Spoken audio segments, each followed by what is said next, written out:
Jackal, The Complete Story of the Legendary Terrorist, Carlos the Jackal, by John Follain. Jackal, wolf-like carnivore of the dog genus Canis, family Canidae, sharing with the hyenas an exaggerated reputation for cowardice. Jackals inhabit more or less open country. Nocturnal animals, they usually conceal themselves by day in brush or thickets and sally forth at dusk to hunt. They live alone, in pairs, or in packs and feed on whatever small animals, plant material, or carrion is available. They follow lions and other large cats in order to finish a carcass when the larger animal has eaten its fill, and when hunting in packs they are able to bring down prey as large as antelopes and sheep. Like other members of the genus, jackals sing at evening. Their cry is more dismaying than that of the hyena. The New Encyclopedia Britannica. Prologue. The evening of Sunday, December 30th, 1973 was so cold that the tall, heavily built man who strode through St. John's Wood wore a woolen scarf over the lower part of his face, the fur-lined hood of his green army surplus parka over his head. In the pocket of his parka was an Italian-made 9mm Beretta pistol. As on many London streets, half the lights of Queen's Grove had been turned off because of the energy crisis caused by an Arab oil embargo, which had come on top of a coal miners' strike. The Heath government had appealed for people to use coal, electricity, and petrol sparingly. Industry had slowed to a 3-day week. That morning the Queen had set an example when she had dispensed with her usual cortege to travel to the parish church at Sandringham by minibus, only to find Prince Charles appearing alongside his friend Lady Jane Wellesley and drawing a record post-war crowd of 10,000 people to the royal estate, virtually all of whom had come by car. The man turned off the wide pavement of the leafy avenue, swung open the wrought iron gate at number 48, and walked up the paved path to the porticoed entrance of a mock Georgian mansion. Two imposing columns flanked the entrance, which was topped by a white frieze of a deer resting gracefully. The house was home to Joseph Edward Sieff, the president of Marks & Spencer. As honorary vice president of the British Zionist Federation, Sieff had helped to raise millions of pounds for Israeli charities. Like all prominent Jewish businessmen in London, he had recently been warned by Scotland Yard to be on the lookout for booby-trapped mail sent by Palestinian terrorists. Manuel Perloira, the young Portuguese butler who answered the doorbell, opened the door to a stranger with a dark complexion who appeared to be in his mid-20s. The stranger was pointing a gun at him. "Take me to Sieff." The order was spoken quietly, in heavily accented English that the butler could not place. With the gun trained on the small of his back, Perloira led the way up the stairs to the master bedroom. The stranger showed no interest in the paintings by Gainsborough, Tiepolo, and Warhol hanging on the walls. From the first-floor landing, Sieff's American-born second wife Lois saw the gunman pushing the butler up the stairs. She rushed into her bedroom, closed the door behind her, and telephoned the police. Her call was logged at 7:02. It did not take long to find Sieff. The 68-year-old, whose stern expression was softened by glasses that gave him a slightly owlish look, was in the bathroom getting ready for dinner. He heard the butler calling him and pushed the door open. All he saw was a leather-gloved hand clutching a revolver, and he froze in disbelief. The gun jerked like a startled rodent. The bullet, fired from only a meter away, thudded into Sieff's face, and he slumped to the floor. Standing in the doorway of the bathroom, the stranger brought his arm down and, aiming at the unconscious Sieff, tried again and again to squeeze off another shot, but his pistol had jammed. At 7:04, 2 minutes after the anguished call by Sieff's wife, a police car drew up outside the house. The gunman fled, without knowing whether his mission had been accomplished. No one saw which way he went. Sieff had come within a centimeter of death, but survived. The bullet bore a hole through his skin just above the upper lip, but was deflected by exceptionally strong front teeth and bone away from his jugular vein, lodging in his jaw instead. He would have choked to death on his own blood had his wife not made him lie on his stomach. The surgeons who operated on him that night removed not only the bullet but also fragments of bone that had been embedded in his jaw. When he recovered sufficiently to speak, he told a visitor, "The door of the bathroom opened and I saw a gun, and that was it. The next thing I remembered, I was here in hospital." For an apprentice assassin, it was a disappointing baptism. But the novice had shown daring, kept his nerve throughout, and managed to get away unharmed. The would-be murderer's name was Ilich Ramirez Sanchez. The Jackal had thrown down the first marker in his trail of terror. 1. Marks and the Holy Cross. I acknowledge that my name is Ilich Ramirez Sanchez alias Carlos, born in 1949 in Caracas in Venezuela. I am an international revolutionary. Carlos to French counterintelligence. There was no argument over the surname of the boy born at the Rossetti Clinic in Caracas at 5 o'clock in the morning of October 12, 1949. He was given the surnames of both his Marxist father and his Catholic mother, Ramirez and Sanchez, as is common in Spanish-speaking nations. The sticking point was the first name. Elba Maria Sanchez pleaded to be allowed to give her first child a Christian name, but her husband was adamant. The biggest man in all humanity, he would often insist, is Vladimir Ilyich Ulyanov, alias Lenin. Humanity before the bomb is divided into two periods. Before and after Lenin, not Christ who was an ordinary, run-of-the-mill man. So Jose Altagracia Ramirez Navas rode roughshod over his wife's objections and, ignoring the registrar's raised eyebrows, paid his personal tribute to the father of the Bolshevik Revolution with a few strokes of his pen. Years later, the nom de guerre under which his son became notorious infuriated him. Why do they call him the Jackal? His name is Ilich. It is a proud name, the name of a revolutionary. Within hours of his birth, Ilich Ramirez Sanchez embodied, if only by his name, the revolutionary ideals of his father. A land both Caribbean and South American, Venezuela had been dubbed the Land of Grace by Columbus, who had discovered it on his third voyage to the New World in 1498. But his legacy failed to live up to that name, as Spanish conquerors massacred Native Americans or traded them as slaves. In the early 19th century, at least 150,000 Venezuelans died in the country's independence wars, and homebred revolutionaries strayed further afield to spearhead liberation across much of South America. Devastated by the fighting, its economy in ruins, the young nation staggered through a mess of coups and civil wars. After years of bloody stagnation, the discovery of oil in the early 20th century would in time transform the prospects of the country. Like the four dictators who ruled Venezuela in the first half of the century, Ilich Ramirez Sanchez was born in the western state of Taquira. Aggressive pig-headedness, mixed with a strong religious streak, is popularly held to be common among its people. It is as if the Andes, piercing through the small province, serves as a rigid backbone to the local character. Natives of Taquira and other Andean provinces are also known for an odd physical characteristic. The tops of their heads slope rather than curve downwards at the back. Something Venezuelans joke is due to mothers slapping their children across the head. The Taquira state capital San Cristobal nestles on a damp plateau 900 meters above sea level, a few hundred kilometers short of where the Andes sink into the Caribbean. The architecture of the cathedral and palaces bears witness to the Spanish colonialists who founded the city. Ramirez Navas had the inflexible convictions of the disillusioned drawn to a new faith. In his youth, he had felt a religious vocation and enrolled at the St. Thomas Aquinas seminary run by the French Udist order.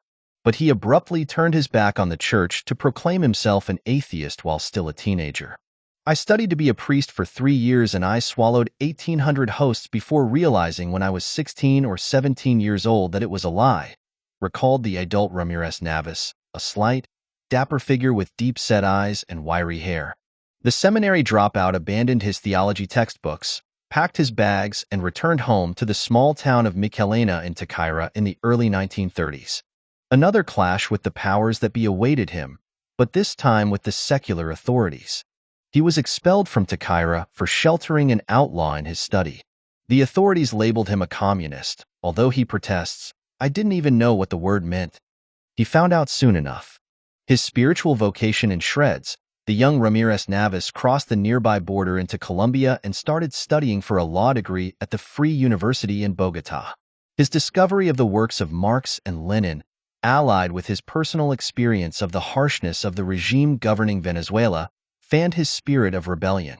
He drifted into the circles of two prominent left-wingers living in Bogotá, the Colombian Jorge Eliezer Gaitan, who became his friend, and the exiled Gustavo Machado, a leading light of Venezuela's banned Communist Party.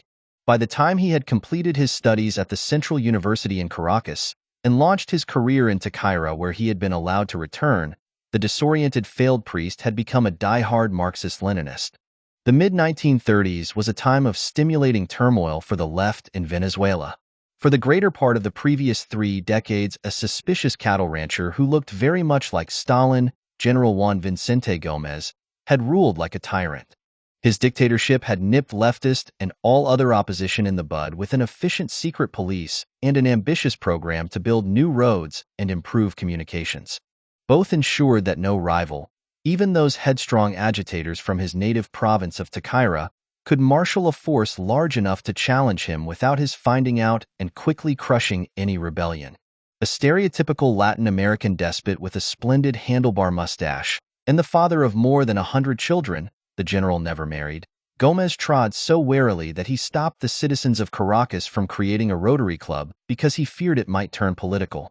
So efficient was his apparatus of repression that he lost power in 1935 only because he died a natural, peaceful death at the age of 79. In the euphoria that followed the general's passing, Ramírez Navas was involved in the setting up of Democratic Action, a new party led by the outspoken idealist Romulo Betancourt. But the lawyer suffered yet further disillusionment. After the party wrested power in a broad-based revolution in 1945, he became convinced that as far as political honesty went, there was little to choose between his friends now in power and their predecessors. He said so, and was detained for a brief period because of his outspokenness. On his release, he swung towards the pro-Soviet Communist Party, which, dogged by persecution under successive regimes, had operated underground until the early 1940s. For all his ideological commitment, Ramírez Navas disapproved of the party's apparatchiks. In his own view, they were too conservative, and he never signed up as a member. Yet another example of the strong streak of independence in his character. His chosen dogma did not stop him upholding a legal system that gave pride of place to private property and capitalism. He was successful in his profession and became well established in the provincial capital San Cristobal. Opposites attract, it is said, and the woman 10 years his junior with whom Ramírez Navas fell in love, and whom he married in 1948, was as determinately Catholic as he was atheist. Born in San Cristobal, the attractive, dark-haired, and sociable Elba had been more lastingly marked by the local religious streak and never did reconcile herself to her husband's intolerance of her faith, nor to his infidelity. She too was strong-minded, but she lost the battle over the name of her firstborn. From Ramírez Navas's own account, his eldest son also paid quite a price for his father's revolutionary fervor and for the Leninist incarnation imposed on him at birth, a year after another coup d'état ushered in a new period of military rule. There was no question of Illich reliving his father's wasted years sitting on hard church benches or dissecting the Holy Bible. The Marxist doctrine that Ramírez Navas had discovered as an undergraduate was drummed into Illich long before he reached puberty. The demolition of Stalin's personality cult by Khrushchev in 1956, when Illich was 7 years old, did nothing to sway his father. By the age of 10, the father trumpeted, Illich had read Trotsky's Life of Lenin not once, but twice. There is no such work. Perhaps Ramírez Navas was referring to Trotsky's Lenin, Notes for a Biographer, or to the same author's Stalin. The boy met his parents' high expectations. Although the father was rigid, he was also loving and very worried about his family, remembered Mireya González de Ruiz, a childhood friend of Illich and his 2 younger brothers, Lenin and Vladimir. They were born in Caracas in 1951 and 1958, who, like several other children, feared the strict disciplinarian. The one Ramírez Navas liked best was Illich. Everything he did his father would praise. He was definitely the favorite. Neither Lenin nor Vladimir lived up to their names, and their father's hopes of spawning valiant communists proved forlorn. Although Ramírez Navas once confusedly described his second son Lenin as a Marxist-Leninist but not interested in politics. Ramírez Navas made sure that his firstborn's childhood, although inevitably bourgeois by virtue of his own legal profession, included the legends of South American Revolution. Again and again, Illich heard from his father that God does not exist and that a man must fight to be strong. There was no lack of gun-wielding, revolution-preaching ancestors for the young Illich to live up to in what was, after all, the homeland of the most revered of all South American independence heroes, the great Libertador Simón Bolívar, whose statue graces virtually every Venezuelan city, town, and village. An uncle of Illich had taken part in the coup which overthrew President Isaías Medina in 1945. But the family hero was Elba's grandfather, a doctor who transformed a 60-strong band of followers into an army big enough to help overthrow the government in Caracas in 1899, only to lose power a few years later. Unbowed, the doctor repeatedly tried to assassinate the Táchira state governor, resisting the forces sent after him in a courageous last and lone stand to give his comrades time to flee into the Andes. Illich delighted in the tales of how the doctor, after he was caught, refused to betray his companions under torture. Physically, he was slender, powerful, a handsome man who emerged from torture with a stoop, Illich recalled. He revealed no names. He remained in jail for 7 years, in heavy iron chains which were never removed, even during torture. His wife loved him for his virility and his good looks. He was released, but his family had lost everything. The indoctrination of her eldest son rested to a significant extent on her own family tree, but Elba reacted to it with growing resentment. Physically, Illich took after her rather than Ramirez Navas. The round face and full lips, the pale complexion that flushes easily, and even the soft, high-pitched voice are all Elba's legacy. The aquiline nose, however, marked him out as his father's son. Frustrated that her resistance had proved so fruitless, she complained bitterly to her friends about the outlandish names given to her 3 children. Defying her dogmatic spouse and aided by a local priest, she managed, according to friends of the family, to have Illich baptized in secret. When Ramirez Navas was busy receiving clients or away at the law courts, she would furtively shepherd the brothers to Mass. This clandestine struggle waged by Elba did not, however, have a lasting result. Reminiscing about his childhood, Illich dismisses the Roman Catholic faith much as his father had. Marxism was my religion for a long time, not Catholicism. For hereditary reasons, really. It was in the atmosphere of my home, in my parents' blood. Illich is unwilling to talk about Elba. I have very strong ties with my mother. She is a very courageous and honest woman, is all he would say in his judicial testimony. He refuses to describe her or go into the disputes that rocked the household, but the courage he admires in his mother was as much a tribute to her refusal to be browbeaten by her domineering husband as to the way she came to terms with her eldest son's career. Illich was more expansive with his friends, telling one that Elba was beautiful, gentle, sensitive, and unpretentious, and that she loved nature and socializing. According to one friend, Elba was the only thing he really loved. He would have done anything for his cultured mother and always spoke of her with great tenderness. Illich describes the father who spoon-fed him communist ideology as a man of conviction, with an almost religious concept of his commitment. Any suggestion that the lawyer was a millionaire angered Illich. You know, there are a lot of fibs about that. There are people in our family who are much richer. My uncle, for example, who owns a coffee plantation. He lives in San Cristobal. As for my father, he's comfortably off. That's all. In fact, his father owns several agricultural properties, and Illich labeled the family's social origins as petit bourgeois.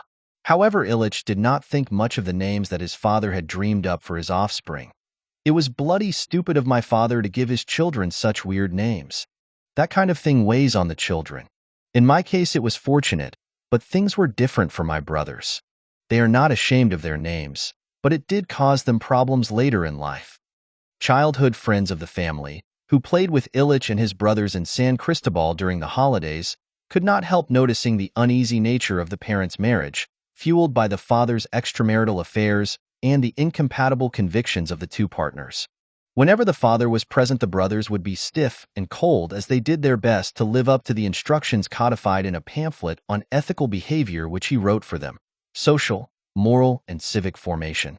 "I tell anybody the truth to his face," was one of the father's mottos. In Elba's company, the brothers softened and became more gentle. Illich was tall for his age, handsome but heavily built. The nickname El Gordo, Fatso, would bring him near to tears and prompt him to shout back furiously and shrilly, his face flushed scarlet, "The whole world will hear of me." But for a time, Illich was sheltered from such taunts. His father's successful career meant that he could afford to hire communist teachers to give Illich lessons in the privacy and comfort of the family home. Not that the son had sought out such seclusion. Indeed, he came to resent it because he had less opportunity to play with other children. We studied at home. We had a private instructor. That's not normal. Illich was a natural figure of authority for his playmates. When there was a game to be organized, Illich was always the one who would do it. He was the leader. He would decide, but not in an authoritarian manner. He was the most organized, the one who took the initiative and made the rules. According to Amir Ruiz, a boyhood friend, his favorite game was hide and seek, a pastime that loomed large later in life. Illich liked to play at goodies and baddies with plastic weapons. In our group, he was the strongest and the most aggressive. It was from Illich that his friends learned how to tip their arrows with metal to avoid making a mess of the small birds they hunted. Whenever a game ended, he and Lenin would rush to the bathroom to clean up, Illich emerging with his generous head of hair neatly combed and his nails scrubbed. Organizing afternoon snacks for the children was also his domain. Partly because the marriage was under particular strain, Elba took the three sons on an extended tour from late 1958, which disrupted Illich's education and affected his academic record. The first school he attended was a Protestant establishment in Kingston, Jamaica, before moving on shortly afterwards to Mexico, then back to Jamaica and later to Caracas. When Elba went to live in Bogota for a period with the sickly baby Vladimir, Illich stayed on in Caracas with his father and Lenin. Illich learned the hard way how to adjust to constantly changing countries, schools, and classmates, although this was cushioned by his aptitude for languages, a skill inherited from his father. The years of travel ended in early 1961, giving husband and wife pause for thought. For years, Elba, faithful to her Catholic beliefs, had resisted the idea of divorce advocated relentlessly by her husband. She had agreed to marry a failed seminarist and a Marxist, but she drew the line at divorcing him.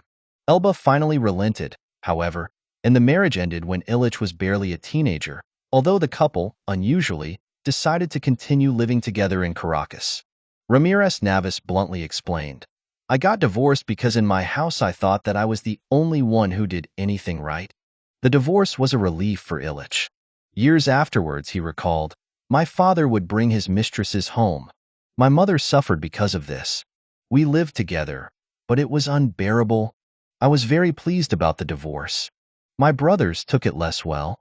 In his judicial deposition, his single and brief reference to the painful episode is in sharp contrast to the rest of his testimony. "My parents divorced in 1962 or 1963, but they continued to cohabit until 1966. He was always surprisingly precise about dates, but of his parents' separation he could not remember even the exact year. Rather than a failing of his prodigious memory, this was perhaps an unconscious attempt to avoid recalling a painful event.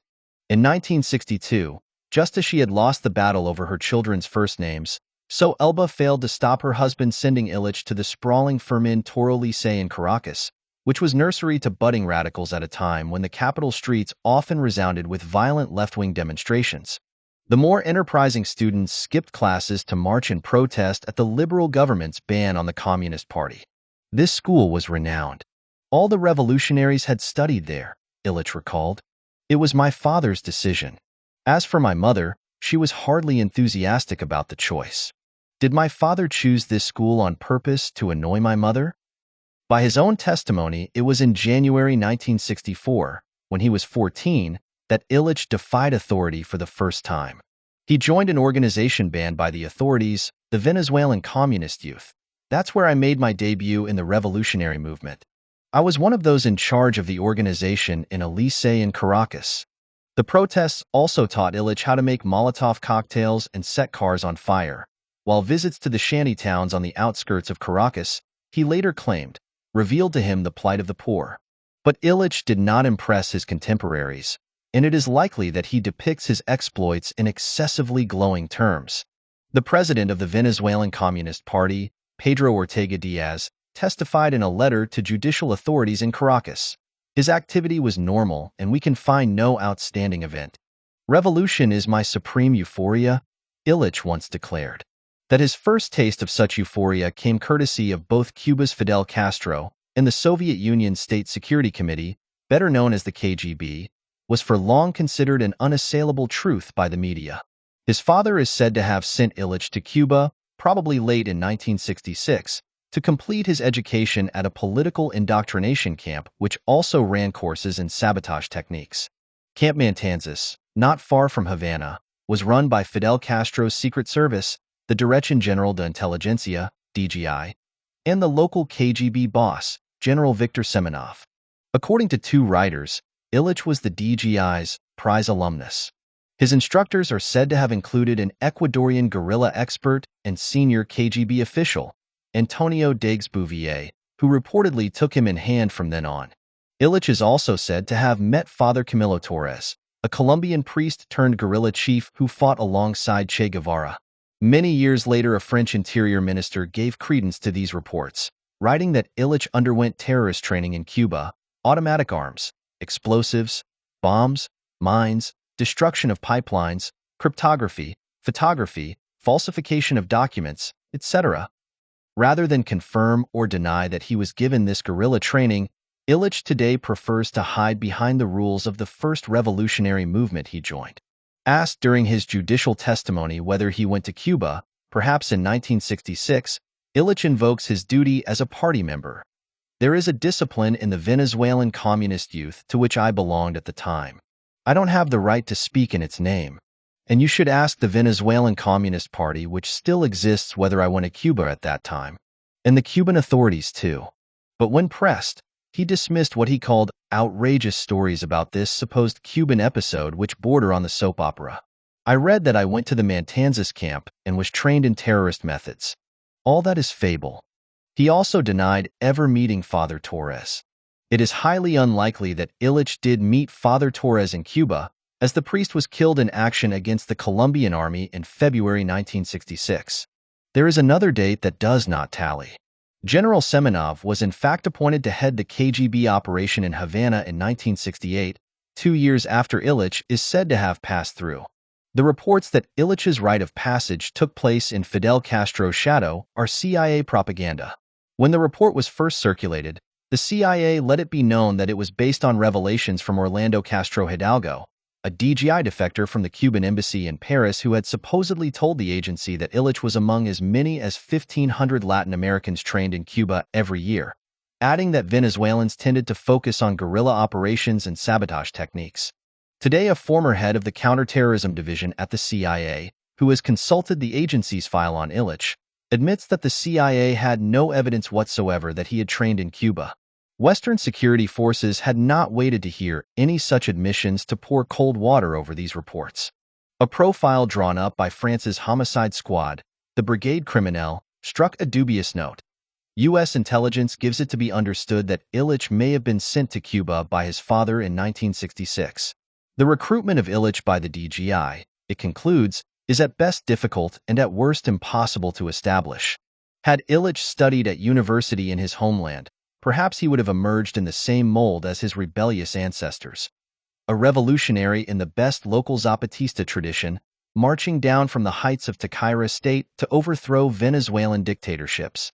Venezuelans are notoriously reluctant to emigrate, loath to leave the white Caribbean beaches, snowy Andean peaks, and steamy jungles about which the tourist guidebooks enthuse.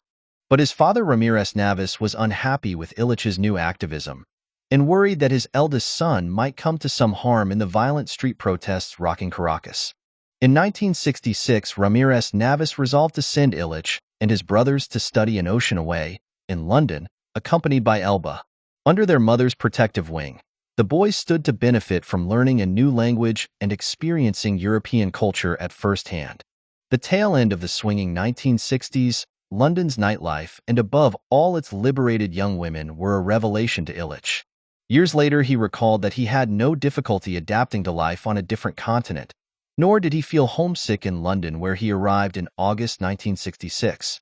Often sharing a bedroom, the three brothers lived with their mother in a series of rented flats in West London, the first of which was in Earl's Court.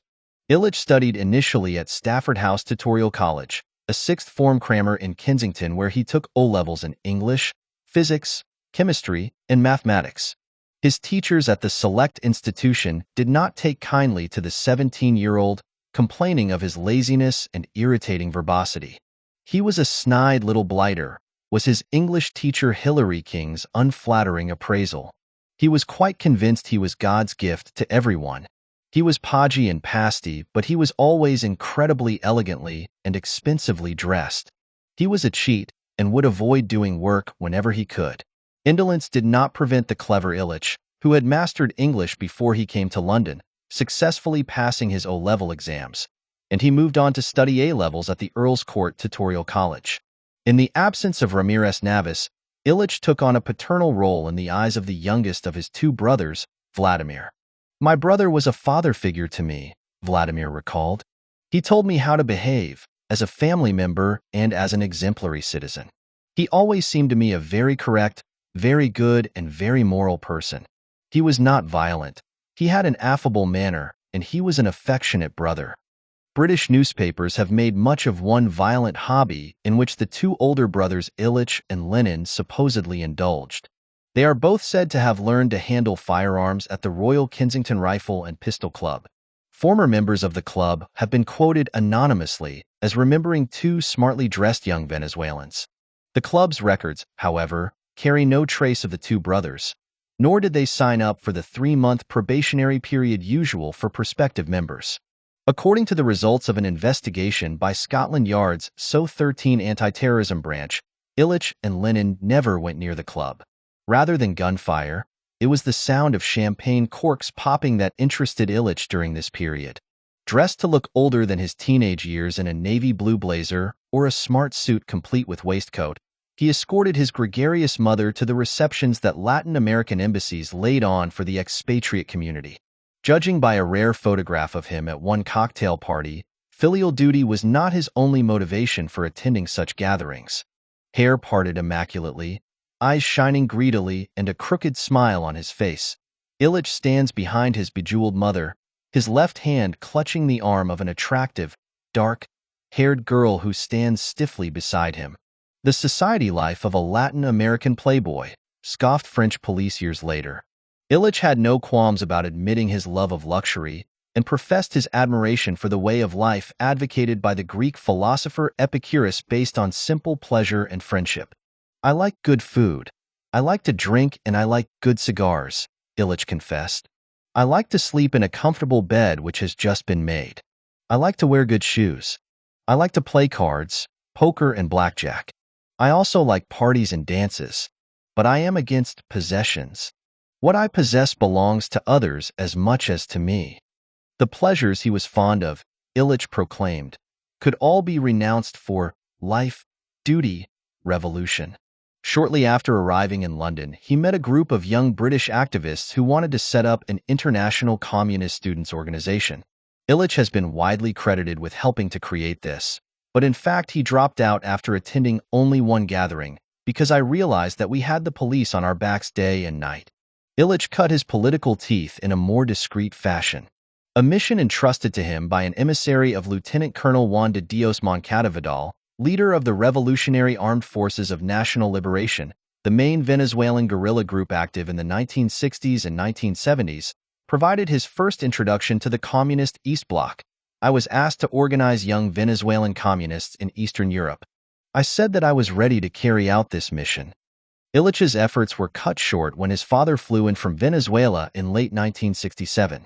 Ramirez Navas's plan was for Illich and Lenin to move on from London to take a university degree at the Sorbonne in Paris, and he took them across the Channel on an exploratory trip to find out about courses and student accommodation.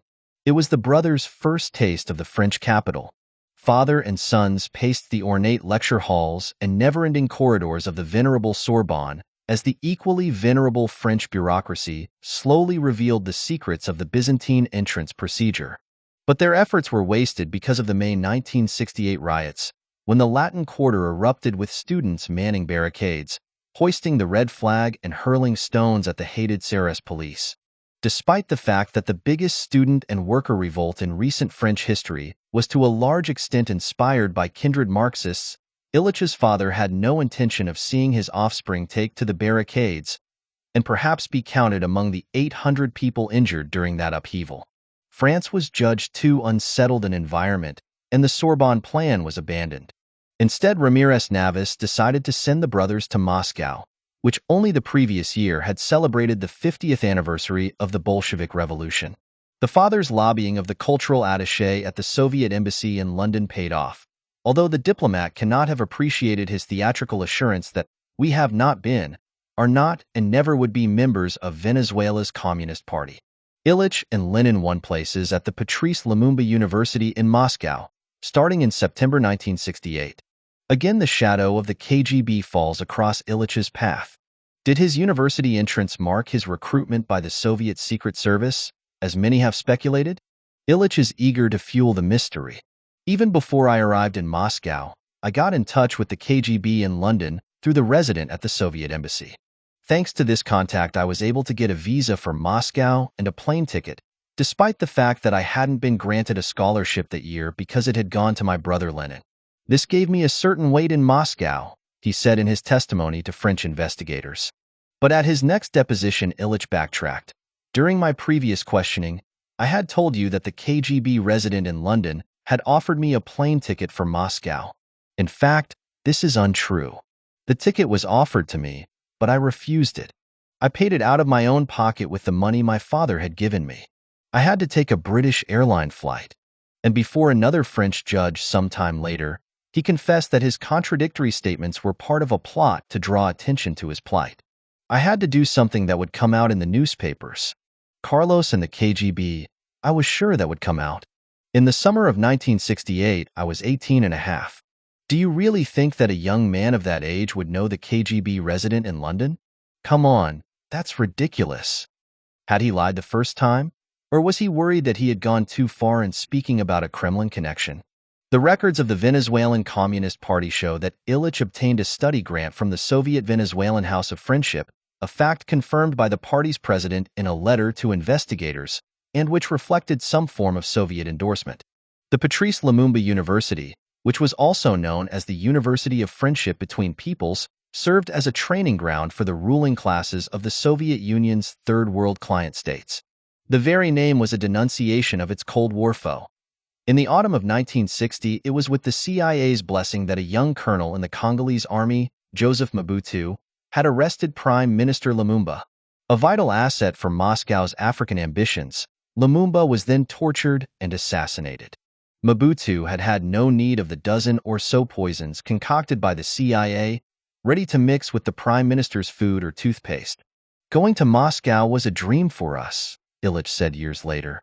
He and his younger brother started the course within weeks of Soviet tanks rolling into Czechoslovakia to crush the heady Prague Spring. But they soon found that discipline at the Cosmopolitan University, whose 6,000 students were all selected through the Communist Party of their country of origin, was as stifling as its modernist architecture. Drab gray concrete blocks squatted around a charmless artificial pond.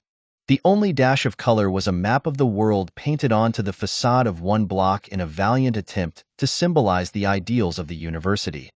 From an open book, symbol of learning, a torch emerges, issuing multicolored flames that spread like waves across the planisphere. Perhaps Illich drew some comfort from glancing up at the mural as, huddled against the rigors of the Russian winter and wearing a black beret in tribute to Che Guevara, who had died riddled by bullets in October of the previous year, he trudged across the bleak square on his way to lectures. Coincidentally, the base of the flame is very close to Venezuela. Rules and regulations governed virtually every aspect of Illich's life from the moment he started the first year's induction course, which was designed to flesh out his knowledge of the Russian language and introduce him to the delights of Marxist society before he launched into his chosen subjects, languages, and chemistry. Like father, like son, Illich rebelled against the rules, preferring to spend his time chasing girls. He would often crawl back to his room drunk. His professors at the university, some of them children of Spanish Civil War veterans who had sought refuge in Moscow, were unimpressed by his academic performance. His name alone, Illich Ramirez Sanchez, was so strange that people were curious about him, relates Kirill Privalov, a journalist on the newspaper Druzhba, Friendship, which was printed at the small university press, and an acquaintance of Illich.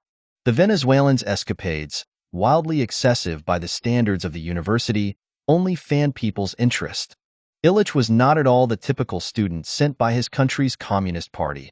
Nothing to do with the good little soldier of Mao who labored in the fields every summer. He was a handsome young man, although his cheeks looked swollen, and he was a great bon vivant. Flush with cash sent by his parents, Illich could afford to spend lavishly on whiskey and champagne in the special stores that only accepted payment in hard currencies and which were off-limits to most people. More Russian than the Russians, the privileged student and his friends would throw over their shoulders not only empty glasses but bottles as well. The university authorities, frustrated in their attempts to impose discipline on Illich, reasoned that his freedom of action would be drastically limited if the allowance that his father sent him were reduced.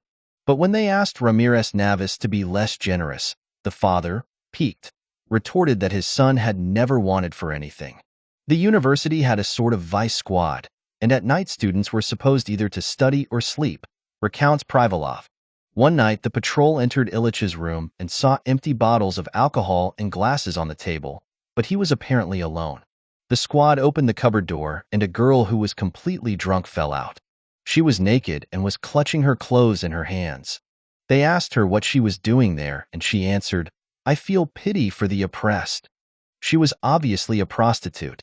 Another time, and with another girl, Illich didn't bother to hide her in the cupboard. He threw her out of the window. This one was fully dressed and landed in 2 meters of snow a floor or two below. She got up unhurt and shouted abuse at him. These were not just the hijinks of a turbulent student, but symptomatic of what Illich himself considered his inability, at least until his late 20s, to forge a lasting love affair. "I love women, I mean the good life. But not only sex. In the end, I love friendship a great deal. I haven't lived many love stories in my life. At the same time, I can fall in love easily, like any old schoolboy. I can love several women at the same time." Sonia Marin Oriola was an early exception. A Cuban woman whose marriage had failed, she was the young Illich's only great love story. "I like girls very much, but I like to be in control. With Sonia, I wasn't a ruler. We were one." Two Latin Americans unhappy with Moscow, they had much in common.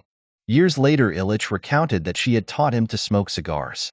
But the relationship came to an end and Sonia returned to Havana, where she gave birth to his daughter in 1970, when Illich was 20 years old. Illich wrote to Sonia several times, asking that at the very least she let him know his daughter's name. He had suggested Sonia, like her mother, but his letters went unanswered. When a French judge asked him, 15 years and 2 weddings later, whether he had married Sonia, Illich would not be drawn. But the judge had got the woman's name wrong, asking him whether he knew someone called Sonia Maria Oriola, Maria instead of Marine. And Illich's answer sounds more than a little tongue-in-cheek. "I know no one of that name. I know several Sonias, including my cousin. From my point of view, this person does not exist." Illich's academic syllabus motivated him much less than far-left politics, as he readily recognized. "I acquired a personal culture by traveling in Russia and other countries. I learned to use Marx's dialectic method. It's an experience which is useful to all revolutionaries." Fellow students describe him as passionate about Marxism, but as a romantic rather than an ideologue. An envoy of the Venezuelan Communist Party came to the conclusion that this young man had potential. But the offer of a post as its representative in Bucharest, which Dr. Eduardo Gallegos Mancera, a member of the party's Politburo, made to Illich when they met in Moscow, did not tempt him. As his father had done, Illich decided to keep the party at arm's length and turn Mancera down. His snubbing of the appointment did not endear him to the Venezuelan Communist Party, and he further blackened his name by supporting a rebel faction. Since 1964, a storm had been brewing back home following the refusal of the young commander Douglas Bravo, in charge of the party's military affairs and loyal to Che Guevara's doctrine, to toe the official line. Party policy dictated that armed struggle as a means to revolution should be abandoned in favor of a broad popular movement for progressive democratic change. The storm broke in the late 1960s when Bravo left the party. Illich, still at Lumumba University, wholeheartedly supported him as a true revolutionary, and this led to his expulsion in the early summer of 1969 from the Venezuelan Communist Youth, the first political movement he had joined. Robbed of the backing of a Soviet-endorsed party, Illich was an easy target for the university authorities, whom he had again angered earlier in 1969 when he joined a demonstration by Arab students. Moscow had no time for Bravo's followers. One Pravda editorial condemned Cuban-backed revolutionary movements in Latin America like Bravo's as anti-Marxist and declared that only orthodox parties held the key to the future. When he recalls this period, Illich blames Gustavo Machado, one of the leaders of the Venezuelan Communist Party, for his troubles. It was Machado who had helped Illich get into Lumumba University in the first place, an indispensable prop given the fact that neither Illich nor his father were card-carrying party members. "I saw Illich in Moscow, and he was not studying," said a disheartened Machado. "There was no control over him. He received a lot of money, he played the guitar, and he ran after young women. He was a ladies' man." The rector of the university, Machado added, did not take kindly to Illich posing for a photograph in Russian folkloric costume while strumming a balalaika. Illich gave Machado a short shrift as he had given the university authorities, who determined to rid themselves of this turbulent student on the grounds of anti-Soviet provocation and indiscipline, and to expel his brother at the same time. Illich was among 13 members of the Venezuelan Communist Youth and 7 other Venezuelan students whose studies had not been satisfactory, expelled in 1970. Illich himself insists that the university had nothing against his academic performance, but this is flatly contradicted by those who knew him as a student. Few missed him. Most people thought that he had returned to his apparently rich mother in London and quickly forgot about him. Countless newspaper stories have reported that this expulsion was a cover dreamed up by the KGB to hide the fact that it had recruited Illich. Such smokescreens were standard practice in Soviet intelligence, and the KGB did use the university as a talent pool for Third World agents, as it did a host of other institutions where students could be easily observed and approached. With a Slavic first name that the Soviets could not have bettered, a Marxist upbringing and early membership of a communist youth movement, Illich may have appeared a potential candidate on paper. But no evidence has ever been published to back the idea that Illich joined the KGB payroll at university. Officers of both the CIA and MI6 admit they have no such proof. According to one MI6 spy, the Eastern European secret services were interested in dealing with known quantities and people who could be kept under control. They would have been wary of someone who was a loose cannon. But that doesn't mean they couldn't use him as a pawn. There were plenty of reasons for the KGB to avoid any dealings with Illich. He was a heavy drinker, a braggart who had become a notorious figure on campus because of a string of scandals, and, as his behavior amply demonstrated, he had no liking for the Soviet way of life. As his later cool relationship with Moscow was to show, he was far too independent-minded to take orders from the doctrinaire Soviets. Even if they did try to recruit him, the attempt was doomed to fail. They are full of self-importance and convinced that only they hold the truth. There is no truth other than theirs, he fumed bitterly in front of one of his lawyers years later. To the same lawyer, he also said that he hated the Russian communists. He made a point of reaffirming his independence from Moscow, a matter of national pride in his eyes. Unlike other parties, the Venezuelan Communist Party is not pledged to Moscow, although it does have privileged relations with the Soviet Union. Venezuelans are a proud people. There is a strong libertarian tradition in the country. Hans Joachim Klein, Illich's fellow traveler for almost 6 months in the mid-1970s, recalled his antipathy towards the Russian communists. He didn't like them. He thought they were corrupt. He did not define himself as a Marxist, but rather as an international revolutionary, a bit like Che Guevara. Klein dismissed out of hand the story that Illich was a KGB agent. That's a joke? He was expelled from Lumumba University after he took part in a demonstration. They don't really like that over there. Illich's banner was not the hammer and sickle. Before his expulsion from Lumumba University, the bright, high-spirited, and well-traveled Venezuelan, who once described himself as an orthodox in politics and an adventurer in life, had started looking for adventure beyond its uninspiring campus. 2. Training for terror. Round here, we all use a nom de guerre. What about the name Carlos? I asked. He flashed his even teeth at me. Carlos will do just fine, he said. Bassam Abu Sharif of the Popular Front for the Liberation of Palestine. A would-be revolutionary from Latin America has at first sight few reasons to plunge into the labyrinth of the Arab-Israeli struggle, as Illich's ancestors had demonstrated to him by example, albeit with varying degrees of success. Fighting dictatorships back home was a noble enough cause. One option for the expelled student who dreamed of emulating the slain Che Guevara was to return home and sign up to fight with the guerrilla leader whose cause he had espoused, Douglas Bravo. Years later, any suggestion that he shunned his homeland's battlefields rankled. Asked whether he had ever considered fighting a guerrilla campaign in Venezuela, he proclaimed, "As a member of the Venezuelan Communist Youth since January 1964, I have never stopped my militancy for the Venezuelan Revolution." Illich's university years were a time of extraordinary ferment for the Palestinians. The humiliation of the Arab defeat in the Six-Day War of June 1967, when unstoppable Israeli units occupied the Sinai Peninsula, the Golan Heights, East Jerusalem, and the West Bank of the Jordan, had fostered a wave of resentment among Palestinian refugees whose numbers swelled in neighboring Arab states. Convinced that they must take matters into their own hands if they were ever to win land from Israel, Palestinian guerrillas then based in Jordan, the Fedayeen, staged hit-and-run raids on Israeli targets. With his privileged upbringing and hailing from another continent, Illich had little in common with these guerrillas, nor with the 800,000 Palestinians who had fled Israel at its creation in 1948. But the struggle to give them the land they demanded was a leading revolutionary rallying cry for tens of thousands of left-wing students the world over. Early discussions with his father may well have played a part in shaping Illich's outlook. Ramirez Navas made no secret of where his own sympathies lay.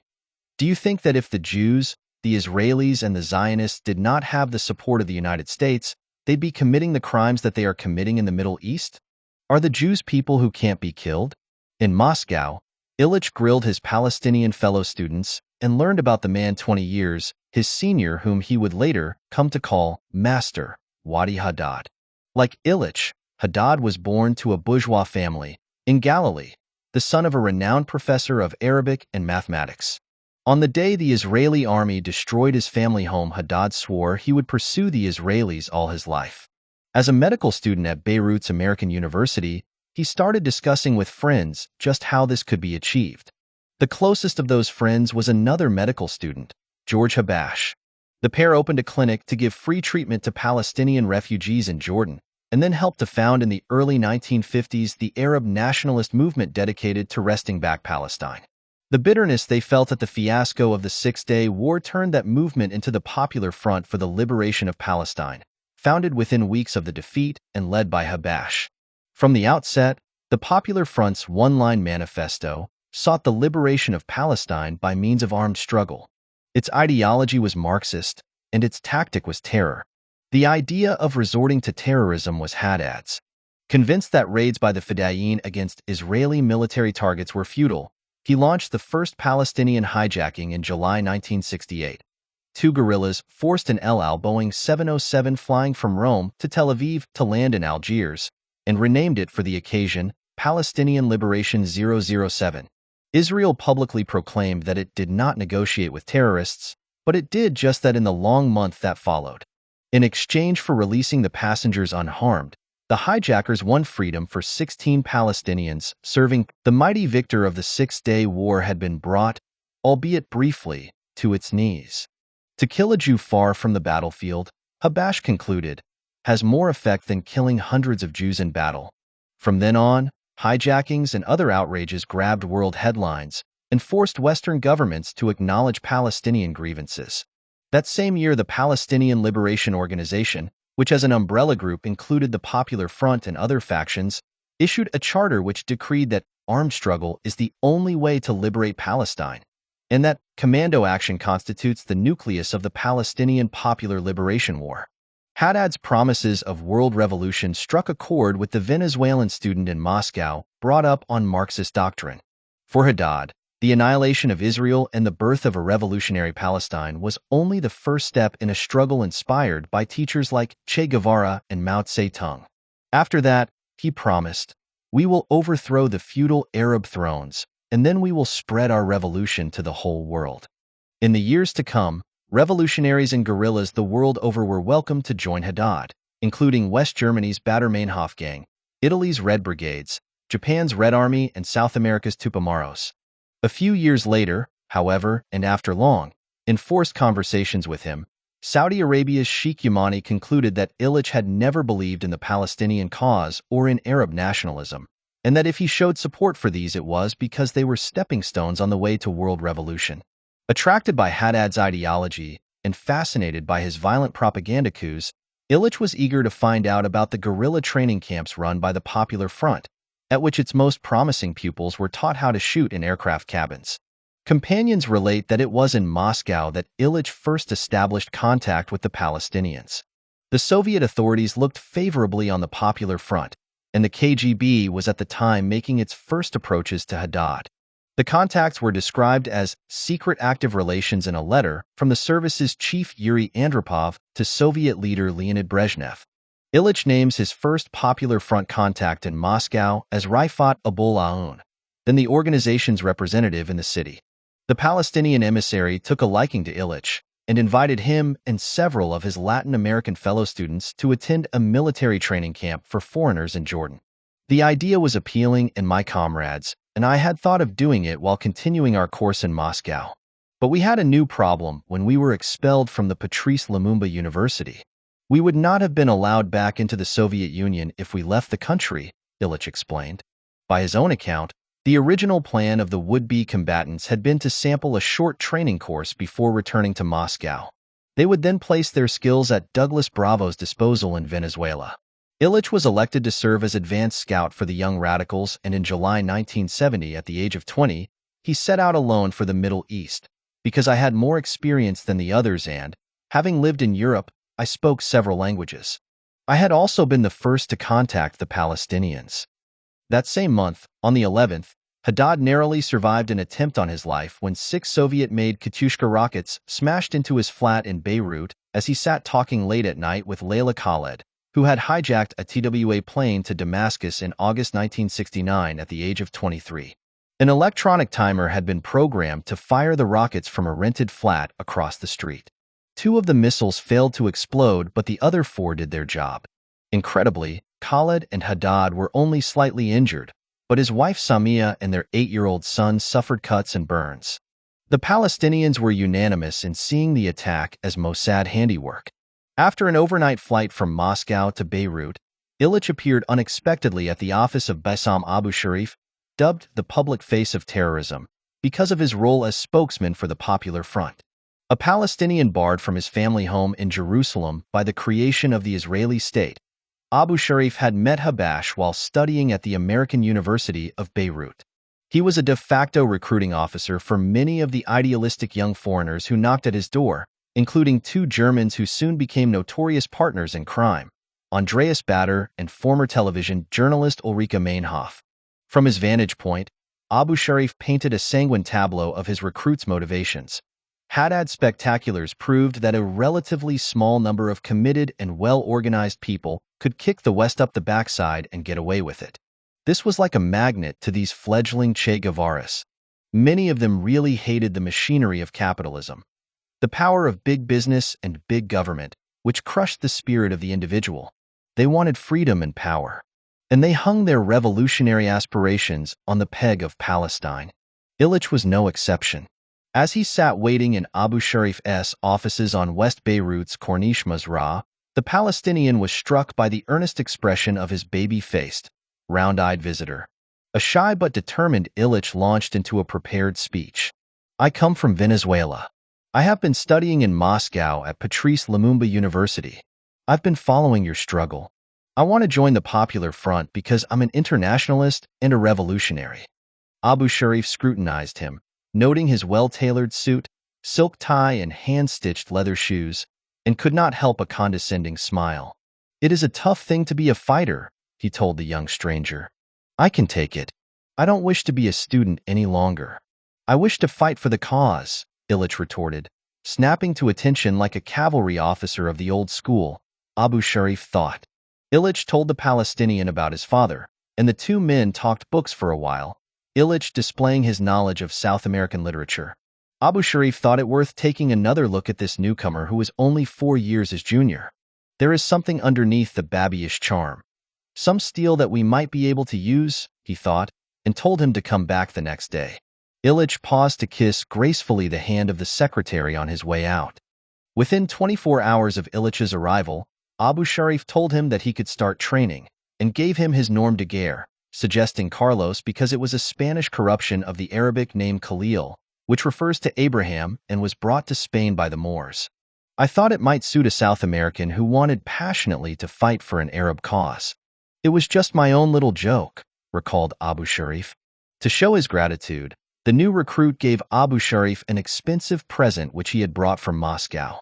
Abu Sharif thought at first that the box contained a complicated gun, but the gift was a Russian-made camera with a selection of different lenses. A few years later, Abu Sharif lost an eye and several fingers when he opened another present, this time a parcel containing a book about Che Guevara which turned out to be a bomb sent by Mossad. Having accepted his nom de guerre, Carlos flew into the Jordanian capital, Amman. For all his worldliness and linguistic skills, he was unprepared for the confusion that he found on his arrival. There could not have been a greater contrast with the Soviet drabness he had endured. It was anarchy. There were organizations everywhere and many foreigners. French, Scandinavians, Italians, people of all nationalities. When I first contacted the Popular Front, people thought that I was a representative of the Komsomol, the Soviet youth organization, because I had a red passport and they thought it was Soviet. I explained to them that I was Venezuelan and that we were communist militants experienced in revolutionary practice. Carlos was dispatched to Jerash in the Galad Hills north of Amman. Once a jewel in the crown of the Roman Empire, where Jesus is said to have exorcised demons from a local man and unleashed them on a herd of pigs, the town was in 1970 home to a Palestinian training camp where Carlos enlisted along with some 90 others. Most of his companions were French, Belgian, or from elsewhere in Europe. Displaying more concentration than at school or university, Carlos worked his way through a heavy diet of lectures and seminars on politics and practical courses on handling light arms and explosives. One popular test of the trainees' courage was to make them stand in the open air a meter away from an exploding plastic bomb. Barring accidents, the examinee would emerge unscathed as the charges were powerful only in confined spaces. Carlos's chief instructor, a major who had deserted the Iraqi army, was impressed by him and praised his speedy learning ability, his command in debates, and his courage. The new recruit, however, was far from bowled over. We followed military training, but it wasn't very serious. The course was essentially about propaganda, Carlos complained. The course was nearly over when, before dawn one morning, a fake attack on the camp was staged to test the apprentice guerrillas. Live mortar exploded close at hand. Machine gun fire flashed overhead. The class had been ordered to pull out across the nearby river and regroup on the other bank in the event of an attack. When Abu Sharif and the Iraqi major toured the camp, they found everyone except Carlos had obeyed instructions. He was stretched out on his kit, coolly smoking a cigarette. "What the hell are you doing here? You're supposed to be under attack. Jump to it," Abu Sharif ordered. "That's rubbish," answered Carlos, by no means flustered. "If it was real, I'd be dead by now."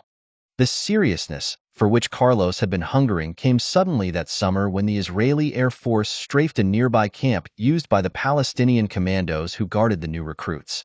One member of PLO chairman Yasser Arafat's personal guerrilla faction, the Fatah, was killed in the attack, and another was wounded. The raid was Carlos's first brush with both death and war. He talks of it dispassionately. The camp was bombed by the Israelis in July 1970. There was one wounded and one dead among the Fatah members who were just above the river, not far away. Within a week of the air raid, tired of the never-ending course, he was back in Amman trying to meet a popular front leader. "No one was taking me seriously. I was there to fight a war," he recalls. Abu Samir, a member of the party's Politburo and in charge of Jordanian affairs, heard him out and he was sent to an elite camp training commandos where, Carlos noted, the recruits were all Arabs, chiefly Palestinians. This was the start of what was to be a life spent on the run. "We were never in the same place for security reasons," he said of the camp. Yet again he earned top marks from his superiors. But he failed in the mission entrusted to him by the students back in Moscow. None of his Venezuelan comrades ever followed him to the Middle East because he was unable to contact them. "I know that they returned to Venezuela," he explained later. "Half of them were imprisoned." Had Carlos not been picked to lead the way in the Middle East, he might have suffered a similar fate. Carlos may have been entrusted with some form of diplomatic mission even before he completed his training. He said in his testimony to French investigators that during 1970 he made several visits to France, using a Venezuelan passport. Asked why he refused to reveal the purpose of these journeys, Carlos answered elliptically, "I am not refusing. I simply want to show you that the questions you are asking me are not in France's interest and that you are trying to squeeze information out of me." The war that Carlos was so impatient to fight was, when it came, not against the Popular Front's sworn foe but against the Arab nation that had, with increasing reluctance, granted safe haven both to it and to myriad separate Palestinian factions. In one census, the Jordanian government counted 52 different Palestinian groups on its territory, with leftists proselytizing not Islam but Marxism from the minarets of mosques. The lightning raids by Palestinian guerrillas on Israel, and more insidiously the PLO's forging of a power base on the east bank of the River Jordan, undermined King Hussein's authority and left his country vulnerable to military retaliation by the Israelis. In February 1970, Palestinian Fedayeen clashed with Jordanian troops in the streets of Amman for 3 days. They forced the monarch to withdraw a decree barring them from openly carrying arms in towns and ordering them to turn in their weapons and explosives. A few months later, the most spectacular of the Popular Front's attacks cast all its previous propaganda coups in the shade. On September 6, 1970, Haddad's team tried to hijack 4 airliners bound for New York and several hundred passengers virtually simultaneously. Layla Khaled had been assigned the hardest objective, hijacking an El Al Boeing 707 flying from Tel Aviv via Amsterdam. On Interpol's wanted list since her hijacking of a TWA plane to Damascus a year earlier, the good-looking Khaled had had her face reshaped by a German plastic surgeon so that she would not be recognized by El Al security. Still attractive, she posed as a buxom Mexican newlywed, complete with sombrero and bolero waistcoat. High above Eastern England, Khaled and her supposed husband, Nicaraguan-American Patrick Arguello, got up from their seats. But as they made for the cockpit, guns drawn, the pilot threw his plane into a nosedive. The sudden maneuver sent the 2 hijackers tumbling, and in the pandemonium that followed an El Al sky marshal shot Arguello dead. The first of Haddad's foreign volunteers to die in action, but not before he had managed to pull the pin from a grenade and hurl it down the passenger aisle. Fortunately, it failed to explode. Khaled tried to free the grenade she had stuffed into her bra, but she was bitten, kicked and punched by male passengers who jumped on top of her.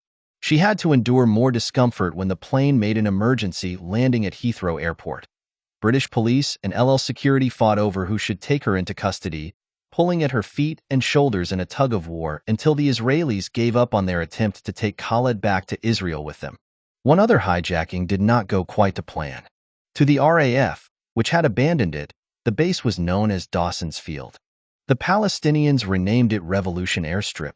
Abu Sharif was prominent among the guerrillas shepherding the passengers. "Look," he apologized, "I'm sorry. We have just hijacked you to a desert in Jordan. This is a country in the Middle East, next to Israel and Syria. We are fighting a just war. A war for the liberation of our country from Israeli occupation. You relax tonight. There is food and drink here for you."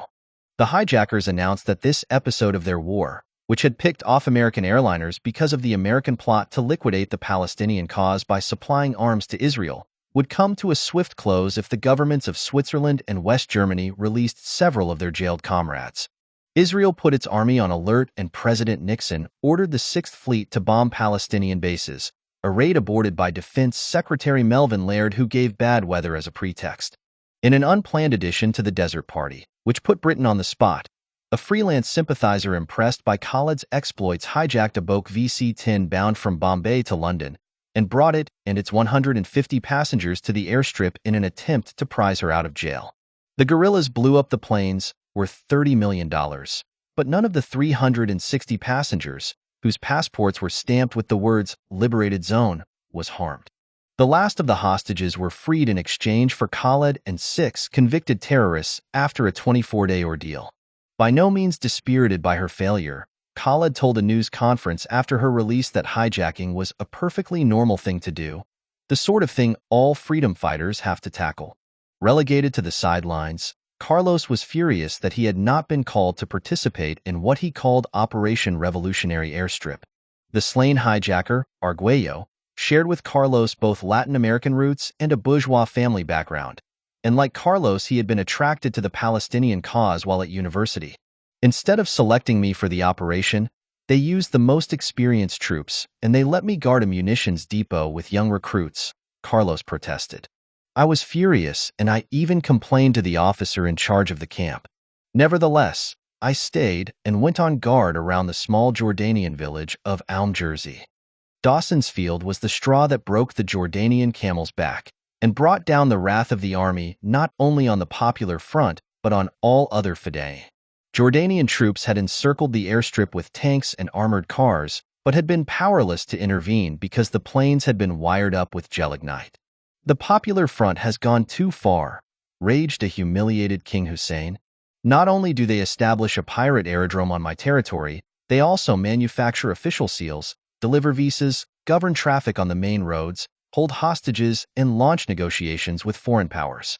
Desperate to rid his kingdom of their open challenge, Hussein donned his marshal's uniform, decreed martial law, and threw his faithful Bedouin army into battle. The ensuing clash, Black September, drove Yasser Arafat together with those fighters who survived to Lebanon. With the Palestinians in increasingly dire straits, Carlos was finally drafted in to meet enemy fire.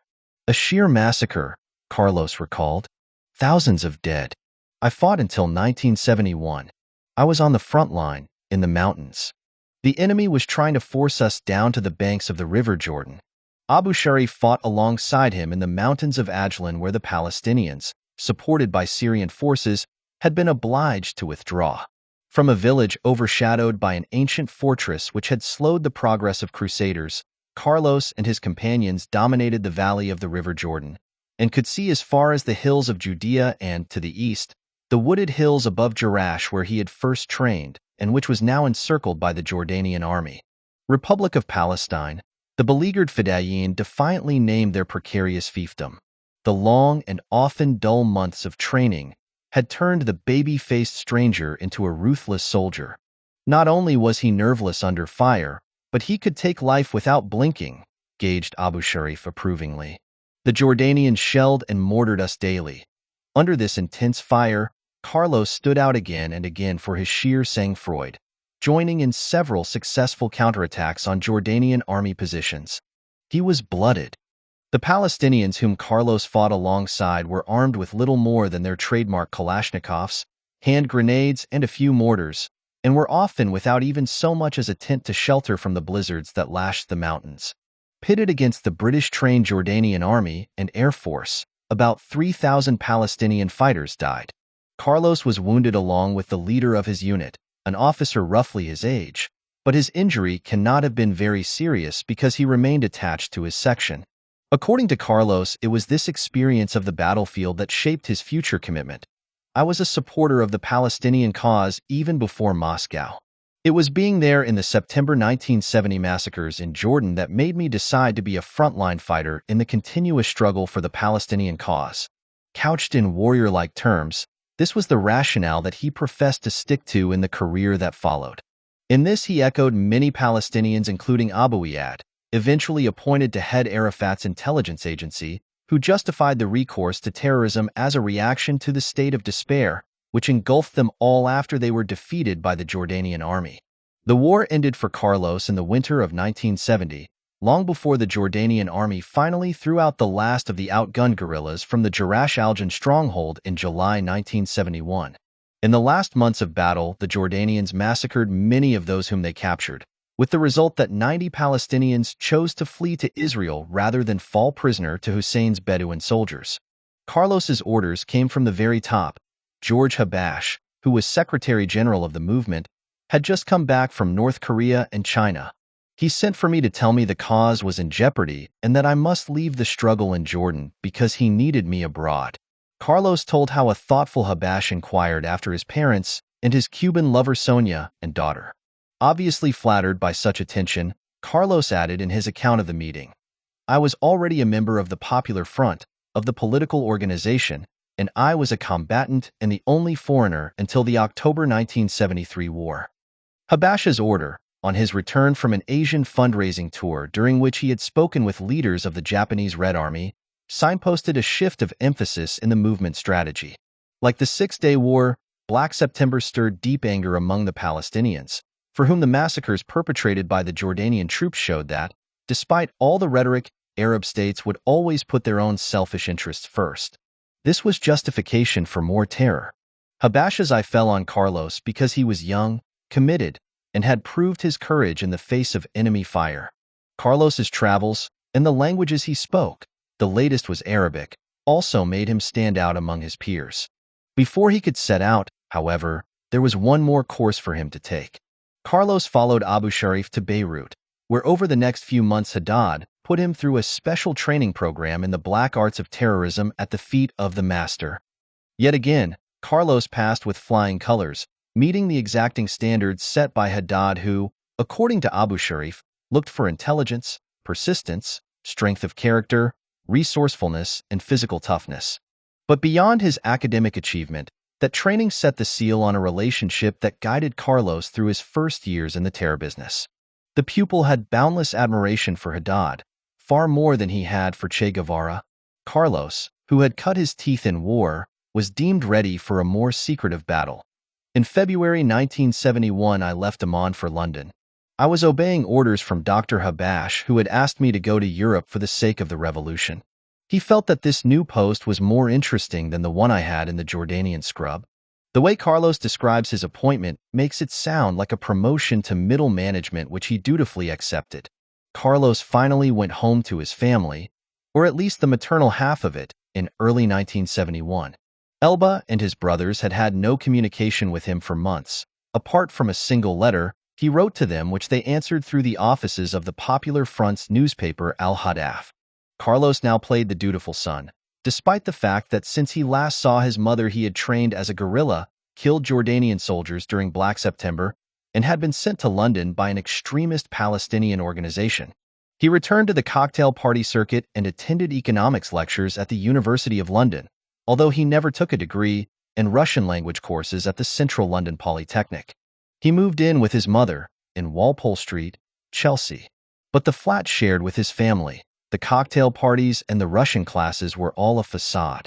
The more interesting post that brought Carlos back to London put him under the orders of a handsome, thin-faced Algerian, Mohamed Boudia, who was Haddad's man in Europe, based in Paris.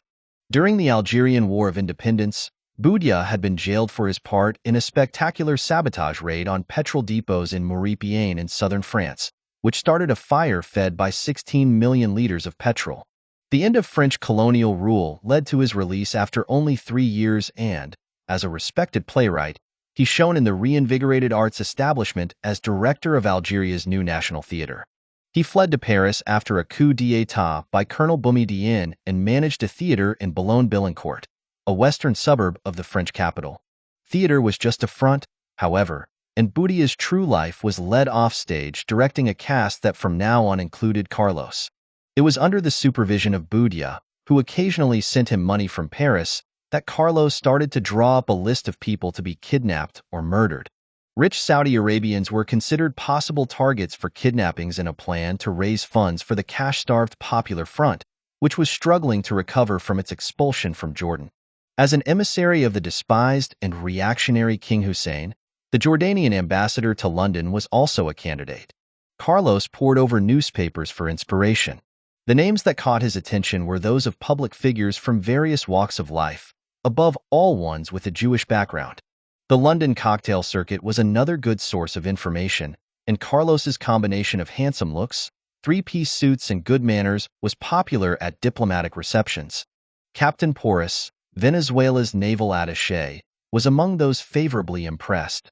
He was a very pleasant, well-balanced young man. His suits came from the best tailors. I don't think his mother knew what he was doing. I'm sure he told her lies.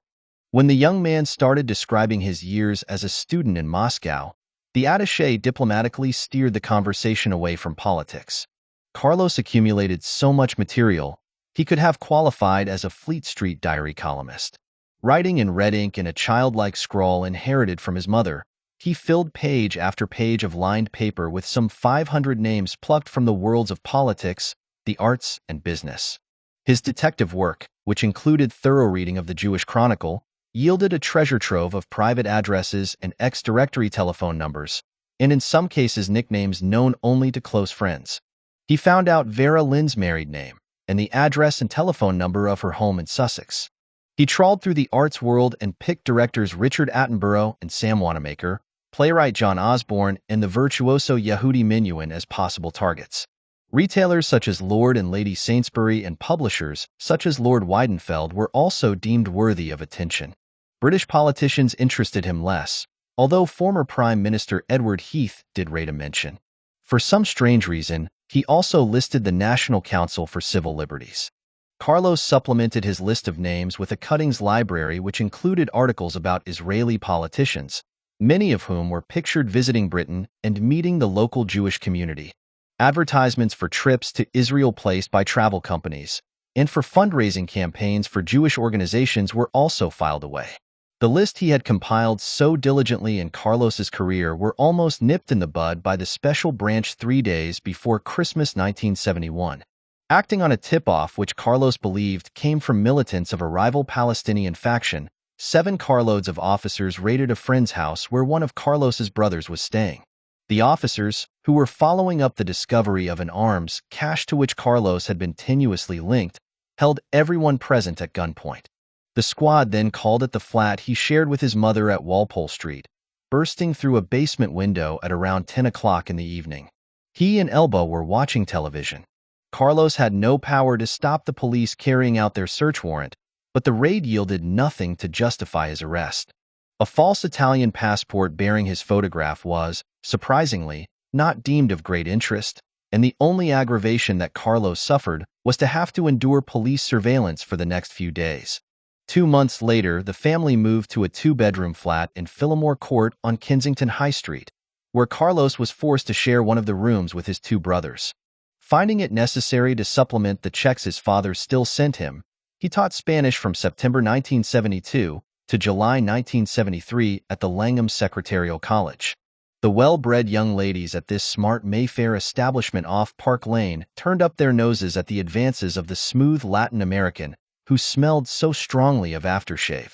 One girl who had previously lived in Caracas, Lynn Cracknell, swapped anecdotes with Carlos about its nightclubs and noted that he was always smartly turned out, although his dress sense, the ubiquitous blazer and gray flannel trousers, was old-fashioned for a young man. She was even more damning in her assessment of his professional skills. He spent most of the time chatting in English and maybe the last 10 minutes in Spanish, she told Scotland Yard years later. He constantly chatted me up, which I found quite annoying. He mentioned his brother Lenin, who was a swimmer, and said to me that I could go out with Lenin if I didn't want to go out with him.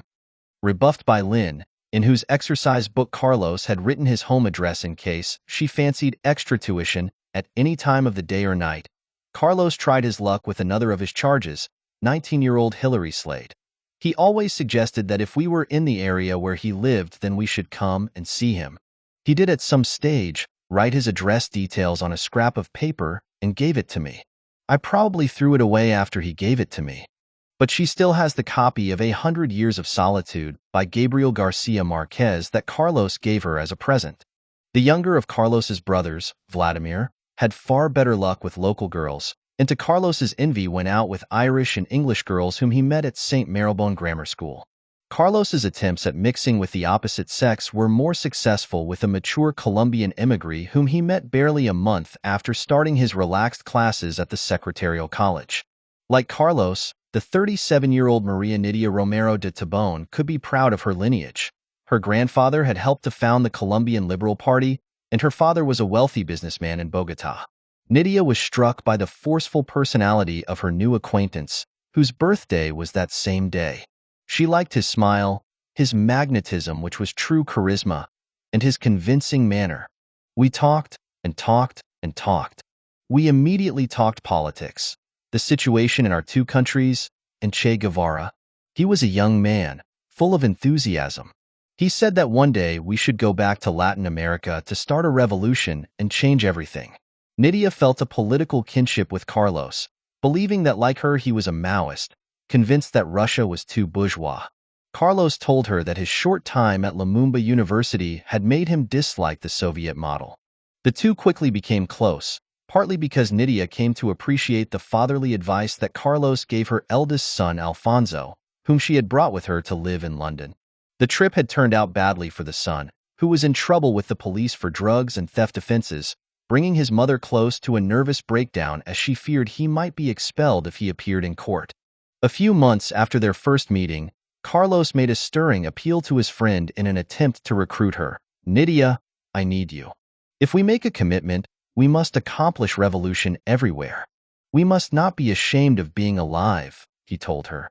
He promised her a long and bloody battle ahead until socialism triumphed across the globe, before blending modesty and arrogance in the same breath.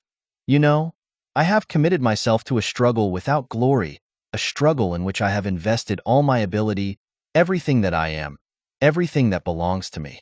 I am not ready to give up my weapons, and nor do I believe I am close to death. On the contrary, I am almost certain that people are going to talk about me for a long time." Carlos's tasks involved setting up a network of safe houses for himself and any other envoys sent to the city, and Nydia was the first to help him achieve this. His attempts at seducing English trainee secretaries had failed, but it was in London that Carlos perfected the art of manipulating his female conquests as tools of the trade. As one of his instructors had taught him, to succeed in missions, you must have the support of girls. You must strike up friendships with these apparently inoffensive creatures, because they are very useful in supplying havens and warding off suspicion. Carlos gave Nydia a stolen blank Italian identity card and told her to get Alfonso out of the country and never see her son again as, he argued, the boy was past saving. It was cynical advice, given that Carlos wanted to use Nydia, while her son was a liability because of his record. At Carlos's request, she posed as the wife of a man with an Ecuadorian passport in the name of Antonio Dagues-Bouvier. She helped Dagues-Bouvier in his house hunting in the West End, looking after documents for both men, and banked money for Carlos. Estate agents saw nothing odd about the Latin American couple who rented a flat in Comaramuse. Two other flats were rented by Carlos as safe houses, in Chester Road and in Coleherne Road. Dagues-Bouvier has for many years proved an enigma in Carlos's story. He has been widely described as a senior KGB officer who reportedly trained Carlos in Cuba, then ran him for Soviet intelligence, finally playing a pivotal role alongside Carlos in both London and Paris. His identity has baffled investigators in several countries. For a period, Scotland Yard labored under the mistaken belief that Dagues-Bouvier and Carlos were the same man, fueled by the fact that in his passport photograph Dagues-Bouvier looks like a more old-fashioned, older version of Carlos. British investigators have only recently prized the mask off Dagues-Bouvier.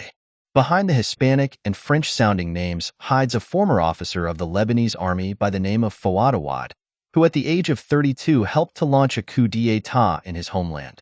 In 1961, a derisorily small force of 40 men rolled towards Beirut from Tyre in a column of 8 armored cars, while in the Lebanese capital 2 officers rallied the Syrian Popular Party.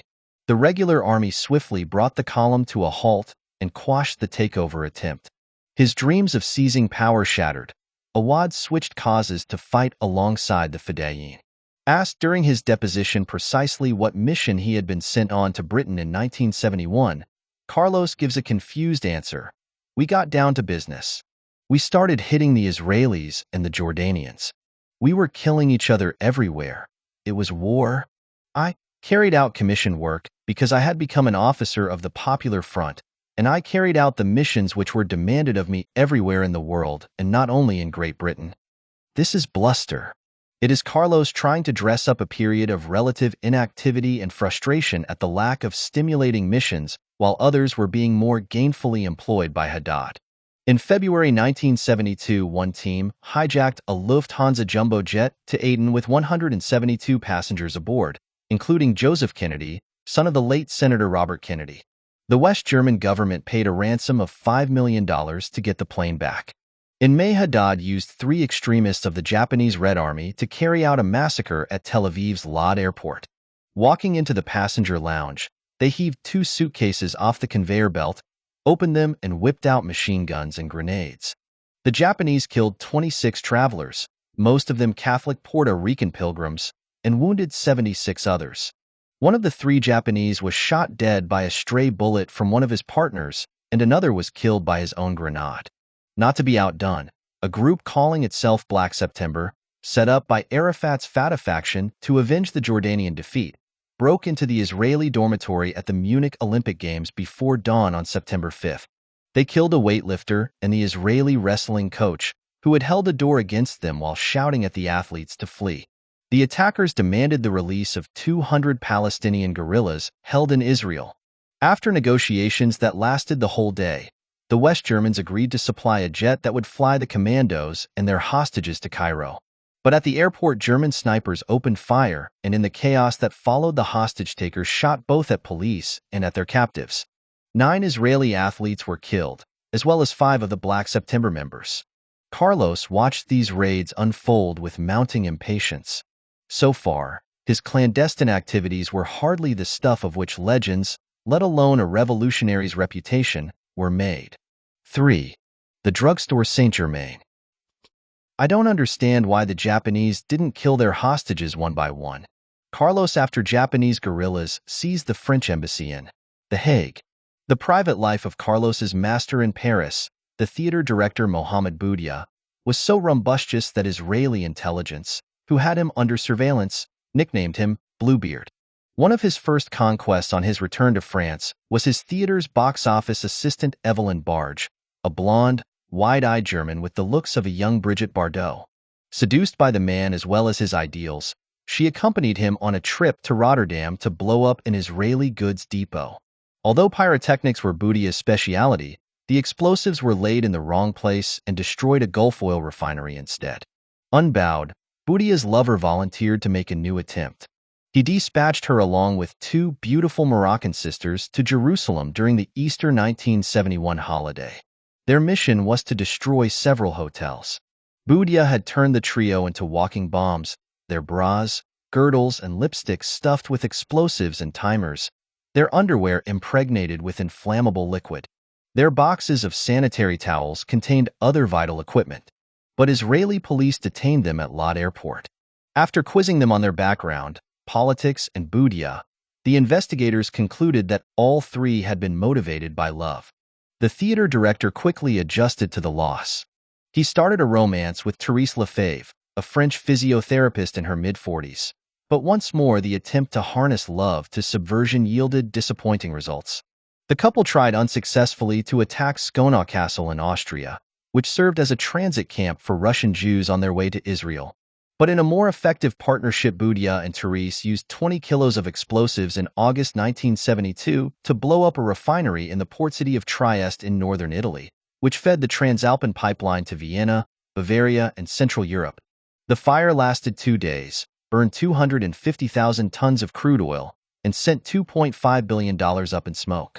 Shortly before lunchtime on June 28, 1973, Boudia left the Paris home of one of his mistresses on the Rue de Fosses Saint-Bernard, near the River Seine and opposite the University Science Department. As usual, the security-conscious explosives expert glanced down at the exhaust pipe of his gray Renault 16 and checked the starter before getting in. Satisfied that they had not been tampered with, he opened the car door and, ignition key in hand, slipped into the driver's seat. His left foot was not yet off the ground when an explosion whipped nuts and bolts through his body, lacerating his shirt as they exited his chest. The force of the blast snapped his head back and showered shreds of flesh onto the boot of the car parked in front. As if struck by lightning, Boudia's body sat frozen, his hand shriveled up on the dashboard and his left foot still resting on the pavement. A French policeman found the ignition key in his lap. "We have no choice but to strike at the terrorist organizations wherever our long arm can reach," Golda Meir, the Israeli prime minister, had warned Palestinian guerrillas in the wake of the massacre of the Munich Olympics athletes. Boudia was one of the last victims of the Wrath of God teams of assassins, set up by Israeli authorities to avenge that butchery. Boutia's killers knew that fixing a booby trap to the underside of his car would have failed, as he would have spotted it when he carried out his routine checks. Instead, the Israelis had simply hidden a pressure mine under the driver's seat while the Renault was parked in the street. With none of the wiring needed for more conventional booby traps, which are set to explode when the engine starts, the bomb had taken less than a minute to put in place.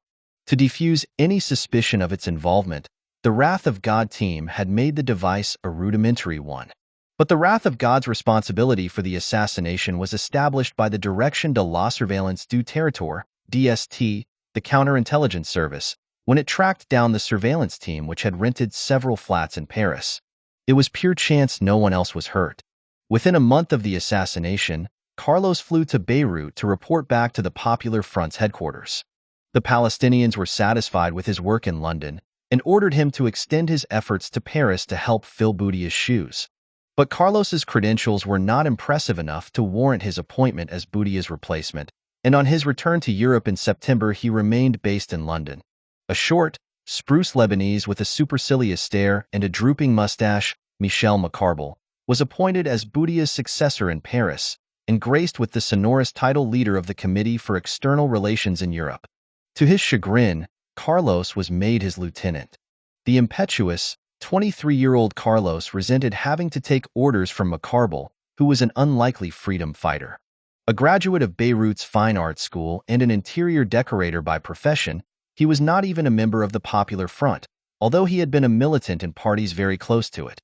The 32-year-old Macarbal had settled in France in the 1960s, and by 1973 he had a wife and a mistress, neither of whom was aware of his clandestine activities, which included ferrying money to build up a stock of weapons and explosives, and supplying false passports to Black September.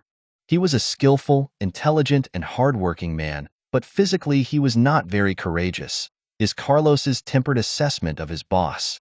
To his friends he complained continuously about Macarbal. Carlos's girlfriend Nydia found the atmosphere tense when the three met for drinks. "I'm the one who must tell you what to do, or what not to do," Carlos admonished her. "Beware of Macarbal, keep him at a distance. Remember that, for security reasons, you must consult me about any suggestion he makes." Despite their obvious differences, Carlos and Macarbal saw eye to eye on the need to avenge Boutia's death by striking against Zionist targets. Carlos put his death list to good use and fired the first shot at Joseph Edward Sieff, the president of Marks & Spencer, in his St. John's Wood home in December. Strangely, Sieff was not dead, Carlos related a few years later. Despite his serious injuries, people managed to save him at the hospital. "When I wanted to try again, once I had the necessary weapons 2 weeks later, he had left London for Bermuda." The Popular Front belatedly claimed responsibility a day later on New Year's Eve at a news conference in Beirut. Carlos so embellished his deed in his own mind that he got his facts wrong.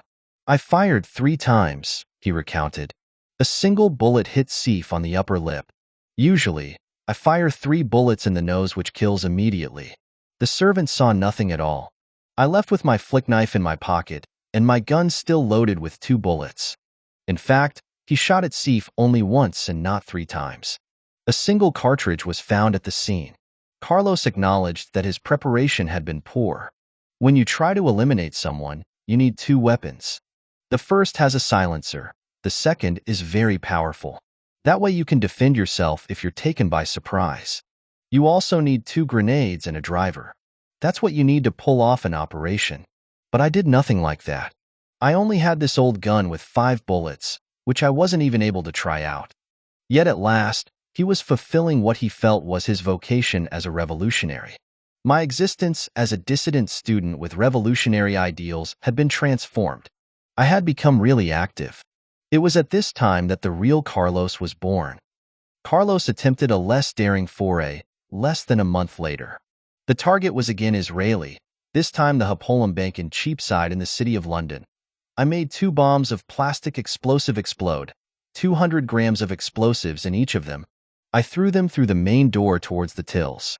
But one of them landed in front of an employee before sliding over the parquet floor and exploding.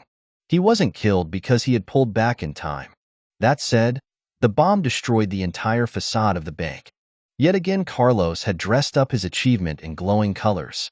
He had simply walked up to the entrance of the bank in mid-morning on January 24th, held open the door with one hand, and with the other tried to throw a bomb packed into a shoebox and wrapped in brown paper over the counter. But the door swung back towards him, hitting the package as he hurled it. It slid across the floor and burst short of the counter, making a small crater in the floor, shattering a window, and wounding a 19-year-old secretary. Only the detonator went off. Police recovered a Russian-made hand grenade and some 600 grams of orange-colored high explosives. The explosives were of a type that had been used by the Popular Front in previous attacks. In his judicial testimony, Carlos refuses to confirm or deny that he shot Seif and bombed the bank. He prefers to invoke his moral duties as a newly appointed officer of his movement. In the Popular Front, there is a discipline, a moral code, and a division of labor. As far as I am concerned, I am not in a position to speak in the name of this organization to claim responsibility for its actions.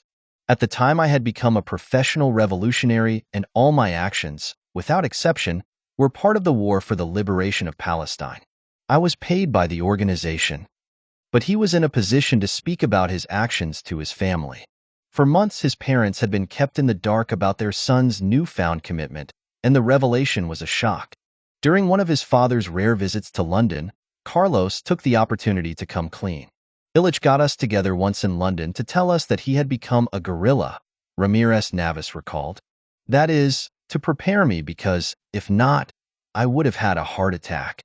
The veteran Marxist's first reaction on hearing what his son had to say was to burst into tears and weep for a quarter of an hour. The son, no longer daunted by his father, sternly told him, "Okay, the best dad in the world has just reacted. Now I am waiting for the comrade's reaction because you set me on that road, and every day, from the moment I get up until I go to sleep at night, I am tormented by only one thought: to make myself more worthy of my father." Ramirez Navas wiped away his tears, and the two men embraced. At home, my father was a very tender man. To outsiders, he was the opposite. He appeared hard and strong, Carlos once said of Ramirez Navas. Over the years, father and son were to cross swords often because of their political differences, but in public Ramirez Navas identified with the stand his heir had adopted. The change from the capitalist system to the socialist system is possible only through armed struggle. So philosophically and politically I am in total agreement with my son Illich, although we may diverge a little on strategic matters.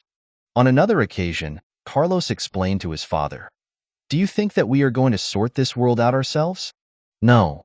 There are lots of generations to come, but one must leave a mark on life."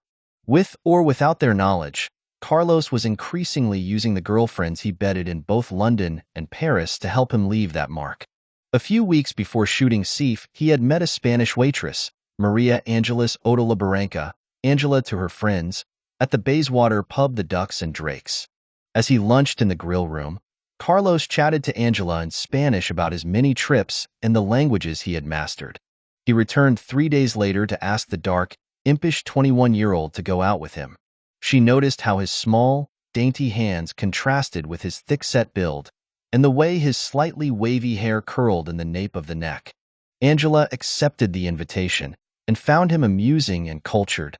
They talked politics, Basque separatism, and Palestine, with Carlos showing no particular militancy about the last subject. He posed as Carlos Martinez Torres, claiming to be a Peruvian economist whose employer was based in Lima. Angela was one of the first women with whom he adopted the nom de guerre bestowed upon him by the Palestinians. The pair became lovers, but to explain his frequent absences, he told her that his job meant he had to travel widely, chiefly to France, Germany, and Switzerland. The flat where he stayed with his mother and brothers was out of bounds for their affair, and so he would meet her at the Queen's Hotel in Inverness Terrace, or at the seedy top-floor flat she rented above a laundrette in Bayswater at 24B Hereford Road. Partly because of his frequent trips abroad, Carlos eventually lost Angela to Barry Woodhams, a scientist who had worked at the Chemical Warfare Research Center at Porton Down in Wiltshire. She introduced them to each other at her flat, and the two men became drinking partners. "I quite liked him. It's as simple as that," Woodhams recalled. "I'd drink with him and talk. He wasn't unpleasant in any way. We'd chat about life in general. With both Angela and Woodhams, Carlos cultivated an air of mystery, hinting that he traveled illegally and boasting about the sums he won at poker. He was sensitive about his weight. He and Woodhams had to stand on the scales in the kitchen to settle one dispute after Carlos took offense at his friend's request for space on the couch. "Move over, fatty." Discussing a murder case in France in which 2 criminals had been guillotined, Carlos said that men who killed for money and not for political reasons deserved to die. Woodhams, who told Carlos of the African safaris he had been on as a child, found that his friend shared an interest in guns. Carlos often said he was keen on pistol shooting, implying that he shot at cardboard targets indoors. During one of their late-night chats, Carlos bragged to Woodhams that he was a very good shot and could hit a target from 25 meters with a .22 caliber gun. He also insisted that despite all the security precautions taken at airports, citing the example of Paris's Charles de Gaulle Airport, any determined commando could seize control of a plane.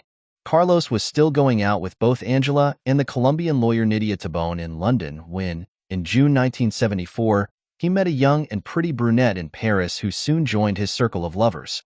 Carlos first came across the 28-year-old Colombian Amparo Silva Masmila at the Candelaria, a South American cabaret on Rue Monsieur le Prince in the Latin Quarter. A shy girl, Amparo was staying in a hostel with the Sisters of the Assumption in the 16th arrondissement. She was in Paris to study French at the Alliance Francaise and cleaned the houses of wealthy Parisians to earn her keep. With his talk of revolution and his frequent gifts of flowers, Carlos swept her off her feet. Dropping his usual cover, Carlos had confided to her that he was a member of the Popular Front. He was in charge of operations, he said, with André, alias Macarbal, officiating as the political leader and planned to commit attacks across Europe to exterminate all the Jews responsible for Boutia's death. But Nydia was the girlfriend to whom Carlos felt closest, and he turned to her for help as he slowly built up a stock of arms for operations in Europe. One evening in July 1974, he called Nydia from Paris and asked her to join him as soon as possible. She flew over, and Carlos handed her a heavy black suitcase. All her boyfriend told her was, "Keep this with you until I come and join you, or until somebody calls at your flat and gives you a precise date, the date of my birthday." According to Nydia, who took the suitcase back with her to London, it was only some time later that she found out what it contained. "Look, my love, this beauty is a Czech pistol, a high-speed M52 automatic. It's marvelous," Carlos told her as he guided her through the suitcase's contents with childish delight when they met again. Carlos brought the barrel to his mouth and blew on it with a tender gesture, as if it had been a first kiss of love. Then he seized a grenade and put it in my hands, showing me how I should remove the primer and throw it. "Forget that you are a woman," he added with a certain arrogance. "Don't close your eyes." In the summer of 1974, the anti-Zionist campaign plotted by Macarbal and Carlos, who was spending more and more of his time in Paris, was aimed at 3 French newspapers. For good measure, they threw in the Maison de la Radio, a huge round building by the River Seine, home to French state-owned radio broadcasters. The papers, which were bombed in August with help from the French left-wing group Action Direct, were the Daily L'Aurore, reputed to be pro-Israeli, the right-wing Weekly Minute, and the monthly L'Archi, whose premises harbored the Unified Jewish National Front. Humanitarian considerations apparently prevailed. It was around 2 o'clock in the morning when we started the operation. In fact, we waited until there was no one left in the offices. We didn't want any victims. You can imagine the difficulty of this vast operation against 3 Zionist companies and one owned by the state, all at the same time and in the very center of Paris. Carlos gave the newspapers advance notice of the blasts. Rented cars packed with explosives blew up outside the newspaper offices, but the timer on the bomb planted at the Maison de la Radio was not set properly and it failed to explode. Carlos, however, was satisfied with his most effective operation to date and, as planned, there were no casualties. An organization calling itself the Mohammed Boudia Commando claimed responsibility for the blasts and branded the 3 newspapers tools of the criminal machinations of the Israeli secret services in Europe. Carlos's attacks in London and Paris had so far claimed no loss of life, although in Seif's case at least it had not been for want of trying.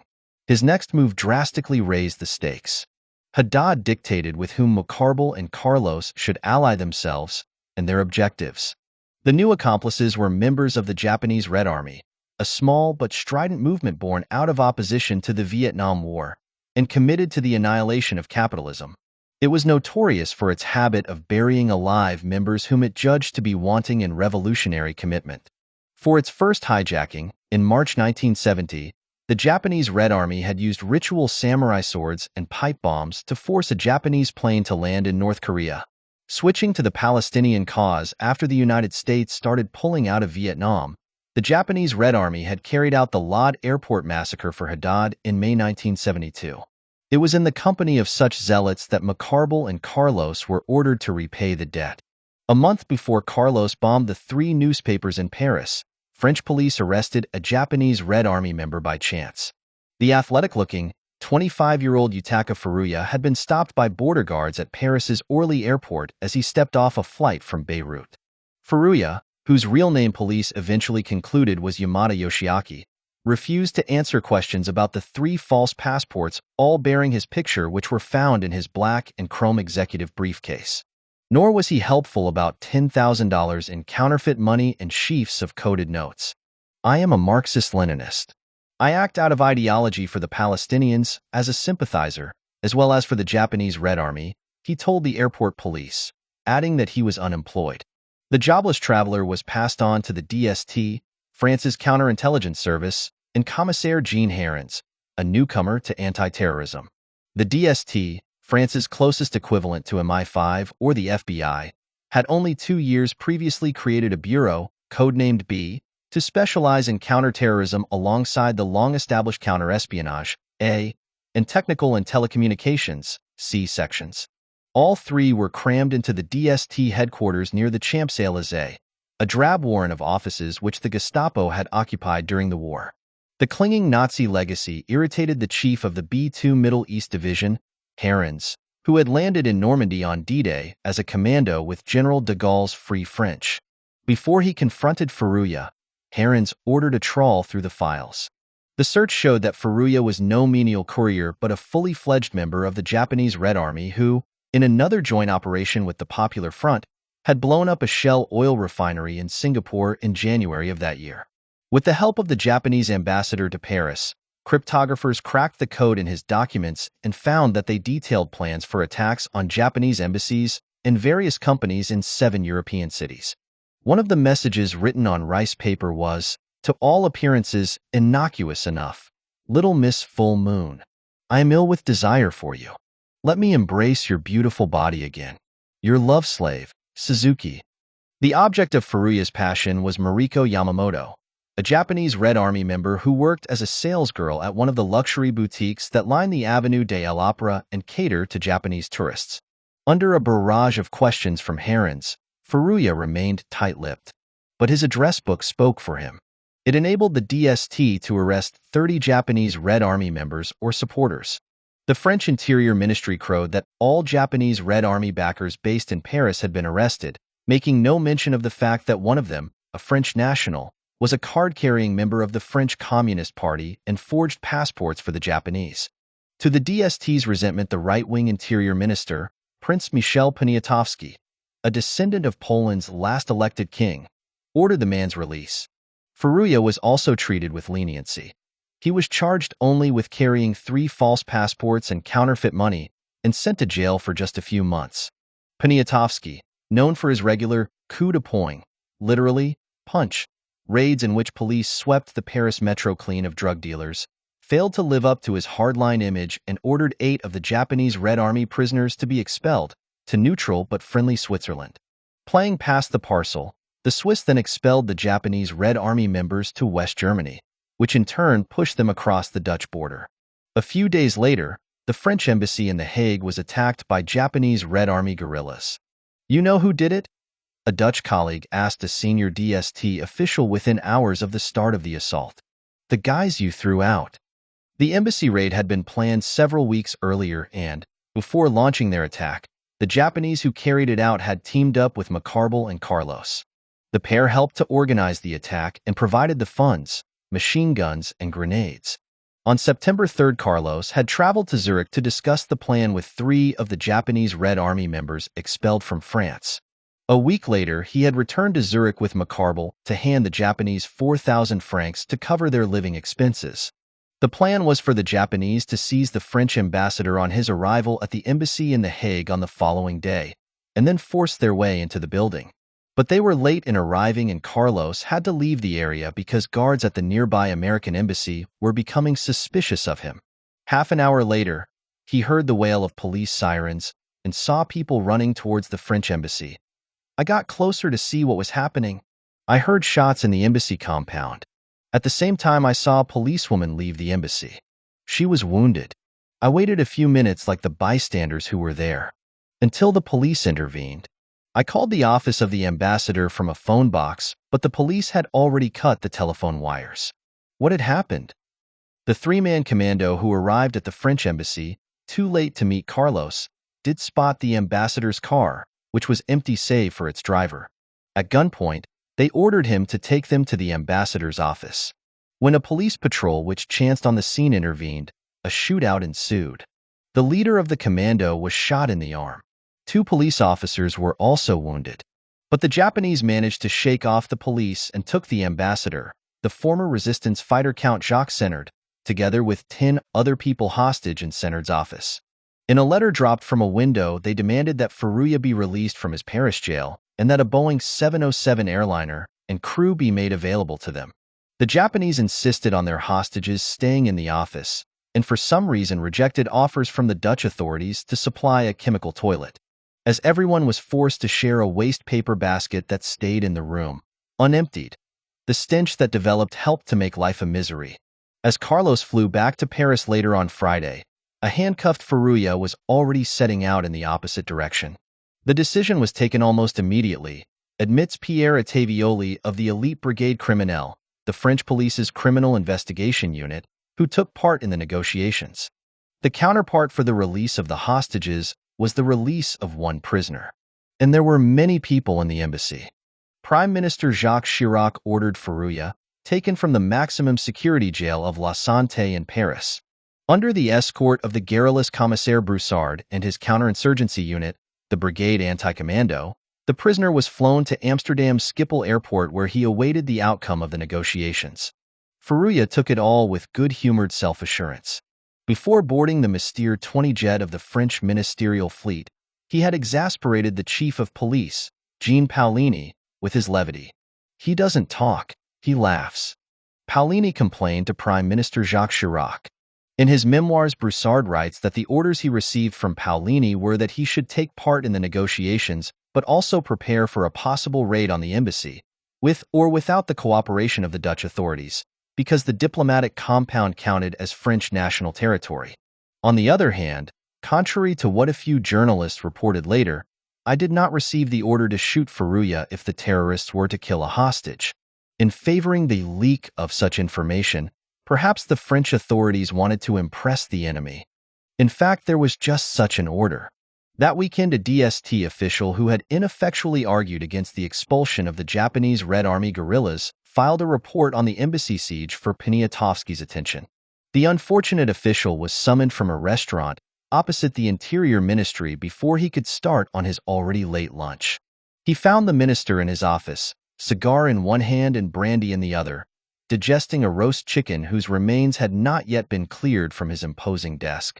The DST, Poniatowski informed him, had been taken off the case. "If anything happens to the ambassador, Commissaire Broussard will kill Furuya," the minister said. Poniatowski was all for giving up the prisoner, especially as he had only 3 months of his sentence to serve. Rejecting the Japanese demands, he argued, would mean terrorist attacks on French soil. Having expelled all the other Japanese Red Army members, there was little reason not to rid France of Furuya too. Unknown to the DST official, the minister's murderous musings reflected the prime minister's thinking. When Chirac was asked a few days later to confirm reports that he had warned the ambassador's captors that their comrade would die if a hostage was killed, he did so unequivocally. "When such primitive violence surfaces, I am in favor of the elimination of troublemakers who are tied to no philosophy nor to any school of political thought." Out on the tarmac at Amsterdam's Schiphol Airport, deserted save for the French plane, Dutch army tanks and troops, Broussard had not expected to be stranded guarding the taciturn Furuya for hours on end.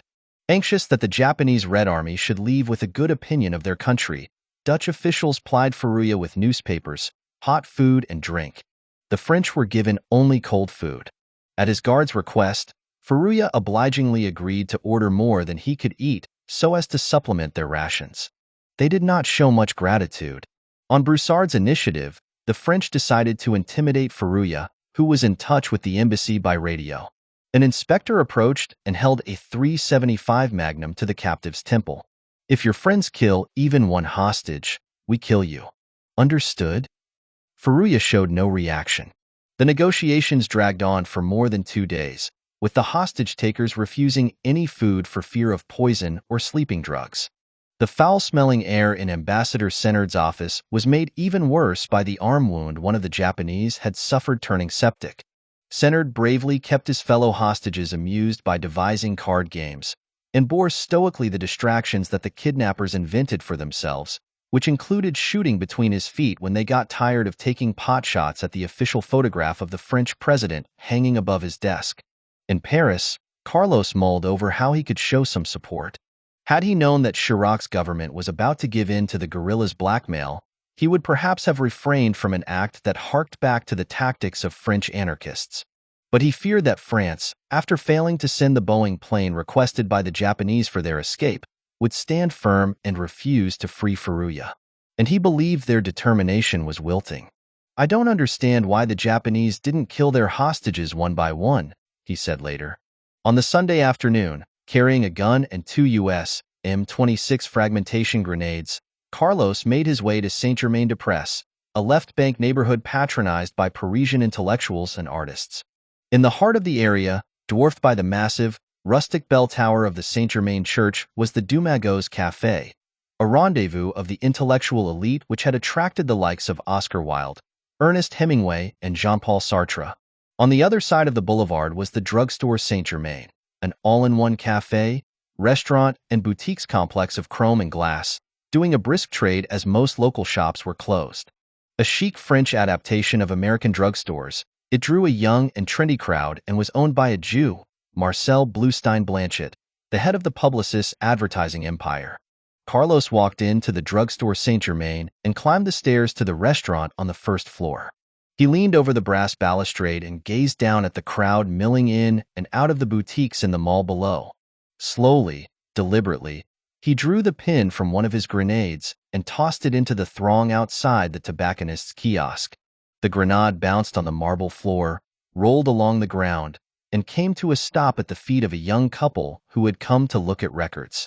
Carlos was outside before the particularly vicious fragmentation grenade burst into 100 shards of metal and pierced the bodies of the young man and his wife.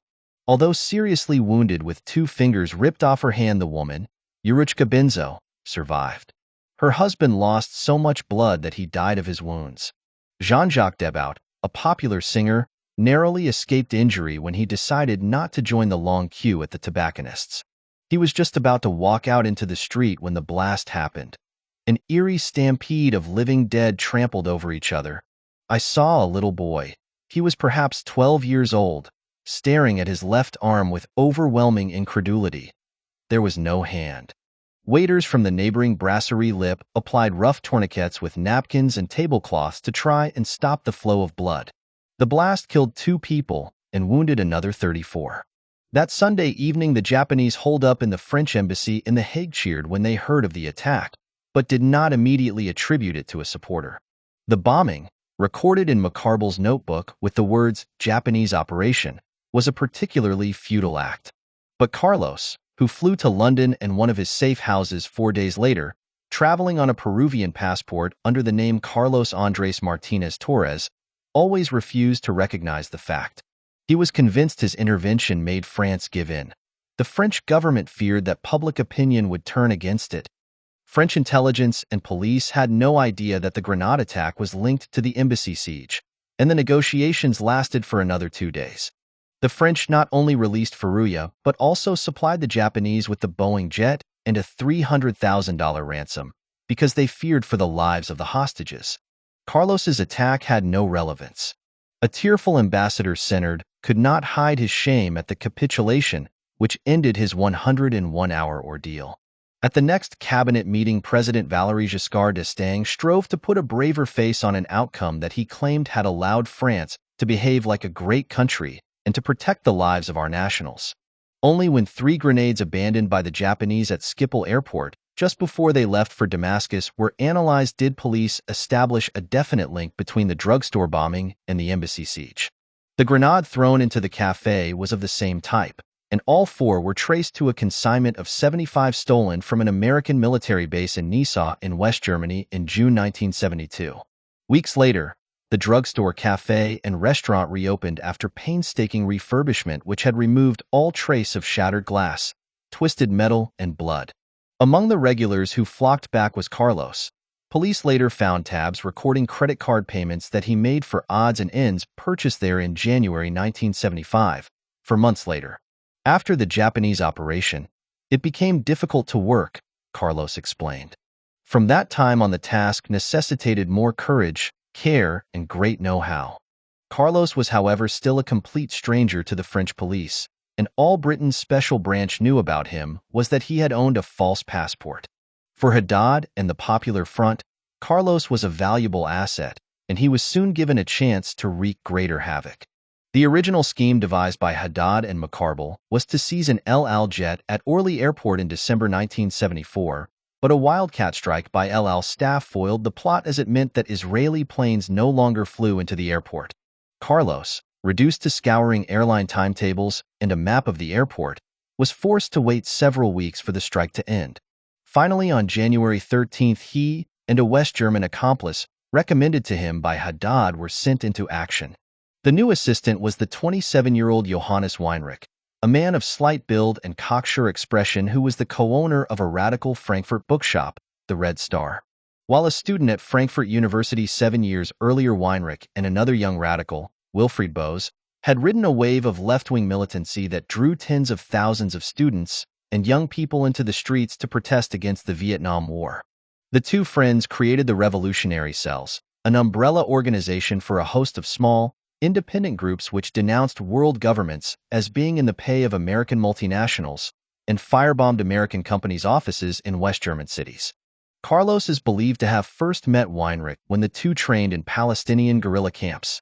Shortly after midday on January 13th, Carlos and Weinrich parked a rented white Peugeot 504 saloon car at the side of a road linking the Orly airport terminals, from where they had a clear view of the tarmac at the Western complex.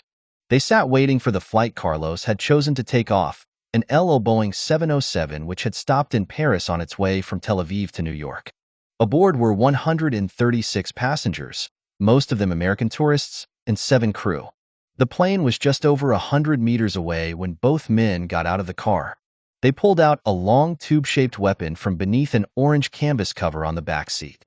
The weapon was a bazooka, a Russian-made RPG-7 rocket-propelled grenade, designed to bore its way through armor 30 centimeters thick, yet neither bulky nor heavy.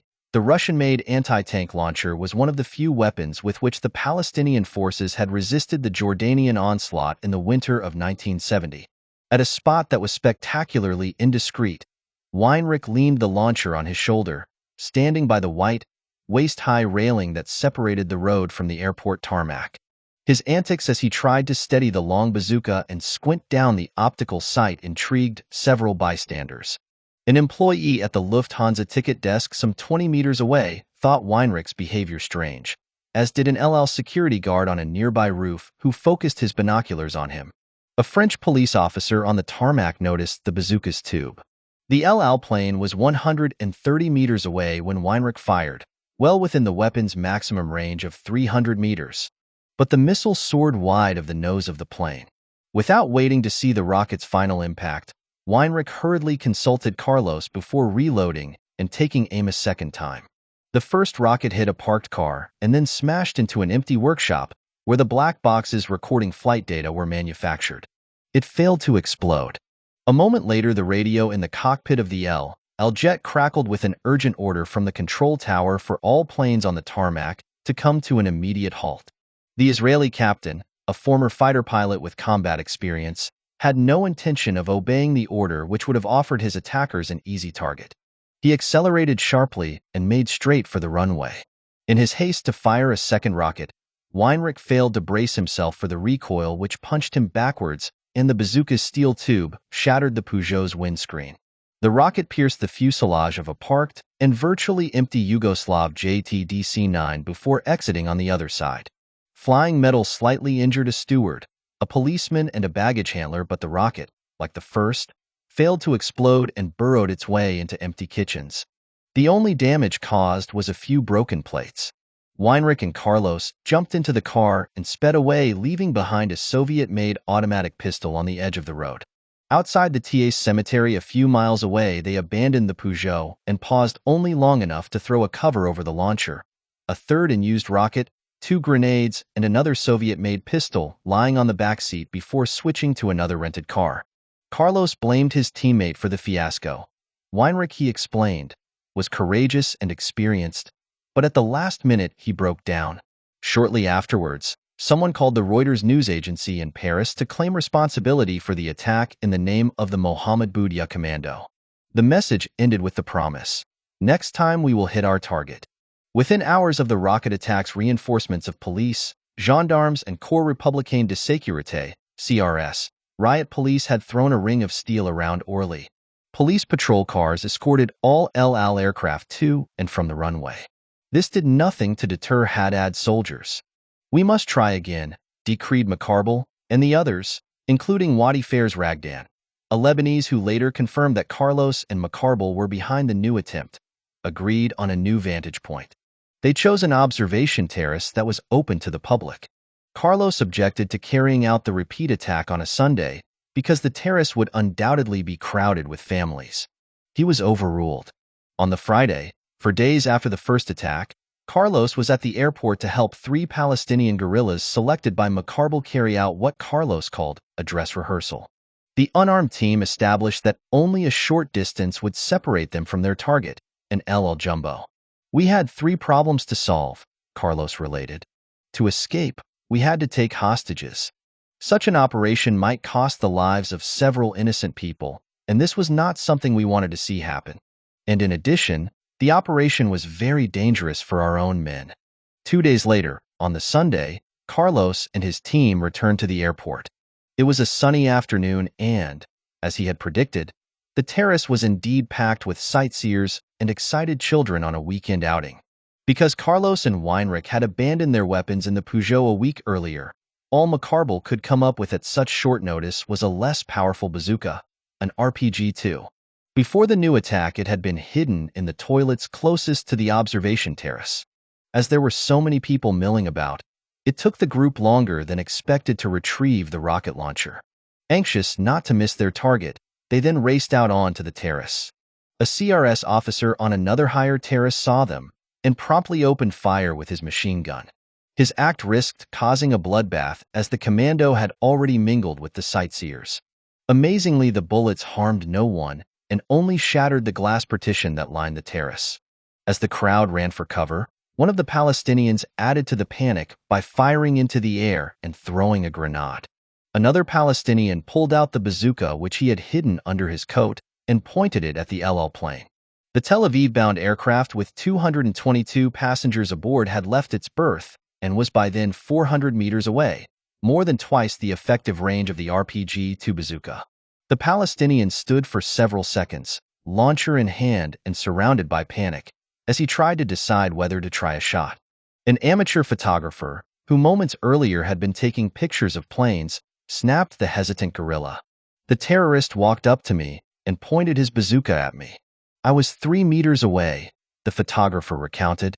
"My heart was in my boots. Then he raced past me."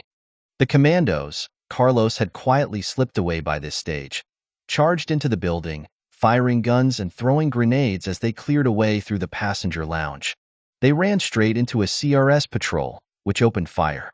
Travelers dived for cover. 8 people were seriously injured in the shootout, including a CRS officer who received a bullet in the stomach. The Palestinians managed to hold the police at bay as they grabbed several hostages whom they ordered to crawl into nearby toilets. One brave, burly man swung punches at the Palestinians and saved his wife from being dragged away. An elderly woman who did not obey orders fast enough received a bullet in her shoe but was unharmed. The guerrillas succeeded in taking 10 hostages, including a pregnant woman, a 4-year-old girl, and a priest. The first ultimatum slipped to police under a door demanded safe conduct and an airliner to fly the Palestinians out of France. It was signed with a name increasingly familiar to police, the Mohammed Boudia Commando. In the agonizing wait that followed, the priest gave the other hostages absolution. The gunmen were, as a whole, very correct, but I think that if the negotiations had failed they would have killed us just as correctly, was his ironic comment. The French government was in no mood for a firm stand.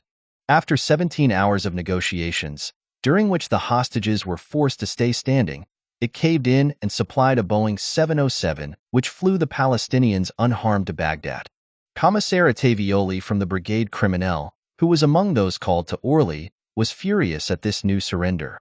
I was in favor of doing everything to neutralize the guerrillas. I had called in the elite GIGN commando unit of the gendarmerie. I still don't understand why we yielded. There were plenty of things we could have done to gain time. Their plans foiled yet again. Macarbal and Carlos fled to London, bringing with them a new addition to their movement, Hans Joachim Klein, a Frankfurt bailiff's clerk who had joined the revolutionary cells, whose members knew him as Schnitzel, Escalope, because of his favorite food. The long-haired Klein had met Carlos in Paris a few months earlier. I saw a guy whom I thought was a mafioso. That's what he looked like. He wore an Italian silk suit. He stank of perfume.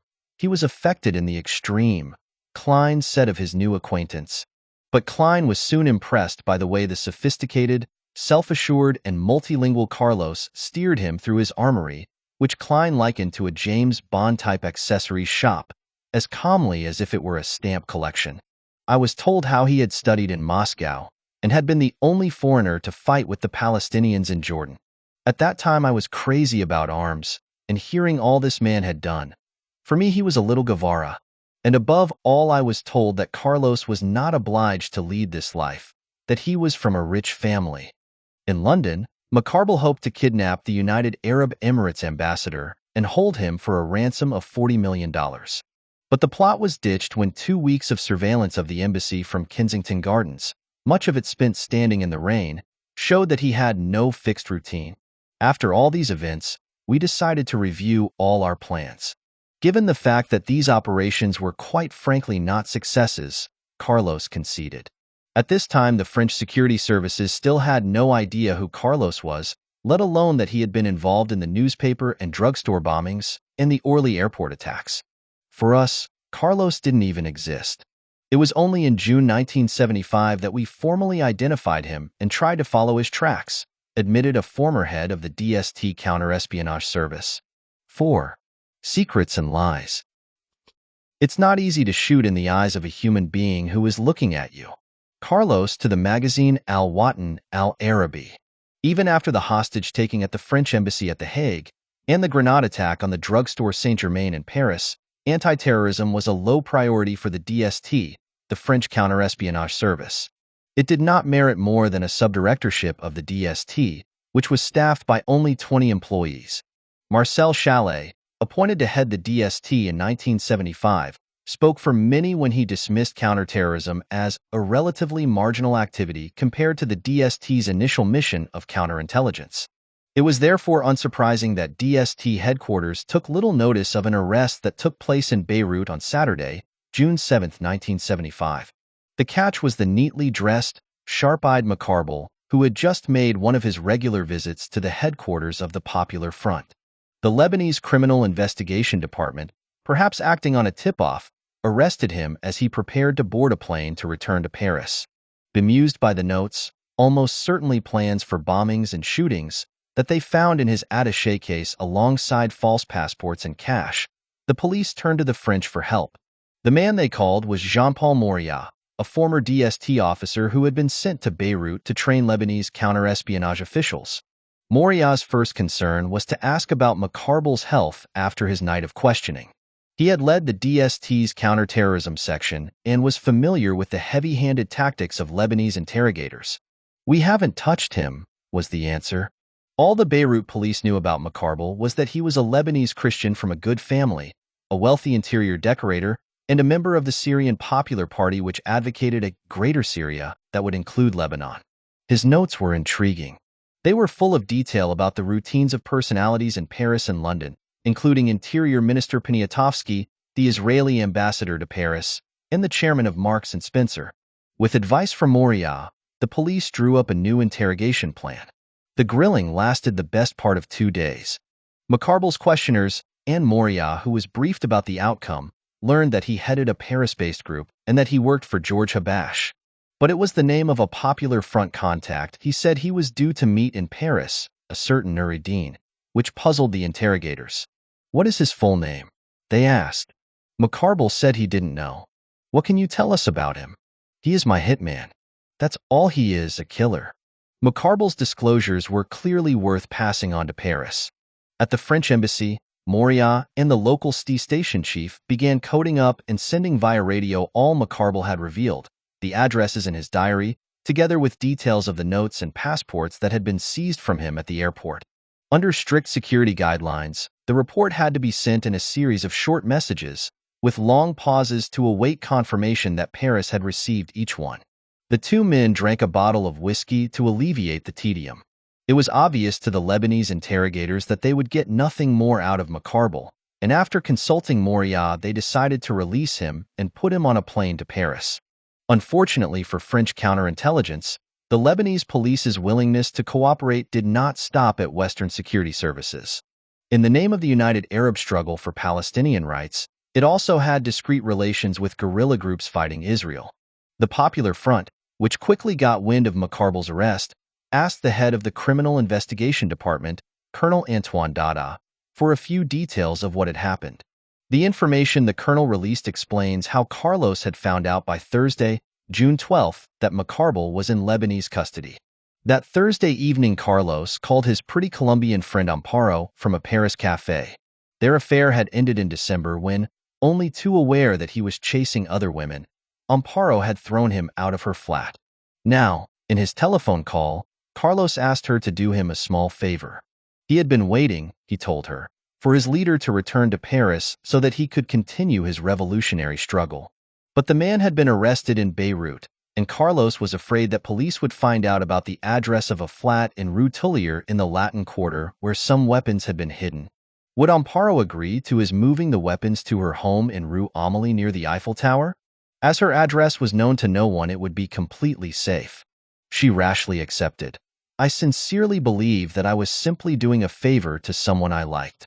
When she got back from work the next day, she had found a job at the Lloyd's Bank branch near the Opera House. She discovered that Carlos, who had kept his key to her home, had already dropped off some bags at the second-floor flat. He returned later that evening with more heavy bags that gave a clang when he accidentally knocked them together. Without showing her what was inside, he stored all the bags out of sight in a space above the ceiling. On Friday, June 13th, Macarbal boarded the Middle East Airlines flight to Paris, a free man. But on arrival at the Orly Airport terminal, a plainclothed Lebanese officer who had tailed Macarbal quietly pointed him out to a waiting DST team. The French believed Macarbal would lie low for a while, but sooner or later he would make a mistake, and perhaps lead them to his accomplices. Macarbal collected his suitcase and then took a taxi to the Latin Quarter. The Lebanese walked into a dirty gray house at number 9 Rue Tullier and emerged a quarter of an hour later with a tall, heavily built man with a pale complexion and dark wavy hair who was carrying his suitcase for him. Using a telephoto lens, the DST watchers snapped 2 pictures of the pair, and one of the unknown companion alone as, deep in conversation, they turned into the Rue Soufflot and walked towards the Luxembourg Gardens. One photograph showed Macarbal, still dapper despite his Beirut ordeal, waving a cigarette as he makes a point. Macarbal's acquaintance listens intently, his lower lip set in a pout, and his open jacket flapping in the breeze. The DST men tailing Macarbal recorded his encounters with a French secretary, Catherine Bonnefoy, but the watch yielded little else. Budgets were tight at the DST, and surveillance was costly. DST chiefs, convinced from the outset that they were wasting their time with Macarbal, needed little excuse to scale down the operation. A few days after his return to France, the coded surveillance reports that had been sent to Moria via the French embassy in Beirut stopped arriving. So episodic did the surveillance become that Macarbal was able to give the DST the slip and cross the channel to Britain on June 20th. With help from the French, the special branch found him and expelled him the following day. At Calais, he was handed over to the regional branch of the Renseignements Généraux, a security service responsible for domestic intelligence and best known to the French for the hundreds of thousands of files it keeps on them. In what must have been a humiliating request, the DST was forced to demand that Macarbal be handed back to it, with the pretext that it wanted to question him. Face-to-face in the DST headquarters close to the Élysée Palace, Commissaire Herons and Macarbal played cat and mouse. "I have 3 brothers and 3 sisters. I do painting and decorating work," was all Macarbal would say at his first interrogation. But at the second session, he admitted that one of the men he had met in Paris over the past few days was Noureddin. Macarbal added that he had given Noureddin 10,000 francs and a letter from someone in Beirut, but refused to say anything more. Finally, on the 5th day of detention, Friday, June 27th, Herons threatened to put Macarbal on a flight to Beirut the next day. The exhausted prisoner cracked. Macarbal knew that his revelations to the Lebanese police would soon reach the ears of his Palestinian masters and that returning to Beirut would mean certain execution. He blurted out that he was scared of dying, and he sold Noureddin. The man was the Popular Front's chief contact in Paris. He lied. Maria Teresa Lara, a young Venezuelan woman whom Macarbal claimed, equally untruthfully, was his lover, might have some more information on Noureddin. She lived in the Latin Quarter, in a studio flat at number 9 Rue Tullier. Macarbal did not, however, tell the DST that so might the woman sharing the flat with Maria Teresa, Nancy Sanchez Falcon. An anthropology student, Nancy had fallen in love with Carlos that winter, and her flat had for a time served as his weapons cache. On the other side of the Seine from the DST, the 2 windows of a small flat on the Rue Tullier, a short, sloping street behind the Sorbonne University, gaped open as Paris languished in the worst heat wave in more than a dozen years. Green curtains hung motionless in the muggy evening air. The sound of laughter and South American music from a party echoed around the courtyard below, much to the chagrin of neighbors exasperated by the raucous fiestas that they frequently had to endure. Carlos and 3 young Venezuelan students, Lema Palomares, Edgar Merino Muller, and Luis Urdaneta Urbina, had crammed into the flat at 5 o'clock that afternoon to drink Nancy's health before she left to spend her summer holidays in Venezuela. After a few drinks, Carlos escorted Nancy to the taxi rank around the corner in the Rue Soufflot. Not bothering to accompany his girlfriend to the airport, he waved her goodbye and then walked up the street to buy a bottle of J&B whiskey which he took back to the party. With both flatmates away, Maria Teresa was in Marseille on her way to a holiday in Algeria. Carlos played host. Socializing with Latin Americans might allow him to broaden his support network beyond current and ex-girlfriends to like-minded male acquaintances. To Urdaneta, Carlos had introduced himself when they first met at the beginning of the year as a Peruvian, and on a later occasion as an Argentinian, hastily adding that he had dual nationality. The sociology student thought him intelligent and an apparently keen cinema-goer. The flat on the Rue Tullier, decorated with posters including a blown-up photograph of Fidel Castro and a skull and crossed swords above the slogan Una peli cubana contra los demonios, a Cuban fight against the devil, was a less than ideal setup for Carlos. The only, flimsy guarantee of privacy in the main room, in which both girls slept, were the curtains that could be drawn around Nancy's bed.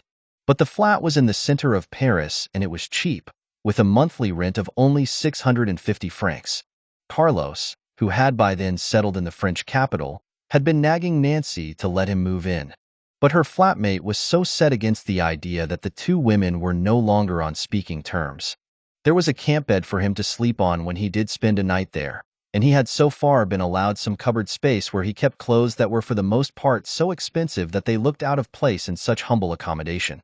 A raincoat with a Seville Row label, Nina Ricci ties, Italian leather shoes, a pair of Christian Dior glasses with neutral lenses, and cotton vests from Marks & Spencer. Carlos's clothes were one of the first things that young people noticed about him. Angela Armstrong, a blonde British secretary who worked for the College de France Science Institute and a friend of Nancy's, caught her first glimpse of Carlos at Rue Tullier. "I came into the room, and they'd got only one big chair, and he was sitting on it. He's fairly sort of well-built, and they called him El Gordo, which means the fat one. He seemed very much at home, very sure of himself, better dressed than most of the students, classic clothes, not blue jeans, not long hair.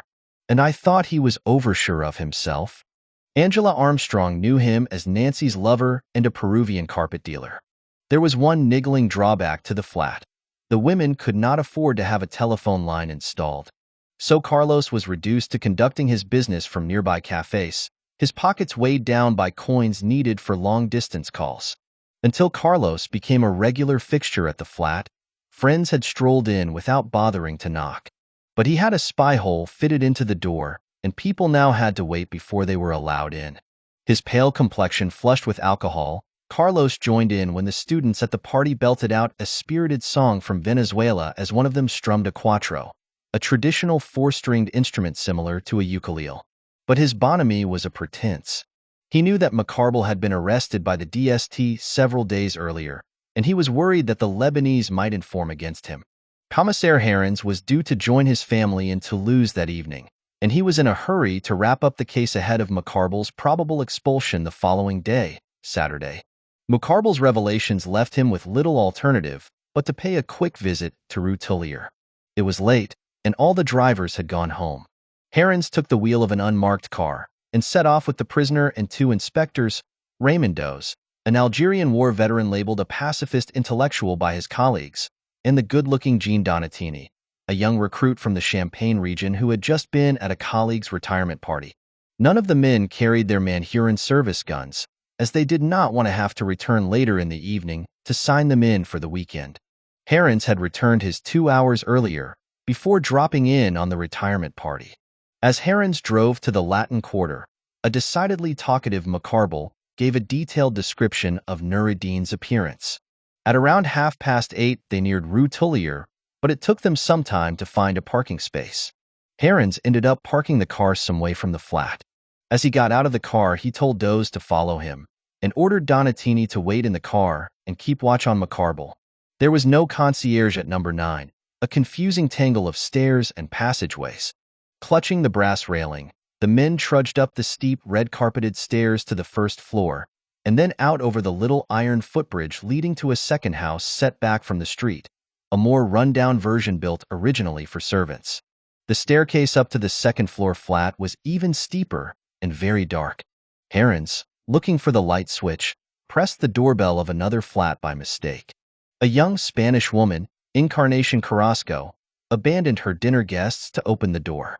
"I'm sorry, I made a mistake," Herons apologized before starting upstairs, in no mood to listen to Carrasco's complaints about her noisy neighbors. Privacy was a rare commodity in the flat, so Carlos and the 21-year-old Lema Palomares had retreated to the tiny bathroom to talk about Lema's worsening relations with her husband. She had first met Carlos a year earlier, and although she saw him regularly, she knew little about him. As Carlos perched uncomfortably on the toilet seat, Lema tried to make more room for herself. She bent down to move a brown briefcase resting on the floor. "Be careful," Carlos shouted. She froze, and then glanced at him quizzically. Carlos asked whether she would like to see what was inside the briefcase. He opened it and pulled out a pistol with a long barrel. Guns meant little to the young woman, but Carlos fondly cradled the checkmate, CZ-Vzor 52 automatic. It was a powerful 7.62 caliber gun capable of firing 8 bullets a second. A few minutes into their conversation, a friend glanced in and told them that police were at the front door. Lema strode out of the bathroom ahead of Carlos. Herons spoke to her in an aggressive tone, and she lost her temper and tried to rip his pass card out of his hand. Her friends calmed them both down. When Herons asked to see everyone's identity papers, Carlos showed his passport. "Do you know any Arabs?" Herons asked Carlos. "No, I don't, because I hate Arabs." "What about the Beirut stamp in your passport?" "Anyone can go there as a tourist," Carlos replied. As he looked edgy and had been drinking, Herons searched him but found no weapon. Does pulled 3 photographs from his jacket pocket and turned to Carlos. On the back of one of the pictures, someone had written Macarbal, but he made sure that Carlos did not see this. "What were you doing on June 13th? Does asked Carlos. Carlos protested that he did not look at all like the tall man in the picture. "And no, He did not know the other man and had not carried his suitcase. As Herons and Does persisted, raising their voices in exasperation, Carlos threatened to appeal to his ambassador and shouted out, "You don't know who my father is?" The pair were difficult to shake off. Carlos offered them whiskey. Only Herons accepted, but the tension eased. Lema took Marino by the hand and made him sit down next to her on the bed. She announced that she would play a tune on the cuatro. She started to sing. Carlos excused himself and went into the bathroom. He closed the door behind him and, out of sight of the others, reached down to his briefcase. When he emerged a few moments later, the checkmate automatic nestled down the back of his trousers. Herons had not been convinced by Carlos's protestations. In an attempt to ease the tension as he waited for their return, Herons asked the students about their politics. They replied that they were leftists, but not violent. "If you're not into politics, what do you do?" Carlos asked him. "I stand for the security of citizens," Herons answered. "DST," Carlos hissed, pointing at him. Donatini, who had long been fed up with waiting, was relieved to see Does. His only distraction had been watching the Friday night crowd stroll past the stuffy car. It was just after 10 o'clock as the three crossed the footbridge that ran above the courtyard. They were greeted by the Venezuelan song Barlovento bursting through the flat's open windows. "Barlovento, Barlovento, ardent land of the drum, my slender negress is on her way to the fiesta." The three men started up the narrow flight of steps. When he arrived at the flat, Donatini was surprised to see Commissaire Herons holding a glass of whiskey as a young woman, sitting on the bed, strummed her instrument and sang at the top of her voice. Only Carlos had not joined in the party atmosphere, standing away from the others. He had been passing his hand through his hair when Macarbal walked in and was surprised at the change in his friend's appearance. Michel had changed a great deal. It was as if he had fallen into a state of lethargy, no doubt the result of the psychological and physical torture which had been inflicted on him. Confused by the sight of Herons having a drink with Carlos in such rowdy surroundings, Macarbal asked for silence. Does inquired whether he knew anyone in the room. The Lebanese raised his arm. He was so weak that he could not stop it trembling, to point at Carlos. In a voice broken by exhaustion, he identified the man he had until then called Nureddin. "It's him. He's the man who carried my suitcase." Carlos stopped stroking his hair. Suddenly his right hand came out from behind his back, grasping a gun with a long barrel. All Lema saw were flames, or rather flashes of light, which blinded me. She heard the dry crack of the gun firing before she hid her head in her arms and threw herself sideways on the bed. Macarbal collapsed. His neck had been pierced by a bullet which entered below his right ear, sliced through his spinal cord, and exited beneath his left ear. Carlos, according to one of those present, was firing like a lunatic. But there was method in his madness.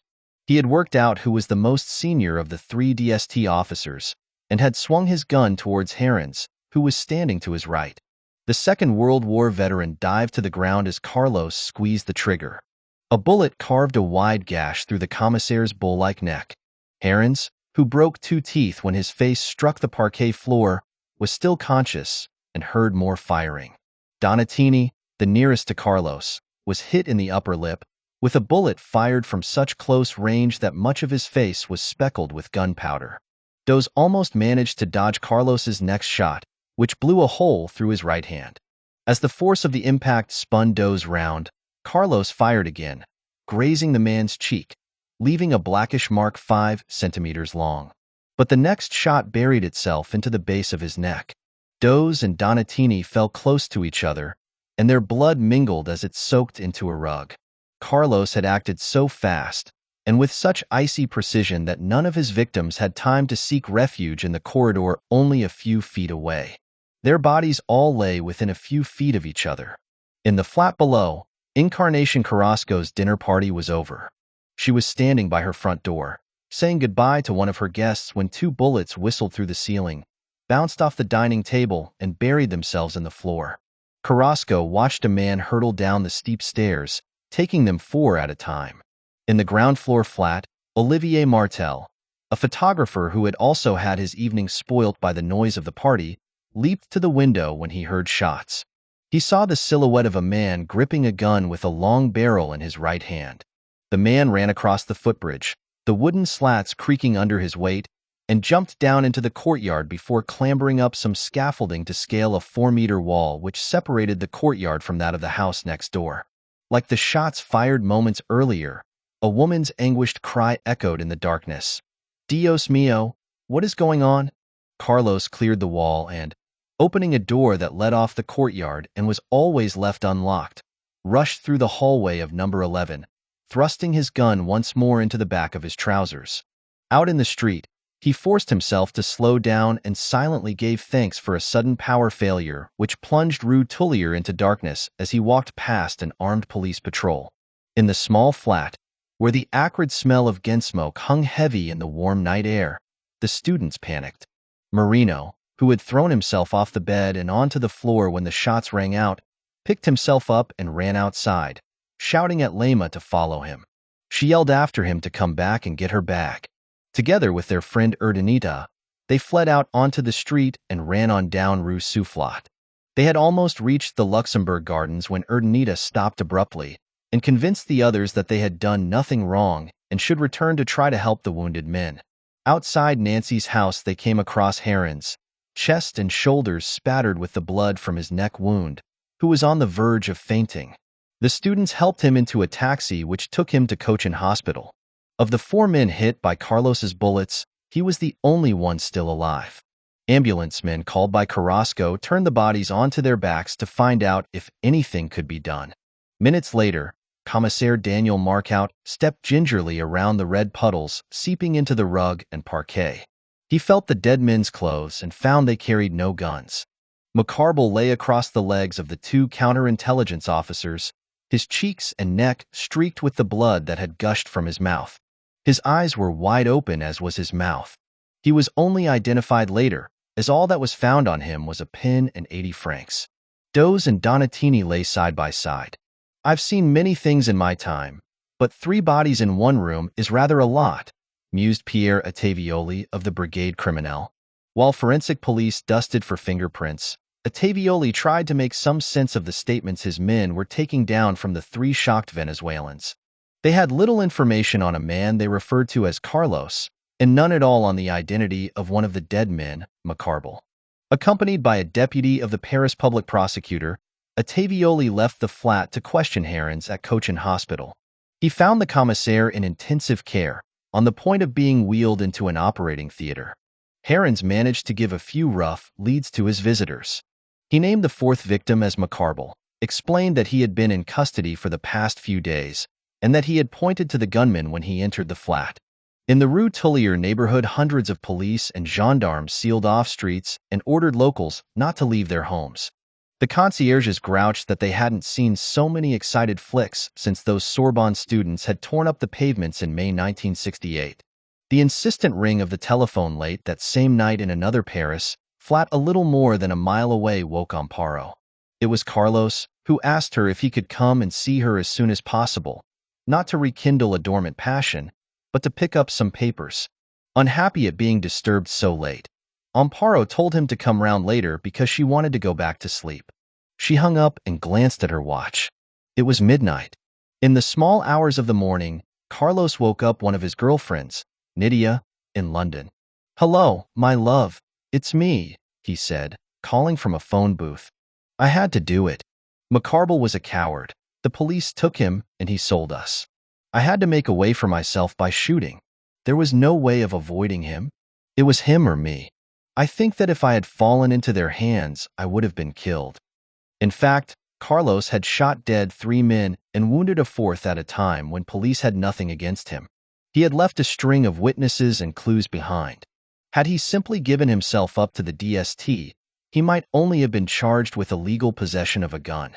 If he had wanted to flee, threatening the officers with his pistol would have been enough. Even his escape route, involving a leap from the footbridge into the courtyard, had been clumsy. A more discreet alternative would have been to run up to the 5th floor where one of those rambling, communicating corridors which are so common in old Parisian houses would have allowed him to slip unseen into the neighboring building. Carlos allowed Amparo only 5 hours sleep. At about 5 o'clock in the morning, his gun still stuffed into his belt, he used the key she had once given him to barge into her flat. He had no guarantee that Macarbal had not passed on the Rue Amélie address to the DST, just as he had disclosed the Rue Tullier address. But Carlos was past caring. Without even greeting Amparo, he flicked the light on, went up to a chest of drawers next to her bed, opened the bottom drawer and grabbed a paper bag. Emptying the bag on the table, he selected and pocketed a red Chilean passport. He then pulled another bag from a cupboard and rummaged inside it. In his haste, he mistakenly rang the Gare de l'Est instead of the Gare du Nord to ask when the next Trans-Europe Express to Brussels was due to leave. After getting the information he wanted, the man whom Amparo had loved for his gallantry finally acknowledged her. What he then told her forced her fully awake. Constantly glancing at his watch, he explained that he had killed his chief because he had betrayed him, that he had also shot and killed 3 policemen, Carlos had left the 3 officers for dead, and that he was leaving for Brussels. He cautioned Amparo, telling her to be careful. The menacing way Carlos gave her that advice made her feel afraid of him for the first time. After pulling the pistol out of his belt, slipping the magazine out, reloading and then snapping it back, he settled at a table with pen and paper and started writing. It was a hurriedly phrased letter, in Spanish, to another of his London girlfriends, the Spanish waitress Angela Odola. He addressed it to the bar where she worked, Bistro 17 in Queensway. He signed it, underlining his name twice. Dear Angela, as you know, things are very serious here. I had a narrow escape. I will cross the border. I'm not telephoning you, because I must have torn up the postcard. I'm sending you this letter twice, to the bistro and to the house, in case my memory fails me and I get the address wrong, so that one of them reaches you. Don't ring my girlfriend. I'm going on a journey. I don't know how long for, but I hope that I won't be long in returning. As for the Chiquitin little baby, I have sent him to a better world, because he was a traitor. Kisses, Carlos. He then made another phone call to Linda Escobari, an air stewardess in London who was a family friend. He asked her husband to take down a message in Spanish for his mother in Venezuela. I am leaving for Asia. Again, Carlos glanced at his watch. At 6 o'clock, he said a cursory goodbye to Amparo and strode out of the flat. He did not make straight for the Gare du Nord, but hung around the neighborhood before once again taking a big risk. Inexplicably, he strolled into a building that police were very likely to make a priority in their hunt for a fugitive, the Air France bus terminal at the Invalides. At around 8 o'clock that morning, he bumped into the British secretary, Angela Armstrong, who was buying a plane ticket at the terminal. Her 5-year-old daughter, Nina, was with her. Carlos looked relaxed when he greeted Angela, but took her by the shoulder and steered her and Nina towards a quiet corner of the bus terminal. Have you heard the news? He asked her in English. No. Carlos suddenly switched to Spanish, speaking urgently in hushed tones as he launched into a short, disjointed monologue. I've killed 3 policemen and a dirty Arab who betrayed me. I'm not in the habit of killing. I kill all those who betray me. Write to Nancy, tell her to stay in Venezuela. Nothing will happen to her. It's annoying. I'm leaving for the Middle East to fetch some papers, and then I'll come back. And he was gone. He's gone mad. Or he's drunk, Armstrong thought. But as she walked past the newspaper kiosk outside the terminal, her eye caught the front-page headlines, 2 policemen killed, another wounded. The 2 murderers were reportedly Venezuelan. One of them was killed. The popular daily L'Aurore, which Carlos had bombed the previous summer, inaccurately informed its readers in its first version. Slowly the truth sank in. The words, I kill all those who betray me, began to sound more like a threat than a confidence. For a week the DST had neglected a clue that might have prevented the murders. In Macarbal's flat on Avenue Claude, Villefox in eastern Paris investigators had found a check for 2,500 francs bearing Amparo's name. The check was signed by a jeweler who said she had asked him to lend her money, and he revealed her address. But it was only on Monday, June 30th, 3 days after the bloodbath, that the manhunt reached the Rue Amélie flat. The woman's home was a cavern worthy of Ali Baba and the 40 Thieves, marveled L'Aurore. Amparo had not asked to look inside Carlos's bags, nor had he offered to show her the unsettling collection which had turned her flat into a high-risk incendiary zone. Among the most valuable items were check-made Scorpion machine pistols, lightweight technical wonders that boasted a greater range than conventional pistols. Besides these, the bags contained 10 pistols, also mostly of Czech origin, 33 chargers, 28 grenades, 15 sticks of dynamite, 6 kilos of plastic explosives, detonators, and some 30 electric igniters, as well as 3 homemade bombs ready for use. Among the grenades from Eastern Europe were 2 igniting caps marked UZRGM-08 73354, the same inscription as had been found on part of a grenade discovered at Orly Airport after the second failed rocket attack on an El Al plane. The markings on an M26 fragmentation hand grenade showed that it was similar to the one thrown in the drugstore, and to the 3 that had been abandoned by the Japanese Red Army after the siege of the French embassy in The Hague. As well as weapons, explosives, and ammunition, Carlos had stored in Amparo's flat a forger's kit and a list of leading French Jews or figures linked to Jewish circles, including the popular politician Simone Weil, an Auschwitz survivor who was then health minister.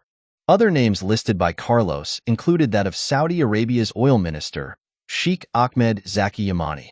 There were also files containing plans of the offices of the 3 Paris newspapers bombed the previous summer, and Macarbal's little green notebook detailing operations and accounts over the past year, down to the 2-franc charge for access to the Orly Airport observation terrace on the day of the second attack. As the DST men who raided the flat at gunpoint picked their way through Carlos's belongings, they found 4 passports bearing his picture. The DST had no idea which, if any, of the 4 identities matched that of the real Carlos. Senan Clark, an American, born in New York on June 20, 1945. Glenn H. Gebhard, also an American, born in New York on August 1, 1950. Carlos Andres Martinez Torres, a Peruvian, born in Soltero on May 4, 1947. And Ilich Ramirez Sanchez, a Venezuelan, born in Caracas on October 12, 1949. It was only much later that 5 of the fingerprints that had been discovered in the flat on Rue Tullier were matched to a set of prints sent by the Venezuelan authorities. "I am in love with him," Amparo told the state security court after she was charged with possession of arms and explosives, and with collusion with the agents of a foreign power, a catch-all charge often used in counterterrorism investigations. But she readily described to investigators the dawn visit to her flat by a distraught Carlos. It was Carlos's reliance on young women that led police one step closer to him. In London in mid-June, when Angela Odola and her boyfriend Barry Woodhams were moving a chest of drawers in her flat, he had discovered 2 envelopes containing an out-of-date Chilean passport bearing Carlos's photograph, but with the name Adolfo José Miller Bernal, and a Kuwaiti international driving license also with his photograph, but made out in yet another name. There was also a list of prominent British figures, many of them Jewish. Intrigued, Woodhams had then picked the cheap lock on the black antler holdall that Carlos had asked Angela to store behind a bookcase several months earlier. The neatly wrapped parcels on top in the holdall contained a Czech automatic pistol, a silencer, and ammunition. Woodhams had gone no further, worried that Carlos would guess that he had opened the bag. On July 1st, a day after the DST discovered the arms cache at Amparo's flat in Paris, Woodhams read about the Tullier case in The Guardian. Woodhams began to wonder whether Carlos the killer and the Carlos he knew were the same man.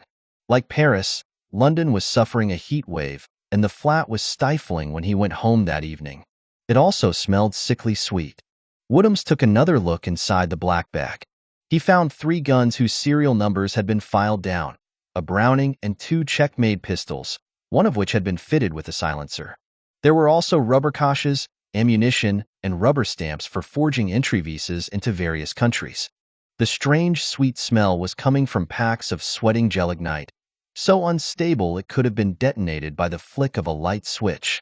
Woodhams's leftist sympathies meant that he had little confidence in the police, so he decided instead to go to a part of the press I could trust. But when he telephoned The Guardian, the news desk worried that he might be one of the dozens of eccentrics who call up newspapers every day. "Bring the bag in," Woodhams was told.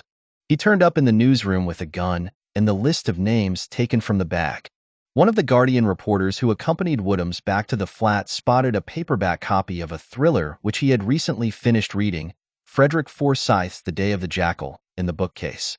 A new nom de guerre, Carlos the Jackal, was born. No matter that the novel's hero was a tall, blonde Englishman with a lean build and gray eyes, as bleak as a Channel fog. or that he had little to do with Palestinian extremists. Had Carlos been modeling himself on the English assassin? Years later, Woodhams wrote into the newspaper to set the record straight. Which is true? Was the Jackal a Frederick Forsyth fan? Or, even more insidious, had he planned his own nickname? I am afraid the second version is wrong. The book was in the bookcase and belongs to me, a Frederick Forsyth fan. As Scotland Yard, called in by The Guardian, turned the flat upside down, Angela Odola smoked a cigarette and clowned around with a police helmet several sizes too large for her. Asked about her relationship with Carlos, she described him as a friend, well, a former friend now. The black bag was sent to the Home Office's Forensic Explosives Laboratory, which analyzed its contents. They found detonators, grenade igniter sets, 3 live Mills hand grenades, the standard issue for the British Army, wrapped in paper marked 3 British hand grenades in Carlos's handwriting, a half-kilo slab of orange, clay-like Semtex plastic explosive of Czechoslovak origin, 3 slabs of another, probably Swedish explosive, again wrapped in brown paper and marked 6 cartridges of dynamite, 2 lengths of safety fuse, and a Russian-type FL fragmentation hand grenade. Both Barry Woodhams and Angela Odola were arrested. He was freed after 3 days, but she was jailed for a year on charges of possessing arms and then deported. Woodhams's revelations ruined their relationship. She never spoke to me again after we were arrested. Angela Odola was not the only woman to suffer for Carlos's sake. Even those who had not sought out his company paid a price. After their sudden encounter at the bus terminal in Paris, Angela Armstrong had felt too afraid to write to her friend Nancy as Carlos had requested. She tried to persuade her boyfriend in London to send a message, but he too had read the newspapers and refused. Fearing that she was in danger, Angela Armstrong flew to London but decided only a day later that she should talk to the police. She was arrested on her return to Paris. The police abandoned her in her cell during the day and questioned her at night. When her nerves snapped under the strain and she turned hysterical, one of the interrogators hit her across the face. She was freed after 25 days. Nydia Tabone paid a heavier price. Investigators found that she had acted as Carlos's banker and had helped him use a false identity. Although no evidence was discovered at the time to suggest that she knew or suspected anything about his guerrilla activities, she was jailed by an Old Bailey court for a year. The revelation by The Guardian that Carlos had lived in London sparked a flood of supposed sightings across Britain. A frightened Dalia Fuentes, an employee at the Venezuelan consulate who knew Carlos, testified that she saw him knocking at the door of her home late one evening, but that she did not let him in because he seemed very dirty, which struck her as unusual given his customary neatness. Carlos retorted years later that this had been a feminine ruse, a ploy by Fuentes to have herself recalled home where she could pursue a former Venezuelan ambassador with whom she was in love. What is now clear is that after the shooting in Paris, Carlos passed through Brussels and then flew to Beirut to give Haddad his version of events. There, on the day after the 3 murders, the chief of the Criminal Investigation Unit, Colonel Dada, summoned the former DST serviceman who had helped question Macarbal, Jean-Paul Moria. With the top brass of the department assembled in their parade uniforms in his office, the colonel told him in grave tones what had happened in Paris. The department, the colonel assured him, expressed its sorrow and stood by the French on this day of all days. The political party of which Macarbal was a member, the Syrian Popular Party, lost no time in avenging its deceased member. Moria had only just returned home when a barrage of 12.7 caliber bullets hit his apartment, sending him and his wife diving for cover. The Syrian Popular Party was not the only one after Moria. Carlos was also seeking revenge. Colonel Dada told me that Carlos wanted to shoot me dead on his return to Beirut. Moria later recalled in a matter-of-fact tone. He was lucky. The Palestinians warned Carlos that if he did so, the French secret services would turn venomous and many people would die. One of the PLO leaders, Abu Iyad, sent him off to the Libyan capital Tripoli. With no progress in the French investigation since the finding of the arsenal at Amparo's home, the Interior Ministry announced on July 10 that it had ordered the expulsion of 3 Cuban diplomats it linked to Carlos and his friends at the Rue Tullier flat. The ministry said the embassy's first secretary and 2 cultural attaches, were all members of the Cuban DGI Secret Service, an organization that worked closely with the KGB. The ministry dropped heavy hints that Carlos might have sought and obtained refuge at the Cuban embassy after the shootings. Officials under Interior Minister Poniatowski spread the word that the DGI had helped Carlos to flee from Marseille to Algiers on a fruit cargo boat or, in what would have been a much more comfortable journey, by car to East Germany with a Cuban diplomatic passport, and then by air to the Middle East. The expulsions for terrorist links were a first for France, which until then had only thrown out diplomats for spying. Certain foreign intelligence services, thundered Poniatowski, are giving aid to international terrorist organizations. The press had a field day speculating on Carlos's Moscow ties. More discreetly, Havana urgently recalled Pedro Lara Zamora, a second secretary at the Paris embassy who had been due to go on leave the following month. DGI officer Zamora had been a regular caller at Nancy Sanchez Falcon's flat on Rue Tullier, where he discussed politics with her friends, and had often accompanied her to events at the Maison de Cuba Cultural Center. The Rue Tullier shootings humiliated the DST. The counterintelligence service had blundered because it did not believe in the vitally important coded messages sent from Beirut. There was enough in Macarbal's testimony to show that he was dangerous and that there might be an accomplice in the Rue Tullier flat. The failure to understand Macarbal's importance, the casual way in which the visit to the flat was handled, 3 unarmed officers, no backup, an informer in tow, drinks before setting out and at the flat, all contributed to the bloodbath. Herons owned up to part of this when he admitted in public that he had thought Carlos was small fry. For years afterwards, Herons would start every time he saw Carlos mentioned on television. He would have liked to track him down, and he never gave up. Following Carlos, knowing where he was his life's work, according to Herons' son Jean-Noel. In one of its earliest disinformation campaigns after the murders, the DST encouraged newspapers to speculate on whether the 3 officers had been carrying their guns. One article referred to the DST refusing to confirm or deny that the victims were armed, at a time when it was known they were not, since this had been established within hours of the crime. In his report, the first police officer at the scene, Commissaire Marcout, said that no weapons were found on or near any of the dead men. Senior DST officer Philippe Parent confirmed shortly afterwards at the flat that their weapons were at headquarters. It was a technical error. The DST officers did not imagine that Carlos would defend himself in that way, and so they weren't armed, former President Valéry Giscard d'Estaing admitted. Salt was rubbed into the wound later when, in their indictment of Carlos for the Rue Tullier shootings, public prosecutors criticized the DST officers for calling on the flat unarmed. Fresh humiliation was avoided when the DST suppressed further evidence of the cavalier way the visit to Rue Tullier had been handled. Donatini's autopsy revealed that his body had a blood alcohol content of 1.45 grams per liter, officially defined as a light alcoholic condition, but enough to affect his vision, lower his guard, and slow his reflexes. The DST kept the results of the autopsy secret. Donatini should never have gone to Rue Tullier. In the DST's clumsy attempt to hide its tracks, it even doctored one of the photographs showing Macarbal and Carlos. Officially, the DST maintained that it knew nothing of the Rue Tullier address until Macarbal revealed it a few hours before the bloodbath. In fact, the files of the judicial investigation contain 2 versions of the picture which are identical save that in one the name of the street, Rue Soufflot, and the street number, number 20, have been blanked out, a clear attempt to conceal the fact that the DST had come so close to Carlos a few days earlier. A coded report on Macarbal's visit to Rue Tullier on the day of his arrival in Paris was sent to Moria in Beirut at the time. The DST was not alone in twisting events. "I am not a professional killer," Carlos modestly observed in his account of the shootings 4 years later.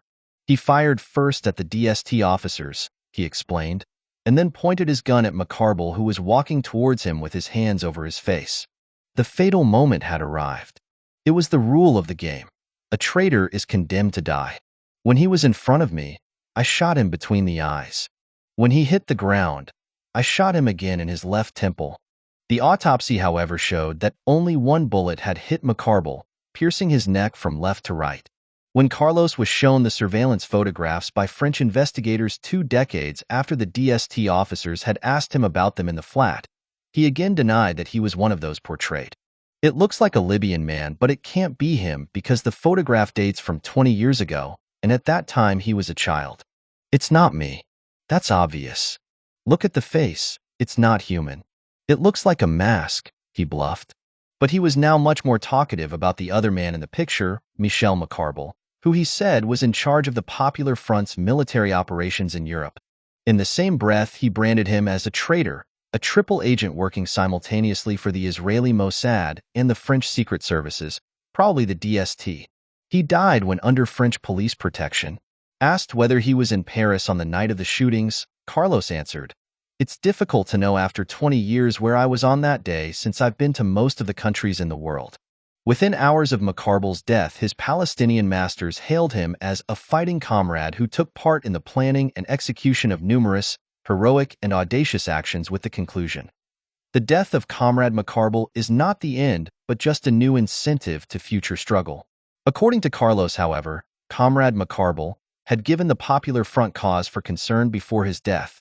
In Paris, the security service of our organization had noticed that Macarbal was being followed everywhere he went, which worried it greatly because it didn't know who was interested in him.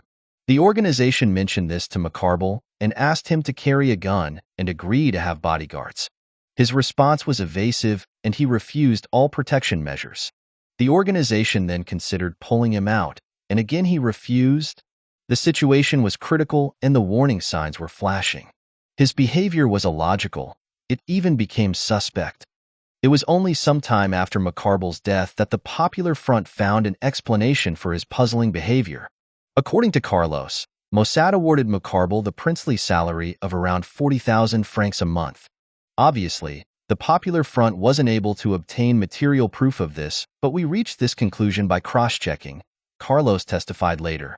A former Mossad Katza, or intelligence case officer, Viktor Ostrovsky, writes that Macarbal was recruited as far back as June 1973 and supplied information on the routine of his predecessor, Boudia, which was used by the Wrath of God commando that blew Boudia up later the same month. Ostrovsky, a former weapons testing expert, decided to write a book on his 4 years inside Mossad because he wanted to expose the twisted ideals, self-centered pragmatism, greed, lust, and total lack of respect for human life, which he claimed permeated the organization. He tells how the Paris-based spy Oren Riff, who later served as a Mossad course commander, turned Macarbal around in a London hotel. After reciting all he knew about the Lebanese, Riff reportedly challenged him bluntly, "I'm from Israeli intelligence, and we're willing to pay you a pretty penny. We want you to work with us." With a big grin, Macarbal shot back, "What took you so long?" According to Ostrovsky, Macarbal agreed to collaborate not so much for the money as to ensure that he was protected by both sides. The Popular Front was happy to accept Carlos's version of events. After his escape from Paris, he earned a vote of confidence from his recruiting officer Bassam Abu Sharif, who publicly described Carlos as the most brilliant agent and our chief international operative. Carlos is outside of the grasp of the police forces which are after him. We can tell all that Carlos will make his presence felt in the months to come. He will prove our point. 5. An awful party. Tell them I'm from Venezuela and my name is Carlos. Tell them I'm the famous Carlos. They know me. Carlos to the mediator at the OPEC Raid. In the eyes of his Palestinian masters, Carlos had shown his mettle in Paris. He had also murdered the Popular Front's chief European envoy. But in Beirut, he had managed to persuade Haddad that Macarbal had died a traitor's death. Carlos's arguments, and his notoriety as France and Britain launched a worldwide manhunt for him, ensured advancement rather than a reprimand. At meetings in Beirut and Aden through the late summer and early autumn of 1975, Haddad discussed a new plan with Carlos. Until then, Carlos's task had required little more than the personal networks he had set up in London and Paris, which were answerable only to him and inextricably entwined with his private life.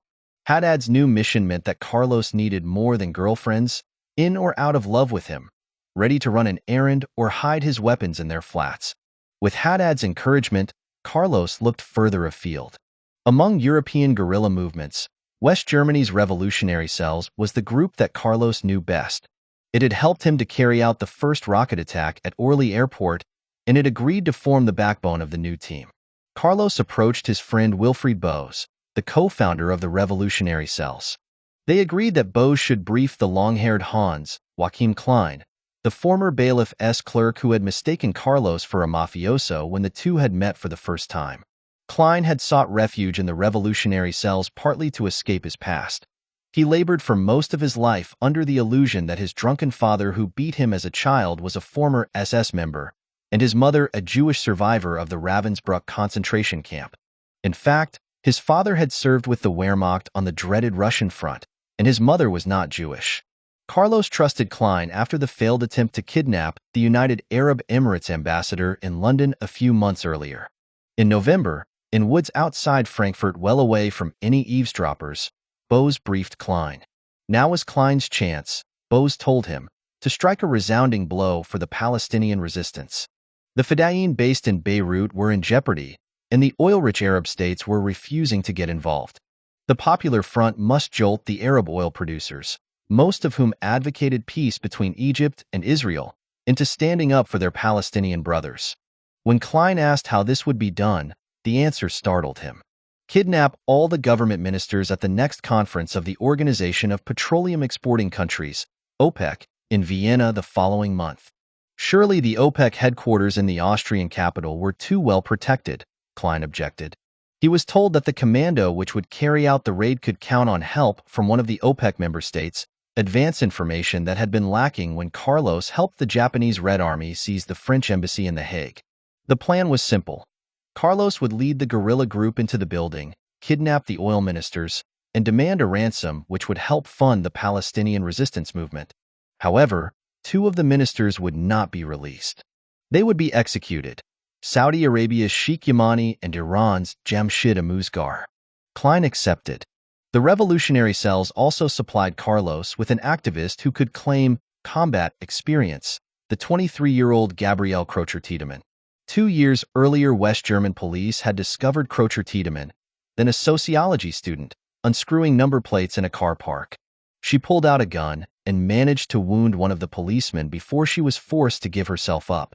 She was described by Interpol as having a flat chest, brown hair sometimes tinted a dark reddish color, a pale face, gray-blue eyes, a big pointed nose, a small mouth, and big teeth.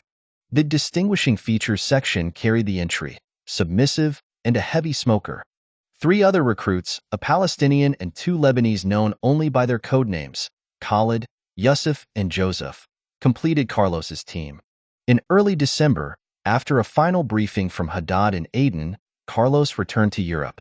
He took the scenic Alpine route from Switzerland into Austria, aboard the same train as Bose and Klein, but without their knowledge. Carlos took a room at the Hilton east of Vienna city center, the first modern hotel to be built there since the war. Not for him the old-world splendor of the Habsburgian palaces that had been converted into hotels. Bose and Klein stayed in a less luxurious hotel near the cathedral and begrudged Carlos his expensive tastes. When Carlos spoke of his lifestyle, he would willingly admit that he had remained a bourgeois. Klein explained. And I have to admit that this way of life did not displease us, even if we criticized him. He would always be richly dressed and stay in luxury hotels. He would say that it was better for his security. I have to say that for these operations we were not short of money, something like $100 per day and per guy. With that you can live well. Over the past few weeks, the 26-year-old Carlos had grown a goatee beard and sideburns. He wore his hair long, and needed one last item to complete his attempt to look like his hero Che Guevara. After a few days strolling unarmed through the Austrian capital, he finally found what he needed in a chic boutique: a black beret.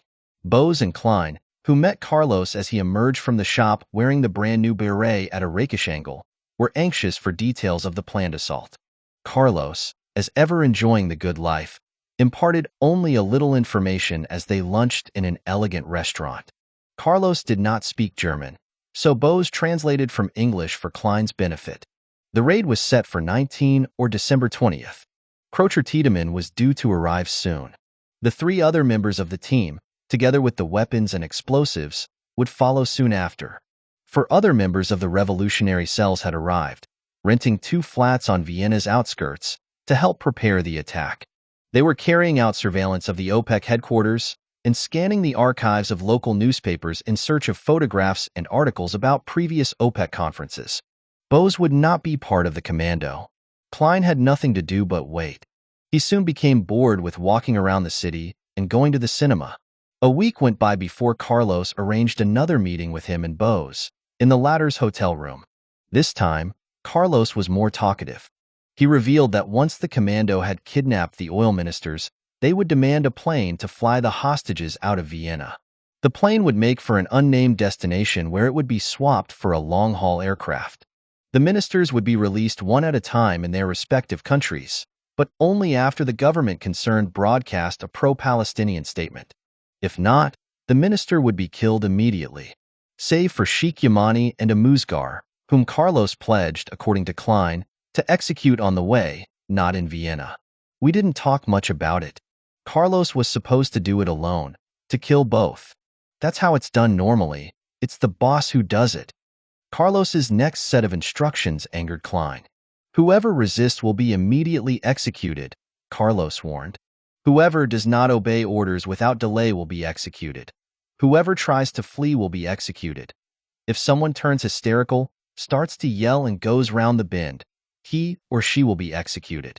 If a member of the commando does not obey my orders or does not conform with the instructions agreed in advance and thus jeopardizes the success of the operation, he will be executed. Klein pointed out that if someone was fleeing or having a nervous breakdown, there was little point in mowing them down. Carlos would not budge. Killing anyone who resisted would make the other hostages think twice about trying anything, and any hysterical secretary should be shot dead on the spot because she might cause a mass panic. Carlos and Klein argued the point for 2 hours, with Bose translating back and forth. The three suddenly realized they were shouting so loudly that someone in the next room or in the corridor might overhear. They abruptly ended their meeting. Klein was convinced that his objections had been watered down by Bose. Otherwise, Carlos, Klein felt sure, would have dropped him from the team. But Carlos could not afford to lose anyone, partly because his preparations were not going to schedule. Crocher Tiedemann had not yet reached Vienna, and this threatened to wreck the whole operation. Carlos was also still waiting for the inside information he had been promised, including the layout of the OPEC offices, and for the weapons and explosives. He had no alternative but to postpone everything for a few days. Carlos turned to Bose for help. Would the comrades of the revolutionary cells let him have all the arms, explosives, and accessories they had in reserve? According to Klein, Carlos also urgently requested weapons from an intelligence contact, a secret serviceman from an OPEC member country whose name has not been disclosed. While he waited for an answer, Carlos moved out of the Hilton Hotel and rented a flat for himself and the rest of the commando. Crocher Tiedemann shortly thereafter made contact. The team was finally complete. On Friday, December 19th, after meeting his intelligence source, a triumphant Carlos returned to the flat. He carried 2 bags heavy with Italian-made Beretta machine guns and pistols, rapid, fire M16 rifles, Scorpion machine pistols, P38 revolvers, and some 15 kilos of explosives. A few hours later, a member of the revolutionary cells appeared at the flat door with more weapons which she had smuggled into Austria in a large suitcase. That night and the following day, the commando greased and oiled the new weapons they had selected, most of which were brand new and still in their wrapping. On the morning of Sunday, December 21st, Carlos trimmed his goatee, mustache, and sideburns. He dressed in khaki trousers, a light gray pullover, and a brown Pierre Cardin leather jacket. He wore his beret at a not-too-jaunty angle. Weapons, as well as ammunition, explosives, fuses, and detonators, were stuffed into Adidas sports bags which Carlos, Klein, Crocher Tiedemann, and the 3 Arab members of the group slung over their shoulders. The 6 left the flat and took a tramway along the Dr. Karl Lueger ring west of the city center and got off close to the Christkindlmarkt, the traditional Christmas market which the previous night had done a brisk trade in grilled Austrian sausages and festive knickknacks as seasonal carols blared out over loudspeakers. The market was quiet as the team stepped onto the slippery, snow-packed pavement.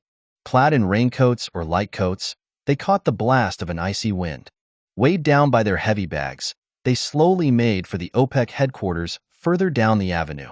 They reached the 7-story building, which also housed the Canadian Embassy and a branch office of the Texaco Company, just after 11:30. Klein breezily greeted the young policeman guarding the entrance of the glass and concrete building, who barely nodded in reply. All through the morning, ministers and their retinues had been arriving and leaving, and there was no reason to check this particular group, or so the policeman thought. The start of the session and the possibility of catching ministers on their way and had drawn some 30 journalists. Although no dramatic announcement was expected, the oil producers' lobby had been news ever since it had jacked up prices in recent years.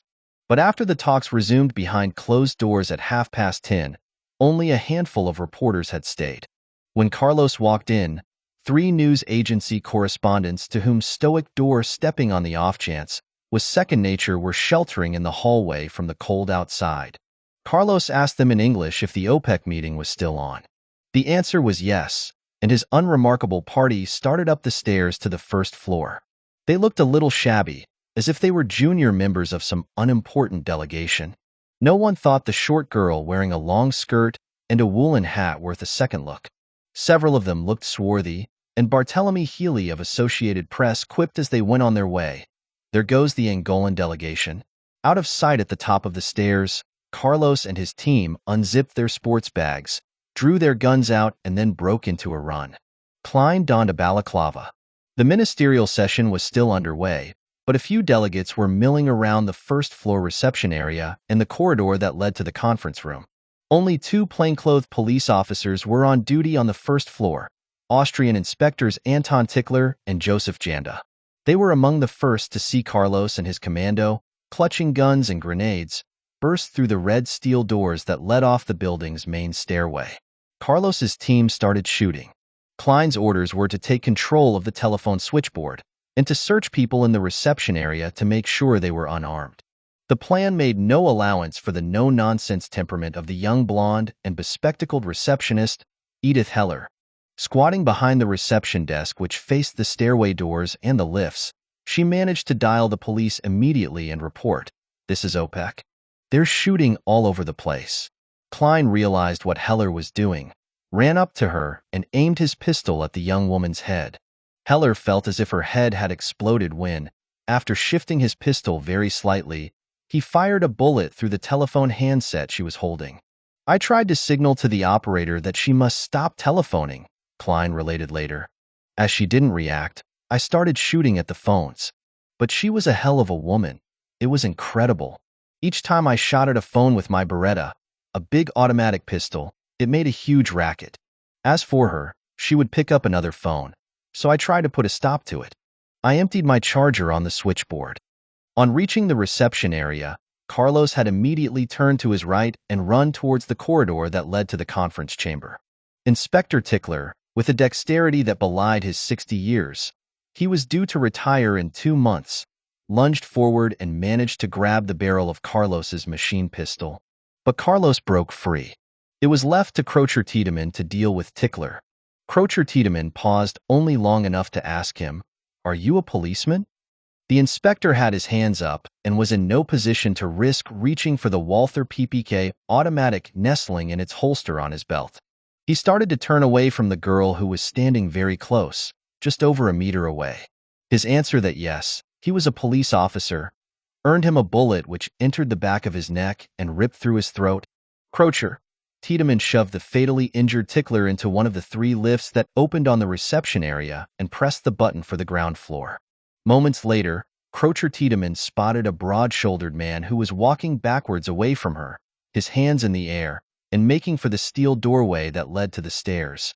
Klein saw him too, a great hulking brute, and thought, "So much the better, one less to look after."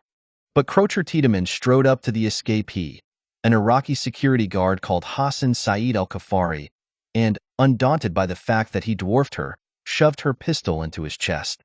The Iraqi instantly threw his arms around her and clasped her in a tight embrace.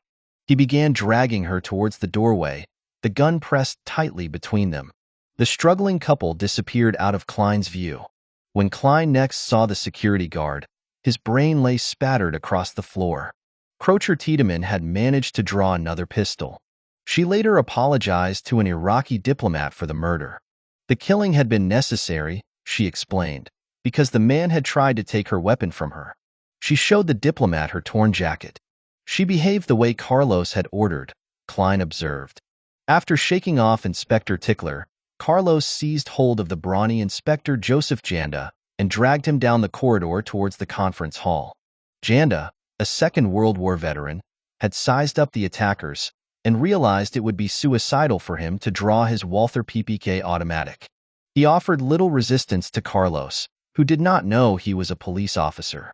Moments later, Carlos threw the unharmed inspector into one of the side offices that lined the corridor.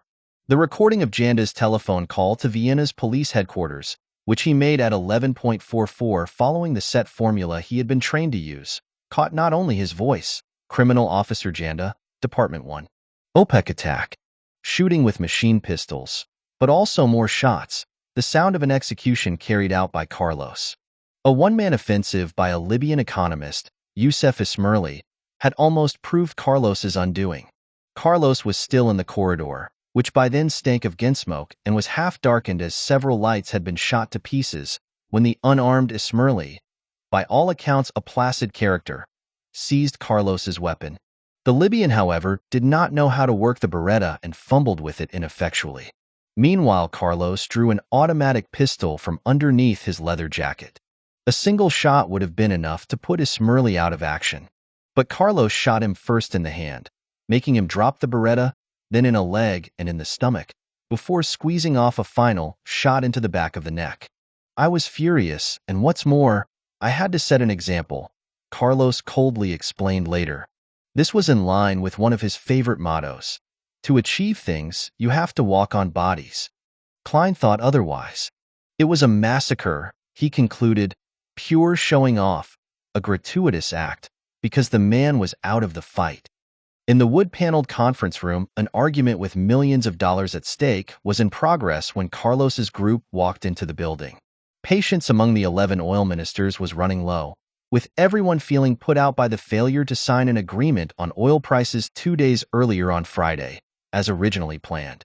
Shortly after the 60 or so people in the conference room heard the first shots being fired, 2 masked gunmen strode in and fired a volley of shots into the ceiling. With little regard for protocol or ministerial dignity, one of them ordered everyone to lie on the carpet and stay there. Sheikh Yamani's first thought was that he was the victim of an attack by Europeans seeking revenge for the oil price rises for which OPEC had been responsible. Convinced he was going to die, the 45-year-old Yamani began reciting to himself a verse from the Quran. To the righteous soul will be said, O thou soul, in complete rest and satisfaction, come back to thy Lord, well content thyself and well pleasing unto him. Enter thou, then, among thy devotees. Yeah, enter thou my heaven. From their low vantage point, the oil ministers and officials stared at the tall man with a pale round face and an aquiline nose who ordered, Yusuf, put down your explosives, speaking Arabic with a heavy foreign accent. Carlos then asked in English, have you found Yamani? There was nowhere to hide. TM here, said the minister. He later recalled how the gunman scanned our faces, and as his eyes met mine, he greeted me sarcastically and identified me to his colleagues. It was soon afterwards, when Carlos sought out the Venezuelan oil minister, Valentin Hernandez Acosta, that the penny dropped, chillingly so for Yamani. The leader began talking to the Venezuelan minister in kindly fashion.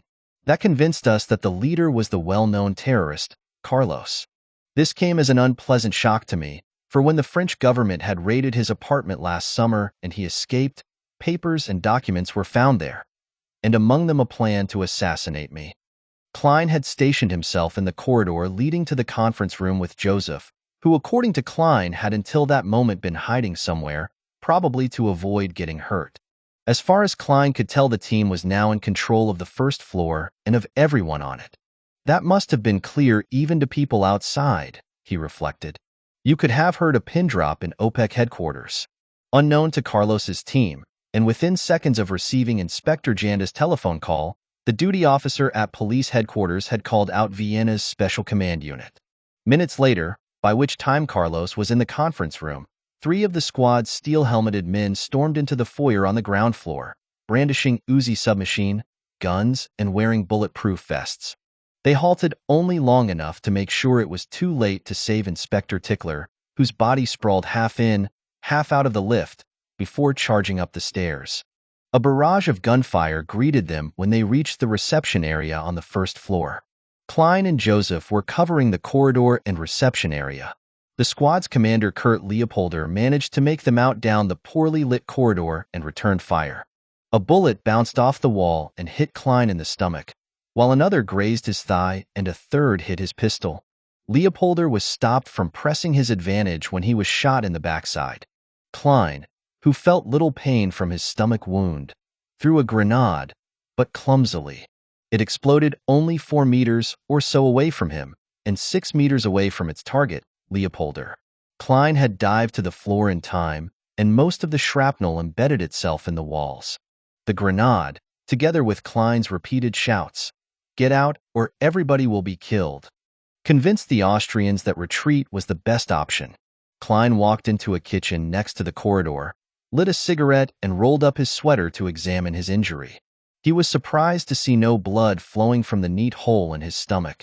When Klein entered the conference room to show Carlos his wound and tell him about the injured Austrian in the reception area, Carlos gave him a comforting pat on the head and told him to sit down and help guard the hostages. Crocher Tiedemann also reported back to Carlos, sauntering up to him with a smirk. "I've killed 2, she said. Carlos smiled and answered, "Good. I've killed 1 myself." She asked him about Yamani, and Carlos pointed the minister out to her. There was plenty for Carlos to smile about. By midday, after an attack that lasted less than half an hour, he had pulled off the first part of his mission. His group had seized control of the OPEC offices and taken 62 hostages. From the windows of the conference chamber, Carlos could see special command units, equipped with machine guns and tear gas, who had massed around the building. The units made no move to attack. Carlos ordered his hostages to get up. As they dusted down their suits, the ministers and their delegations were told to stand in 3 separate groups: liberals and semi-liberals, criminals, and neutrals.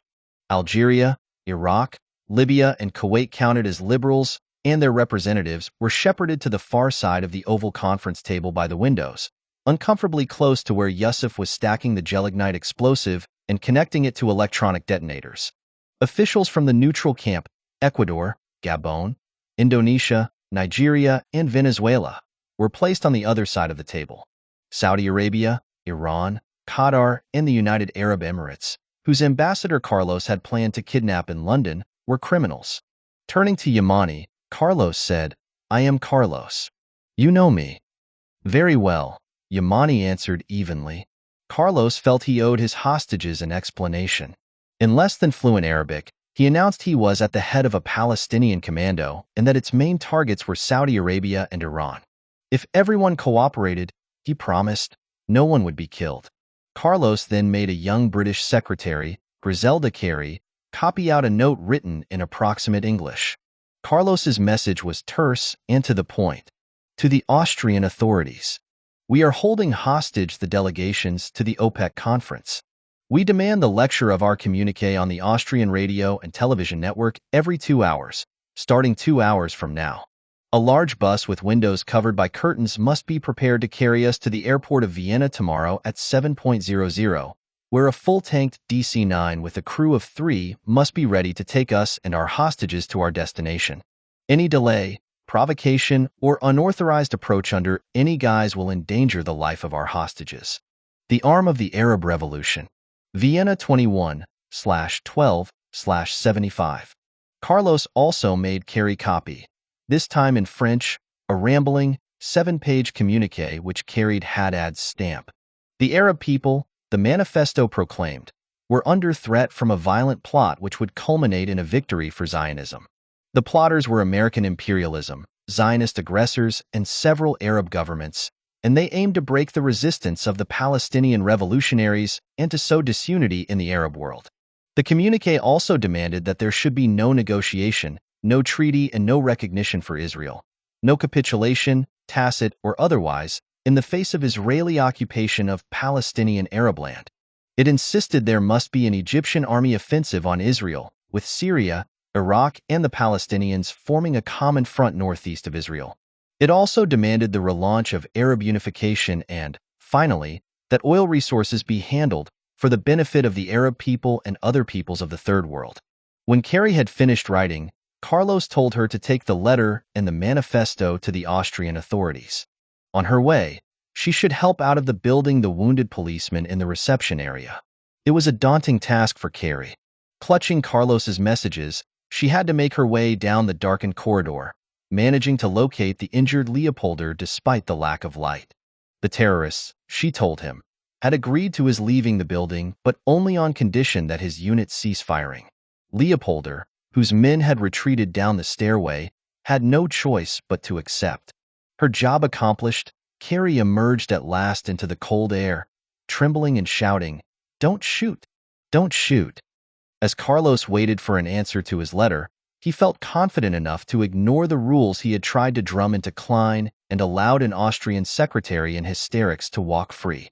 Moments later, Carlos casually left a loaded Beretta on a table close to several ministers and walked away, carrying only his machine pistol.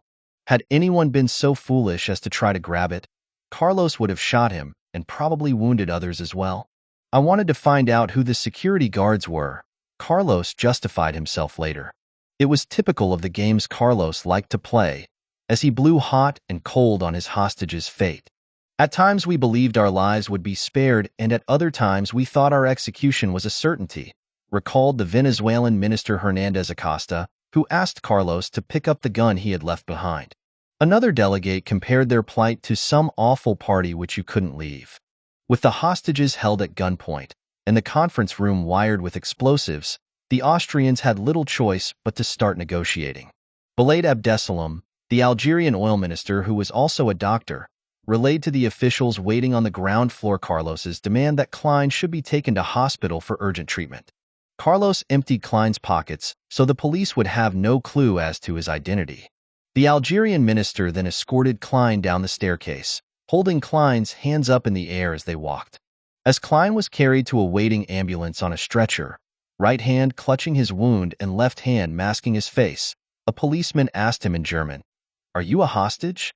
Klein answered in the best English he could muster, "My fight name is Angie." It was only then that he lost consciousness. He had been extraordinarily resilient.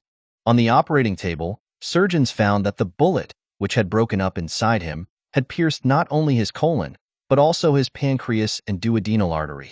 Carlos requested that the Libyan ambassador to Vienna act as mediator, but he was away in Hungary. The Iraqi charge d'affaires in the city, Riyad al-Azai, volunteered his services, and he proved acceptable to both the Austrians and Carlos. The diplomat was greeted with bravado. "Tell them I'm from Venezuela and my name is Carlos. Tell them I'm the famous Carlos. They know me."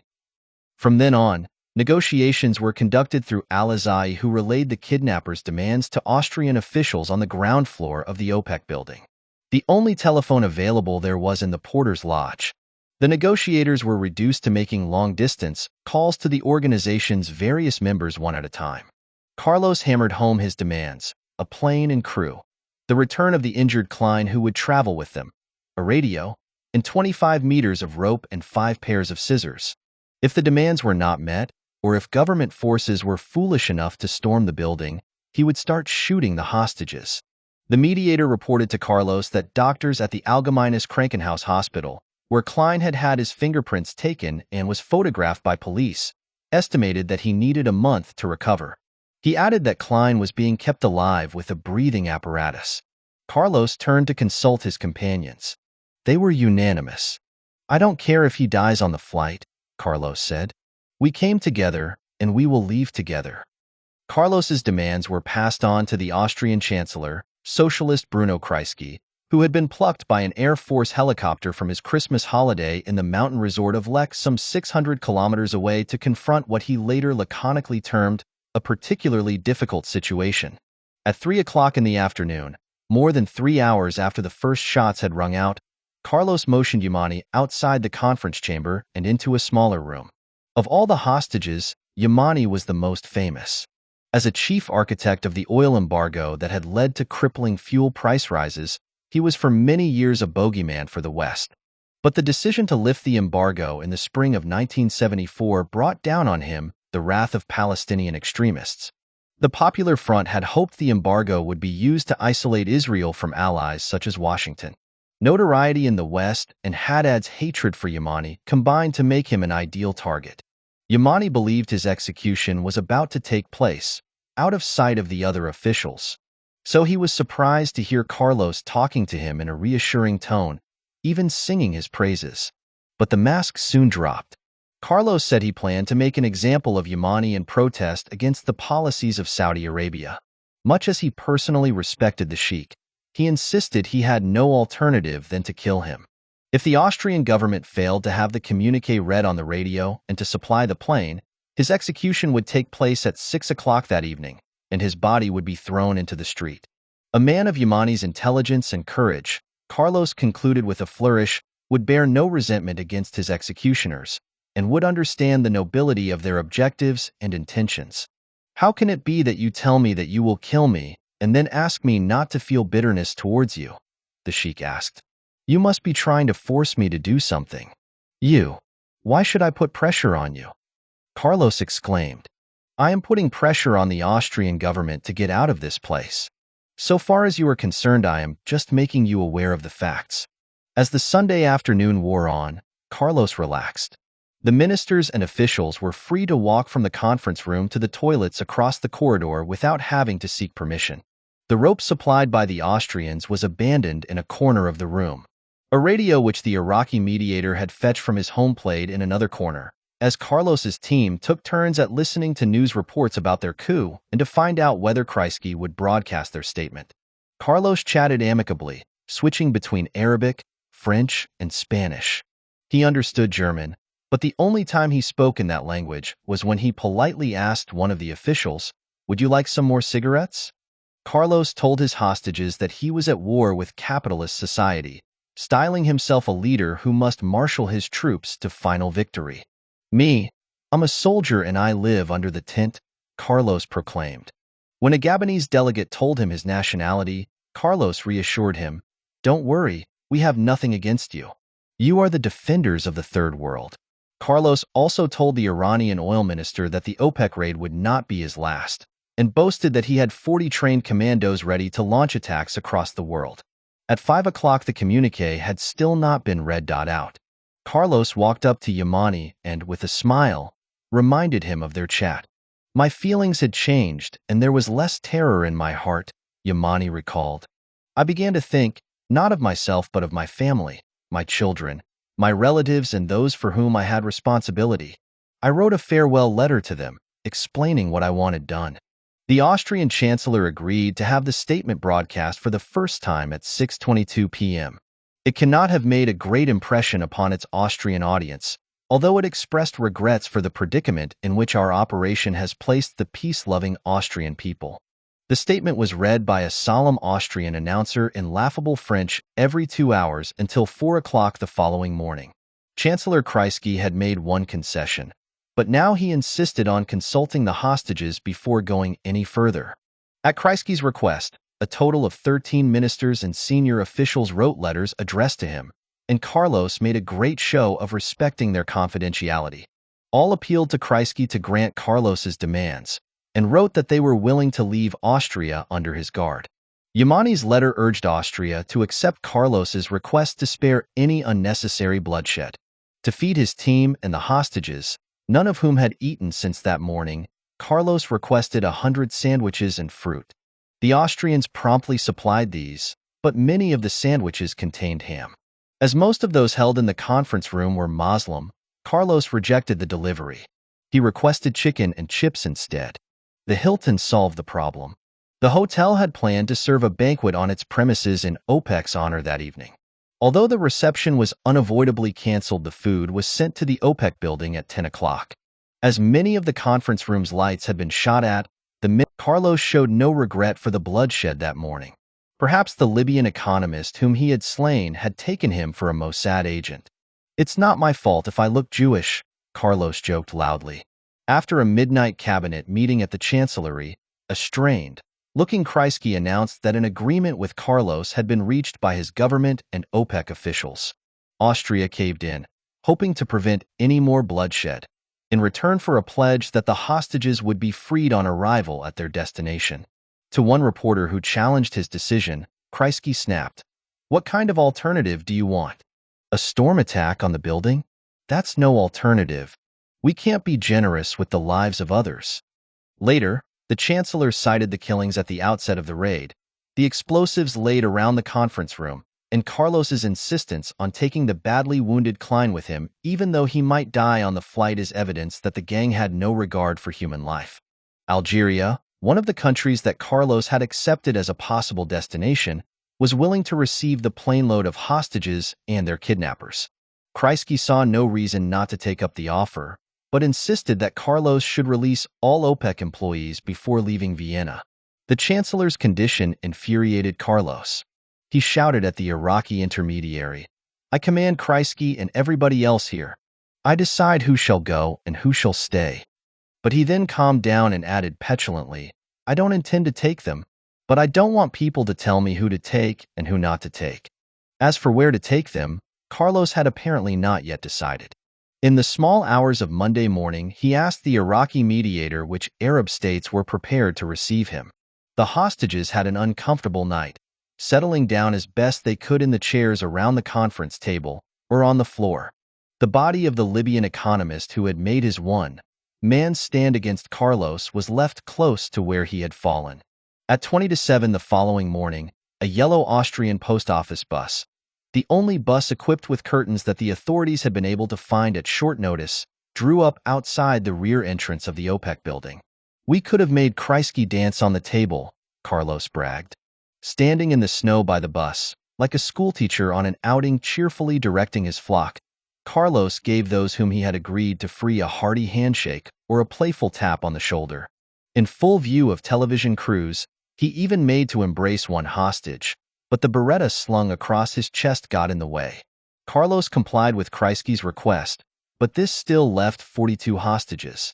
Wary of triggering a massacre similar to that which had claimed the lives of the Israeli athletes at the Munich Olympics 3 years earlier, the Austrians made no attempt to shoot at Carlos or his accomplices during the hour or so that they spent out in the open. As the bus, its curtains drawn, started down the Dr. Karl Lueger ring, an ambulance and 2 police cars with flashing blue warning lights led it slowly through the Monday morning traffic. Standing by the driver at the front of the bus, Carlos waved to people in the streets. "Sonderfahrth, special trip," read the sign behind the windscreen. Earlier, another ambulance had ferried Klein, and a doctor who had volunteered to accompany him on the flight, to the getaway Austrian Airlines DC-9 at Vienna's airport. The plane was ready to leave when Austrian Interior Minister Otto Rusch, a former member of the Hitler Youth who had helped the ministers abroad, made to shake hands with Carlos. Carlos caught his own hand in the shoulder strap of his machine pistol, but still managed to give the Austrian a clumsy handshake. "Handshake of shame," headlined the newspapers the next day as Rusch was castigated for his gesture towards a man whose accomplice had shot dead an Austrian police inspector. More than 20 years later, Austrian police officers questioning Carlos refused to shake his hand, saying that they did not want to attract the same criticism as Rusch had. As he organized the hostages in the plane's cabin, Carlos segregated Amuzgar, Yamani, and his deputy. Explosives were placed under their seats. According to Klein, Amuzgar was on the blacklist because he had headed the Shah's internal security and secret police, the Savak, a role which Amuzgar denies having played. Created with a helping hand from the CIA and Mossad, the Savak rooted out dissent at home and abroad with its army of 30,000 and a vast number of collaborators. For Haddad, the fact that the Shah had granted Israel diplomatic recognition was enough to justify Amuzgar's elimination. Carlos began to relax once the plane took off just after 9 o'clock on Monday, December 22nd, its destination unknown to the hostages. Machine pistol resting in his lap, he talked calmly and courteously with Amuzgar and Yamani. He even gave Yamani his mother's telephone number in Venezuela, asking him to ring her and tell her that her son was fine. "We talked about everything, including his private life, his youth, his studies in London," Yamani recalled. He was a man who loved life, running after girls and having fun. He was also very well dressed in luxury clothes. He chatted and joked, but I couldn't stop myself thinking that he had promised me he would kill me in cold blood.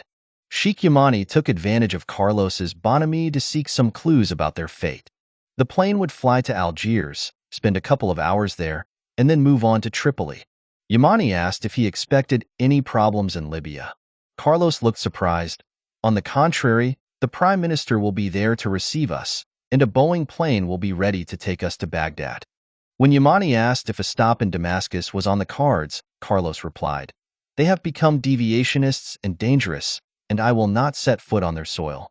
On the flight, Carlos handed out autographs, like a film star, recalled the Venezuelan minister Hernandez Acosta. The one Carlos gave a Nigerian official reads simply, "On flight Vienna Algiers. Carlos, 22/12/75 foot," with his name underlined. Carlos boasted to Hernandez Acosta that he was the man who, in his phrase, had liquidated the French counterintelligence officers in Macarbal in Paris that June. When it was suggested to a Musgar some time later that the autographs, in the way Carlos had previously waved to people from the bus, smacked a little of Robin Hood, the Iranian agreed.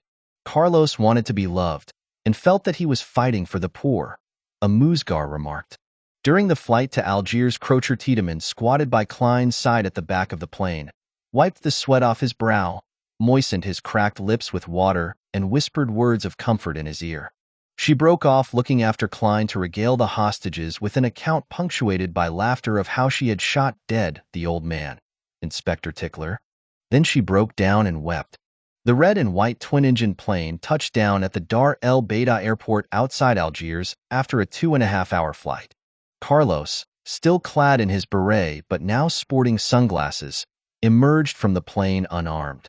A smiling Abdelaziz Bouteflika, Algeria's long-serving foreign minister, embraced Carlos and patted him on the back as they walked to the VIP lounge. A Red Crescent ambulance took Klein away, and when he regained consciousness, he found himself back in hospital. With the jet's engines still running, a cigar-smoking Carlos negotiated with Bouteflika and the Algerian oil minister, Balade Abdesalam, for the better part of 5 hours. In the aircraft, his hostages sat with the blinds pulled down. The atmosphere, as Yamani described it, was one of silent horror, caused by the alertness and anxiety of the terrorists while everyone awaited the outcome. Carlos agreed at the airport to release most of the non-Arab hostages, some 30 ministers and delegation officials. Carlos's countryman Hernandez Acosta, who was among those freed, asked before leaving, "Tell me, Carlos, would you really have shot us?" "Oh, we wouldn't have shot you until the very last," was the comforting retort. Yamani and a Musgar, together with senior officials from the other Arab delegations, a total of 15 hostages, were told to remain on the plane.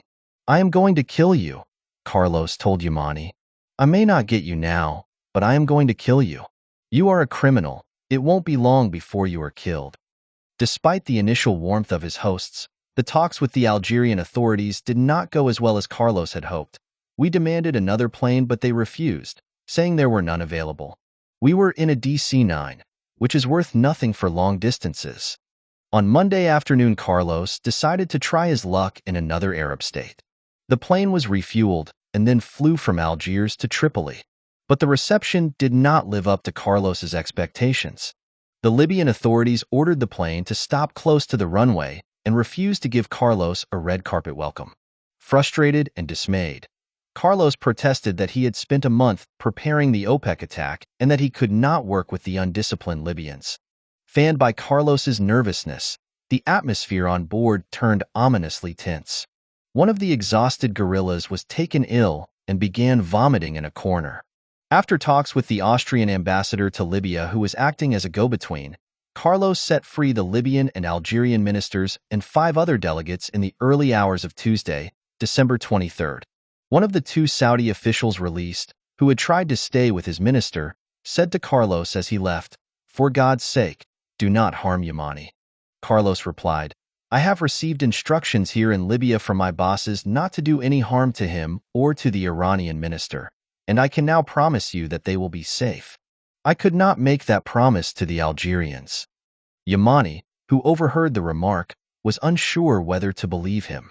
The second stage of Carlos's mission, as planned by Haddad, was unraveling. Libya refused to supply a longer-range plane. Saudi Arabia, with Yamani's safety a key concern, also refused to oblige. Only Austria had broadcast the commando's political statement. the city-hopping tour of Middle East capitals, to drop ministers off on their front doorstep or to blow their brains out, whichever the governments decided, was on the verge of being abandoned. The plane took off from Tripoli at 1 o'clock in the morning, bound again for Algiers. But as it flew over Tunis, the radio crackled, and air traffic control there refused them permission to land. Carlos had sought no such authorization, and the veto provoked him into defiance. He ordered the captain to descend towards the airport, but the runway lights were promptly turned off. We knew that a battle would probably break out on our arrival in Tunis, a still embittered Carlos recounted. It was a stupid gesture on the part of the Tunisians. The pilot was tired, and so we told him to go back to Algiers. We too were tired. We hadn't slept in 4 days. Our nerves were stretched. Rest was imperative.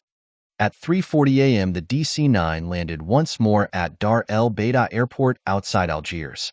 Carlos again isolated himself with the Algerian Foreign Minister Bouteflika, who was less than pleased at his return. Shortly afterwards, Carlos walked back to the plane. He sat next to the hostages he despised the most, Yamani and Amuzgar. I do not know what I should do. I am a Democrat, and you do not know the meaning of democracy. I shall have a meeting now with my colleagues and consult them on what to do about your case. I shall inform you later about the decision taken. The ministers were unable to follow Carlos's discussion with his accomplices at the front of the cabin, but they could see that Crocher Tiedemann and Khalid were angry about something. The ministers sat in silence. Eventually, Carlos returned. We have finally decided to release you by midday, and with that decision your life is completely out of danger. Why wait till then? Yamani asked. It is late at night, and if you release us now, both you and ourselves can have some rest which we badly need. Carlos replied that he wanted the excitement to last until noon. We shall turn off the lights and pull down the blinds, he proposed. You will sleep peacefully knowing that your lives are no longer in danger. Carlos's solicitude enraged Crocher Tiedemann, who it seems was against sparing the lives of the two ministers. Fuck you, she yelled at Carlos. The Algerians then recontacted Carlos and asked him to return to the VIP lounge for more talks. 2 hours later, Carlos came back to the plane and strode up to Yamani and Amuzgar. Yamani noted that Carlos's attitude had changed a great deal, possibly under pressure from the Algerians. I am leaving the plane now, and you can come out in 5 minutes, Carlos announced. Carlos's team followed him out of the plane. Yamani wondered whether the jet was about to blow up. After waiting for the 5 minutes to elapse, he decided to leave, but his deputy volunteered to go first. I will go. They may be waiting at the bottom of the steps, aiming to shoot you. When the last of the remaining hostages finally found the courage to abandon the plane and walk to the VIP lounge to which police directed them, they found themselves sharing it with the guerrillas who had seized them 44 hours earlier. Suddenly, Haddad's orders came very close to being carried out.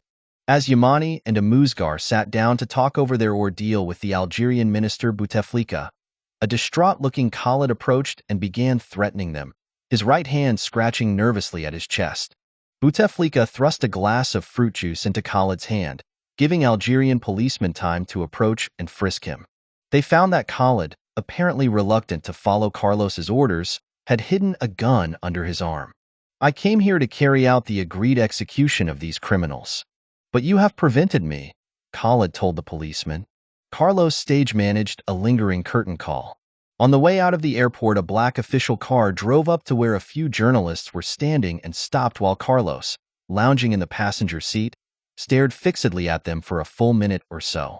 The three-car convoy bearing him and his team then swept away. It was Hernandez Acosta who confirmed to the waiting world that the leader of the Vienna hostage-taking and the Venezuelan guerrilla known as Carlos the Jackal were one and the same man. Passing through Charles de Gaulle Airport near Paris after flying in from Algiers, he quoted Carlos's boast about the shooting of the DST officers and showed French police a letter that Carlos had handed him. It was addressed to SRA Elba Sanchez, Apt 2B, Residencia Las Americas, AV Las Americas, Caracas. The French Interior Ministry, embarrassed that positive identification of the letter's author would force Paris to put pressure on the friendly Algerian government and seek Carlos's extradition, hurriedly denied that any such document existed. There is no positive proof, an Interior Ministry statement insisted, that the letter really exists, and certainly there is no copy in the possession of the police chiefs in the French capital. A few hours later, the Interior Ministry admitted it had lied, saying that Hernandez Acosta had allowed police to photocopy the letter. This too was untrue. Hernandez Acosta believed that his integrity demanded that he respect the privacy of the letter's author, whom he described as young, spontaneous, and talking a lot. He refused to let the police photocopy the letter, as the police report drawn up at the time, which only contains a copy of the envelope, shows. According to the Interior Ministry, a graphology expert failed to establish a definite link with the notes found in Carlos's arms cache in Paris. But within hours, Scotland Yard brushed aside the reservations of its French colleagues and insisted that the writing on the envelope was identical to that on papers found in the London flat of Angela Odola. The writer, and the master of the Vienna coup, was definitely Ilich Ramirez Sanchez, alias Carlos the Jackal. Handing the letter to the Venezuelan minister was a typically flamboyant, but ultimately foolish act by Carlos. There was no need to ask Hernandez Acosta to act as a courier. Carlos could simply have stuck a stamp on the envelope and sent the letter from the nearest post office, and the police forces hunting him would have been none the wiser. But, as he had shown in handing out his autographs, Carlos felt the need, literally, to sign the OPEC raid. With hindsight, said Klein, I think that what motivated Carlos was adventure, followed by money. Vienna supplied plenty of both, as sparing the lives of Yamani and Amuzgar made Carlos a rich man. $20 million richer, according to Western intelligence estimates. And once again, Carlos got away with murder. 6. The renegade revolutionary. Stars are very bad at following instructions. You have not followed my instructions. There is no room for stars in my operational teams. You can go. Wadi Haddad to Carlos. In January 1976, Dwayne R. Claridge, CIA Deputy Director of the Near East Division for Arab Operations, flew into Athens. The Central Intelligence Agency, concerned that the Lebanese civil war meant the wives and children of officers stationed in Beirut were at risk, had moved the dependents out of Lebanon to live in hotels in the Greek capital. The wives, all in their early 30s, refused to believe they had been in any danger and bitterly resented the agency's decision. The official purpose of Claridge's trip was to try to placate them. Claridge heard the women out, but, much as he sympathized with them, his thoughts kept turning to the other reason for his journey out of Langley. The CIA had begun to take an interest in Carlos in 1974 when its newly reinforced station in Beirut heard of his reputation as a promising recruit of the extremist Popular Front based in the Lebanese capital. Vague reports had also reached the CIA's Beirut station that the Soviet Union supported Haddad's Popular Front. Indeed, in May 1975, KGB chief Yuri Andropov had described Haddad as an authorized correspondent of the espionage services of the KGB. Although it had no record of an attack by Carlos on American interests, the CIA decided to operate against him, in Claridge's euphemistic phrase, as he was perceived to be a terrorist threat. After the Rue Tullier killings, the Americans consulted the DST. Relations between the two secret services, however, were cool, and the French made it clear that they were uninterested in cooperation. After the Vienna business, Carlos put people's teeth on edge, Claridge commented years later. Carlos made the secret services of the democratic world look inept and ridiculous. Even though the prestige of the agency was not on the line, Carlos's activities were still of concern because they involved issues that were of interest to the agency, such as the Palestinian question. So we began to look at what was possible. The card that the agency held was an acquaintance of Carlos. The real purpose of Claridge's journey to Athens was to play that card. The view of the Acropolis bathed in moonlight was small compensation for the winter chill which Claridge had chosen to endure in the rooftop bar of his Athens hotel. But Claridge was anxious to ensure complete privacy for this particular encounter, and the cold guaranteed that no one would join him and his guest. The potential agent, recruited by a CIA Beirut case officer and whose name has not been revealed, soon arrived. Claridge knew little about his guest, a good-looking, well-educated, and left-wing European who spoke fluent English, but he knew that he had the potential to reach and deliver Carlos. If Carlos is killed in the process, so be it, a senior clandestine service officer at CIA headquarters had told Claridge before he set out. As Claridge gently probed, the agent spoke about Carlos, describing him as a mercurial and charismatic character. The agent slowly explained what had made him offer to work for the CIA. He claimed to be fed up with the terrorists, their unpredictability and their paranoia, but I rather thought his real motivation was money, Claridge recalled. I like that better. Ideological conversions can be temporary. His access was promising, but hardly sure. All in all, the situation looked like a go, so I got down to it. When I finished, the agent said he understood perfectly and would do his best. The following month, President Ford banned U.S. government agencies from carrying out assassinations in Executive Order 11905. In his autobiography, which was published after being approved by the CIA's Publications Review Board, Claridge wrote that what he asked of the agent was not in violation of Executive Order 11905. In fact, the agent was told that the CIA's preference was for an advance tip-off when the Venezuelan next traveled to France, Britain, or West Germany. But he was also promised that if he could arrange for Carlos to be killed, or do it himself, he would be paid $10,000. I suspect that the agent didn't have the courage to pull the trigger himself, Claridge explained. What's more, he had no backup. He was alone. His opportunity to get at Carlos was very limited, and if it had happened, it would have been a stroke of luck. We thought Carlos was in Beirut or a neighboring country at the time, and we saw no evidence that he was roaming around Europe. After Vienna, he stayed very close to his Palestinian colleagues. The agent could never arrange to see him again. Vienna had made Carlos, or rather, it had made the Carlos the Jackal myth. Carlos himself played no small part in the myth's crafting. In a career where discretion is often the better part of valor, Carlos went to inordinate lengths to write his name all over the OPEC saga. Again and again he made his identity clear, and it was of course the letter to his mother given to Hernandez Acosta which, although ignored by the French, gave Scotland Yard proof that the hostage-taker was indeed Carlos. Overnight, Carlos turned into an icon of terrorism. The OPEC raid spawned hours of television and thousands of newspaper articles across the globe. The media coverage which Carlos's shooting of the DST officers had prompted paled in comparison. L'Aurore, whose offices he had bombed, marveled at this mocking, shrewd, and exhibitionist character who scoffs at borders and Western police forces with insulting cynicism. From then on, the name Carlos the Jackal became a label which the world's press slapped on to the latest outrage, however poorly it stuck. In March 1976, just 2 months after Vienna, the Egyptian weekly Al-Musawwir reported that Libya now had a new leader, Carlos.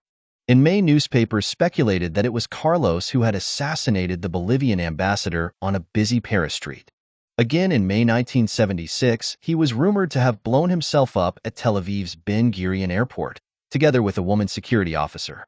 Carlos was reported arrested, almost arrested and dead several times. In the aftermath of Vienna, Carlos started to believe in the image forged by the newspapers.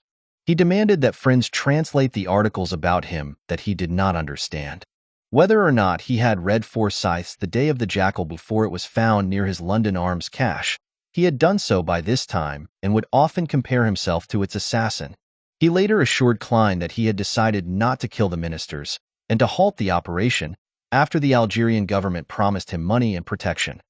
The Popular Front couldn't protect me if the Saudis and the Iranians went after me.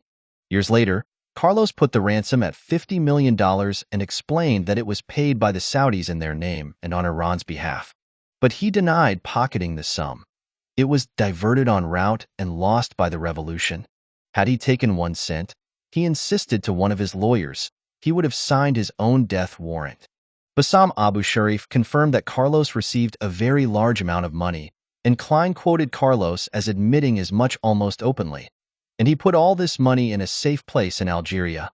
For him, not for the group. In the world of terrorism, manipulation was permanent. You never knew who was pulling the strings.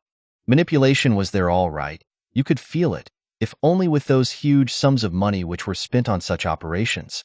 It meant hundreds of thousands of dollars. Who had manipulated Carlos? Klein indicated that the commission for the Vienna raid came from an Arab president, but he would not say which one.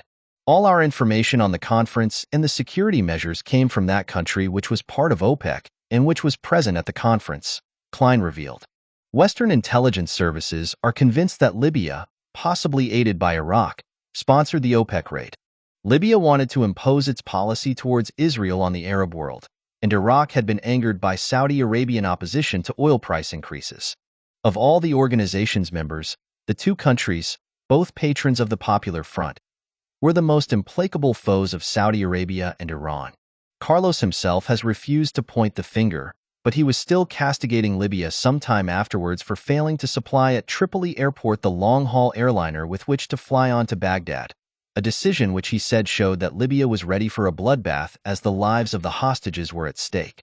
Years later, an accomplice of Carlos confirmed the view that Colonel Muammar Gaddafi had commissioned the attack, promising Carlos an annual payment of $1 million as a reward.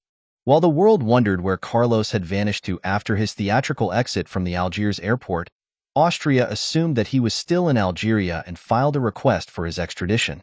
But the Austrian ambassador to Algiers was courteously informed that there was no extradition treaty between the two countries and that therefore, for legal reasons, the request could not be granted.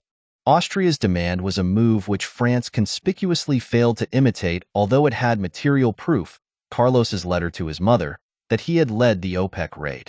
Seeking Carlos's arrest, France reasoned, would only offend its former North African colony and rake up embarrassing memories of the Rue Tullier carnage. Better to let sleeping dogs and jackals lie. Algerian President Houari Boumediene was thus free to take Carlos under his wing. When the Algerians offered us political asylum in exchange for the hostages, we accepted, Carlos explained. The attitude of Algeria was loyal and honorable. The head of state treated Carlos to pampered hospitality in a sprawling villa with a superb view of Algiers which had once welcomed the Viet Minh commander-in-chief, General Giap. Boumediene also provided Carlos with bodyguards. Carlos stayed at least a dozen days in the villa to give Klein, whom he visited in hospital, time to recover. During his stay, his social agenda included several lunches with Bouteflika, the foreign minister who had embraced Carlos as he got off the plane, as well as dinners with the head of the Secret Service and the chief of police. When Klein was well enough to leave hospital, the chief of police surprised the left-wing guerrilla by singing the praises of his late countryman, Adolf Hitler. 3 weeks after Vienna, Carlos and the recovered Klein flew to Libya. As they stepped off the plane, the pair were greeted by a television camera crew sent by the state broadcasting network to record their arrival. According to French intelligence, Colonel Gaddafi footed the bill for Carlos's stay in Algiers. After a round of official encounters, par for the course in a country that funded and trained a host of Arab and non-Arab guerrilla groups, the colonel put a private plane at the disposal of Carlos and Klein to fly them to a Popular Front meeting in the South Yemen capital of Aden on February 10th. Gaddafi's failure to arrest Carlos helped to earn Libya a place on Washington's blacklist of states that sponsor terrorism. Gaddafi responded to the blacklisting by blithely allowing Carlos to make at least 2 other visits to Libya later in the year. The Aden meeting in mid-February, a post-mortem on the Vienna operation, was a sobering experience for Carlos. The protagonists assembled before Wadi Haddad, Carlos's mentor, who had settled in South Yemen, a Marxist-Leninist oasis, 2 years earlier. Haddad's presence throughout the debriefing, which dragged on over several days, was an unsettling one. He remained icily silent virtually throughout, taking copious notes. The review turned into recrimination and bickering as the participants in the Vienna operation fought to justify themselves in the eyes of their master. Carlos and Crocher Tiedemann sharply rebuked Klein for doing nothing to stop the Iraqi security guard fleeing. They accused him of taking too long to neutralize the switchboard and of not being aggressive enough in repelling the Austrian Special Command Unit. Klein protested that the Iraqi had been on his way out and that his hands were in the air. There had been plenty of other things to do, and having one fewer person to look after was fine by him. But none of this satisfied Carlos and Crocher Tiedemann, who returned to the attack. Klein had put them in danger, because Crocher Tiedemann was forced to catch up with the Iraqi herself when he neglected to do so.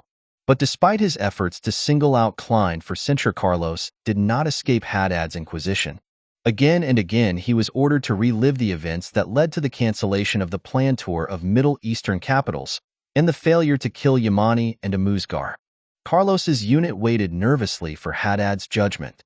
In the days that followed the stormy post-mortem, Carlos and Klein were assigned to a popular front training camp near what had once been the palatial home of the former British governor in Aden.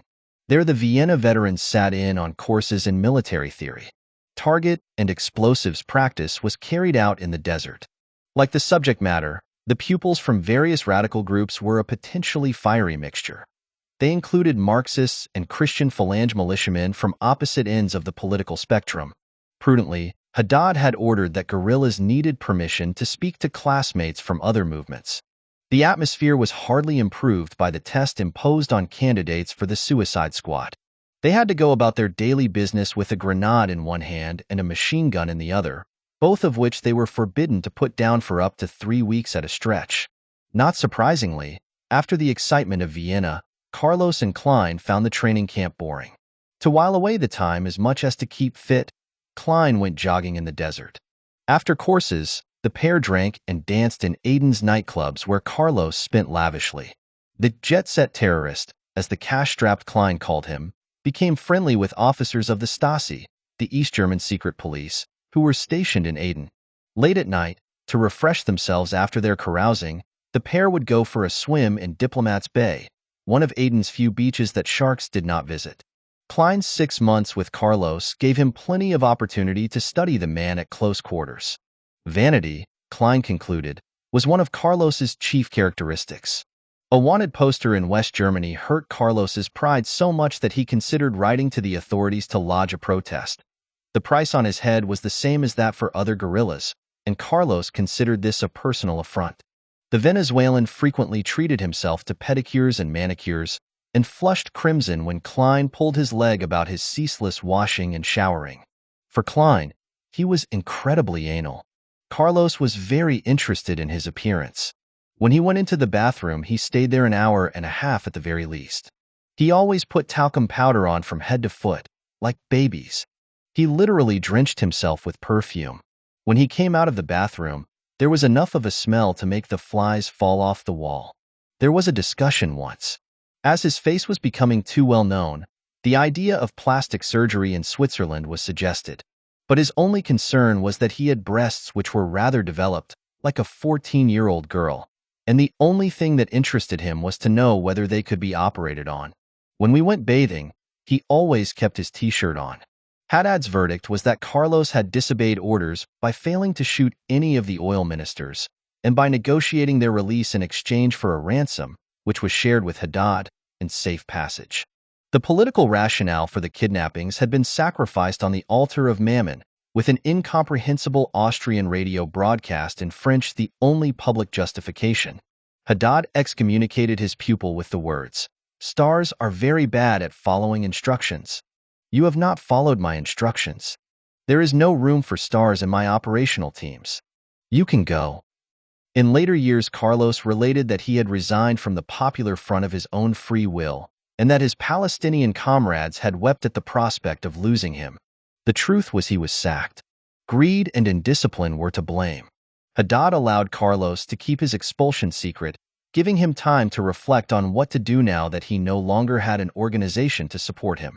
An embittered Carlos railed at the incompetence of the Popular Front.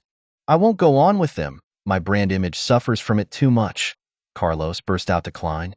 For Klein, Carlos's only purpose was to forge a brand image that would be tied to his name, like the Jackal. He was in the business of selling not soapsuds, however, but terror.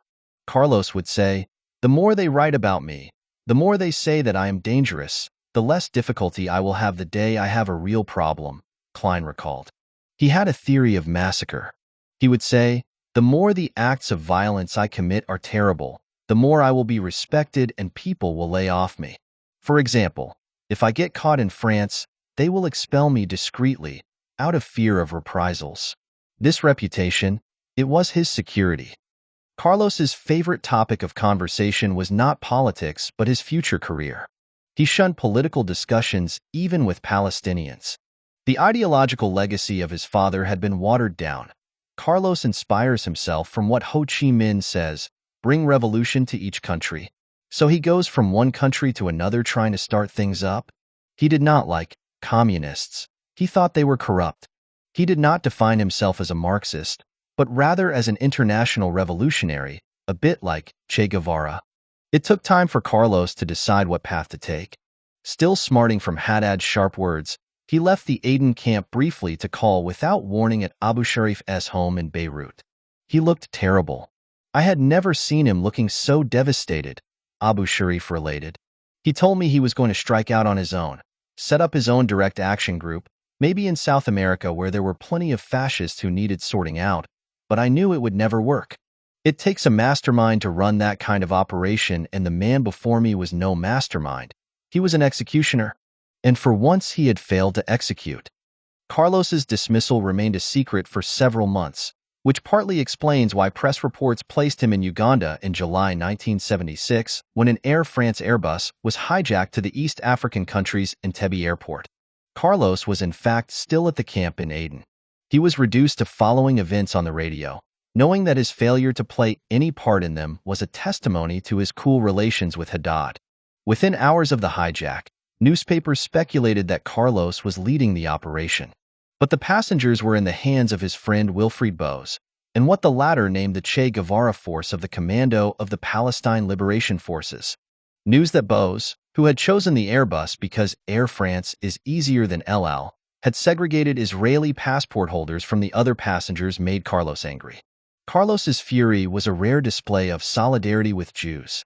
In fact, Haddad's orders to Bose, overheard by Israelis bugging his telephone, had been to kill the Jewish hostages whether or not the hijackers' demands were met. A few days later, paratroopers of the Israeli Defense Forces shot their way into the Entebbe airport building where the 106 Jewish hostages were held. As the troops burst in, Bose made to throw a grenade at the hostages, but then changed his mind. He barely had time to urge the hostages to duck and fire a few shots at his attackers before he was cut down in a hail of bullets. Bose died within 45 seconds of the start of Operation Thunderbolt, during which the Israelis, incensed by President Idi Amin's welcome to the hijackers, destroyed 11 Soviet-made MiG jets parked on the tarmac. The leader of the Israeli forces, Lieutenant Colonel Yonatan Netanyahu, the elder brother of Israeli Prime Minister Benjamin Netanyahu, was killed by a Ugandan soldier who shot him in the back. Carlos expressed admiration at the Israeli coup. He's a kind of Jekyll and Hyde, thought Klein. Since Palestinian movements had excellent relations with Belgrade, a holiday in Yugoslavia seemed a good idea. Carlos, accompanied by Klein, spent a pleasant 3 weeks in Yugoslavia, enjoying the late summer weather as they toured the country in September 1976. Carlos particularly appreciated the Brioni Islands, probably unaware that he was following in the footsteps of the European aristocracy and, in more recent times, of Marshal Tito, who had ordered a luxurious villa to be built on the small Adriatic archipelago, where he used to entertain visiting dignitaries in style. West German intelligence found out about Carlos's visit to Yugoslavia and notified its Belgrade counterpart, the National Security Council. The West Germans insisted that he be arrested and extradited to Bonn forthwith. Carlos, who had been traveling under a false name on an Algerian diplomatic passport, was arrested and taken to a hurriedly prepared prison that consisted of an entire floor of the federal police barracks at 34 Sarajevska Street in Belgrade. Carlos's jailer was the commander of the Federal Police Corps, Slovenian Pavel Selic, a tall, fresh-faced sociology graduate in his mid-30s, who had been given only a day to prepare the prison. I did not know who was due to arrive. I was only told that the person would be held until his trial, that he was a very wanted individual and very dangerous, an enemy of the state. It was only through friends that Selic found out that the mustachioed foreigner who was ushered under heavy escort into the makeshift prison was Carlos. He was accompanied by Klein and another bodyguard. Carlos did not appear to be particularly flustered. Selic found him extremely calm, which is not surprising given his line of work. After 4 days, during which Carlos was honored with a visit from Interior Minister Franjo Hrljevic, Marshal Tito ordered his release. The presence of Carlos in Belgrade during an impending visit by the French President Valéry Giscard d'Estaing was a potential embarrassment for the Yugoslavs. Belgrade fended off strong rebukes from both Bonn and Washington, replying ingenuously that its checks had thrown up no indication that Carlos had passed through Yugoslavia. It was a political decision, taken at the apex of the Yugoslav leadership, Selic related. As a policeman, I obeyed. It was the time of the Cold War. It was logical that the socialist countries gave asylum to the terrorists who were, in a way, undermining capitalist regimes. Yugoslavia wanted to stay neutral. We benefited from his release because there were no terrorist actions against Yugoslavia. Carlos and Klein were told that they would be put on the next plane for the Iraqi capital Baghdad, which would first, for an unexplained reason, stop at Damascus. They were bundled into a car, and Carlos broke into a cold sweat as, rifling through the directory of international flights that he had with him, he could find no such flight. His fears that he and Klein might be bound for another destination proved unfounded. But at Damascus airport, the Syrians refused the plane permission to take off again. Neither Carlos nor Klein was armed. "When we go out, they will shoot us," Carlos told his companion. A group of men describing themselves as cleaning staff, but whose bulging pockets betrayed them as members of the security forces, tried to enter the plane. However, the pilot insisted that they respect the principle of the cabin's extraterritoriality. Carlos armed himself with an axe, the kind you find in planes, Klein recalled. He was more and more overcome by fear. It was the first time I saw him scared. I was scared too. After some 5 hours of negotiations, during which the cleaners unscrewed the wheels of the plane to prevent it taking off, Yugoslav diplomats to whom Carlos had appealed put pressure on the Syrians and the plane was allowed to leave. Carlos and Klein finally arrived in Baghdad, where they were put up free of charge and provided with bodyguards and a chauffeured American limousine. The two Vienna veterans spent only a few weeks in Iraq. The fact that Saudi Arabia had put $1 million price on Carlos's head and the incident at Damascus airport highlighted his precarious situation. He chose to settle in a country he knew would not betray him, South Yemen. In a further guarantee of his security, Carlos enjoyed the protection of Libyan Colonel Gaddafi, who supplied South Yemen's rulers with the money to meet Carlos's expenses.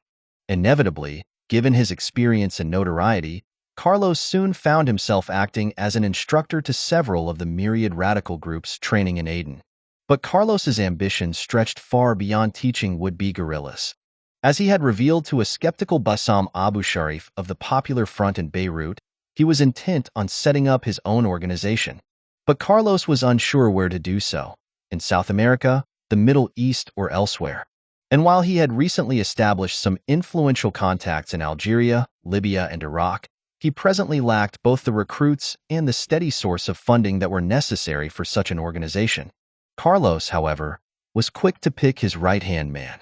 Unashamedly rekindling links established by Haddad, Carlos again looked to West Germany's revolutionary cells.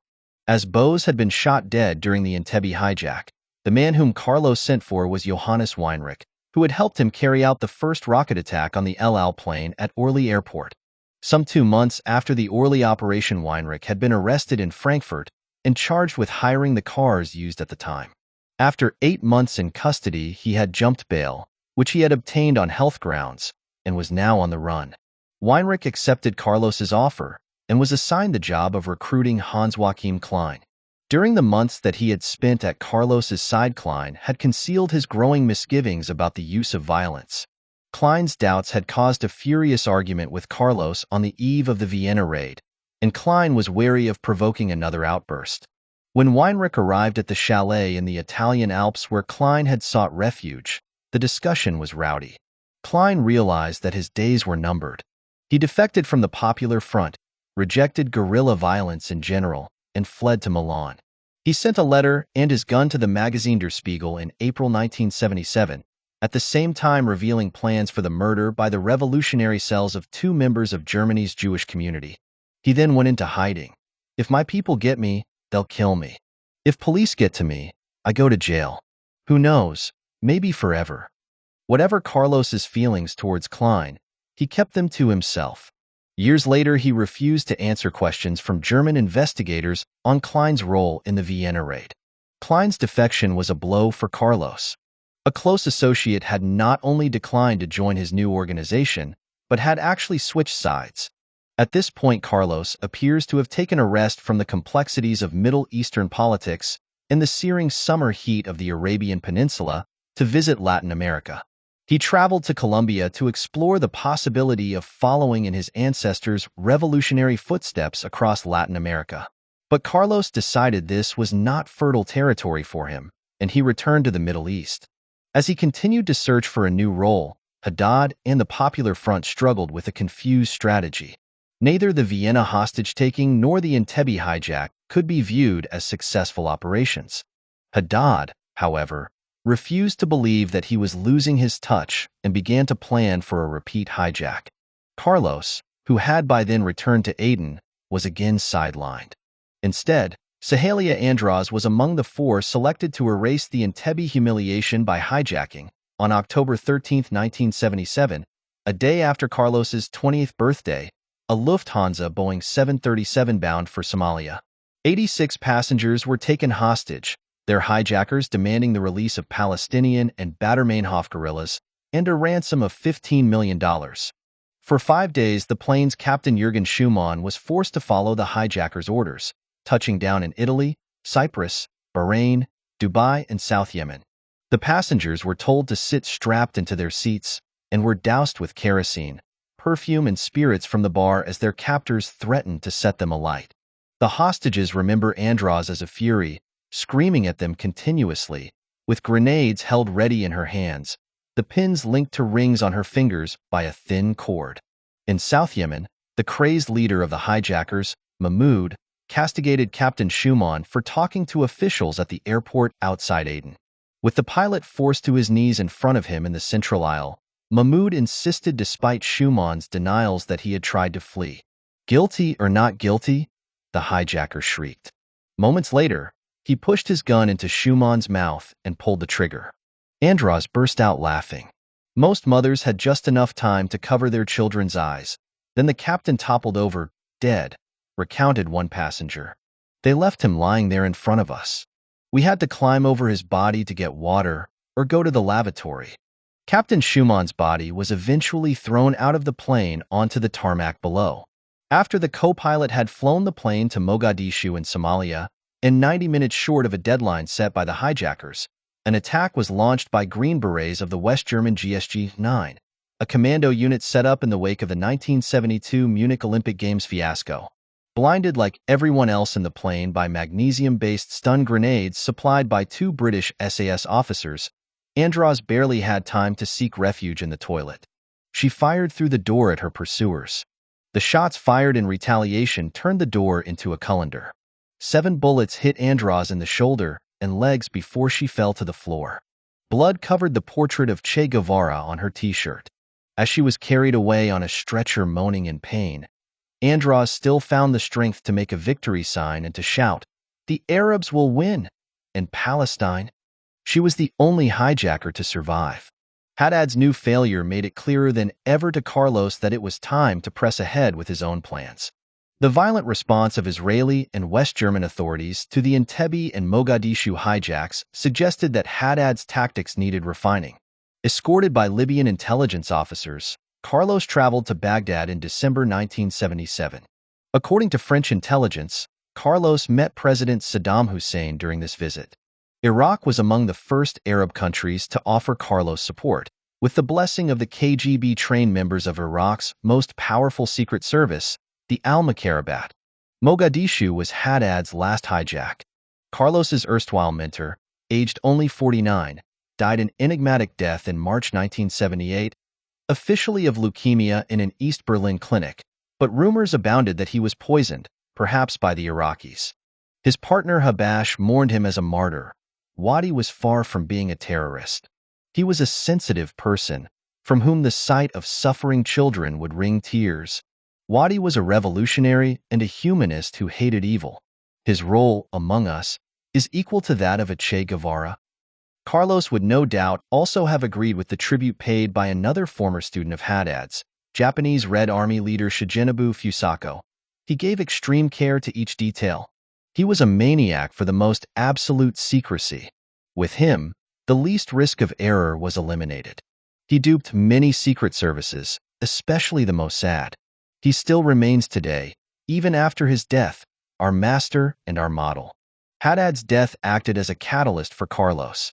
It rid him of a powerful competitor for the favors of Middle Eastern states, released several combatants whose first loyalty had been to Haddad, and triggered Carlos's emergence as the leader of a private army for hire which broke free of Palestinian shackles. With the master safely dead and buried, Carlos borrowed the name for his new group, Organization of Arab Armed Struggle, from the man he had slain in Paris 3 years earlier, Michel Macarbal. The popular front newspaper Al-Hadaf, in an article following Macarbal's death, had made the first public mention of the name. In order to attract patrons who would be ready to pay for violent acts to be committed on their behalf, Carlos needed to build a professional force capable of carrying out bombings, assassinations, and kidnappings. His ambition was to serve more than one master at any one time, and for that reason his organization must also be capable of carrying out simultaneous operations in the same or different countries. Each mission would involve careful planning based on detailed surveillance of the objective, to be carried out by a large number of associates boasting a variety of different skills. Carlos needed not only a corps of close subordinates dedicated to the cause, but also an international network of sleeper agents who could be activated at short notice to carry out specific missions. Watching selected targets for weeks on end, transporting explosives and weapons across borders, or providing safe houses. Carlos's organization would also have to rely on associates who were not fully fledged members, but who would keep the group supplied with false identity papers, intelligence on its enemies, and help transfer funds when necessary. The men and women who swore allegiance to Carlos in the wake of Haddad's death made up a cosmopolitan group. They included Syrian, Lebanese, West German, and Swiss radicals. The core of Carlos's organization, which was permanently under his orders, was drawn from West Germany's revolutionary cells, whose members he had already recruited for several of his earlier attacks. Carlos also secured the allegiance of Ali al-Issa alias Abu Hakam, a Syrian intelligence officer. Weinrich met Magdalena Kopp, the daughter of a post office worker, when she worked in his Red Star bookshop after studying photography in West Berlin had failed to get her a job.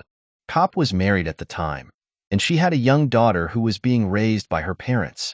But Kopp's relationship with Weinrich led her to divorce her husband, and she joined the revolutionary cells in the early 1970s. Where she soon earned a reputation as an expert forger. After Weinrich told him about Kopp, Carlos asked to meet her, and she flew out to Algiers where Carlos was staying at the time. He was entranced by the fragile-looking redhead with moist eyes and a finely chiseled face, who was just a year younger than him. Carlos felt no scruples in pursuing Kopp despite her relationship with Weinrich. Kopp found Carlos smarmy at first, but when he later turned up outside her hotel room with a bottle of wine, Carlos's advances were successful and the two spent the night together. Carlos rose in her esteem. He was a real seducer, very charming. He knew just how to woo a woman. Carlos's partnership with Weinrich did not suffer, however. As Kopp drily observed, what else could Weinrich have done? Where could he have gone? In the years to come, Carlos had no qualms about entrusting Kopp to Weinrich's care whenever he traveled abroad. The core of his team, established within months of Haddad's dying, and with the backing of several Arab states, Carlos began to seek support across Eastern Europe. In this he was, yet again, following the example set by his deceased guardian. At about the same time that the CIA commissioned an agent to do its dirty work, the French Secret Service also set out on Carlos's trail. The manhunt by the Stis's Action Service, France's clandestine operations unit, was initiated in the late 1970s by President Giscard d'Estaing, who ordered the unit to intercept Carlos when he next passed through France or Europe. At the Stis headquarters in a grimy neighborhood of northeast Paris beyond the Père Lachaise cemetery, the brief was handed to a young and brilliant graduate of the Saint-Cyr Military Academy 13 years Carlos's senior, Philippe Rondat. The Action Service chief, Count Alain de Guénéron de Morals, thought of Rondat as a French Lawrence of Arabia because of his impressive contacts across the Arab world. With impeccable Cartesian logic, Rondat began at the beginning. His quarry's origins in Latin America. His team, with some cooperation from friendly intelligence agencies, focused on Carlos's family and on his parents in particular. The letter to his mother, Elba, that Carlos had entrusted to the Venezuelan oil minister during the Vienna epoch had signposted as publicly as possible the warmth of his filial affection. The Stis also had reports that Carlos occasionally visited his parents. The French opted to exploit his love for his parents, and especially for Elba, as a potential flaw in his security. An action service colonel settled in Colombia and succeeded in befriending Elba, who lived there, separated from her divorced husband Ramirez Navas and ill. In 1977, Carlos was spotted in a Colombian hotel restaurant, but the officer made the crass mistake of speaking in French with his companion. Carlos, who had been sitting at a nearby table, left the restaurant immediately. Carlos was a very cautious guy. He had a feel for war, like warriors and hunters, acknowledged Count de Morales, who had served with the battle-thirsty Lim Chok parachute commandos in both Indochina and Algeria. When you go underground, only the anxious survive. Across the border in Venezuela, another action service officer struck up an acquaintance with Ramirez Navas in San Cristobal, winning the father's confidence by pretending to share his passion for cycling. According to a widely published report, Rondat traveled to the border ready, green light from Paris permitting, to have Ramirez Navas drink a concentrate of hepatitis A virus, to be topped up if necessary with an inoculation of the hepatitis B virus. With the father sick, Carlos would, according to this unlikely plan, rush to his bedside, be seized by the action service and flown to French Guiana or the West Indies in a small private plane. The go-ahead, the story concludes, was never granted and all the French intelligence officers were recalled. There would be nothing extraordinary about an intelligence service using poison to eliminate a target, even though that tactic was more commonly associated with the KGB than Western services. For men of France's clandestine operations unit, one senior STIS officer observed, assassination is part of the daily routine. They dutifully carry out their orders and are proud of their skill, confident that it is equal to that of the Gestapo or the KGB. As Rondat himself once observed in an essay on the secret services, special operations prolong diplomacy by other means. Certainly, one could allege that any special operation conducted by a Western democracy is illegal, anti-constitutional, immoral, and unseemly. However, had there been an order to assassinate Carlos, it would have had to come from the French president. Asked whether he granted the intelligence agency a license to kill Carlos in what would have amounted to a non-judicial execution, Giscard's eyebrows shot up into his high-domed forehead. There was no question of shooting him down. The order was never given. The order was to identify him, to follow him, to become intimate with his family, and thus to find out his movements and to intercept him when he came to Europe. There was no plan for an operation over there. The officers did not suggest one to me. We respected international law and justice. We wanted to try him.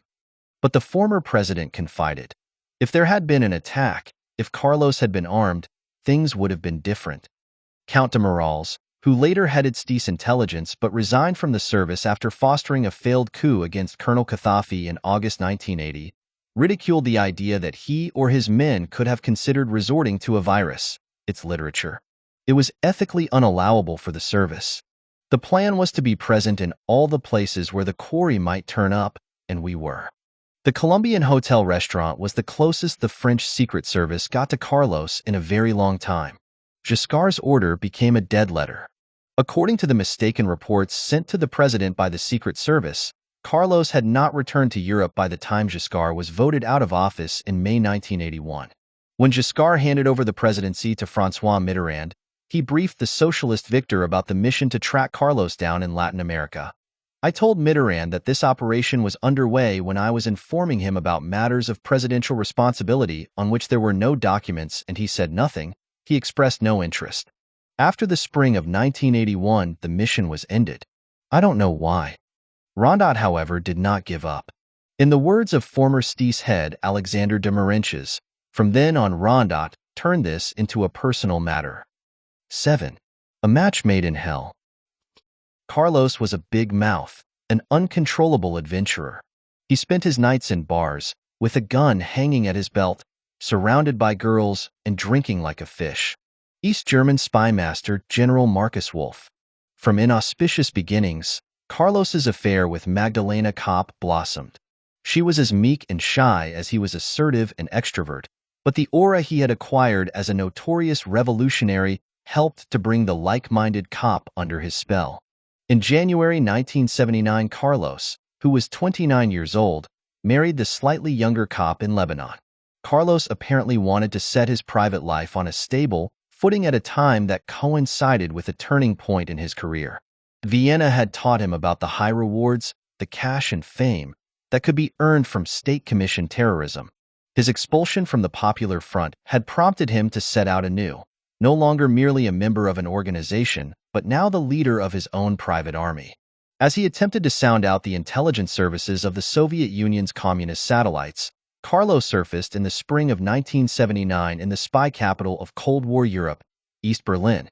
The Carlos Group had inevitably come to the attention of the Ministerium für Staatssicherheit, Ministry for State Security, or Stasi for short, a reviled mainstay of the German Democratic Republic. The KGB had presided over its birth, dictating its structure, objectives, and methods, which included a time-consuming filing system copied from the Tsar's secret police. Part Secret Service, counterintelligence arm, undercover police, and even parallel judicial system. The Stasi kept such a close watch over 17 million East Germans that they have been described as the most spied upon people in history. Like the KGB, the Stasi considered itself to be the shield and sword of the Communist Party. At the Stasi's disposal were some 400,000 employees and agents. As Minister for State Security since 1957, General Erich Mielke was a feared big brother to the people of East Germany. The son of a cartmaker, Mielke had left school at the age of 16 to start work as a dispatch clerk. He joined the Communist Party newspaper Rote Fahne, Red Flag, as a journalist in 1925, but he soon turned street fighter for the Communist Party's paramilitary force confronting Nazi gangs in Berlin. After he and a comrade shot 2 police officers dead in a city square in 1931, Mielke fled to Moscow.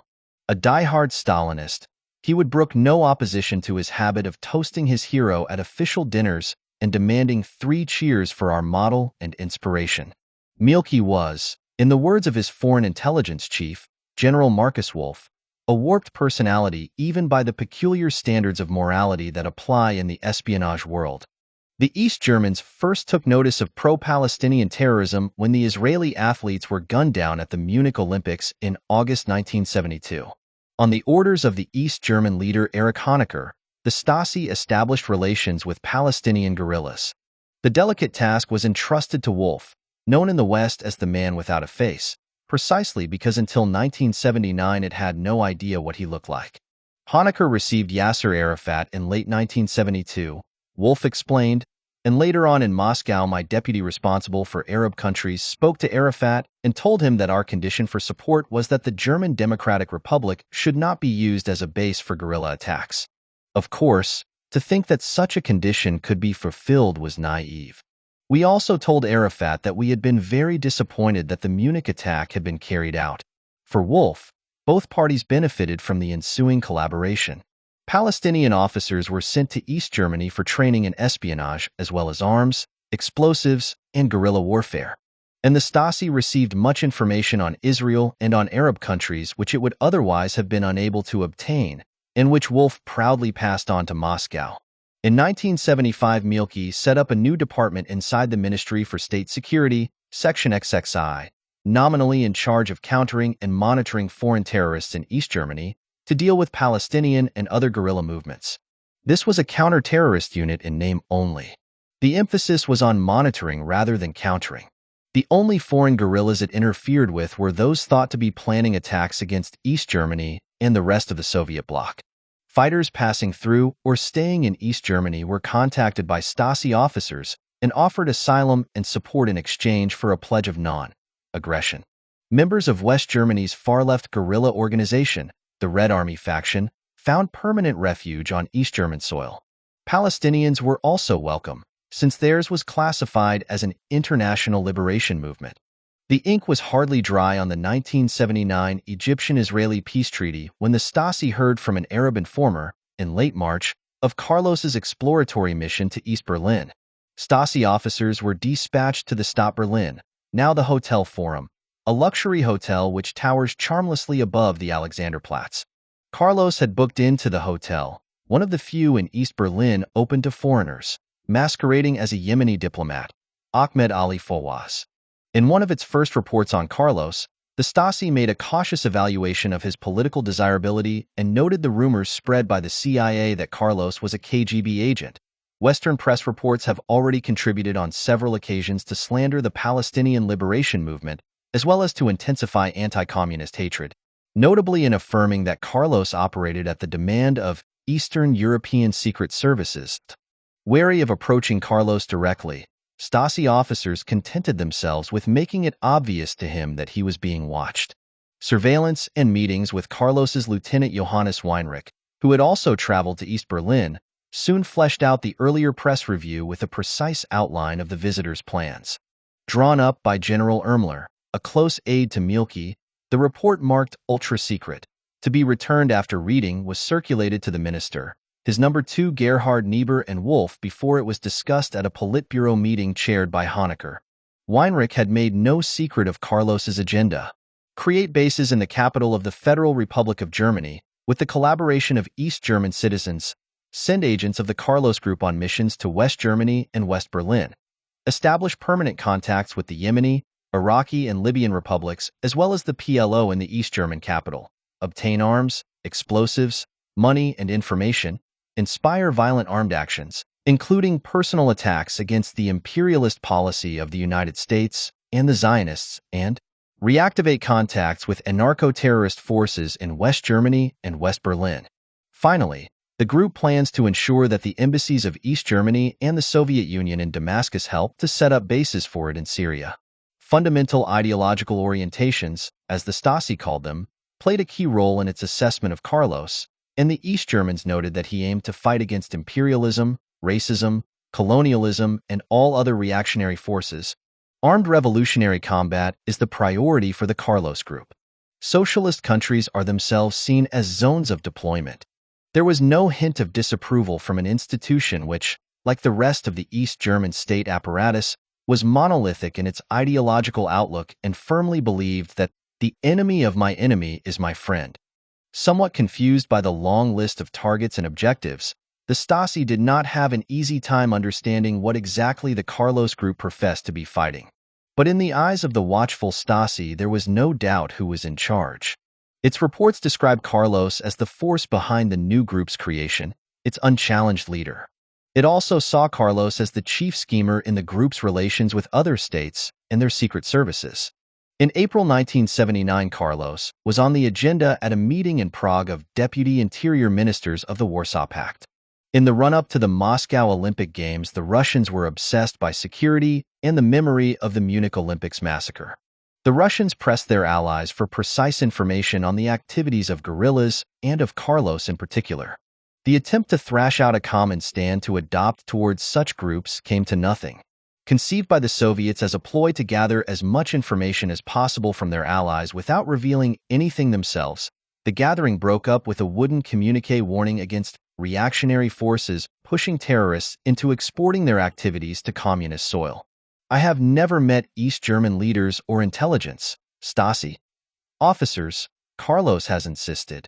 If General Mielke was in charge of manipulating me, I know nothing of this, and I ask myself how and with what effect. But the East German files tell a different story.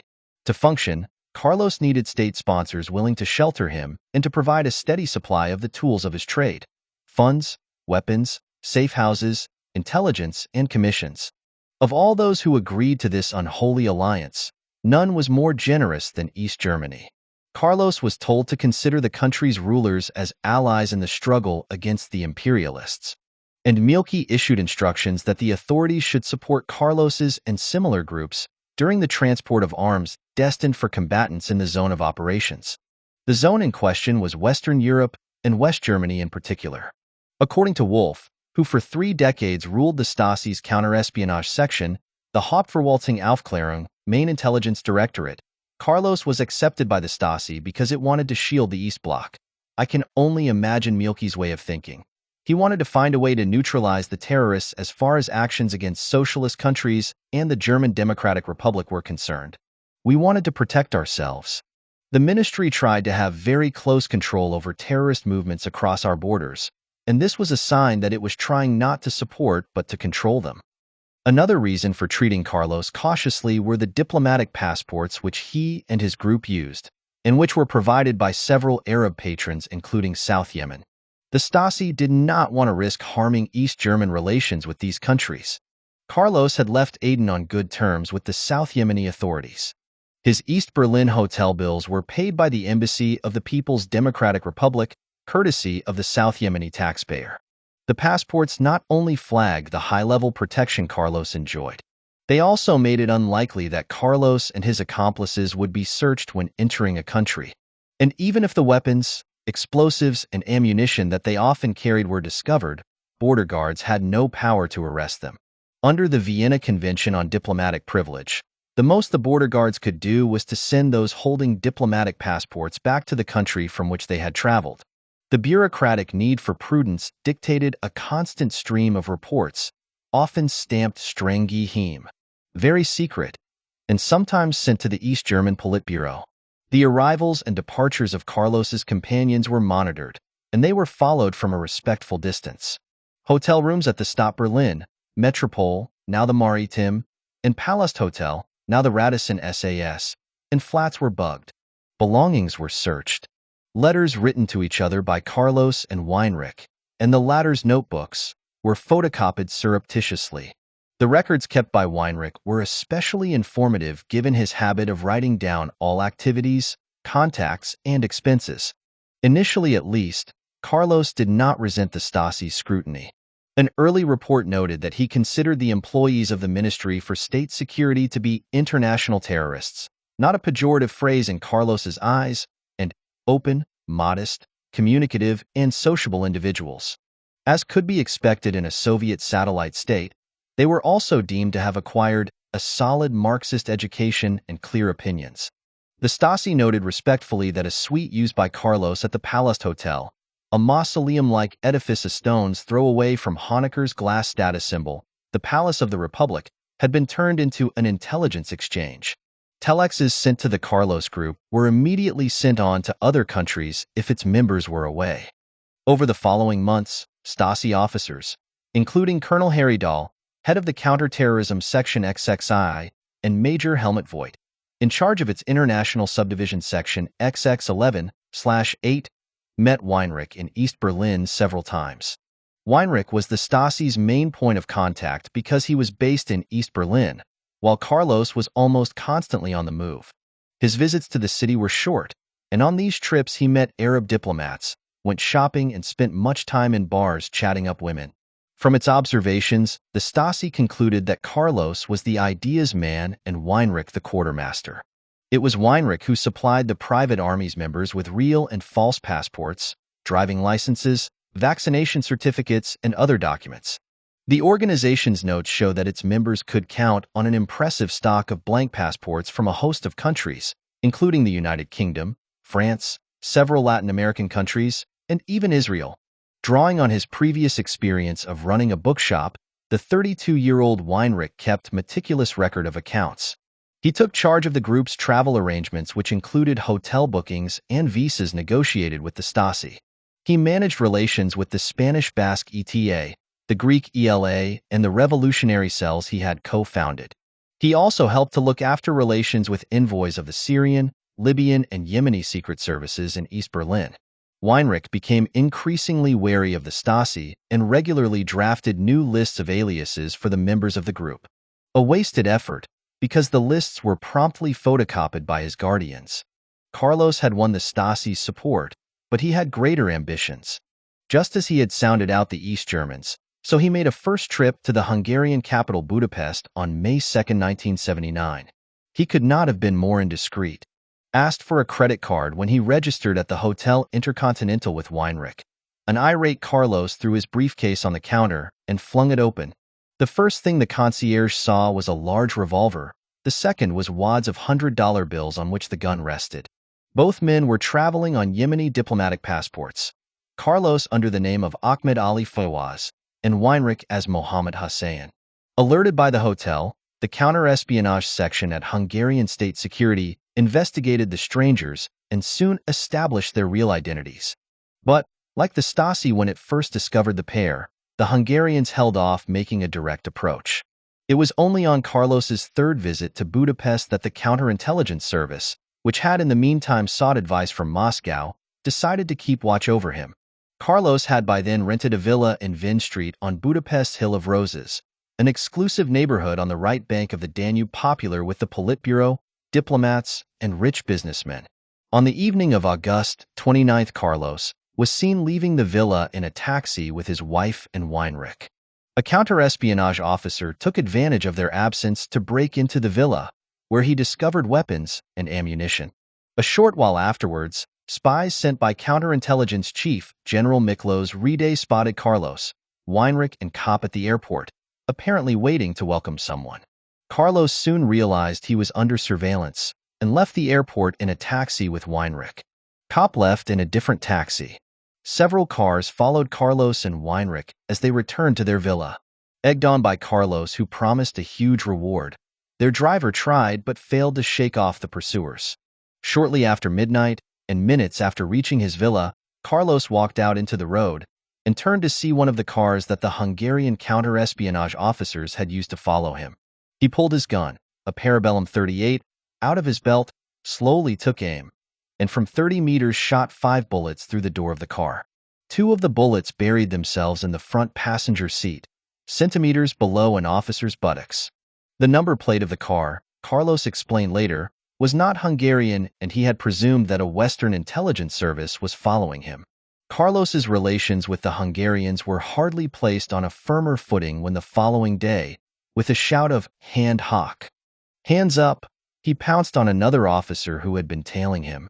Carlos held the barrel of his gun to the man's temple as he marched him into the nearby police headquarters. A few days later, Carlos accepted that he needed at least the tacit consent of the Hungarians if he were to stay in Budapest, and humbly asked them to assure his protection. The job of minding Carlos fell to Colonel Josef Varga of the counter-espionage unit. When Varga, accompanied by 2 officers, called at his villa, Carlos showed them in, sat them down, and placed a big-caliber revolver on the table. Carlos soon realized that none of the Hungarians was armed and asked a submissive Kopp to remove the gun, adding that she should take it by the barrel to avoid giving the wrong impression to their visitors. Varga told Carlos that a prolonged stay was out of the question, and the indignant Venezuelan launched into a long monologue on world revolution. "How is it possible," Carlos asked, "that a socialist country refuses help to a combatant of imperialism, of America, and of the countries and organizations which oppress the people?" Varga retorted that he was free to fight as he wished, but not from Hungarian soil, and set him a deadline for leaving the country along with his associates. But the KGB station chief in Budapest, General Alexander Alexandrovich Kosov, had no advice for his comrades. When the Hungarians then appealed directly to the KGB's counter-espionage branch, Moscow replied that it was familiar with Carlos as he had been dismissed from Patrice Lumumba University for bad behavior. But Hungary was a sovereign country and should deal with him as it saw fit. "If the Soviets had reached a deal with him, they would have told us," said Colonel Varga. "They gave us nothing, and they asked nothing of us. It was as if they were telling us, 'It's your affair.'" Colonel Varga may have hoped that his first meeting with Carlos would also be his last, but the two were to meet more than 20 times. Carlos made Budapest his main base for the better part of the next 5 years. Initially, he and Kopp rented their own villa, but later the Politburo allocated them several safe houses in the city. Carlos lived, in the words of an intelligence officer, like a man of the world, enjoying the women supplied by the Secret Service behind Kopp's back, and downing the finest whiskey. When drunk, he would draw his gun and shoot into the ceiling. Hungary's generosity was tempered by tight surveillance and prudent searches of his group's homes. Moreover, the Hungarians refused Carlos's constant requests for arms and explosives, turning Varga's job into a nightmare. "I was a little scared of Carlos, so I had men ready to intervene. One day they nearly burst in because Carlos was hitting the table with his fist. Sometimes this guy foamed with rage. He was beside himself. I don't mean to say that he was mad, but he had a fiery temperament. He was capable of violent, brutal acts. But there was no question of arresting Carlos. General Rede considered him an untouchable. We knew that if something happened to Carlos here, the whole terrorist group would have declared Allah's revenge on Hungary. All our embassies abroad would have been exposed to their revenge." Despite his more administrative role, Weinrich was also quite capable of aggressive behavior, as he showed at the Hungarian consulate in Prague in November 1979. In a hurry to get to Budapest, Weinrich demanded that an official give him a visa for later the same day. But the official was skeptical of the South Yemeni passport made out in the name of Tabet Ali bin Ali and refused to grant it. Weinrich pulled out an automatic pistol and laid it on the desk as he told the official to contact the Yemeni embassy. A phone call later, the official apologized. The Yemeni embassy had informed the consular official that not only was the passport valid, but also that it had been provided by a highly placed authority. Failure to treat its bearer appropriately would be taken as an insult. However, not all the Soviet bloc countries where Carlos tried to set up bases received him with open arms.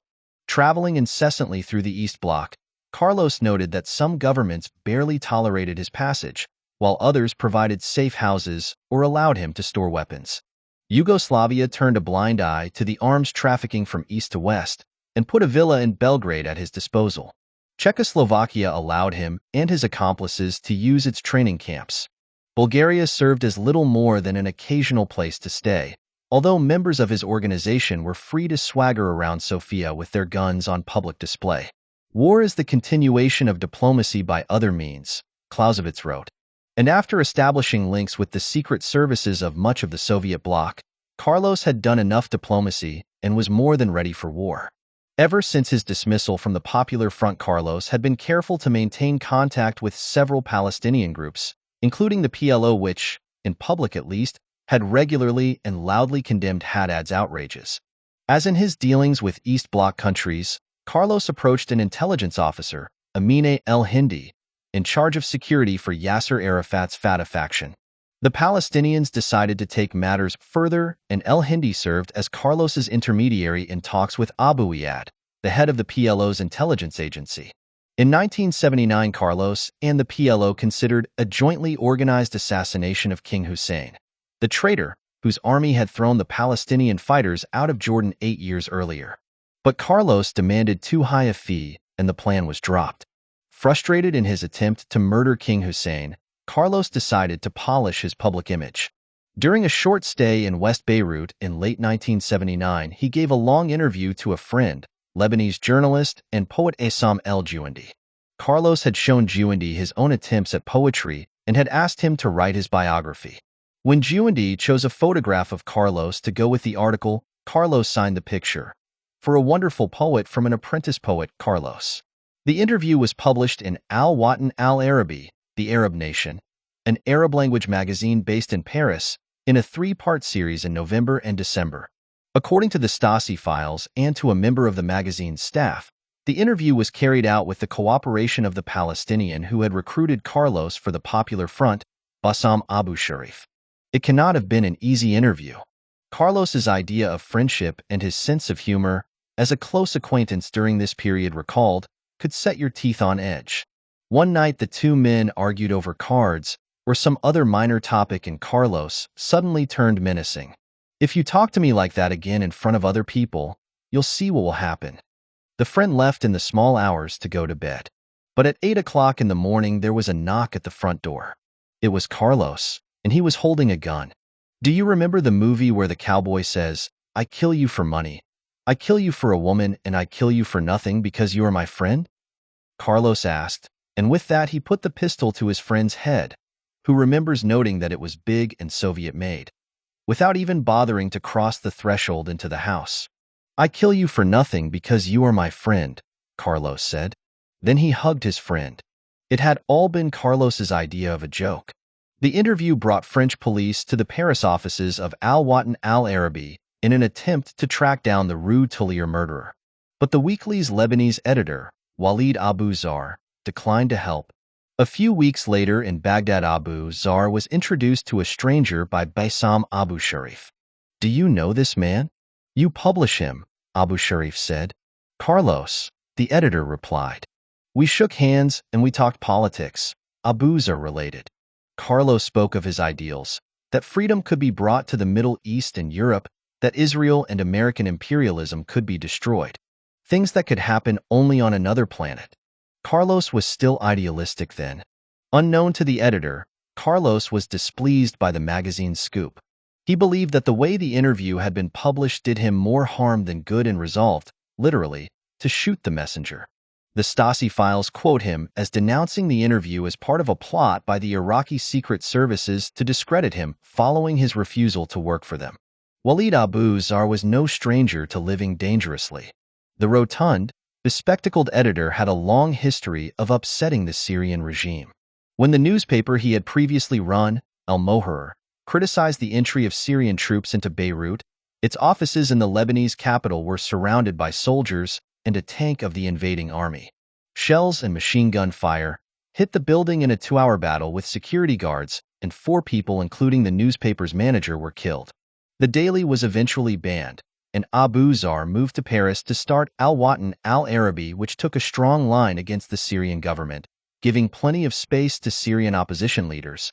The editor collected death threats.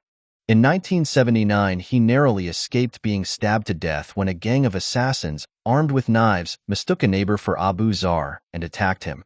The neighbor survived. Publication of the interview with Carlos made a new enemy for Abu Zar. Notes made by Carlos in the spring of 1980, which were copied by Hungarian intelligence in Budapest, detail surveillance of the Al-Watan building. The movements of staff, including Abu Zar, were recorded, down to the minute, and photographs were taken of several journalists. One note, possibly written by Weinrich, made no attempt at discretion.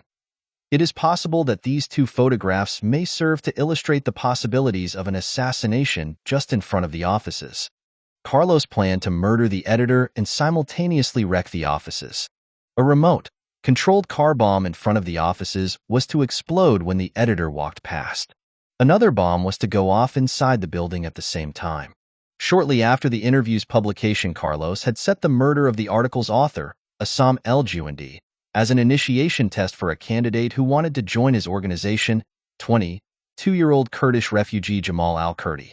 The would-be recruit, however, bravely refused to carry out the murder, but was spared Carlos's anger because one of his lieutenants, most likely Issa, volunteered for the job. An unidentified gunman shot the journalist Juandi in the head with a pistol fitted with a silencer in the Lebanese town of Bourj el Brajna on June 19, 1980. The bullet bored a large hole behind Juandi's ear, but he survived. Issa, who like Carlos was previously a follower of Haddad, was, according to the Stasi, the only associate who could talk to Carlos as an equal. The fact that Carlos had chosen Issa, a Syrian Secret Service officer, as one of his key subordinates was a sure sign of his new alliance strategy. Carlos's relations with Iraq had broken down early in 1979 because he resented what he perceived to be the domineering nature of the Iraqi Secret Service and feared that it would punish him for refusing to carry out the missions it requested in exchange for support. Carlos badly needed a new sponsor, and Issa played a vital role in mending relations with the Syrians, who in the autumn of 1976 had tried to seize Carlos and Hans Joachim Klein at Damascus airport. No longer attached to the Popular Front and now at the head of his own organization, Carlos convinced the Syrians with Issa's help that he could be of use to them. From 1979 onwards, the Syrians welcomed Carlos every time he visited Damascus, where safe houses, arms depots, and training camps were placed at his disposal. There was no limit to Issa's reach. He was Carlos's link to the Syrian president's brother Rifat al-Assad, chief of the defense brigades whose nickname the Pink Panthers, due to the color of their combat uniform, belied a ruthless fighting force. In early March 1981, Carlos met President al-Assad himself when he intervened in negotiations on the landing in Syria of a hijacked Pakistani plane. Syria's support for Carlos held true within Eastern Europe. When Stasi officers questioned the Syrian ambassador to East Berlin on the validity of Issa's diplomatic passport, the ambassador answered that such documents were provided to members of Palestinian groups on the personal orders of President al-Assad. Carlos used his Syrian diplomatic passport, in the name of Michel Khoury, and Koppers, in the name of Mariam Toma, to ferry weapons and ammunition from East Berlin to Hungary in July 1980. The Syrian ambassador to East Berlin was only one of many Syrian diplomats ordered to support Carlos. Other Syrian embassies in the Soviet bloc, in Hungary, Czechoslovakia, and Bulgaria, received similar instructions from Damascus. In mid-1980, Carlos flew from Aden via Moscow to East Berlin, again using his Syrian diplomatic passport. Part of the luggage that he checked in on the Aeroflot flight was a large metal case addressed to the Syrian embassy in East Berlin. A short time later, Weinrich also brought a heavy-duty suitcase into East Germany, passing himself off as Abdul Nabi Mohammed Hussein, supposedly a diplomat at the Yemeni embassy. Between them, the two cases contained 10 hand grenades, 5 Beretta submachine guns, 12 Browning 9mm pistols, 5 detonators, 100 detonating caps, 4 Russian-made RPG-75 rocket launchers, and ammunition. The consignment was destined for the Spanish Basque ETA. Despite the diplomatic cover, the project suffered a hitch when the Stasi, alerted by border guards, confiscated the arsenal. At the time, everyone was scared that in putting too much pressure on the Carlos group, we would become a victim, admits Colonel Jackal, a former Stasi advisor to Nasser and Mengistu.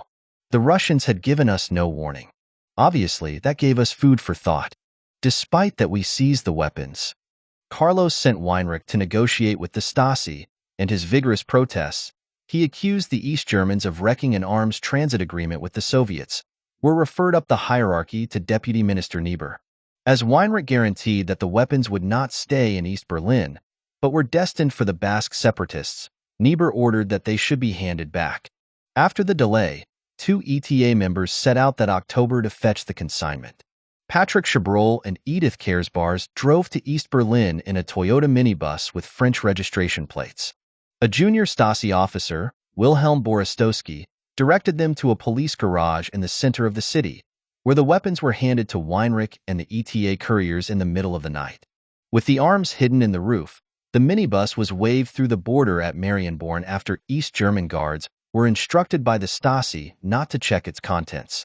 I don't know if the ETA committed attacks for the Carlos group in exchange for arms deliveries, Colonel Jackal explained. Members of the ETA planned to use the weapons to support the fight for the liberation of El Salvador. Further afield in the communist family, Cuba offered a helping hand to Carlos. Officers of Cuba's DGI intelligence service, posing as diplomats at embassies across the Warsaw Pact, supported South American and world revolutionary organizations. The DGI's man in East Berlin, Juan Miguel Roque Ramirez, met Weinrich repeatedly, and in May 1980 Weinrich visited Cuba. But in 1981, perhaps influenced by President Reagan's high-profile crusade against terrorism, the Cuban party leadership decided to curtail relations with Carlos and decreed the island off-limits to him save for short stopovers. Of all the East Bloc regimes that Carlos served, few were as nasty as that of the Romanian dictator Nicolae Ceausescu and his wife Elena. And few of the crimes that Carlos carried out were as far removed from furthering world revolution as those the self-styled genius of the Carpathians ordered in his determination to crush all opposition standing in the way of his personality cult.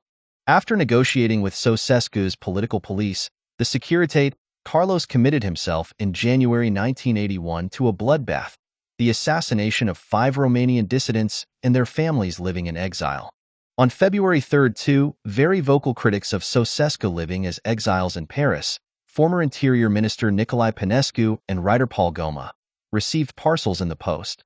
The 85-year-old Pănescu opened his package and found a book written by Nikita Khrushchev.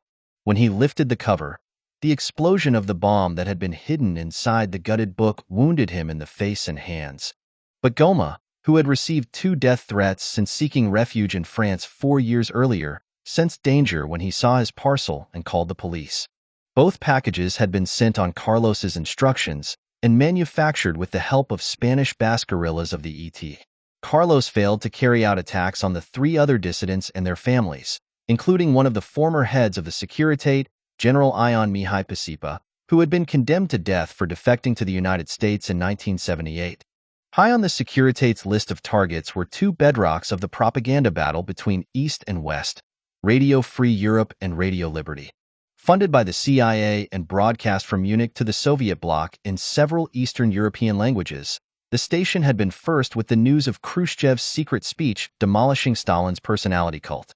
However, the coverage of the Solidarity Trade Union rebellion in Poland beginning in the summer of 1980 had prompted communist regimes to redouble their efforts to stifle the broadcasts with heavy jamming. In Romania, surveys showed that 3/4 of the population tuned in regularly to the 2 channels. Jamming proved ineffective, and so it was at the Securitate's behest that Carlos's accomplices parked a car packed with explosives outside the building that housed the stations on the edge of Munich's popular Englischer Garten Park. The explosion late in the evening of February 21, 1981, devastated much of the building. 8 of the 30 people preparing news reports on that Saturday evening were wounded. But within an hour, Radio Free Europe was back on air.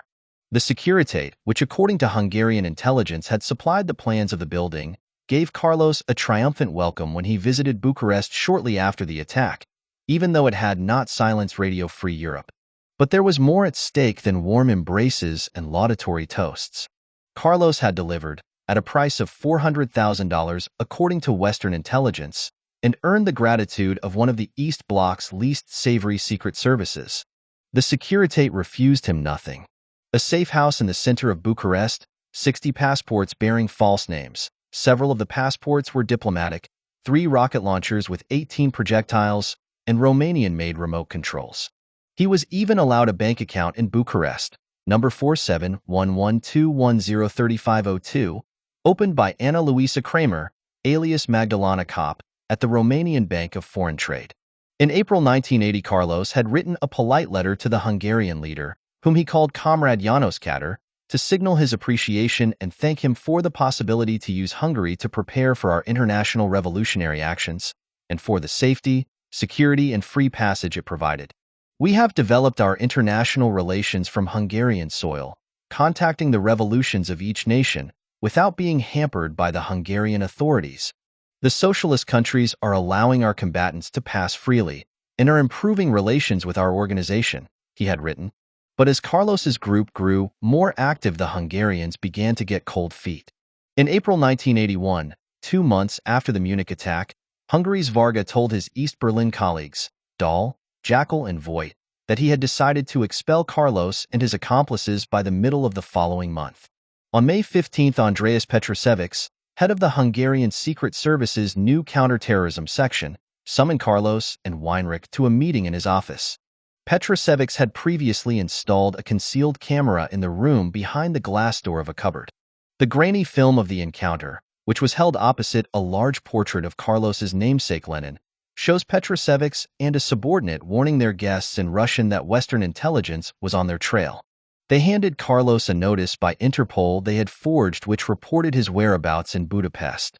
You must liquidate your operational bases in our country, Petrošević sternly admonished Carlos. You must stop using Hungary to lead your group, because there is a danger. Your operations can be jeopardized. What's more, if you were to remain, the interests of the People's Republic of Hungary could be threatened if we were associated with you. Carlos listened uneasily to Petrošević, fidgeting constantly, stuffing his hands into his pockets only to pull them out again, and obsessively chewing his lower lip. Weinrich, his pen racing, jotted down what was being said. Carlos reacted angrily. You are yielding to the imperialists. We had agreements, and you are not respecting them. Petrošević retorted that no written agreements existed, and in a conciliatory tactic suggested that Hungary might agree to Carlos passing through the country occasionally. Wriggling in his seat and throwing nervous glances around the room, Carlos again burst out indignantly, this time in Spanish. Written contracts? I don't know what that is. The only paper I own is this. He opened his jacket to show his gun resting in its holster. Carlos demanded access to East European intelligence reports on terrorist activity in West Germany, and then launched into a political speech laced with the rhetoric he liked to indulge in. If we have been fighting and spilling our blood for years, it is not to score a personal success but for socialism. We fight against the enemies of our camp, in the interest of all peoples and above all of the oppressed of the world. We have a common enemy to slay. Such jargon was all too familiar to his hosts, but Carlos's negotiating skills, with their heavy reliance on threats, won him a reprieve. The counterintelligence service continued its surveillance, however, and its listening devices recorded Carlos's reaction when he heard a radio report of the assassination of Egyptian President Anwar Sadat by Islamic radicals at a military parade on October 6, 1981. We've just lost a $4 million contract from Gaddafi, he exploded. Everything was ready. The Hungarians were not the only ones to grow wary of Carlos. His erratic personality irritated his East German handlers, and their verdict on his character was damning. Running through their reports, which inevitably reflect the Stasi's own paranoia, is an emphasis on Carlos's uncontrollable and unpredictable nature. His superiority complex and insecurity, the officers noted, meant he refused to suffer contradiction of any kind. If countered, he would lose control and seek revenge. Although by late 1981 Carlos's force was estimated by the Stasi to number some 40 members in Europe and 200 or so associates in Arab countries, he was seen as so erratic that he could not be used even if the Cold War turned into a military confrontation. Mielke's belief was that in the event of war, the disciplined members of West Germany's Red Army faction could be used as a guerrilla force behind enemy lines to blow up bridges and attack strategic installations, recounted Wolf. But in Carlos's case, no one, neither Mielke nor anyone else, trusted him. His behavior showed that he could not be used for an operation. He was uncontrollable. Nor did the Stasi, raised on communist orthodoxy, have a good opinion of his idiosyncratic ideology. Carlos defines himself as a Marxist and a communist, but his views are simplistic and in part erroneous, tuttuted one study. His long discourses on communism and world revolution were confused, and his political aims were pseudo-revolutionary. As far as the Stasi could tell, Carlos's group did not quite live up to the different names with which it liked to drape itself: World Revolution, International Revolutionary Organization, or Organization of International Revolutionaries. Carlos's flamboyant lifestyle was also not that of a terrorist hugging the shadows. He often chose to stay at the Palast Hotel. He dismissed pleas from the Stasi to keep a low profile and stay in his room out of trouble. Instead, Carlos whiled the nights away in the bar or in nightclubs, gun hung on his belt, drinking heavily and flirting with high-class prostitutes who doubled as Stasi agents. He made a habit of dining at expensive restaurants, where everything he ate was dutifully reported by the Stasi. Weinrich was just as fond as Carlos of costly female escorts, to whom he introduced himself as Dr. Salabai, supposedly an employee of OPEC. Mielke felt very uncomfortable about Carlos's stay, related Wolf, who branded Carlos a human bomb because of the potentially disastrous situation in which he might land his Stasi menders. Carlos did not follow the rules. It was terrible, unbelievable. The Stasi commented that Carlos was constantly at risk of being identified by commandos or specialists of Mossad. Mielke's concern was justified, at least in part. As early as August 1979, the West German Foreign Ministry had ticked off the Hungarian ambassador to bond for Carlos's presence in Budapest, even naming a hotel, the Intercontinental, at which it mistakenly believed him to be staying. But the reprimand was a light one and was not followed up. West German intelligence, however, among the first to find out the whereabouts of Carlos and Weinrich some months later, censored itself from making such knowledge public because it did not want to jeopardize delicate relations between the two Germanys. Assuming the Stasi had ever wanted to do so, arresting Carlos's associates even for a short time would have ensured that the rest of the team gave East Germany a wide berth. But the powerful friends that Carlos's group claimed to have in 15 different intelligence services, in Arab countries especially, argued for caution on the part of the Stasi. The group was of particular importance because of the fact its members used Arab passports, Colonel Jackal explained. That's why diplomatic relations were always affected. More precisely, the majority of the passports used by the group were Syrian diplomatic passports. Before 1980, it was mainly Iraqi and Yemeni passports. Naturally, this made our counterterrorism much more difficult. The Stasi sought advice from the KGB, but the latter was unhelpful. It told the East Germans little that they did not know already. The Stasi noted that our friends, the usual phrase for describing the KGB, reported only that Carlos was a Marxist and had studied at the Patrice Lumumba University. Moscow's attitude signaled that it was interested in his activities, but no more. Carlos was no Soviet agent. He wrote many years later, "I was never an agent of an intelligence service, certainly not of the KGB, nor will I become one." In the thousands of Stasi files, there is not a single word about Carlos being a KGB agent, even though Carlos and Weinrich were fond of hinting at powerful connections in the Kremlin and repeatedly claimed that the KGB was kept informed of their activities. The Stasi archives do record several trips that Carlos made to Moscow, but these were attempts to obtain the support of the Soviets. Carlos's professed commitment to the Palestinian cause undoubtedly led Moscow, as it had the East Germans, to give him a hearing because the Soviet Union's policy was to support both the mainstream PLO and the extremist factions of the Palestinian resistance. But the closest the Soviets ever came to giving him a helping hand was to allow the case of weapons which he sold to Spanish Basque guerrillas to transit via Moscow. One Stasi document quotes Carlos as saying that only Moscow could help him to ensure warmer relations with communist countries, and that he was thinking of submitting his grievances to Soviet leaders.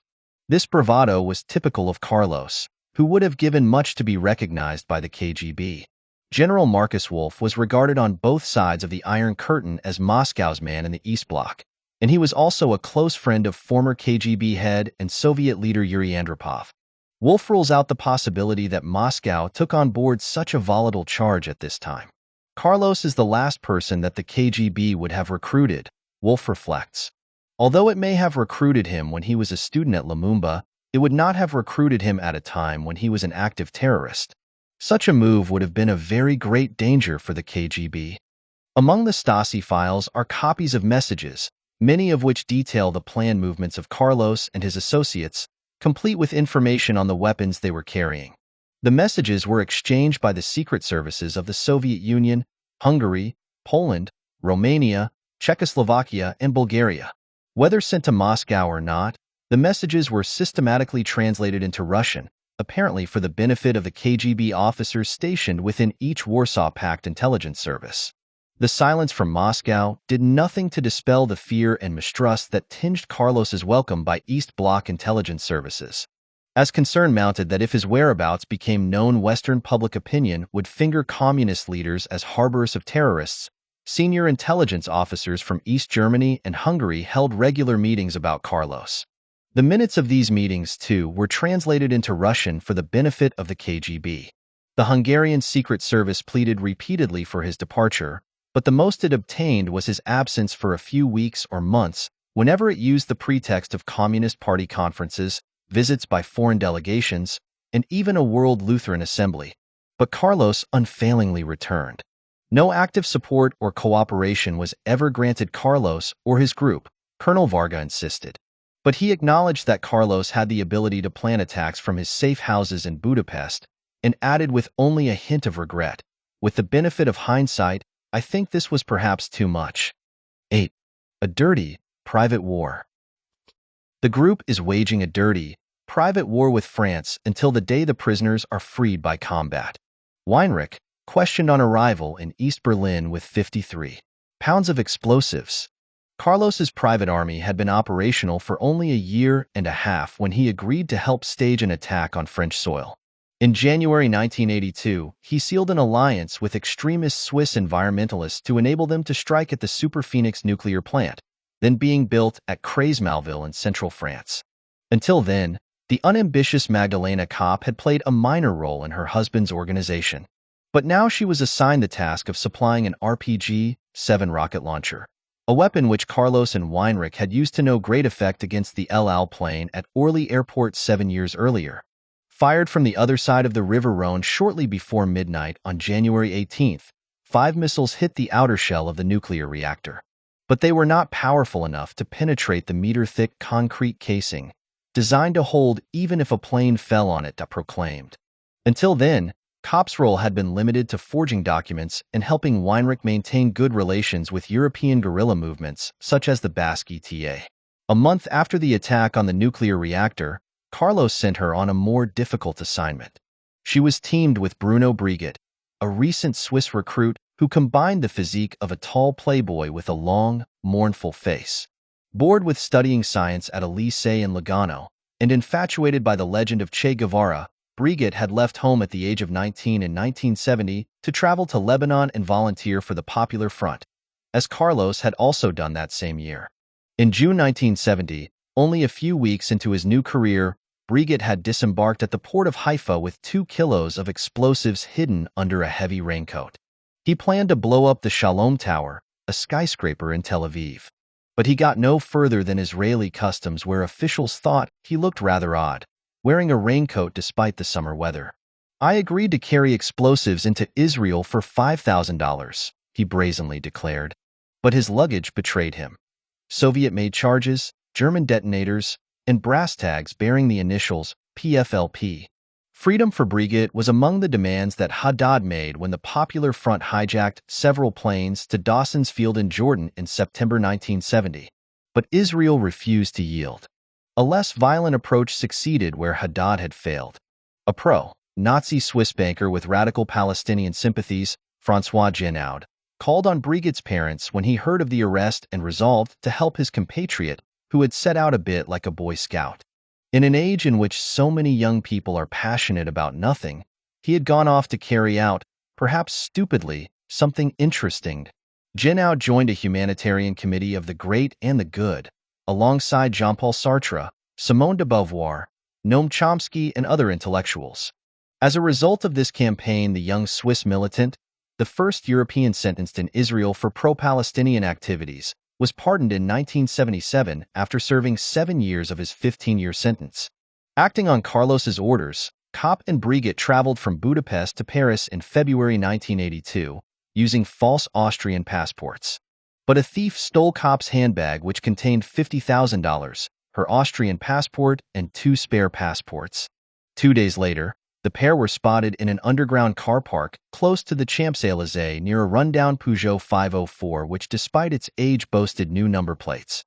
Security guards, intrigued by their behavior and suspecting they might be thieves, demanded the car's papers. The couple, who had no papers to show, were told to wait while one of the guards called the police. But Brigitte pulled out from under his jacket a 9mm Herstal GP35 automatic pistol of Belgian manufacture, ordered the guard to put the phone down, and then set off at a run with Kopp. Out in the street, police caught up with Kopp and tripped her. Further ahead, Brigitte pointed his gun at a policeman and pressed the trigger. The gun jammed, and Brigitte was overpowered. Among the woman's few belongings, police found an envelope containing $2,000. The gunman had 2 passports. "I am a soldier," he said in English to the policeman who handcuffed him. A search of the Peugeot was far more productive. 4 500-gram packs of pintrite explosives, an uncommon type at the time, 2 Czech grenades, an alarm clock set for 10:30 that evening, a battery and electric wiring, as well as another GP35 pistol. In the offices of the Brigade Criminelle at 36 Quai d'Orfèvres on the River Seine, the pair were unhelpful. Throughout hours of questioning, they stuck to a single statement: "We are members of an international revolutionary organization. We had no intention of harming French interests, nor of committing any action in this country." The French had no idea who the 2 revolutionaries were. They had soon discovered that the gunmen's passports, in the name of Swiss national Henri Riches and Frenchman Gilbert Durand, were both false. As for his partner, so plain nobody would turn round to look at her in the street. One policeman said unkindly, she carried no identity papers, and there were none at her hotel either. But with help from their colleagues at West Germany's Bundeskriminalamt police force, the French identified the pair and sketched out their backgrounds. Kopp's German file said she was wanted for supplying explosives to the Baader-Meinhof movement. Unknown to German police, the file was out of date, as it still had her down as Weinrich's girlfriend rather than Carlos's wife. Brigitte's shortened prison record also surfaced. The Brigade Criminelle had little to go on. They found among Brigitte's possessions the address of a restaurant close to Paris's City Hall, which counted Mayor Jacques Chirac among its regulars. Perhaps the pair planned to blow up the restaurant, but no detonator was found in the car. Perhaps they were only delivering the equipment. The car was traced to its owner, Michel Jackal, a communist and an unemployed accountant with no background in terrorism. He shared a squat with a Corsican whom police thought might be a supporter of the separatists who bombed public buildings on the Mediterranean island. It was a meager harvest, and DST counter-espionage was partly to blame. The DST had known about Brigitte's presence in Paris thanks to a tip-off from West German intelligence, which had been monitoring his connections with West German and Palestinian extremists. French counter-espionage had also known about Brigitte's meetings with leftist militants in Paris, but it failed to pass on any of this either to police or to the investigating magistrate, Jean-Louis Debré. By default, it was left to Carlos to enlighten the Brigade Criminelle. When the news of the arrests of Kopp and Brigitte reached him within 24 hours of their misfortune, Carlos was in Budapest where the pair had started their ill-fated journey. The news also reached Hungarian state security intelligence, and its officers told Carlos on the day after the arrests, February 17th, that this time he really must leave. The Hungarians feared that French investigators would sooner or later find out who the couple were and uncover their links with Carlos and Budapest. Carlos promised to go, but yet again won a delay of a few weeks. Carlos summoned Weinrich and 4 other members of the group, and after a few hours of discussions on February 23rd, wrote a letter in French, dated 2 days later. It had taken Carlos a week to respond to the arrests. Still convinced that his grenade attack on the drugstore Saint-Germain in Paris had forced a government climb down 8 years earlier, Carlos was ready to repeat his performance for his wife. His ex-CM, Gaston Defferre, Minister of State, Minister of the Interior and of Decentralization. I write to inform you, firstly, that 2 militants of our organization, Magdalena Kasselakop and Bruno Brigitte, have been arrested in Paris by the French security forces. Secondly, that our militants were arrested during a mission which was not directed against France, following the orders of the organization's leaders. Thirdly, that our militants do not deserve prison as retribution to the organization's dedication to the revolutionary cause. Fourthly, that our organization does not abandon, ever, its militants. On the decision of our central leadership, I give you the following warning. 1. We do not accept that our comrades stay in prison. 2. We do not tolerate that our comrades be extradited to any country. We ask of you, 1. An immediate stop to the interrogation of our militants. 2. The release of our militants within 30 days of the date of this letter. 3. That our militants be released with all seized documents. 4. That our militants be allowed to travel together, on a regular flight to a country and by the route of his choice. As carriers of French passes, we are not at war against socialist France, and I pray you, in all sincerity, not to force us to be. I assure you that the content of this letter is considered by us as a secret of the organization. However, we do not have no interest that it be publicly known. We hope that this affair will end soon and in a happy way. By the Organization of Arab Armed Struggle, arm of the Arab Revolution. Carlos. P.S. Below the prints of my thumbs to identify this letter. Carlos gave the letter to Christamargo Froelich, a former schoolteacher living in Hanover in West Germany who had been introduced to him, like Kopp, by Weinrich. A former member of the Red Army faction and of the revolutionary cells, Froelich had joined Carlos's group the previous year. She traveled to Budapest to take the letter from Carlos and dropped it off at the French embassy in The Hague during the night of February 26th, together with a covering letter to the ambassador. Both texts carried the full official title of the addressee. The French ambassador to the Netherlands was termed His Excellency M. Jan Jurgensen, Ambassador Extraordinary and Plenipotentiary. In spite of jargon and spelling mistakes, the letter to the French minister struck a self-assured tone. The Stasi branded it conceited. Few threats can have been couched so courteously. It was as if the 32-year-old Carlos, sitting comfortably on the other side of Defferre's desk, were talking to him as an equal as they strove to resolve a delicate bureaucratic tangle. The choice of the French embassy in The Hague was no coincidence. It was there that in September 1974 the Japanese Red Army, with Carlos's help, had taken 11 hostages, hoping to prize their accomplice Furuya out of jail. And Ambassador Jurgensen, whom Carlos addressed with such respect, had served in the same Second World War resistance network as Defferre. Carlos's intelligence gathering had operated efficiently. Terrorism was slippery terrain for France's left-wing rulers. Ever since his election as the country's first socialist president in May 1981, François Mitterrand had been denounced by the right as being soft on crime. Western allies were also putting pressure on Mitterrand. Washington openly criticized the lack of progress in the investigation into the assassination that January of its deputy military attaché in Paris, Charles R. Ray. Italy accused the president of protecting members of the Red Brigades who had fled to France since his election. Defferre, known in his fiefdom of Marseille as the Godfather because of the iron hand with which he governed the city, had been appointed interior minister at the age of 71 to give the government a tougher image. I pray you, Carlos had urbanely requested the French ambassador in The Hague to take personal charge of sending this letter for M. Gaston Defferre as soon as possible. It is urgent. I thank you for your cooperation. The ambassador obliged, and sent the letter straight to his former resistance comrade. It was only later that he informed the foreign ministry of Carlos's threat through more orthodox channels. With the police and secret service chiefs assembled before him, the interior minister blithely declared that he and Carlos had much in common.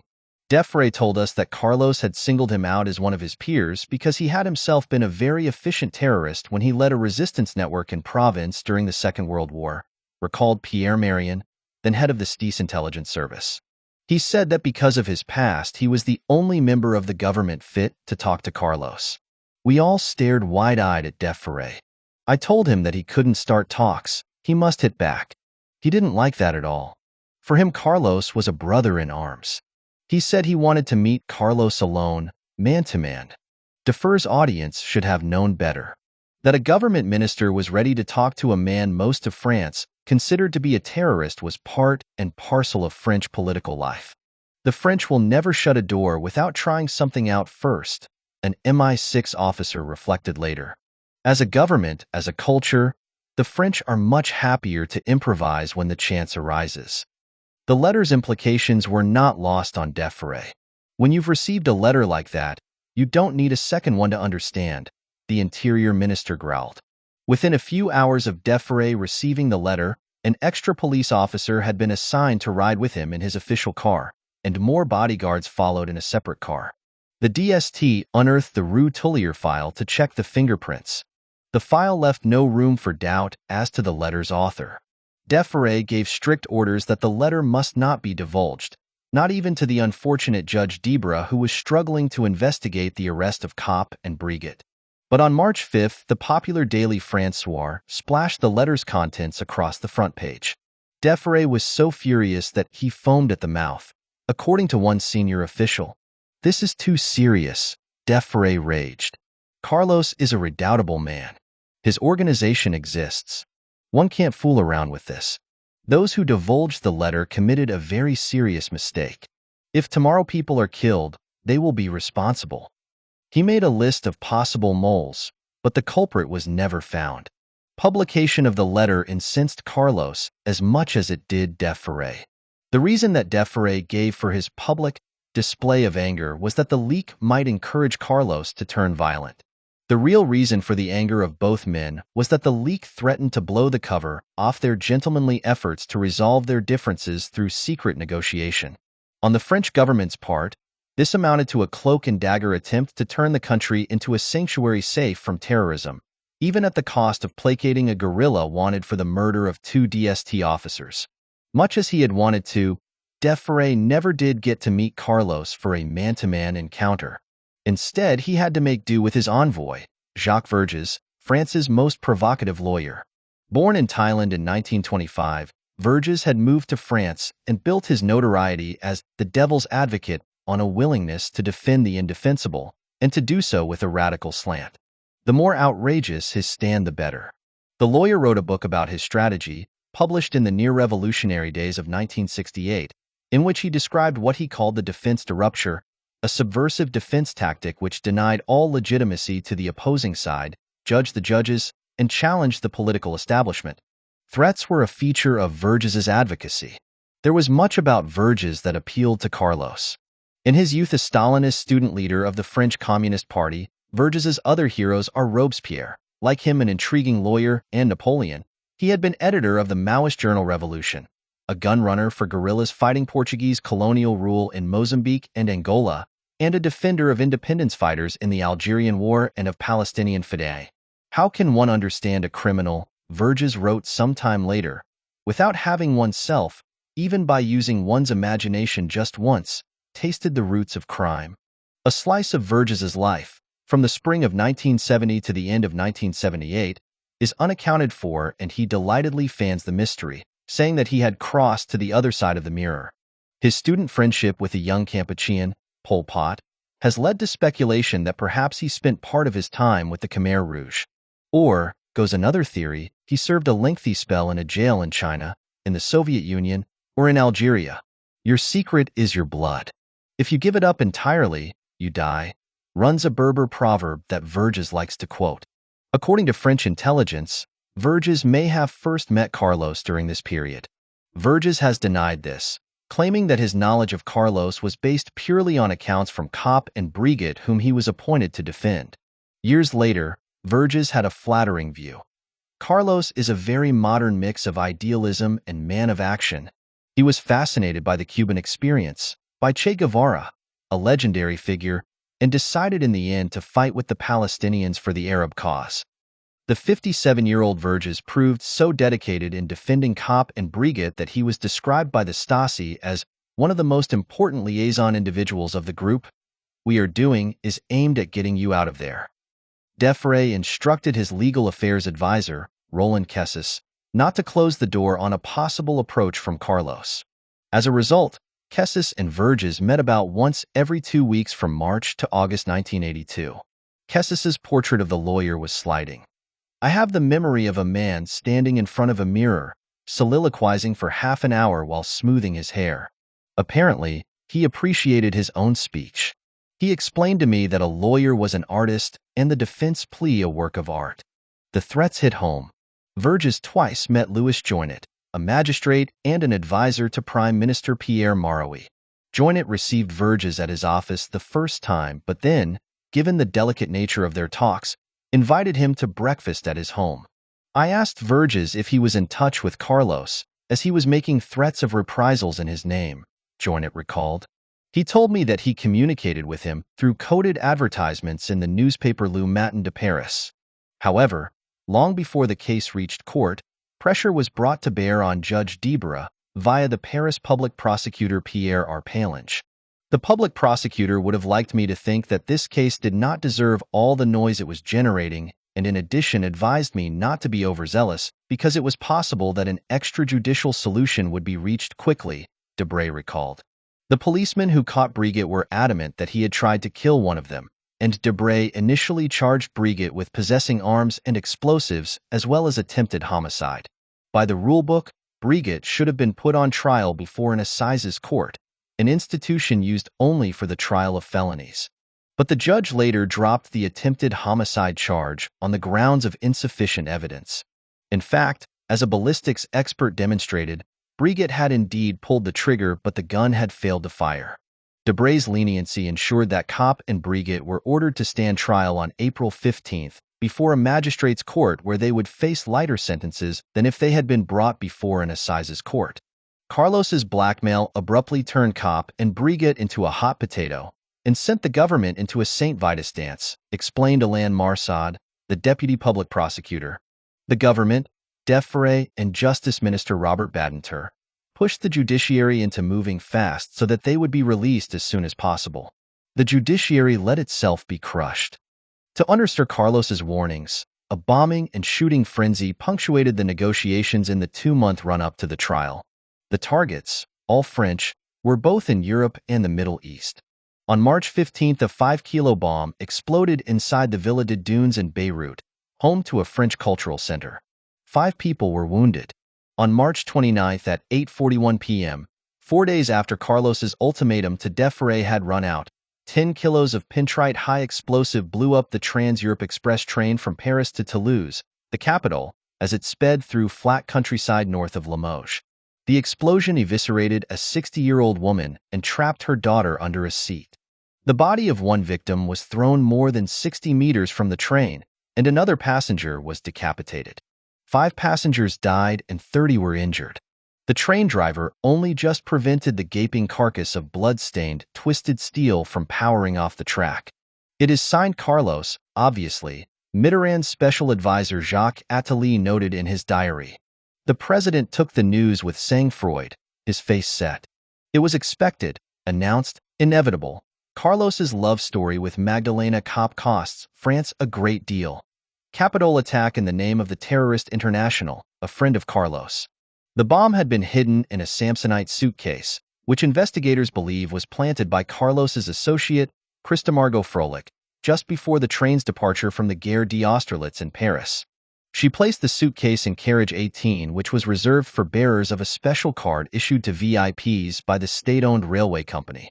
Paris mayor and former Prime Minister Jacques Chirac had planned to take the train on his way to the Curies region, but he changed his mind at the last minute and flew instead. Carlos later wrote that the bombing was, quite obviously, an attempt on Chirac's life. Sick had made a booking for the compartment. But there is no evidence to prove that Carlos or Weinrich knew this when the bomb was placed on the train. On April 5th, the French embassy in The Hague, where Carlos had sent his letter to Deferré, received a threat couched in more political terms and signed by the local wing of West Germany's Red Army faction. Passed on immediately to the DST, it was never disclosed by French authorities and highlights Carlos's very close relationship with the West German movement, as well as threatening more violence. To the French embassy to the Netherlands. We declare our solidarity with the action of our comrade Carlos and the actions he will launch. We demand the immediate release of our comrades Bruno Brigitte and Magdalena Kopp. They are imprisoned in your country. If you do not fully satisfy this demand, we will for our part take powerful measures against you. These measures will be comparable to the measures taken by those who in your state tear liberty to shreds and of all those who seek to oppress human beings. This is a unique and ultimate message. If it is not accepted by your government, it will mean that it refuses dialogue. Our task is to stand by our comrade prisoners because where states persecute democracy through imprisonment, resistance becomes a duty. The revolution will triumph. The trial of Kopp and Brigitte had been due to start on April 15th, but a strike by prison guards forced a postponement.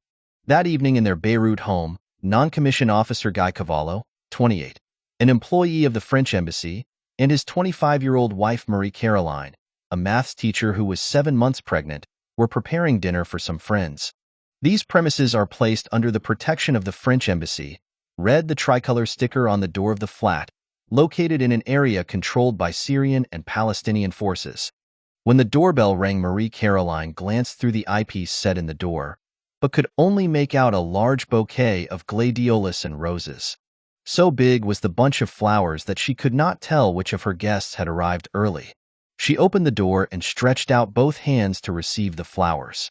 2 bullets fired with a silenced 7.65 caliber pistol struck her body. Her husband rushed forward and was shot twice in the head. The first guests to arrive found blood seeping under the closed door. They forced their way in and discovered the dead couple, with Marie-Caroline still clutching the bouquet. Guy Cavallo was officially described as a coder at the embassy. In fact, he worked for the French STIS Secret Service, more evidence of the strength of Carlos's intelligence-gathering network. Carlos now had the blood of France's 2 secret services, the STIS and the DST, on his hands. Kopp and Brigitte's task, when they were arrested in Paris, had in fact been the bombing of the Paris offices of the magazine Al-Watan Al-Arabi, which 2 years earlier had published the long interview with Carlos. In a sadly prophetic scoop less than a week before the assassination of the French ambassador to Beirut, Louis Delamare, in September 1981, the magazine had reported that Syrian intelligence planned to kill Delamare in order to stop France pushing for the withdrawal of foreign troops on Lebanese soil, first and foremost the Syrian army. The Syrians conveyed their displeasure 3 months later, on December 19th. A TNT bomb was found on the 4th floor landing outside the magazine's offices in Paris. The device had been programmed to explode at 8:14 p.m. and was deactivated by a bomb disposal expert at 8:13 p.m. Investigators discovered that Mikhail Kasuha, the cultural attaché at the Syrian embassy, had been involved in the bombing attempt. That same December, Carlos visited the Syrian capital Damascus, where he stayed at the Hotel Meridian. On his return to Budapest, accompanied by 2 Syrians, he decreed another round of surveillance of Al-Watan Al-Arabi. Brigitte, who was part of the surveillance team, sent Carlos a detailed account of the routine of its editor, Walid Abu Zar. A month after the arrests of Kopp and Brigitte, Carlos flew yet again to Damascus, where he met Rifat al-Assad, the Syrian president's brother and Carlos's patron. Carlos is also believed to have met his sponsor in Syrian Air Force intelligence, Colonel Haitham Saidi, on this trip. A few weeks later, news leaked out that the French state-owned TF1 television channel would run a documentary in late April on the murder of the French ambassador to Beirut.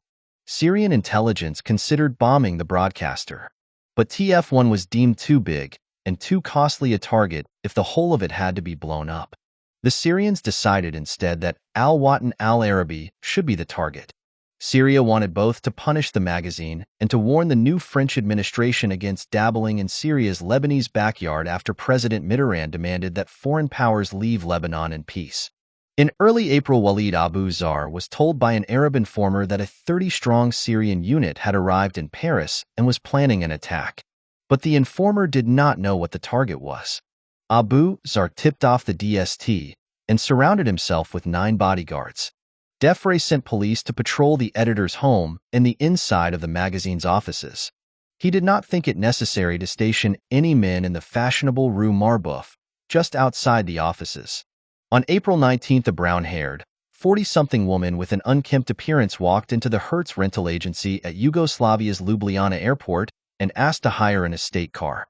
She presented a Swiss passport and a Swiss driving license in the name of Margit Stadelmann and said she was traveling to Vienna, where she would return the car in a week's time on April 26. She was handed the keys to an orange Opel Kadett with Austrian number plates. The passport and driving license were both false and had been manufactured and supplied by the Stasi 2 days earlier when the woman had flown into East Berlin en route to Ljubljana. The woman's real name was Christa Margot Froelich. 3 weeks earlier, she had placed the bomb on the capital train. On the day she rented the car in Ljubljana, Froelich drove as far as the small town of Postajna, reputed among tourists for its grottos and among guerrillas for pyrotechnists skilled in fitting out vehicles. Her instructions from Carlos were that she should drive the car to Paris and hand it over, filled with explosives, to an accomplice. On her route, via Trieste and Lyon, she used another 2 false identities, Marie Zimmermann and Beatrix Odenhau, to cover her tracks. On April 21st, a bomb exploded outside the office of the military attaché at the French embassy in Vienna, where Carlos had paced the world stage during the OPEC raid. An Austrian policeman on guard duty was killed. On the evening of the same day, the French television channel TF1 broadcast its documentary on the murder of Ambassador Delamare. The program relayed the accusations against the Syrian Secret Service made by al-Watan. Late that night in Paris, a man in his 30s with a thin mustache drove an orange Opel Kadett down the Rue Marboeuf and stopped outside the Tunisian restaurant Chez Bibert. The driver, speaking in French, asked a waiter whether he knew who owned the Renault parked just in front of the restaurant. The stranger then walked up to the Renault's owner, who was dining in the restaurant, and asked him, "Do you mind moving your car? I'm staying the whole night and I would like to park my Opel." The Renault owner got up from his table and obliged. The driver of the Opel was Johannes Weinrich, al-Watan al-Arabi. In their cells at the Fleury-Mérogis women's prison and at the Fraines jail outside Paris, Kopp and Brigitte had spent more than 2 months waiting for their trial. Kopp passed part of the time knitting sweaters for Verges. On the morning of April 22nd, the pair were brought into the dock, sealed off with bulletproof glass at the Palais de Justice on the Isle de la Cite. In a crowded courtroom guarded by members of the elite GIGN anti-terrorism unit wearing combat gear, Verges greeted Kopp with a kiss on the cheek. At 9:02 a.m. on the other side of the city from the law courts, Carlos's offensive ripped across the Rue Marboeuf during the morning rush hour. A few seconds earlier, Nellie Guilherme, a 30-year-old secretary dressed in a blue check suit, had reached into her bag for a letter she intended to put in the postbox next to Chez Bibert. When the 20-kilo bomb hidden in the back of the nearby Opel station wagon exploded, a volley of steel shrapnel tore into the pregnant Guilherme and catapulted her body across the street. She died of her injuries. As a fireball soared several stories high, Philippe Rouat, a messenger boy, was swept off the pavement and thrown onto the bonnet of a car. Half his left leg was torn off. Nellie Barthamoff, another young secretary on her way to work, had stopped to buy some croissants for breakfast at a nearby bakery. The explosion wounded her in the face and burned her leg. At the Boucherie Marboeuf, adjoining the restaurant, young butchers' apprentices ran to take cover at the back of the shop. Clad in their white aprons, the apprentices emerged, shards of glass crunching underfoot, to see billowing black smoke shutting off the sun, and fire devouring cars and the awnings of boutiques. As a shop alarm set off by the blast wailed lugubriously, 10 people lay seriously wounded in the street, and another 58 with lighter injuries stood or sat in shock, or struggled to flee. Of the shattered Opel, only part of the front wheel axle remained. The engine had punched its way into the car parked in front. Twisted pieces of the Opel's coachwork were found on the roofs of nearby buildings. A burned wing mirror landed on the terrace of a café on the Champs-Élysées, and the handbrake in the courtyard of the Europe 1 radio station nearby. In the law courts, reports of the attack made no visible impression on the pale, fragile-looking cop and an apparently more robust Brigitte. Behind their bulletproof glass, they stayed as mute as goldfish in a bowl throughout the trial. It was left to Verges to speak for them and for Carlos. As an appetizer, the lawyer accused Mossad of planting the explosives found in Cop and Brigitte's car and eulogized Carlos in vibrant and sardonic tones. In keeping silent and in awaiting your judgment, this man of audacity and courage shows that he knows how to keep the cool head of a great politician. The plea he launched into was characteristically forceful and shocking. Cop and Brigitte are already beyond the court's judgment. They will leave jail. They are soldiers, prisoners of a noble cause. They know that their friends will not rest as long as they are in prison. It is not possible that the Republic will keep them in its hands. Will they stay 48 hours, a month, 3 months in prison? The length of time raises the problem of the blood to be shed. The speech was a public repetition of the warnings that Verges had given government officials in the secret negotiations. The lawyer went one better and denounced France for failing to respect a tacit and mutual non-aggression pact with certain revolutionary movements. According to Verges, the pact stipulated that if you don't commit any attacks on my territory, I turn a blind eye. Carlos, Verges concluded, demanded that this agreement be respected. Full stop. As for the person who had leaked Carlos's letter to Defere, it is this man who will carry, or who already carries, the responsibility for the blood spilled in presenting expulsion as an attitude of weakness. This was one of the sharpest manifestations yet of Verges's belief in the need to empathize with clients, to the extent of sharing their anxiety and anger. Verges behaved like the spokesman of a terrorist movement, recalled the presiding judge, Jean-Georges Demer. He multiplied provocations. He threatened us implicitly. So much so that for a time I was protected by police. Like the investigation that had preceded it, the trial itself was stage-managed. The policemen who had arrested the pair were not called as witnesses because authorities feared that they would insist that Brigitte had tried to shoot one of them. The ballistic report which showed that Brigitte had pulled the trigger was not produced in court. The sentences that the public prosecutor, who ultimately answers to the Justice Ministry, recommended were lenient, a minimum of 3 years in jail for Brigitte and 2 years for Cop. In an ambiguous plea, he asked the court to take a significant but measured decision to respond precisely to the immoderation of the terrorists. Within hours, Defere condemned the bombing. The method employed is revealing of the mentality of the authors of this kind of outrage, who do not hesitate to make blood flow on French territory to settle scores which have nothing to do with France. In the same breath, he announced the expulsion of 2 Syrian diplomats, naval attaché Colonel Ali Hassan and cultural attaché Mikhail Kasuha. The DST explained to the press that the two were not linked to the Marbouf bombing but had been under surveillance for some time as Syrian spies. However, Kasuha had been linked to the bomb that had been defused outside Al-Watan's offices in December, while Hassan had in March organized a savage attack involving knives, pickaxes, and truncheons on Syrian students demonstrating in the square outside the Cathedral of Saint-Germain-des-Prés. At his next meeting with Weinrich and Issa in East Berlin, Verges berated them for planting the Marbouf bomb. The attack, he said, had not helped Cop and Brigitte. The lawyer need not have worried. Although French newspapers speculated that Carlos was behind the bombing, Defere had no intention of letting it wreck the negotiations.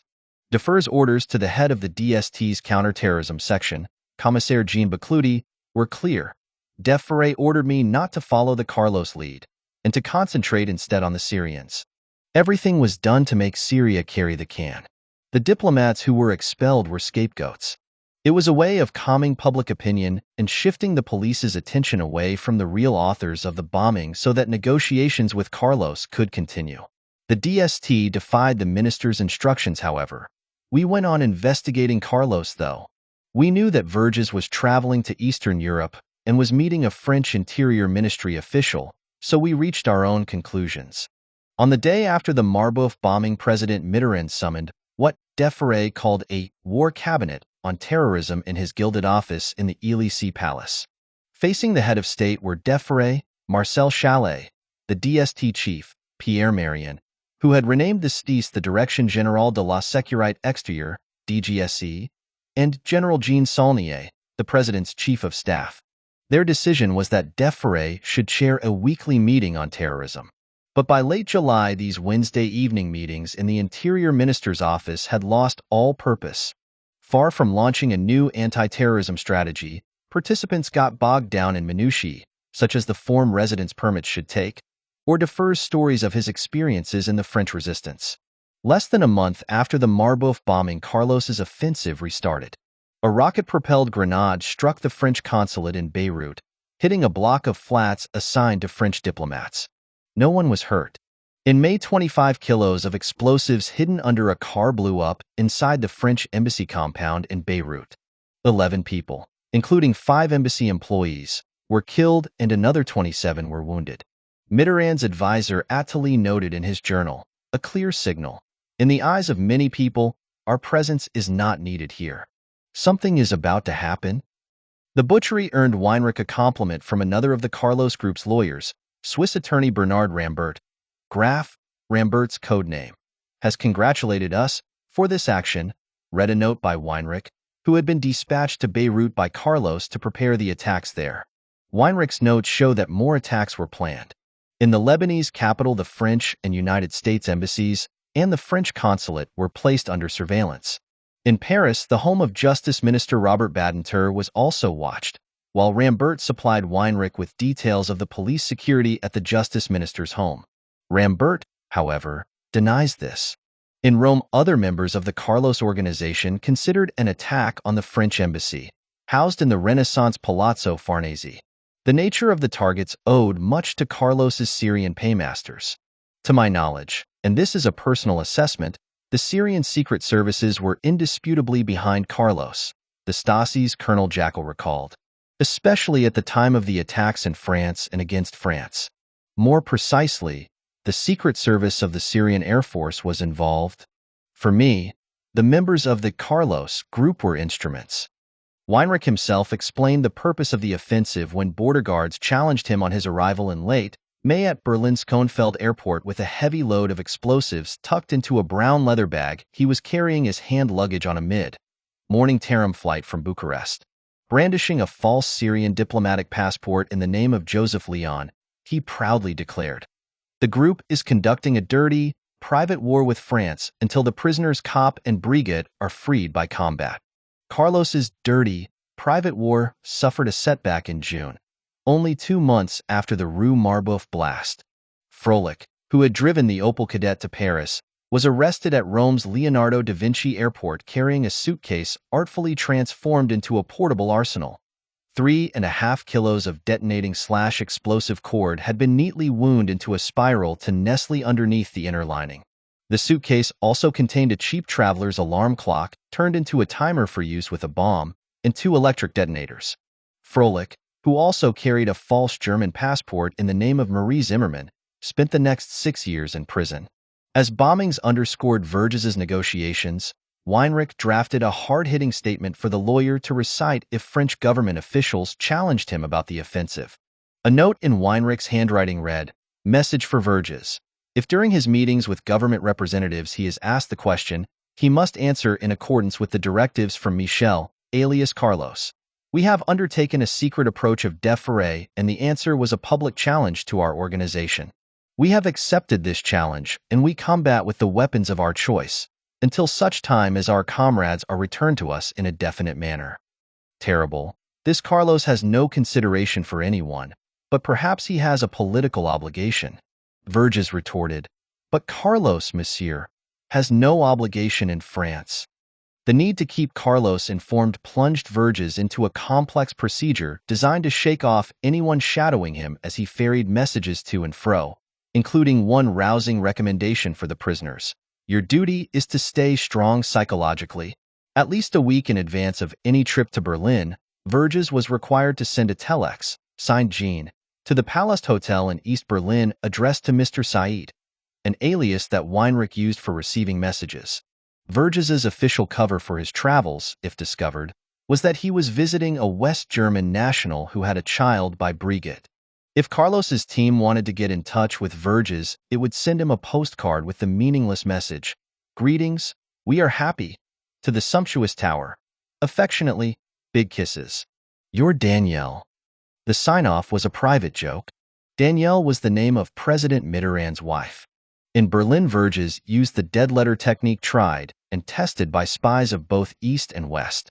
He left the files of the judicial investigation into Kopp and Brigitte in a locker at the Friedrichstrasse station, gateway between West and East Berlin.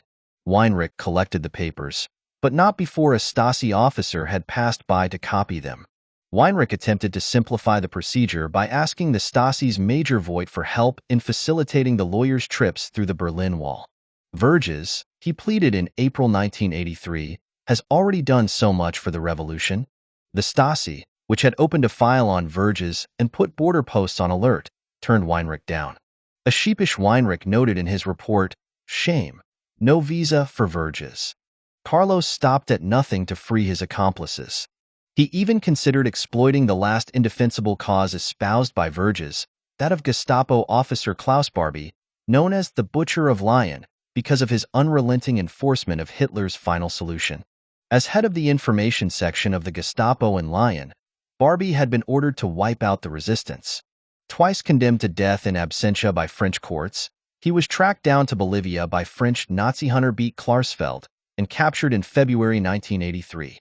Verges had joined de Gaulle's Free French forces at the age of 17, but he had no qualms about taking on the defense of a former enemy. No human being is all black or all white. There is in the heart of the worst criminal a secret garden, a kind of astonishing individual little paradise. There is in the heart of the most honest man a cesspit full of awful reptiles. Weinrich and Carlos pondered a plan to kidnap the 69-year-old Barbie from the St. Joseph jail in Lyon. Weinrich's only reference to Barbie, in a letter to Carlos, underlined the Stasi's horrified reaction. "Barbie affair is very interesting. Don't worry, I don't discuss about it with socialist camp, but had a clash with Helmut, alias Major Voigt, longer time ago when they learned about it. He was furious." Carlos's comments about his intentions are more telling. The revelations that he hoped to wring out of Barbie once he was captured would compromise Western regimes and detail how the Nazi had worked for the American Counterintelligence Corps in Germany after the war. To help prepare the kidnap, Verges was expected to pass on details of Barbie's prison conditions to Carlos. But Carlos was not the kind to give up easily. If bombs failed, then he would arrange the escape from jail of Kopp and Brigitte. Again, Verges's participation was required. The lawyer suggested that Kopp simulate a suicide attempt and make her getaway during the medical checkup that would inevitably follow. For Brigitte, the plan was to bribe a guard who would help him escape through the sewers. Carlos has told one of his lawyers that the KGB summoned him to Moscow about this time to warn him of a trap to capture him planned by the French Secret Service should either Kopp or Brigitte try to break out of jail. There is no evidence to substantiate this claim, but Carlos did drop both plans. Kopp and Brigitte stayed behind bars. 9. License to kill. I authorize you to kill only Carlos and Abu Nidal. President François Mitterrand to DGSE head Pierre Marion. Given the revolving door mechanism that usually prevailed at the top of the French Secret Service, the extrovert Count Alexander de Marenches was an exceptional figure in post-war intelligence who endured as many as 11 years, from 1970 to 1981, at the head of the STIS. His longevity remains unmatched by his successors. It was de Marenches who first set the STIS on Carlos's tail. De Marenches's gregariousness had come near to costing him not only his career, but also his life in more youthful days. After escaping from wartime France, he had struck up a conversation with a well-dressed gentleman on a train bound for Madrid. Flush with success, the 18-year-old de Marenches related to the stranger how he had crossed the Pyrenees alone in driving snow, then kept silent under torture by Spanish civil guards, and would now enlist with General de Gaulle's Free French. "Oh, really? How interesting. That must have been difficult," sympathized his courteous acquaintance. It was only when the train pulled into Madrid that de Marenches found out that he had recounted his triumphs to Baron von Storer, Hitler's ambassador to Spain. Fortunately, the Baron never did trouble the would-be resistance fighter. Picked to lead the STIS, the aristocrat, who was dubbed Porthos after one of the Three Musketeers because of his tall stature and robust girth, found himself at the head of what he likened to a gangster's racket. Some agents were running drugs and guns. Others were engaged in kidnapping, murder, and the settling of the most bloody scores.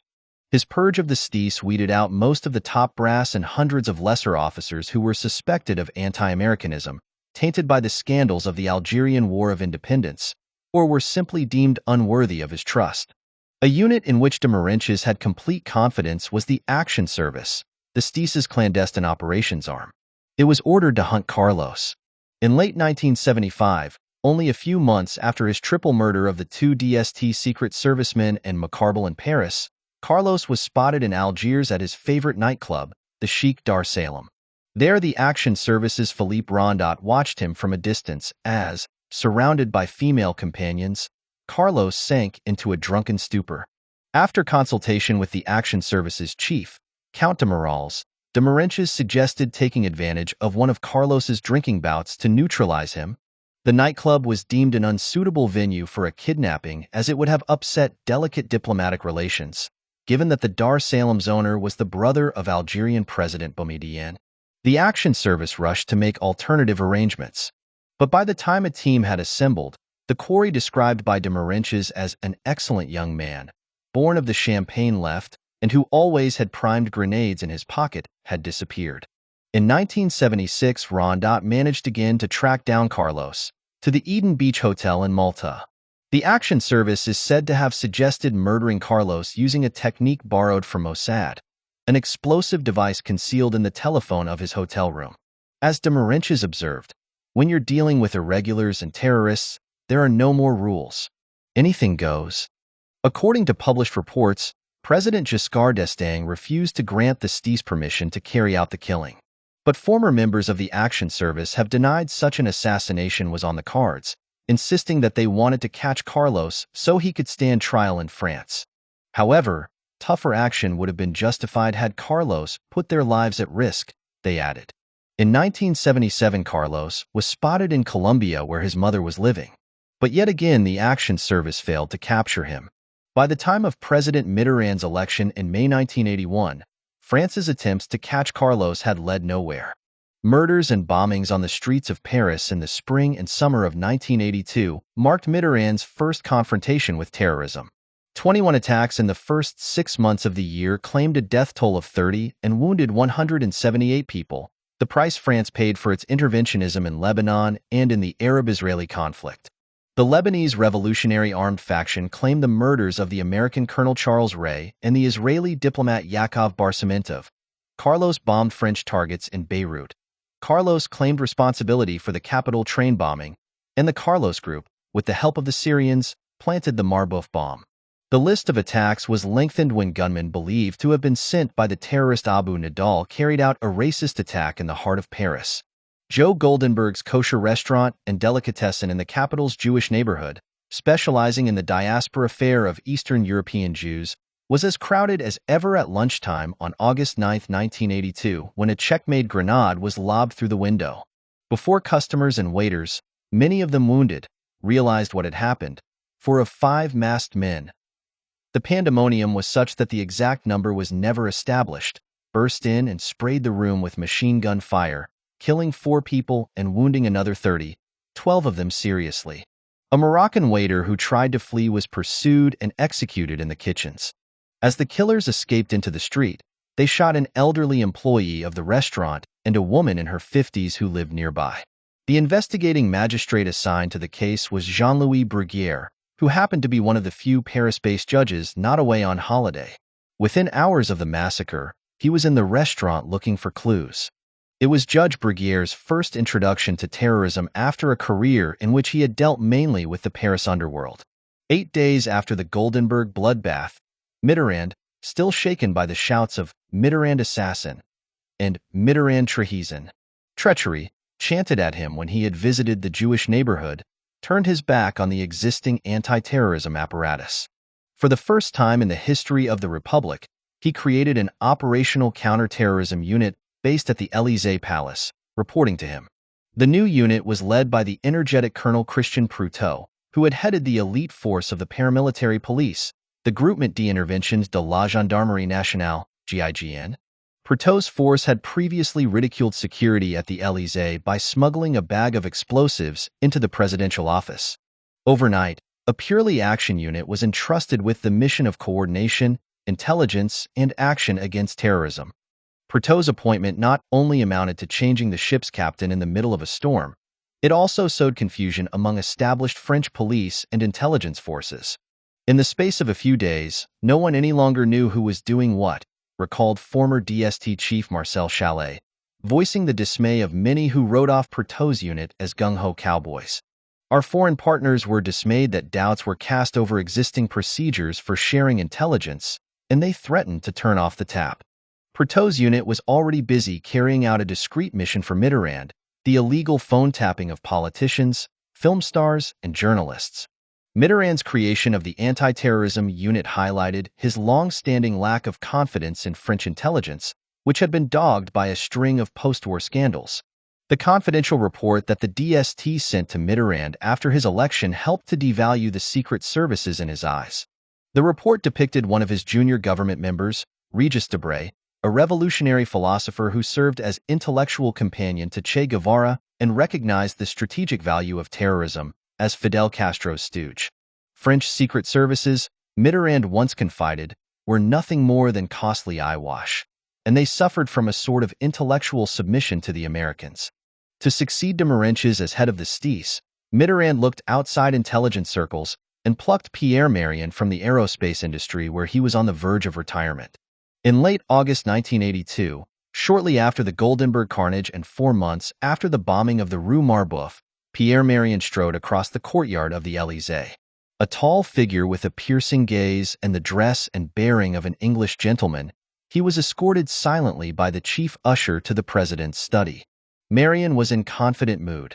Mitterrand, he believed, was a man he could do business with.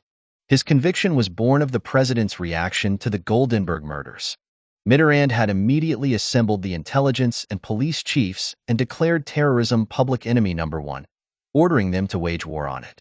Marion had taken this as a go-ahead for action. Since mid-1981, the Action Service had infiltrated informers into several terrorist support networks and had drawn up a list of potential candidates for neutralization. Carlos was not one of the names on the list because Marion did not think him worth worrying about. "We completely erased Carlos," Marion admitted. "He wasn't interesting for us. He had lost his aura. When I was at the Secret Service, he was no longer considered dangerous. He wasn't a real terrorist." 5 targets had been located in Paris, and a total of another 7 in Rome, Geneva, Frankfurt, Madrid, and Brussels. Most of the individuals held Syrian, Libyan, or Iraqi nationality and professed to be diplomats. Partly on the basis of intelligence from Mossad and the PLO, Marion believed he had definite proof that 10 of the targets supported terrorists.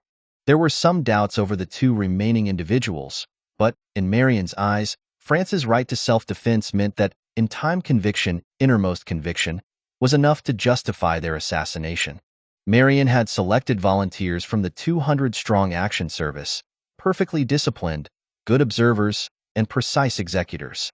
There was no shortage of candidates from the Sarkats training camp near Orleans run by the DGSE, formerly known as the STIS. A 4-strong team had been picked for each murder, which would be carried out with weapons that would point the finger at other terrorists. The teams were ready to strike.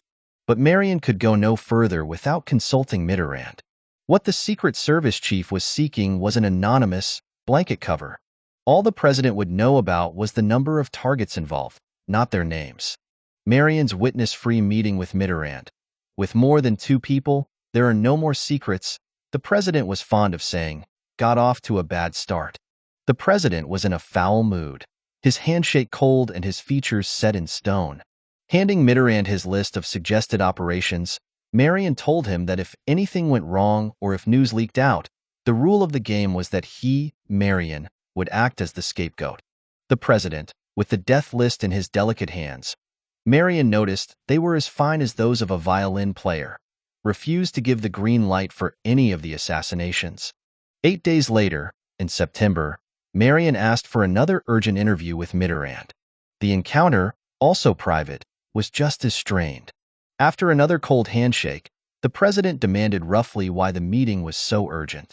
When Marion suggested hitting an Abu Nidal base and a terrorist training camp in Beirut, the president grimaced and fell silent, the fingers of his right hand drumming the top of his desk. After a long pause, the president broke the tension. "Non, I authorize you to kill only Carlos and Abu Nidal." Marion retorted that both men were much too well protected. French intelligence believed, mistakenly, that Carlos was in a fortress in Czechoslovakia, armed to the teeth. Abu Nidal, who had turned his back on Arafat in the mid-1970s, was known to be in Syria. Regardless of its feasibility, for Marion there was nothing morally wrong with Mitterrand's order. The motto that the graduate of the École Polytechnique publicly espoused was an eye for an eye, a tooth for a tooth. Marion's defense of state commission murder, in a country that abolished the guillotine in 1981 at Mitterrand's initiative, was unwavering. We are confronted by fanatics who stop at nothing to further their cause, to execute an order, or to get a bonus. In the end, it is morally more legitimate to remove them than to give soldiers in a war the order to fire on other soldiers who may be engaged in a conflict only through patriotic discipline. And then there is the fact that such actions of neutralization would be carried out outside the law. I have less scruples on this point. It is indeed for such actions that the secret services exist, and they must, in exceptional cases, act outside the norms of law. Marion's stand was representative of the Secret Service's thinking and practice. During the war against Algerian independence fighters, the service had used the cover of a shadowy organization it had created, the Main Rouge, Red Hand, to assassinate nationalist leaders and arms traffickers across Europe and North Africa and bomb the latter's ships or cargoes.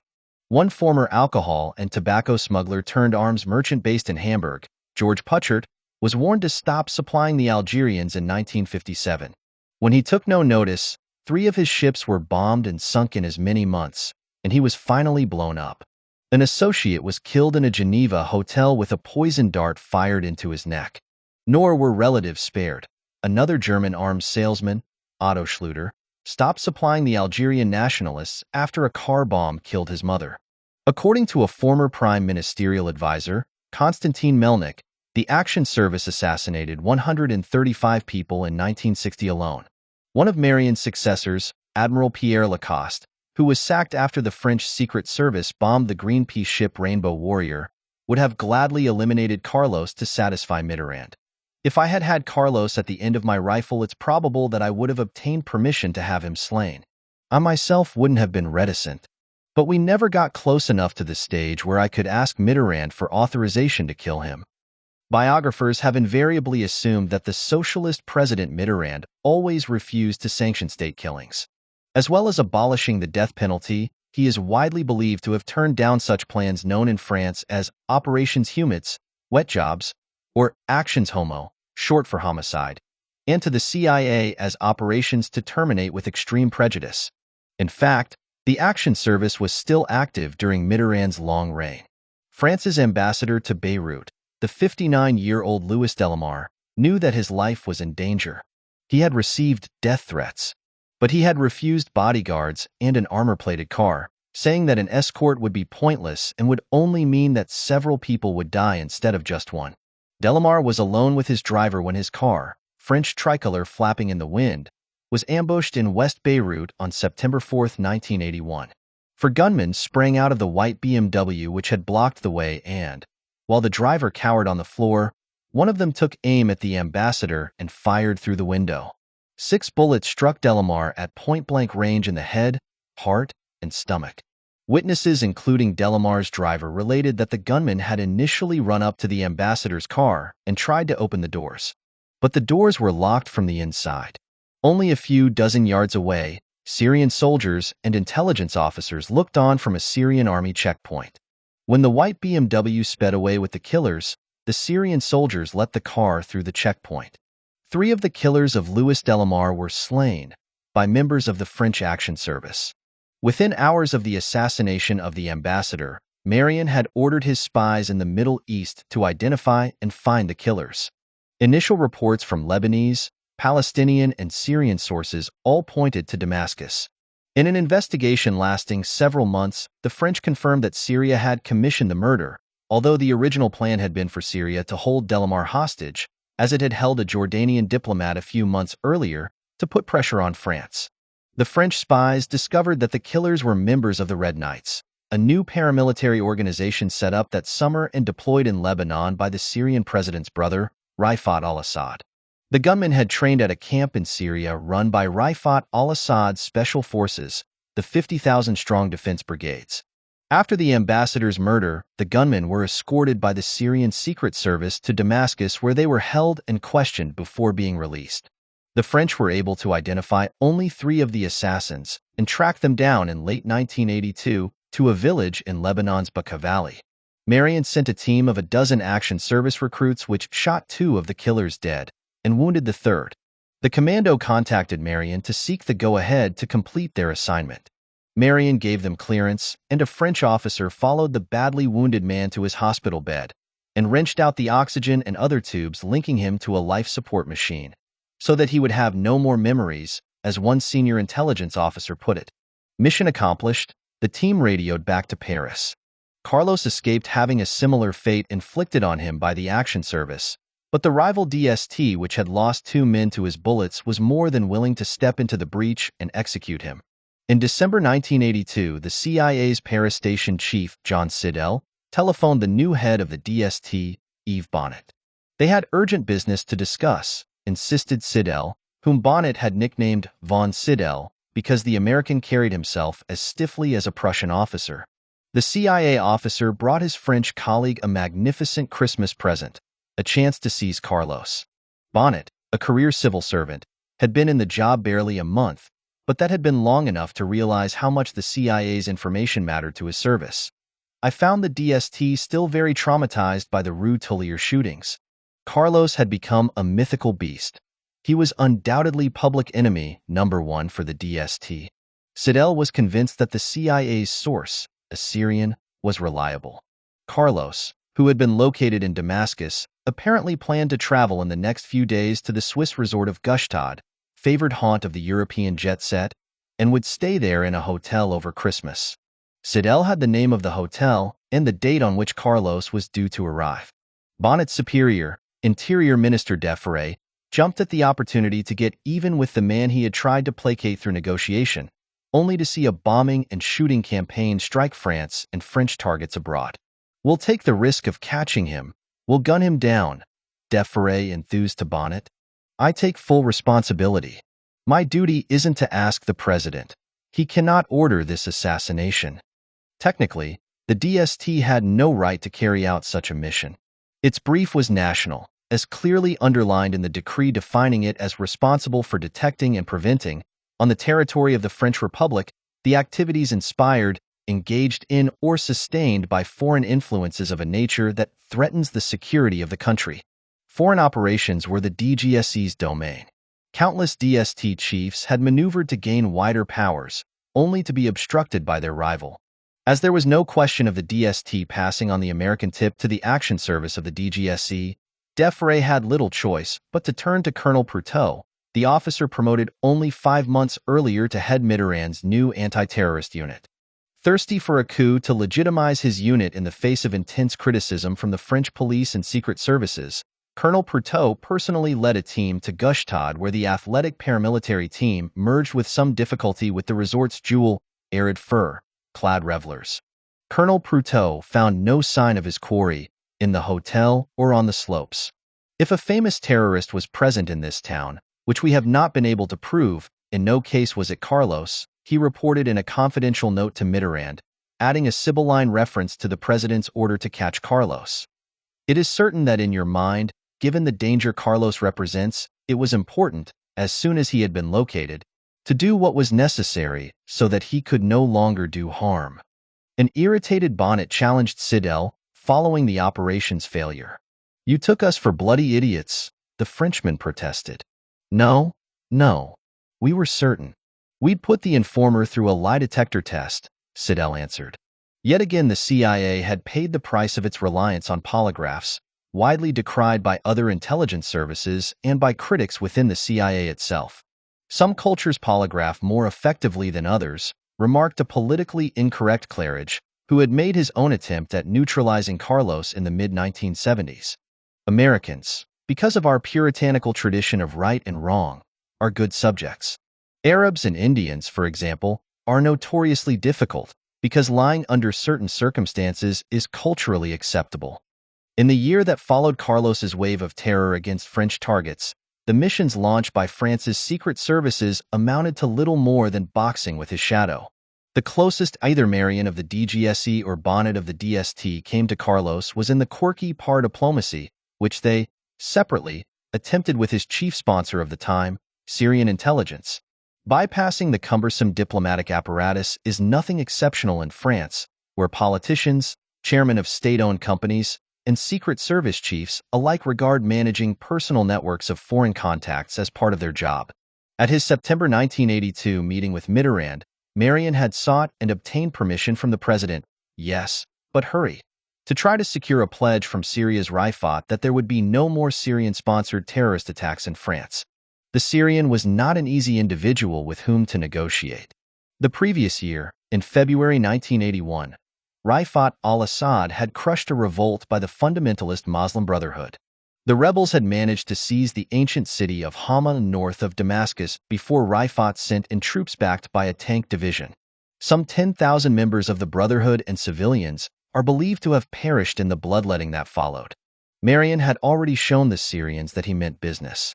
5 days after the Rue Marbouf bombing, an action service squad which had been dispatched to Madrid fired a volley of shots at Hassan Diab, the Syrian cultural attaché, as he arrived home.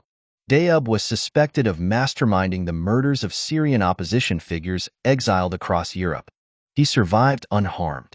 The action service had been ordered to wound but not kill, but failed even in that limited task. Following the presidential go-ahead, Marion arranged a meeting with Rifat al-Assad later that September at a luxurious villa owned by the Syrian on the edge of the Saint-Nom-la-Bretèche golf course in Paris's western suburbs. Locals reported that whenever Rifat, a skilled golfer, strode around the course, a swarm of bodyguards would follow.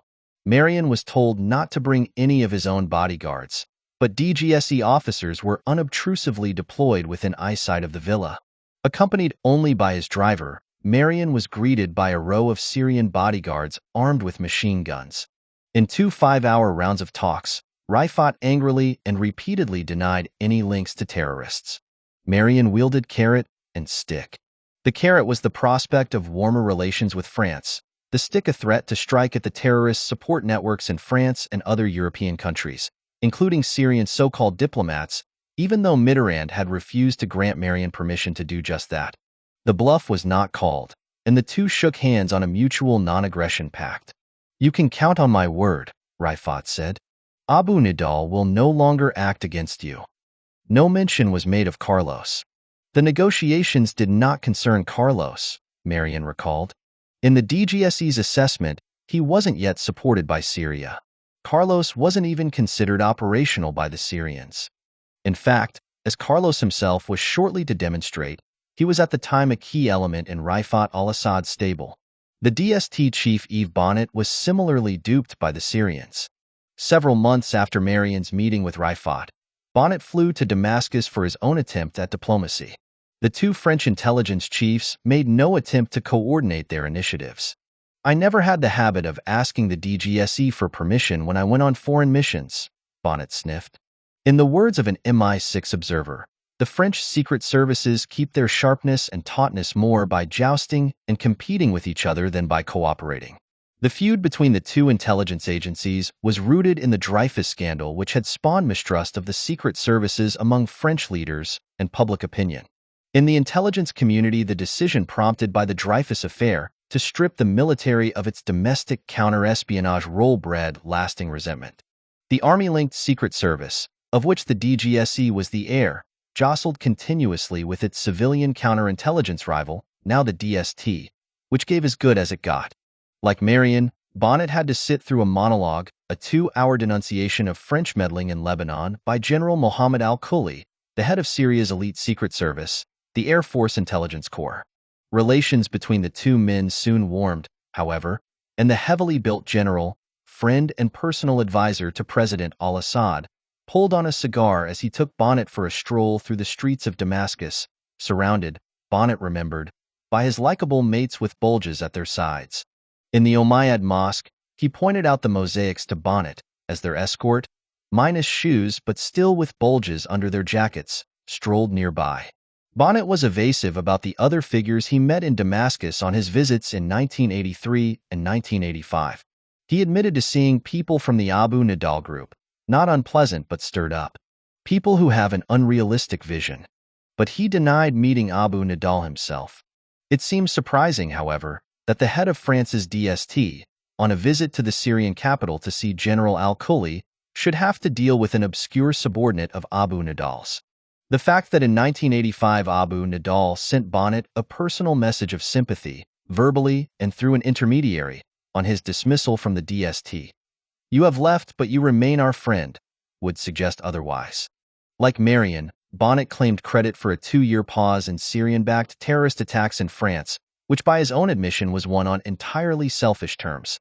The terrorist attacks continued in other countries, but France was the only one that was spared.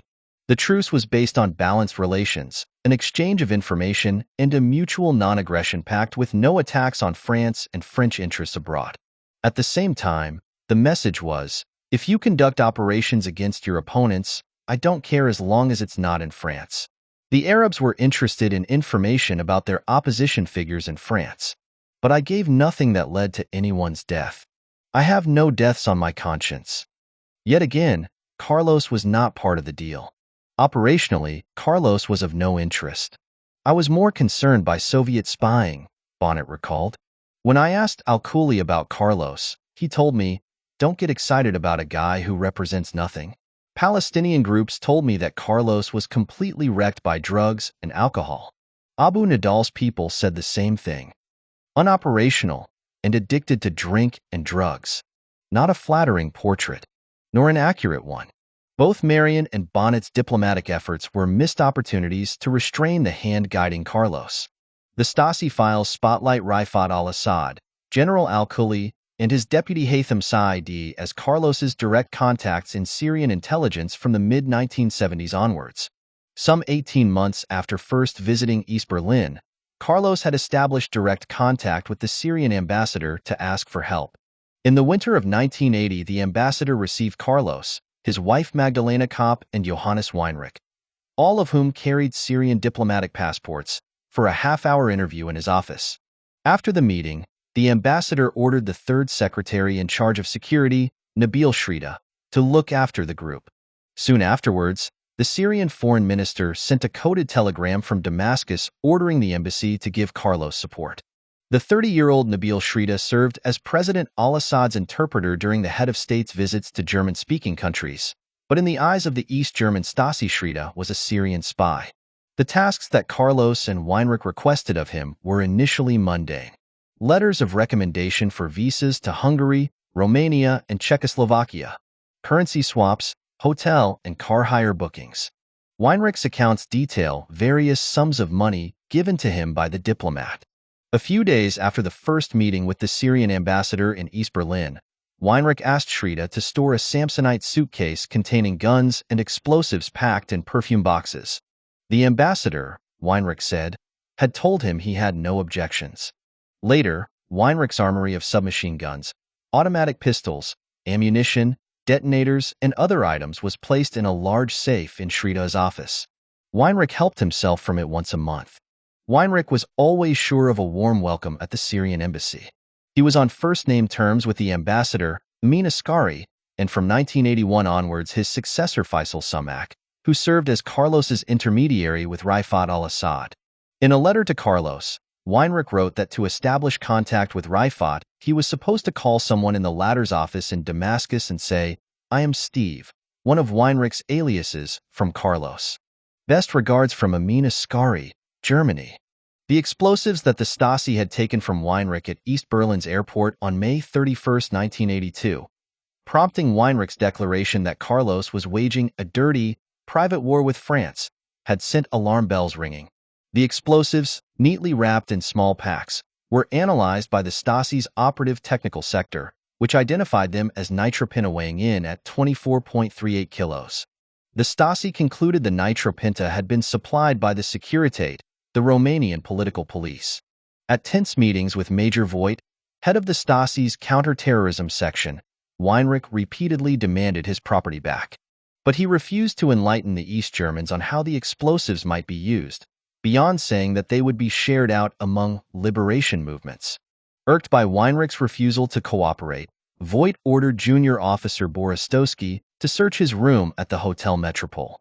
There were plenty of clues as to how the explosives might be used in Weinrich's briefcase. Plans of the Maison de France, which housed the French consulate and a cultural center on West Berlin's smartest avenue, the Kurfürstendamm, together with notes in Weinrich's hand, detailing the results of surveillance of the consulate by two members of the group. Other searches revealed plans for an attack on the home of the general commanding French troops stationed in West Berlin, a kidnap in Beirut, the blowing up of a university building and the Hotel Mexridien in the French Riviera capital Nice, attacks on the French and American embassies in Beirut and the French embassy in Bonn. Carlos's private army was so large and well deployed that it could contemplate more or less simultaneous attacks in both Western Europe and the Middle East. The time-consuming process of watching the three embassies in Beirut and Bonn had already been undertaken by members of the organization. Borostowski reported in a prophetic memo. As far as other attacks are concerned, the plan is for the gang in all cases to free its two members, Kopp and Brigitte, through pressure. The longer their imprisonment lasts, the more brutal must the attacks be. The group has the intention of carrying out actions until the prisoners are released. Carlos's organization suffered its first defection in mid-1983 when the Kurdish refugee Jamal al-Kurdi turned his back on the group after he was arrested in Switzerland as an illegal immigrant. Since 1979, when he had refused to assassinate the journalist who had interviewed Carlos for Al-Watan al-Arabi, al-Kurdi had refused to carry out several other operations for Carlos. Unconfirmed reports reached Weinrich that al-Kurdi had betrayed the organization in testimony to Swiss authorities because he feared that he would become the target of reprisals. But the news did not worry the organization unduly because it was felt that al-Kurdi did not know enough about its workings to put it in jeopardy. Similarly, the Stasi, which found out about al-Kurdi through its surveillance of Weinrich, concluded that there was little risk that East Germany would be identified as one of the group's safe havens. After more than a year's lobbying by Weinrich, Major Voigt finally ordered Borostowski in August 1983 to fetch the nitropenta explosives from the Stasi's arms store where they had been placed and return them to Weinrich. This was despite Borostowski's warning of future attacks, and in violation of the usual practice whereby explosives seized by the Stasi were destroyed. Weinrich recovered his precious consignment with only a cautionary word from the Stasi. He must not use the explosives in a way that might allow Western nations to track any member of the Carlos group down to East Germany.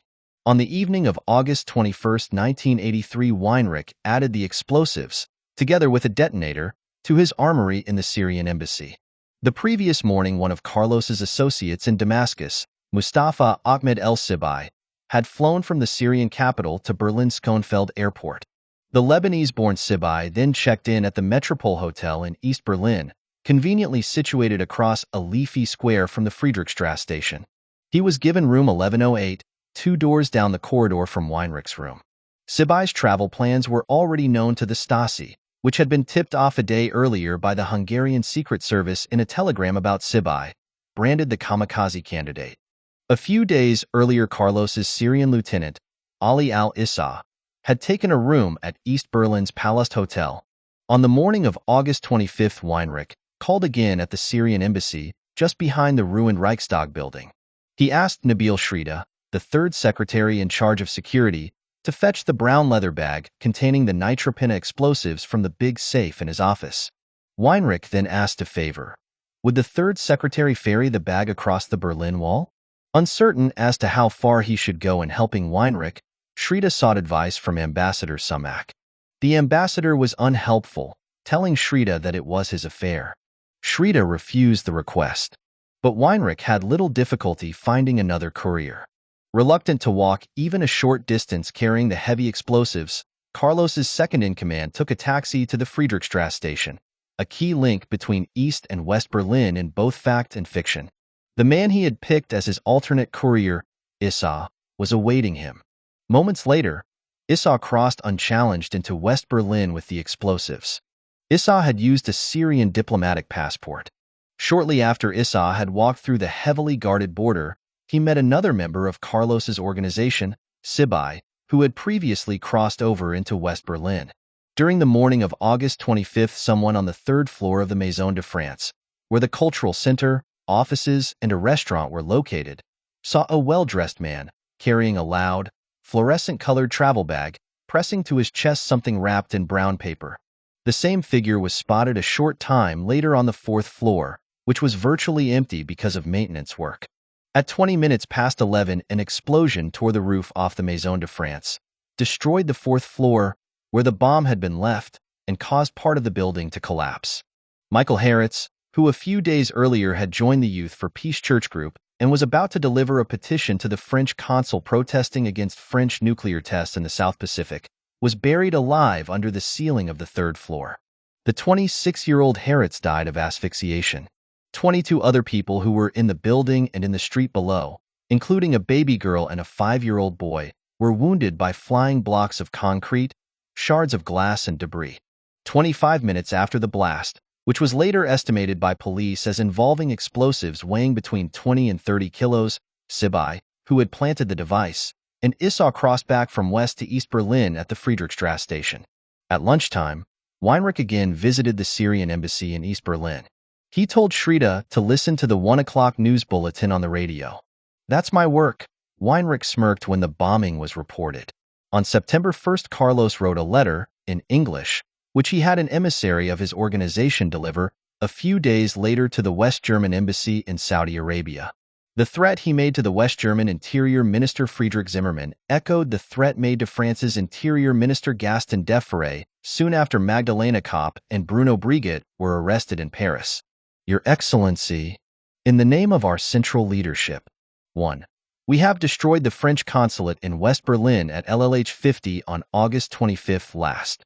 This operation enters in the cadre of the armed conflict imposed upon us by the French regime.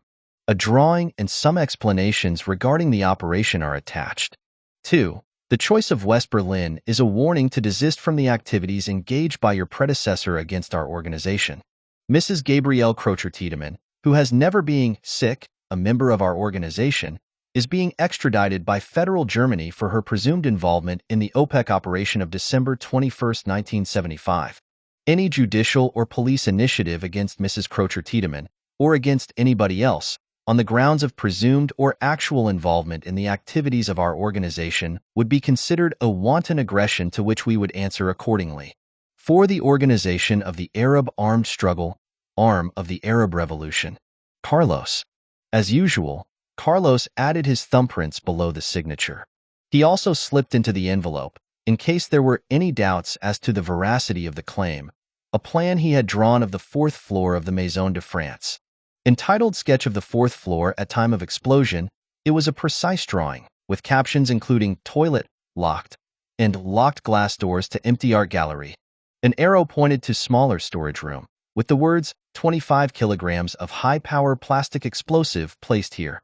With Syrian help, a chivalrous Carlos had struck a blow not only for the jailed Kopp and Brigitte, part of what Carlos called the armed conflict imposed on us by the French regime, but also for his female comrade Crocher-Tiedemann. 2 months earlier, public prosecutors in the West German city of Cologne had requested that Crocher-Tiedemann be extradited from Switzerland, where she was imprisoned. As was her habit when cornered, she and an accomplice had started a gunfight when Swiss police had stopped her as she crossed the border from France in December 1977. 2 border guards were wounded before Crocher-Tiedemann and her accomplice surrendered. The Cologne public prosecutors wanted her to be extradited so that she could be tried in West Germany for her 2 murders in the opening minutes of the OPEC raid. Eventually, Crocher-Tiedemann did walk free, but not because of Carlos's intervention. Witnesses refused to testify about the Vienna killings at her trial in 1992, and the court in Cologne was forced to release her. From Belgrade, where he had flown 2 days after the Maison de France bombing, Weinrich, alias Peter, sent an account of the attack to Carlos, alias Michel, who was in the Romanian capital Bucharest. Under the heading Berlin Operation, Weinrich wrote, "The operation had a greater impact than I'd expected. I send you some pictures." The dispatch, a 27-page roundup of activities past, present, and future, reflected Weinrich's self-confidence. "The Palestinians, known that you were in Bucharest, I learned this from their questions about you. My reply was, We are everywhere and nowhere at the same time. People can find us only in the underground. Weinrich concluded his letter with the words, "Dear Michel, I try to keep everything around here under control. I want to meet you, the sooner the better. Please take care of yourself and the comrades. We need everybody. A big kiss for you. Yours, Peter." Marxist lawyer José Altagracia Ramirez Navas, with two of the three sons he named after the father of the Bolshevik Revolution, his favorite Illich, left, and Lenin, right, in Venezuela in 1954. Carlos's mother Elba Maria Sanchez, who would take him to Mass while her husband's back was turned. According to a friend, Elba was the only thing Carlos really loved. On the eve of Carlos's first trial since his capture after 2 decades on the run, Ramirez Navas holds a photograph which his sons sent him from a Paris jail. Juan Gordo, Fatso, the schoolboy who would answer taunts with the cry "the whole world will hear of me," at 16. Illich's identity card from the Fermin Toro School in Caracas. Carlos photographed by French counter-espionage, the DST, in the Latin Quarter in Paris in June 1975. The service underestimated Carlos, with fatal results in the nearby Rue Tullier a few days later. "Tell them I'm from Venezuela and my name is Carlos. Tell them I'm the famous Carlos." Carlos, minus Che Guevara beret, at Algiers airport in the last moments of the OPEC Raid, the most audacious coup of his career. Gabrielle Crocher, Tiedemann, who at Carlos's side in Vienna demonstrated how mistaken Interpol had been in describing her as submissive. The bombing of the Paris-Toulouse Capital Express, one of Carlos's opening shots in a dirty, private war to force the release from jail of his wife and an accomplice. Rue Marboeuf, off the Champs-Élysées Avenue, devastated by a car bomb on April 22, 1982, the day set for the trial of Carlos's partners. Carlos's love story with Magdalena Kopp costs France a great deal, an aide to President Mitterrand noted in his diary. "Usually, I fire 3 bullets in the nose which kills immediately." Carlos on his attempt to murder the president of Marks and Spencer, Joseph Edward Sieff, pictured recovering on his hospital bed with his wife. Louis Delamare, France's brave ambassador to Beirut, was ambushed and assassinated in September 1981. French intelligence hunted down the murderers and granted itself a license to kill in a mission that has remained secret until now. 2 French counter-espionage officers sent to their deaths in the Rue Tullier blunder which humiliated the DST, Algerian war veteran Raymond Doze, left, and young recruit Jean Donatini, right. Count Jacques Senard, the French ambassador to The Hague, taken hostage by the Japanese Red Army in an operation which Carlos helped to plan. "I don't understand why the Japanese didn't kill their hostages one by one," Carlos commented later. Carlos's right-hand man Johannes Weinrich, described by the Stasi as a coward and a soft-boiled egg, 5 months into detention at a Berlin prison after he was captured in Aden. "My character is simple. I am a father first and foremost." Mr. and Mrs. Ramirez Sanchez, alias Carlos and Magdalena Kopp, and their daughter Elbita. The Jackal's lair. The Bayswater home of Angela Odola, who described Carlos as a friend a former friend now, after a bag he had asked her to keep for him was found to contain Semtex explosives, hand grenades, pistols, and rubber kashas. Carlos lived like a man of the world in Hungary, and the Secret Service supplied him with women behind Kopp's back. The service feared Carlos's associates would declare all as revenge on Hungary if something happened to him. Carlos's villa on the Hill of Roses in Budapest, from which he was allowed to run a private army with bases across the Soviet bloc. Carlos's last refuge in the Sudanese capital Khartoum. "He was a very lovable guy," a neighbor said of him. "Entertaining and nice to everybody." Carlos's living room. His high-ranking friends ensured a generous supply of alcohol in a country ruled by a military dictatorship which had turned Sudan into a Muslim fundamentalist bastion. Reading matter for the world's most wanted man, who kept himself well informed on current affairs and the Arab-Israeli dispute. A passport photograph of Carlos, supplied by Venezuelan police to the French DST in 1975 after the Rue Tullier killings. The photograph on one of Carlos's false passports, with which he posed as a Peruvian economist by the name of Carlos Martinez Torres. A Polaroid snap of Carlos in his Paris jail cell, cheerful and dapper before his trial. The Spanish message translates as, for my dear old man from a son and comrade. 10. Forced out of the cold.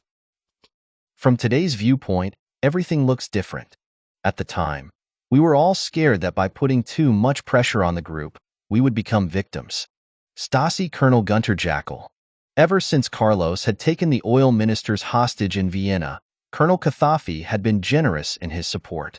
While Carlos was still based in South Yemen in 1979, the Libyan leader had ordered a high-ranking Libyan army officer, Major Abdullah Zikri, to approach Weinreich. The intermediary the Libyan used was a senior official at the South Yemeni Foreign Ministry, Abdul Mohsen Asaf, who had helped Carlos's group settle in the country and had since given several of Carlos's associates diplomatic passports.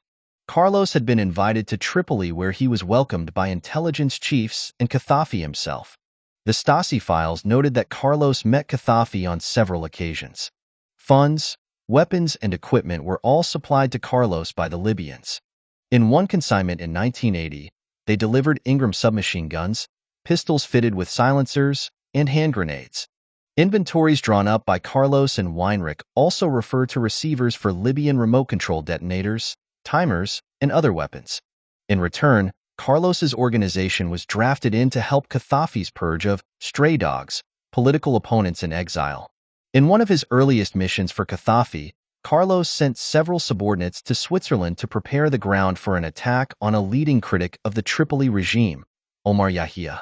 Yahya was placed under surveillance for several days at his villa on the edge of Lake Geneva, but the assassination never took place. Gaddafi also requested attacks on U.S. and Israeli military and diplomatic targets, and the assassination of Saudi Arabian officials, including diplomats in Paris. In May 1981, Carlos organized several surveillance operations for the Libyans in Beirut, where potential targets included the U.S. and French embassies. Few attacks were carried out, however, and for a time Carlos and the Libyan colonel slowly drifted apart. It is possible that Carlos's prices were too high.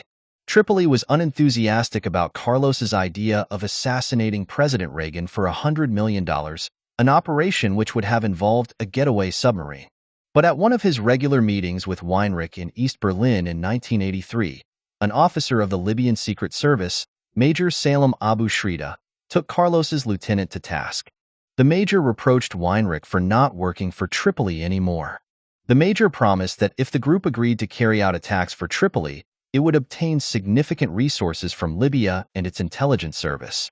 More than from Syria, Yemen, and Moscow put together, the Libyan officer told Weinreich.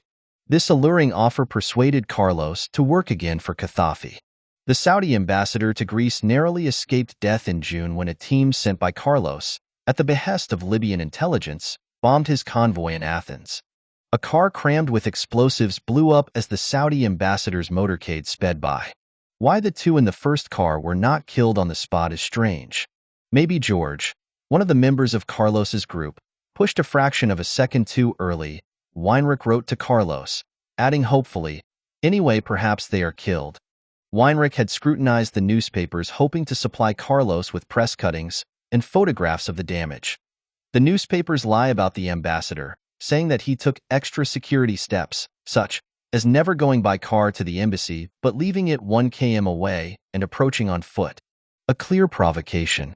Partly because of the failed attack, Carlos's relations with Tripoli worsened in the months that followed.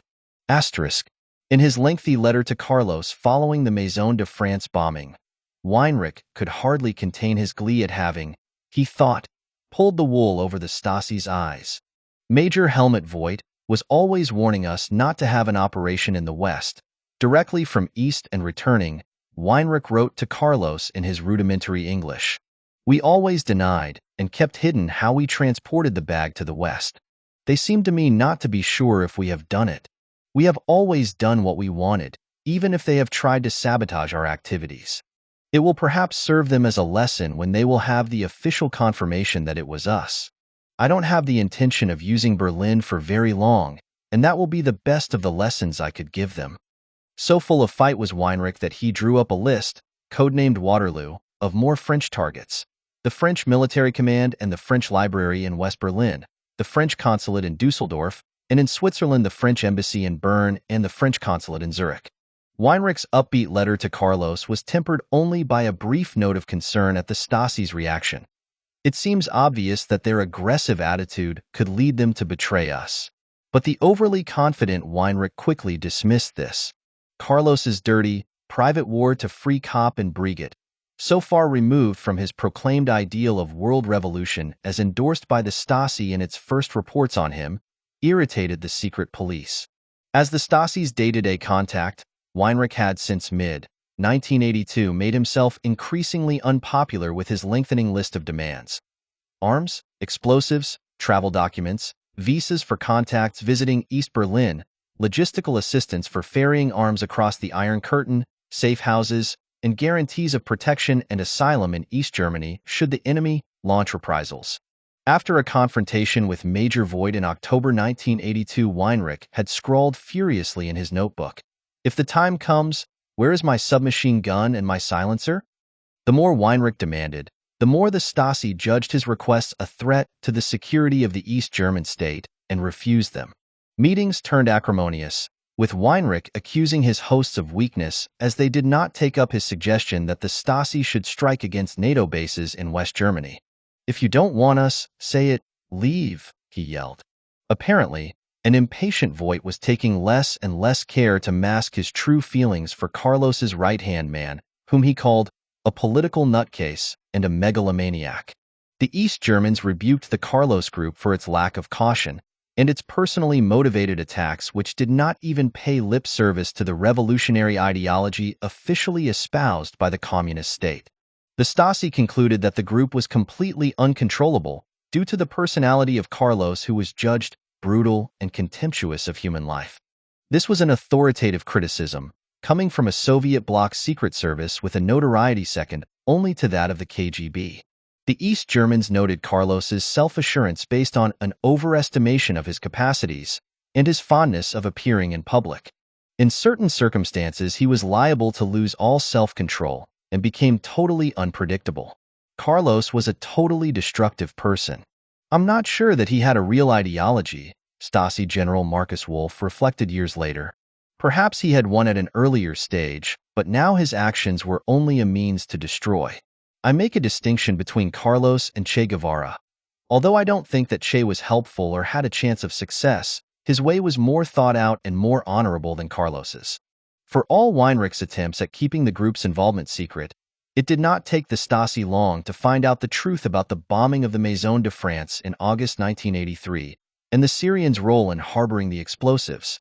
A report signed by Voigt drew the unavoidable conclusion: the West Berlin attack has shown that the Carlos group uses the resources put at its disposal for terrorist ends, although we have informed it of our security problems. It will therefore be necessary to reinforce measures of control and surveillance, and to continue requiring that this group respect discipline. Surprisingly, the Stasi held back from expelling Weinrich and his partners. The strongest action it took was to seize the gun he carried without a license. The gun was later returned to Weinrich, who placed it in the safe at the Syrian embassy. The Stasi did, however, tighten surveillance of the rebellious organization. The East Germans resorted to a tactic that mirrored the handsome Romeo spies employed to such good effect by General Wolf in foreign intelligence gathering. The closest that spying, labeled the world's second oldest profession, came to what is reputedly the oldest, prostitution. The tailing of Carlos's two lieutenants, Weinrich and Issa, revealed that they had several East German lovers. The two men divulged nothing about their real activities to their girlfriends, posing instead as businessmen. Having uncovered these relationships, the Stasi decided to exploit them. Stasi officers approached several of the women and attempted to recruit them as agents.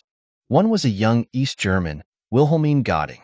But a stratagem which worked wonders in the heart of the West German government, or at NATO headquarters in Brussels, made no headway in East Germany. Worse, it backfired on the Stasi. Göttingen fell for Carlos's talk of world revolution and instead became a fully fledged member of the group and, effectively, Weinrich's secretary. Carlos's realization that the Stasi had tried to penetrate his network drastically worsened relations between the two. An incensed Carlos began to consider the East Germans potential enemies. He threatened to occupy the East German embassy in Paris if the Stasi did not help him win freedom for Kopp and Brigade. Security at that embassy was reinforced. Shortly afterwards, Weinrich drafted plans for a bomb or machine gun attack on a target within East Berlin. The plans were discovered by the Stasi during a routine check of Weinrich's belongings. The Stasi took the threat seriously, and many Stasi files show that the all-powerful secret police exaggerated, intentionally or not, the importance and the true capabilities of the Carlos Group, and especially its ability to strike East German interests. From today's viewpoint, everything looks different, Jackal testified. At the time, we were all scared that by putting too much pressure on the group, we would become victims. In general, our aim was to temper the group, even verbally. Neither Weinrich nor Issa would stray from their pig-headed attitude. A mighty security service, feared at home and abroad, had been brought to its knees by the threats of a small private army for hire. In late December 1983, Weinrich wrote a short phrase in his pidgin English in his notebook. The action, to blow Marseille. The jotting was linked to the letter that Carlos had sent French Interior Minister Gaston Defferre after the arrest of Magdalena Kopp and Bruno Brigitte in February 1982. The proposed operation centered on the Mediterranean port city where Defferre served as mayor. The Paris-bound, high-speed train à grande vitesse, TGV, which pulled out of Marseille's recently opened St. Charles station early in the evening on the last day of 1983, was almost empty. 3 passengers consoled themselves with a drink in the bar of the sleek train. The hostesses wished everyone, a little early, a happy new year. None of the dozen travelers in carriage number 3 had noticed the person who had lifted a heavy suitcase onto a luggage rack before slipping away. At 7:43 p.m., as the TGV neared the sleepy town of Tain, Hermitage in the Rhone Valley, the bomb exploded. The explosive ripped wide holes through the roof and the sides of carriage number 3. Had the bomb gone off 35 seconds earlier, it would have exploded just as the train passed another TGV hurtling in the opposite direction towards Marseille at 130 kilometers an hour. Designed to resist normal accidents such as a derailing or an external shock, the carriage became a jagged-edged mess of curled steel, upturned seats, glass and pools of blood through which the hostesses gingerly picked their way to give a dozen injured passengers first aid. 2 women died instantly, including the wife of an entrepreneur who a day later also died of his injuries without having regained consciousness. At 8:05 p.m., the TGV from Paris halted beneath the huge glass roof of the St. Charles station in Marseille. Well-wishers, many of them North Africans who had settled in the port city, surged forward to greet the new arrivals. For minutes later, an explosion in the left luggage area blew to pieces 2 immigrants who had been walking past, an Algerian and a Yugoslav, and injured another 34 people. In the main hall, a trail of blood streaked around the Christmas tree heavy with flashing lights and decorations. The station clock froze. Both the place and timing of the 2 bombs, carried out with sophisticated, military-type high-explosive devices to ensure maximum casualties, left the French government with few doubts as to whom the bloody message was addressed. The bombs had exploded as President Mitterrand appeared on television to deliver his traditional New Year address to the nation. As he had done after the bombing of the capital train in March of the previous year, Interior Minister Defferre responded with a promise that security on trains would be strengthened, this time with extra police accompanying passengers. According to Magdalena Kopp, both bombs were planted by Weinrich. The day after the bombings, Weinrich traveled from Zurich to Budapest, using a false British passport in the name of Gerald Anthony Allen. Anxious as ever to sign his deeds, Carlos claimed credit for the explosions in the name of the Organization of Arab Armed Struggle no less than 3 times. Letters were sent to the Paris and West Berlin offices of the news agency Agence France Presse and to the Reuters office in Tripoli in northern Lebanon. In his schoolboy handwriting, Carlos passed the attacks off as revenge for a raid the previous month by French Super-Intended jets on a training camp for Muslim militias in Baalbek in eastern Lebanon. The French military had been riven by recrimination after the bombing run because it had resulted in fewer casualties than had been hoped for. But there were more than enough victims to sting Carlos into action. Or so he said in his letters, "We will not tolerate our children being the only ones to cry for the blood of the martyrs of Baalbek." A day later, a bomb wrecked the French Cultural Center in Tripoli. The attack was later attributed to the Carlos Group.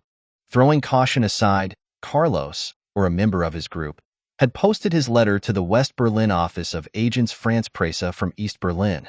This forced Honecker's government to deny vigorously that Carlos was in East Berlin. However, the Stasi was still unsure how it should treat the Carlos organization. After Weinrich and Issa bragged in front of Stasi officers of supposed relations with the Soviet Union, the East Germans tried to verify the claims. In February 1984, the Stasi sent a message to the KGB asking for any information it might have on Carlos. The request went unanswered. By May 1984, the Stasi's counterterrorism section had good reason to feel even less well-disposed towards Carlos. Another wing of the Ministry of State Security, the HAII division in charge of spying within West Germany, discovered that the enemy was well aware of Carlos's bases in East Berlin and other Soviet bloc capitals. The Stasi now knew that at any moment it might be exposed to Western public opinion as Carlos's protector, a threat that hung like a sword of Damocles over the East German secret police.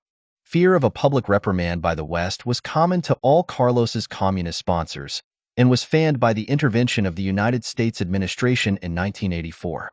Relations between Washington and the East Bloc had recently begun to thaw as President Reagan gradually softened his evil empire stance. Eastern European countries were pressing the United States to boost long-neglected economic ties. The State Department was willing to lower barriers to closer political and trade links, but not at any price. In mid-1984, the ambassadors to Washington of 5 Warsaw Pact countries, Bulgaria, Czechoslovakia, East Germany, Hungary, and Romania, were summoned to the State Department to meet Mark Palmer, Deputy Assistant Secretary responsible for Eastern Europe and the Soviet Union. What he had to say cast a chill over his guests.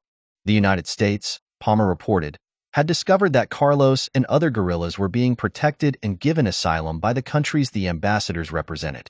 No East Bloc country should expect better relations with Washington unless it put a stop to sponsorship of international terrorists and to spying activities. For Palmer, Carlos was a symbol of the Soviet bloc's support for terrorism. Several of the ambassadors, who had listened to Palmer's comments in stony-faced silence, were quick to deny his allegations. Palmer had very strong feelings about the issue, and he took malicious pleasure in retorting. These denials are, quite simply, totally unacceptable and unjustifiable. If your governments want a balanced, positive relationship with the United States, then they must stop protecting terrorists. The ambassadors never did make such a commitment to Palmer. The East Europeans were very elusive. They would never say that such protection would be halted, Palmer recalled. But it wasn't as if we were making a huge request. There were bigger things we wanted of these countries, such as that they change their spots and move from communism to democracy. Palmer kept the source of his information about Carlos secret, but it was the CIA which had told him that it had very detailed intelligence about Carlos's movements, down to details about the hotels at which he stayed during his visits to Eastern European countries. It is possible that the agency benefited from information passed on by the West German Secret Service. Palmer suggested to his superiors that such intelligence be used to capture Carlos, or, failing that, to assassinate him. I've always felt that the failure to do something against a Hitler, a Stalin, or a Saddam Hussein should teach us something, Palmer explained. Carlos is a criminal. Civilization needs to protect itself from people like that. It needs the political will and the technical means to remove them. But although the CIA was then directed by Bill Casey, who during his tenure spearheaded an aggressive expansion of clandestine activities, the plan was turned down. The agency argued that such a mission had no chance of success, and that the American people would in any case not support it. The CIA's refusal to intervene echoed the stance of another Western intelligence service which had also become aware of Carlos's bases. Like the CIA, the British MI6 decided to take no action.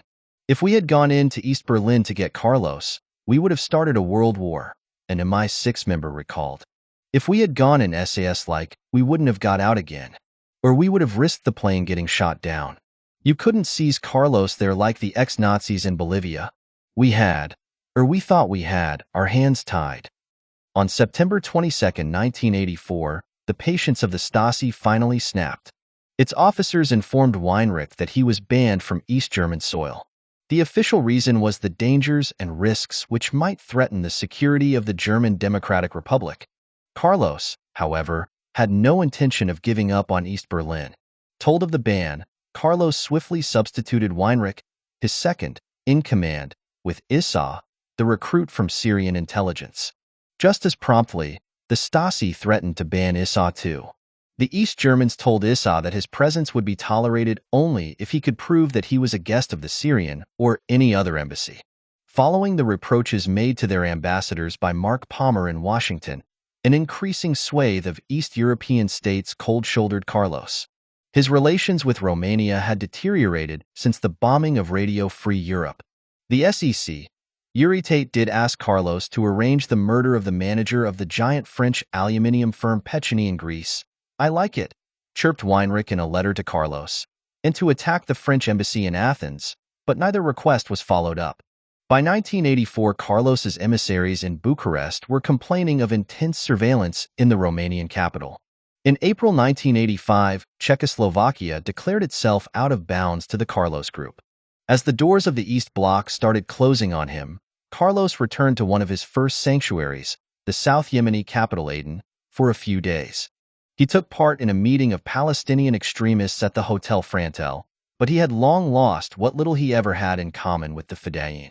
Early in the morning of May 4, 1985, Jacques Verges arrived at the gates of the Fleury-Mérogis women's prison on the outskirts of Paris, clutching a large suitcase. The lawyer had come to collect 36-year-old Magdalena Kopp, my favorite client, alongside Klaus Barbie, who was due out that morning. Her detention had caused bloody havoc in the world outside, but in jail Kopp had been a model prisoner and earned maximum remission for her demure behavior. Unknown to Verges, French counter-espionage had also been preparing for Kopp's release. The previous day, the DST head Yves Bonnet received a call from Police Chief Pierre Verbrugge, appointed 2 years earlier by President Mitterrand with anti-terrorism as his priority. "Magdalena Kopp has been granted remission. She's out tomorrow. We don't want her in France," Verbrugge told Bonnet. "That's fine by me, but she has the right to stay. She has to go. Then we won't do it by the book. We'll grab her as she comes out of the jail, and we'll send her to West Germany." "Okay. But what if she comes back?" asked Bonnet. "Never mind. It won't be your fault." Bonnet immediately called his counterpart at West German counterintelligence in Bonn, the BFV, Bundesamt für Verfassungsschutz, the Federal Office for the Protection of the Constitution, to announce that he would be sending a parcel the next day, a parcel called Magdalena. The BFV chief said that she would be made welcome, but only on one condition. "I'll take your girl, but not before 9 o'clock in the evening. We don't want her in broad daylight." On the day of her release, Magdalena Kopp was woken an hour earlier than usual. She had been due to leave the prison at 8 o'clock and was surprised to hear from her wardens that she would be set free earlier than scheduled. Another surprise awaited her when, clutching her few belongings and waiting for the metal gate to swing open, 2 men and a woman jumped on her, pinned her arms to her body, and thrust her into a waiting car. Too bewildered to react, Kopp offered no resistance. She was forced down, head out of sight, onto the back seat of the car as it sped out of the prison, followed by 2 other cars. She did not see Verges, suitcase in hand, standing waiting for her. A safe distance away from the prison, Kopp's captors, officers of the DST, introduced themselves and revealed that their orders were to take her to Hoffenburg in West Germany. But they had 14 hours to waste before parting company with her. Kopp was treated to a snail's pace crawl around the Paris suburbs. The officers drove all day, going around in circles, doubling back on their route, stopping for snacks. Bonnet had feared that Kopp might lodge a complaint accusing the DST of kidnapping, torture, or even rape. "I put the woman in the team so that she would not accuse us of rape, because it would have to be really perverse to rape her with a woman present," Bonnet explained. He need not have worried. She was briefly held for questioning, then allowed to go and stay with her mother, Rosina, in the town of New-Ulm where she had been born. On the evening of Kopp's arrival at her mother's house, the telephone rang. Carlos had already tracked her down and was calling to find out how she was. "It was a wonderful time," Rosina recalled. "She stayed here and relaxed. She had to get a new driver's license and a passport because everything was gone. We rode our bikes together to my husband's grave. I hoped she would stay, but she said she had to go to Frankfurt. I assumed she had gone back to Carlos." Not that the two women ever talked about the man in Magdalena's life. They had a tacit understanding not to. Rosina had guessed correctly, but Frankfurt was not Magdalena's final destination. Carlos, who was visiting Damascus at the time, ordered Issa to accompany her to the Syrian capital.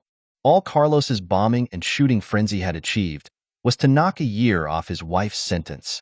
5 months later, in September, Kopp's erstwhile partner in crime Bruno Brigitte was also released before completing his sentence for excellent behavior in detention, during which he had taken several examinations to qualify as a draftsman and geometer.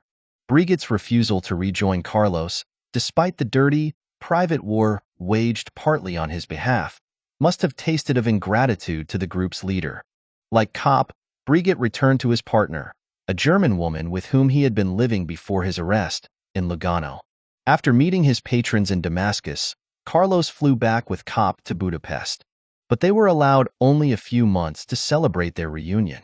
In late August 1985, the U.S. State Department stepped up the pressure on Carlos's backers, this time on Hungary in particular.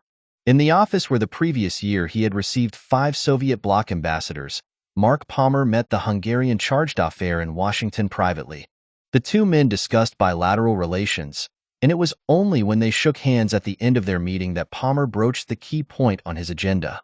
"Oh, by the way, Palmer," all smiles, casually remarked, "I've heard it said that Carlos was in Budapest recently. I hope that he enjoyed himself." Palmer's unexpected aside stung the Hungarians into action.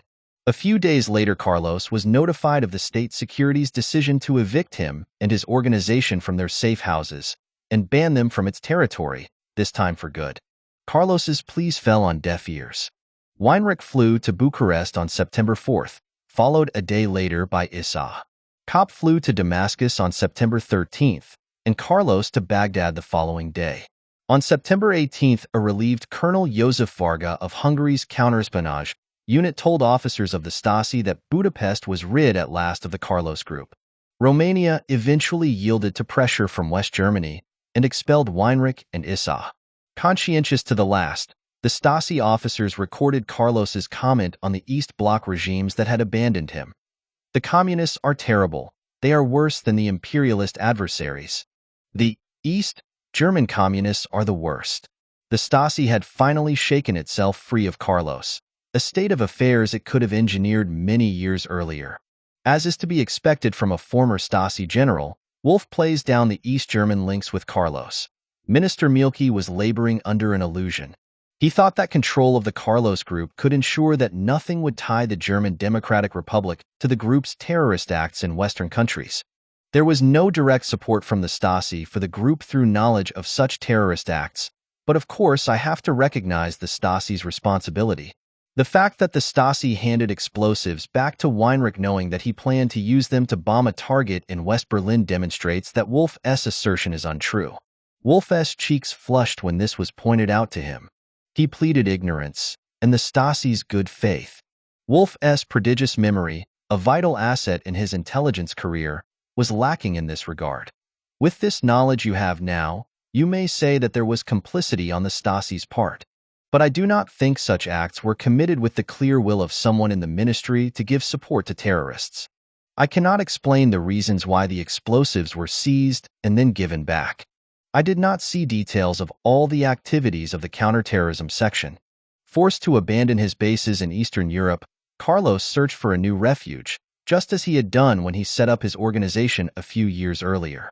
He tried to improve his fraught relations with Libya and sent Issa to Tripoli on an exploratory mission. Issa returned shortly afterwards with discouraging news. Carlos had been sidelined because of the influence enjoyed by the short, bald Sabri Khalil al-Banna, alias Abu Nidal, as much a recluse as Carlos was a showman. In the late 1970s, when he was under Iraqi patronage, Abu Nidal had apparently felt only respect for his colleague. "My comrade Carlos defies all the police forces of the world," Abu Nidal told an interviewer at the time. "With him, I support all actions directed against American imperialism, the destruction of the reactionary regime of Lebanon and of Saudi Arabia. The ultimate objective is to establish a democratic state in Palestine." But halfway through 1985, Abu Nidal had shifted his faction's headquarters from Damascus to Tripoli where, as reported by the official Libyan news agency, he met Gaddafi and enjoyed shelter, aid and the use of training camps in exchange for services rendered. It was Abu Nidal who elbowed Carlos out of Gaddafi's favors by bad-mouthing him behind his back so as to rid himself of a rival. In January 1986, a triumphant Abu Nidal praised the Libyan leader for having been of great help to us, an honest man with whom we have strong ties. To make things worse for Carlos, his tenuous link to the fight for a Palestinian homeland was fast losing credibility.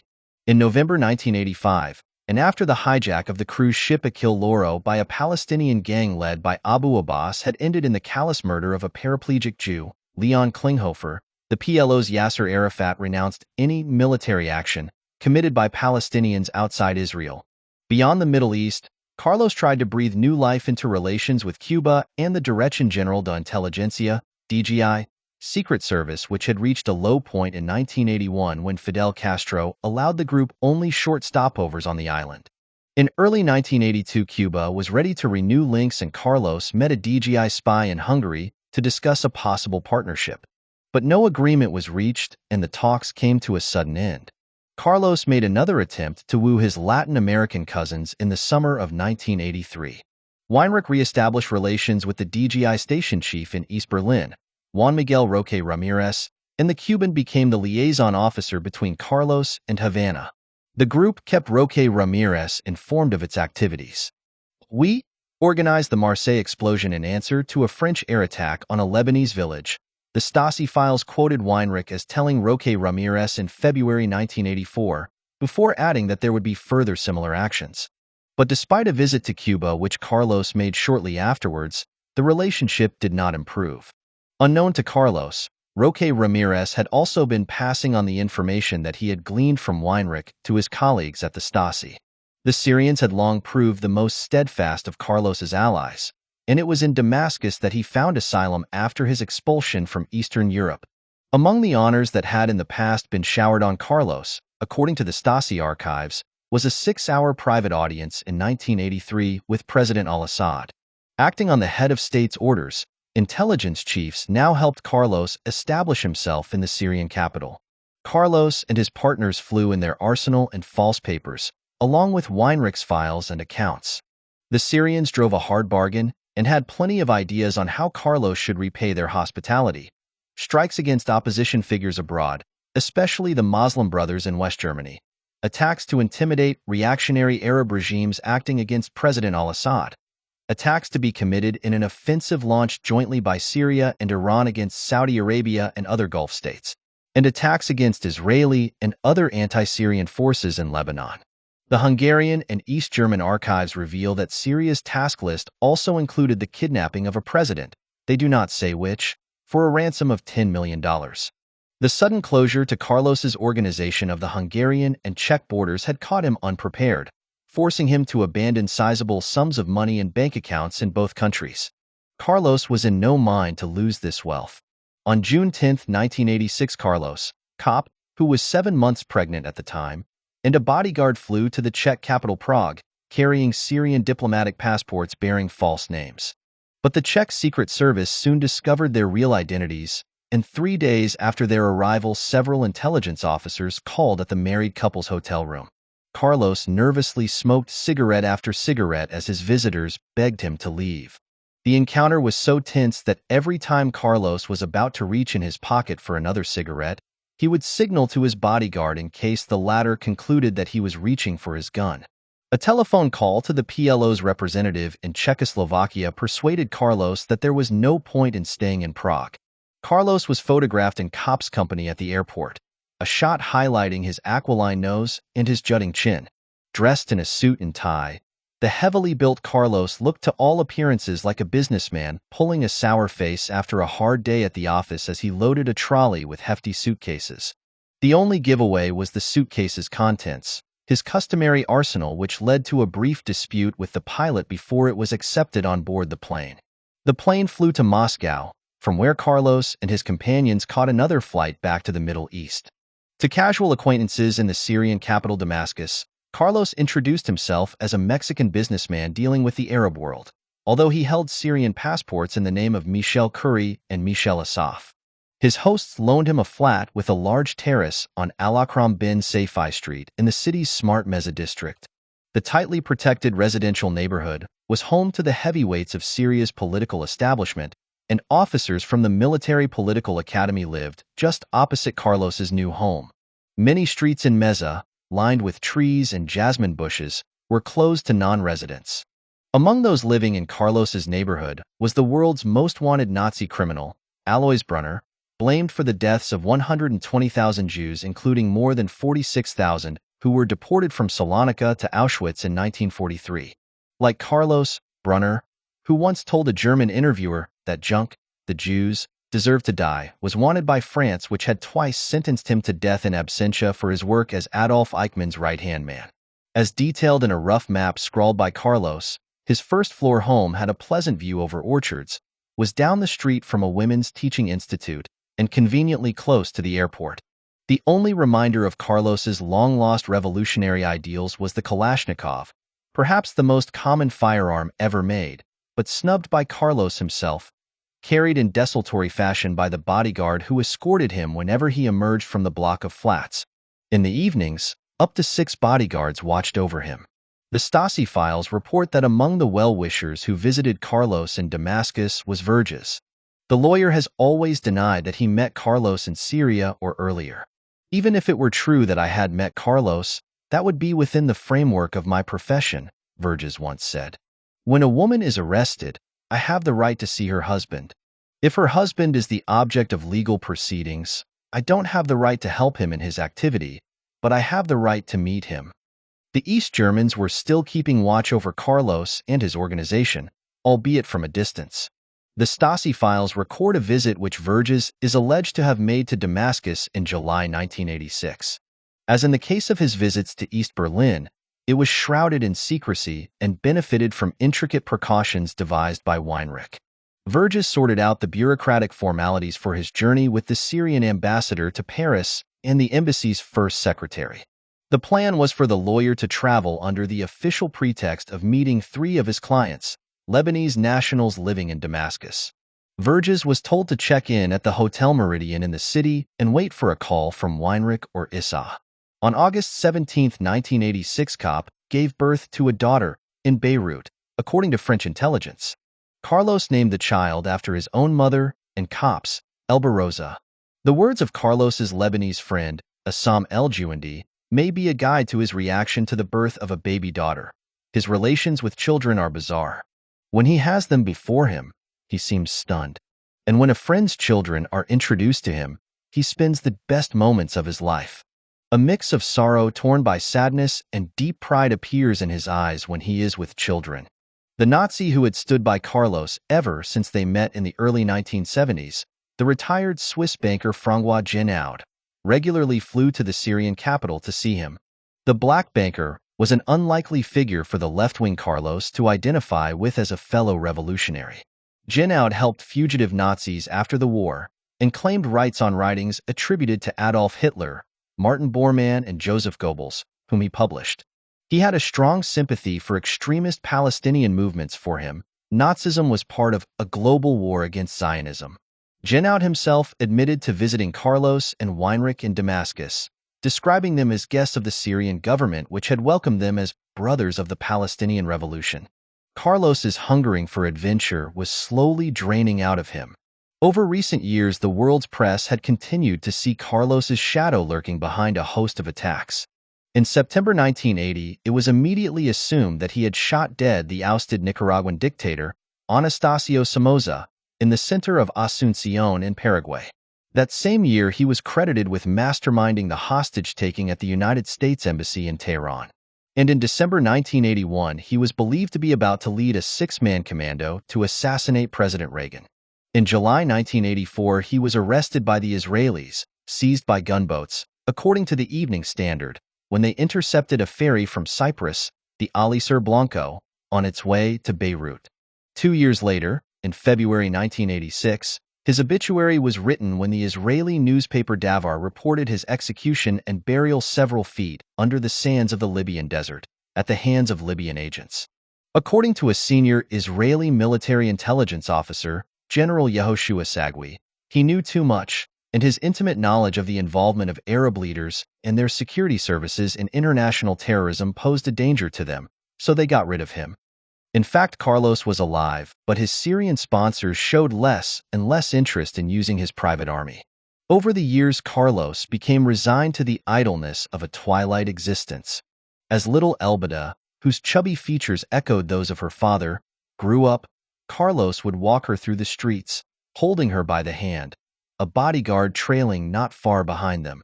Carlos and Kopp often dined at the Golden Star restaurant on the 15th floor of the Cham Palace Hotel, which boasted a slowly rotating floor which gave diners a 360-degree view over the city. For a holiday, Carlos would take his family to the seaside.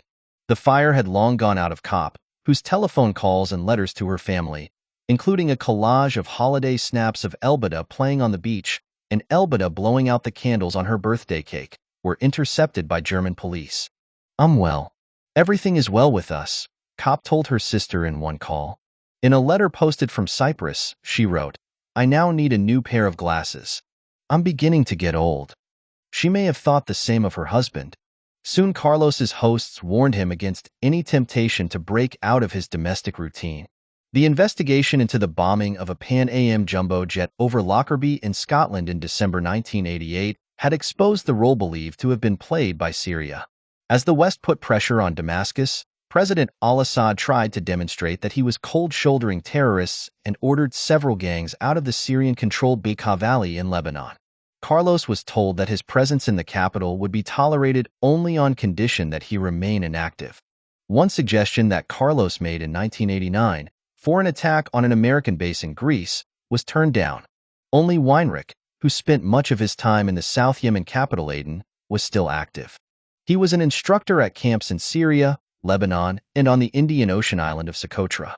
Not yet 40 years old, Carlos had effectively been forced into early retirement by the regime that had for so long rained money and weapons on him.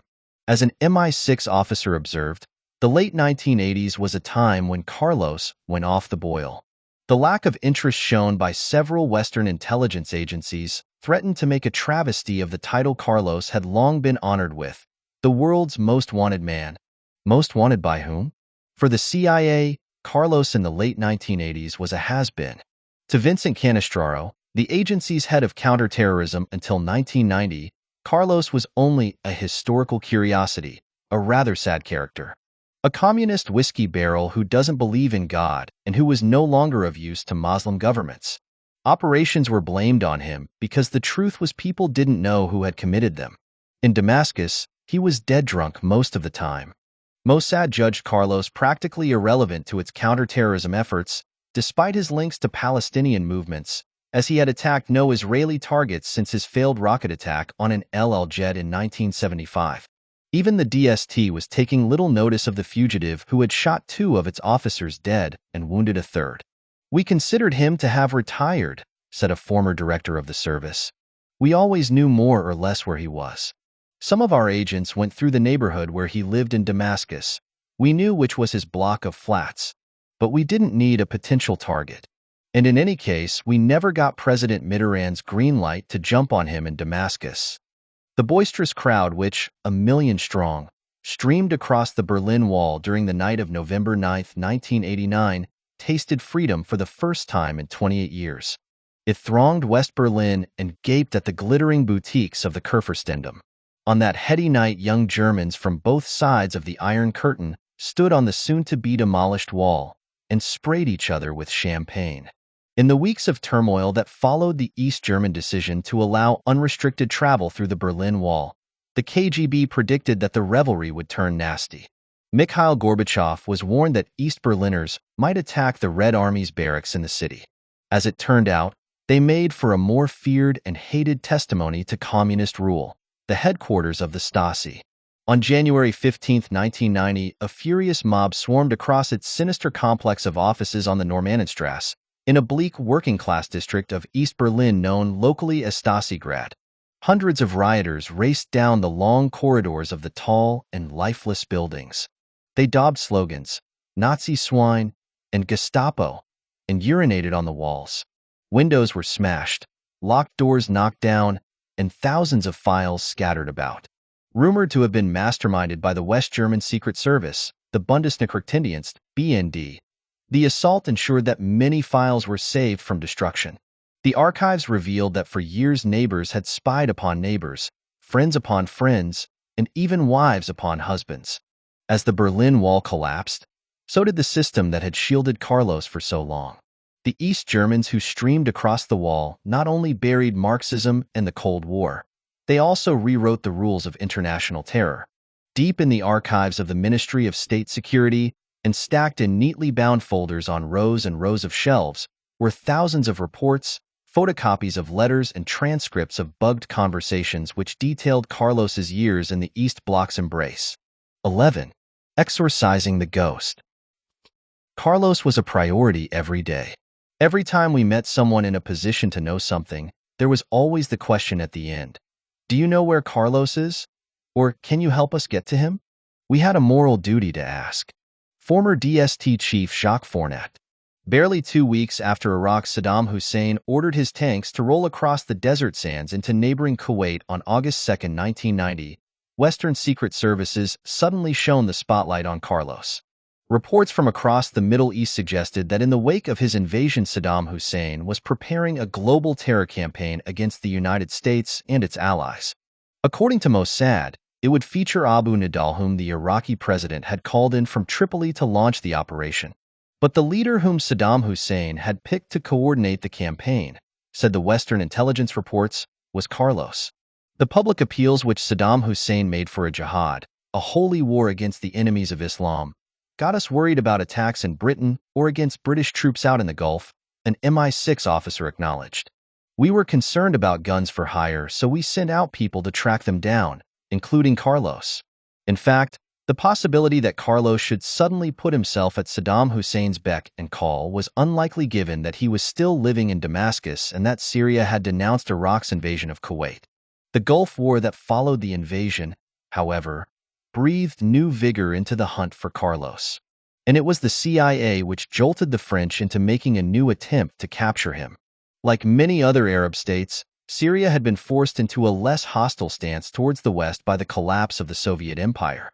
Saddam Hussein's aggression threw Syria onto the side of the Western allies, and as part of that budding partnership, President al-Assad decided to abandon Carlos. The question that puzzled Western secret services was not so much why Syria had finally decided to abandon him, but why Syria had supported Carlos for so long. By all accounts, he had outlived his usefulness several years earlier.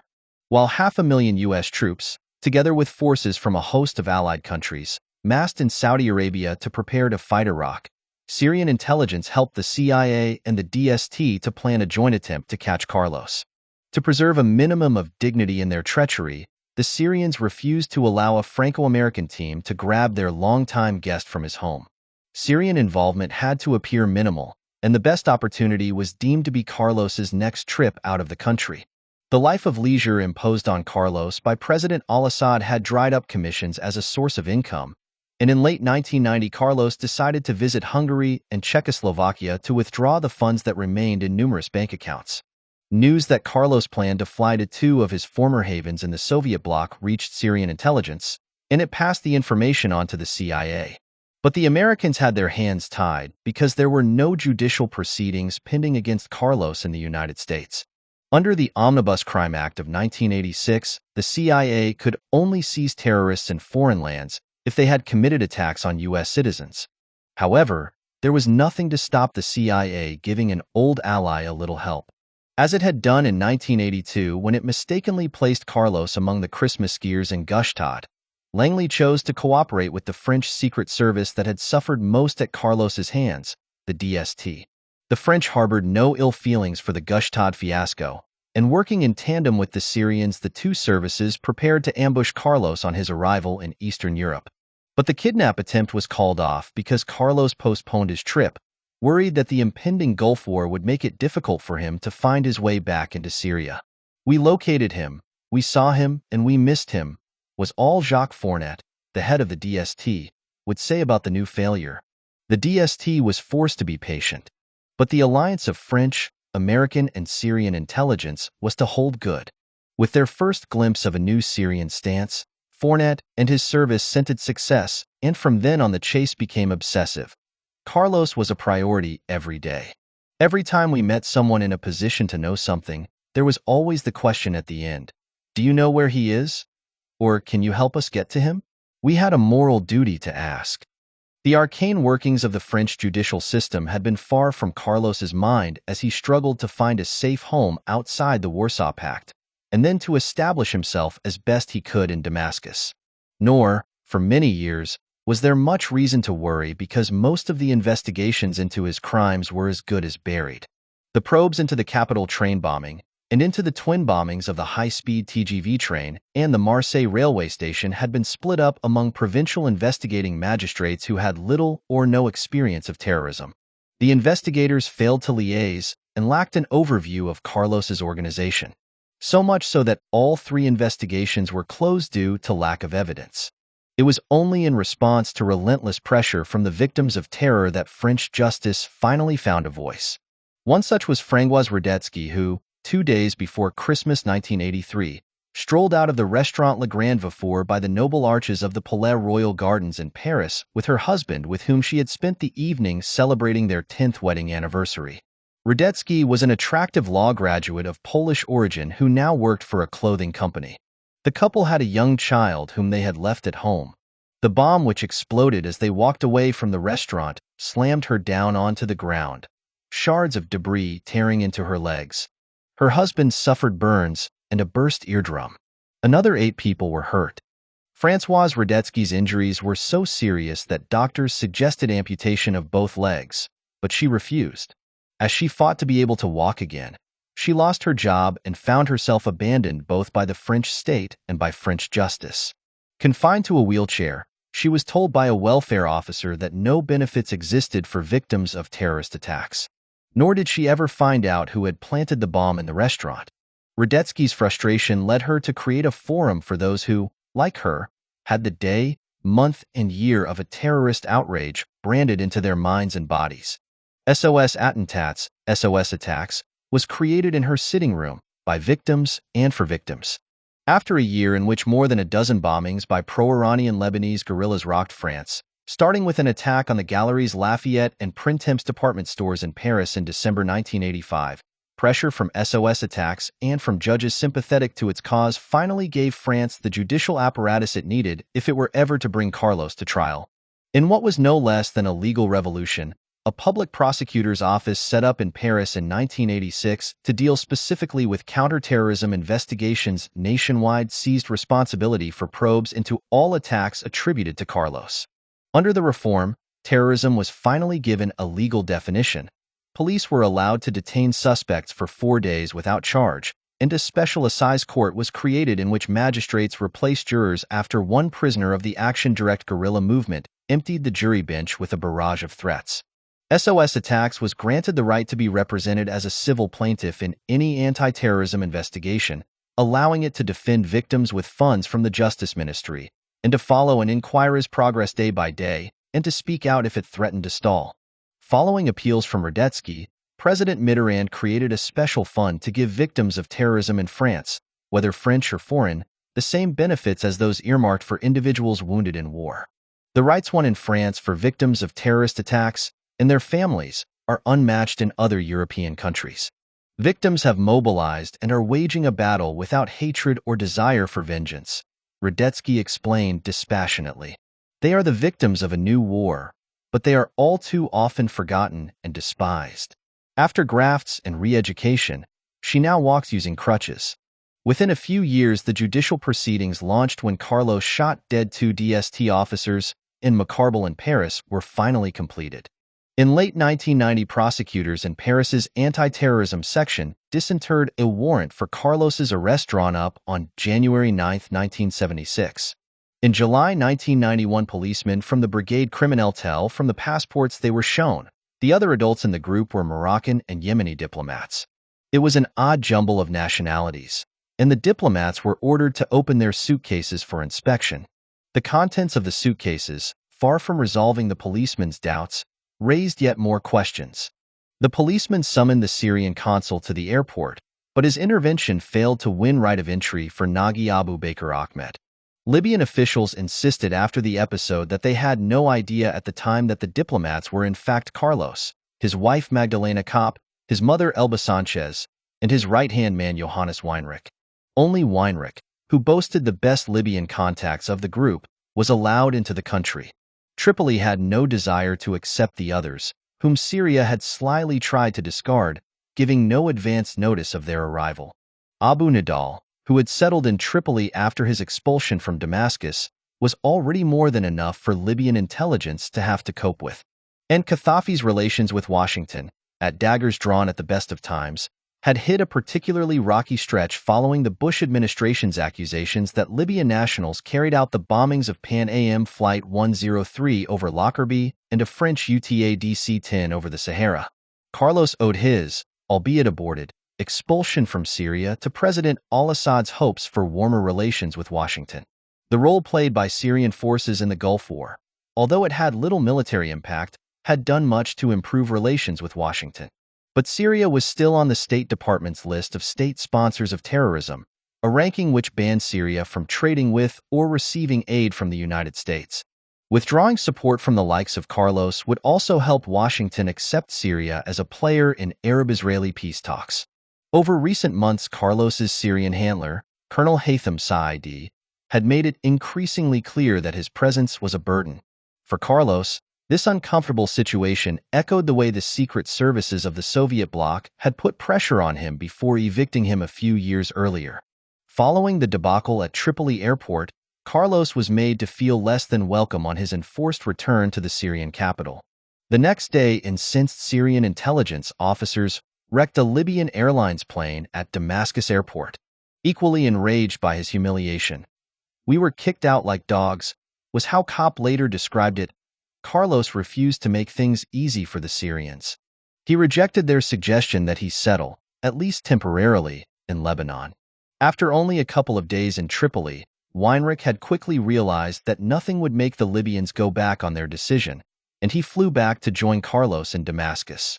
After searching for another Arab country that might welcome Carlos, Syria sent him and Kopp in December 1991 to Yemen, which had been unified the previous year when leaders of the Soviet-allied South and of the pro-Western North had agreed to share power in a new state. The couple got as far as the VIP lounge at the airport outside the capital Sana'a. Appeals from the Yemeni Socialist Party failed to sway the new country's leaders, and within 24 hours husband and wife were sent back to Damascus on the same plane. It was only after Carlos had left Yemen that Western intelligence learned of his brief stay. "We missed him because the Yemenis did not tell us in time," acknowledged an MI6 officer. Again with false Yemeni passports, Carlos's, issued by the Yemeni embassy in Damascus, had diplomatic status as usual, this time in the name of Abdurrabbo Ali Mohammed. He and his family slipped unnoticed and with Syrian complicity into Jordan in late 1991. No one bothered to seek the permission of the authorities in the Jordanian capital Amman. It was not until the summer of 1992 that the Jordanian Secret Service discovered Carlos's presence. The authorities then granted him a trial period in the country of a few months. But an incident in which, according to his lawyers, Carlos murdered an Iraqi national soon convinced the Jordanians that he should not be allowed to stay. Carlos's 13-year marriage to Magdalena Kopp, which had been marked by her imprisonment and which had cost France so much suffering, unraveled as their nomadic existence became increasingly precarious. It was Carlos who took the decisive step, abandoning his partner in life and crime for a much younger woman, an attractive Jordanian almost half his age. Although the marriage was effectively in ruins, Carlos was in no position to file for a divorce, even if he had wished to do so. No ugly courtroom battle buried the union in whose name Carlos had waged a dirty, private war. Carlos and Kopp parted as friends within a few weeks of arriving in Jordan. They agreed that Kopp should keep custody of their daughter Elba. Still on good terms with Carlos's family, the jilted Kopp, accompanied by her daughter and Carlos's mother, flew to Venezuela. Kopp settled in a chic district of Caracas in the east of the city. Carlos's mother, who had been separated from her husband Ramirez Navas for many years, moved in as a neighbor. While the local Secret Service kept casual watch over the new arrivals, the Carlos clan rallied round Cop, a single parent in a foreign country. Carlos's father lobbied unsuccessfully for Cop and her daughter to be granted Venezuelan nationality. Carlos's brother Lenin, who had opted for a more settled career as an electrical engineer, helped Cop sort out her financial situation. Carlos's new lover was only 23 years old. The striking and slender Abdul Salam Admanjar Lana was impressed by the charisma and experience of the 42-year-old Venezuelan. Born in Amman and of Palestinian origin, Lana was studying at Damascus University to become a dentist. It is possible that Carlos had met her in the Syrian capital before his move to Jordan. As there was no question of divorcing Cop, Carlos decided to marry his new love in the Muslim tradition, which permits polygamy.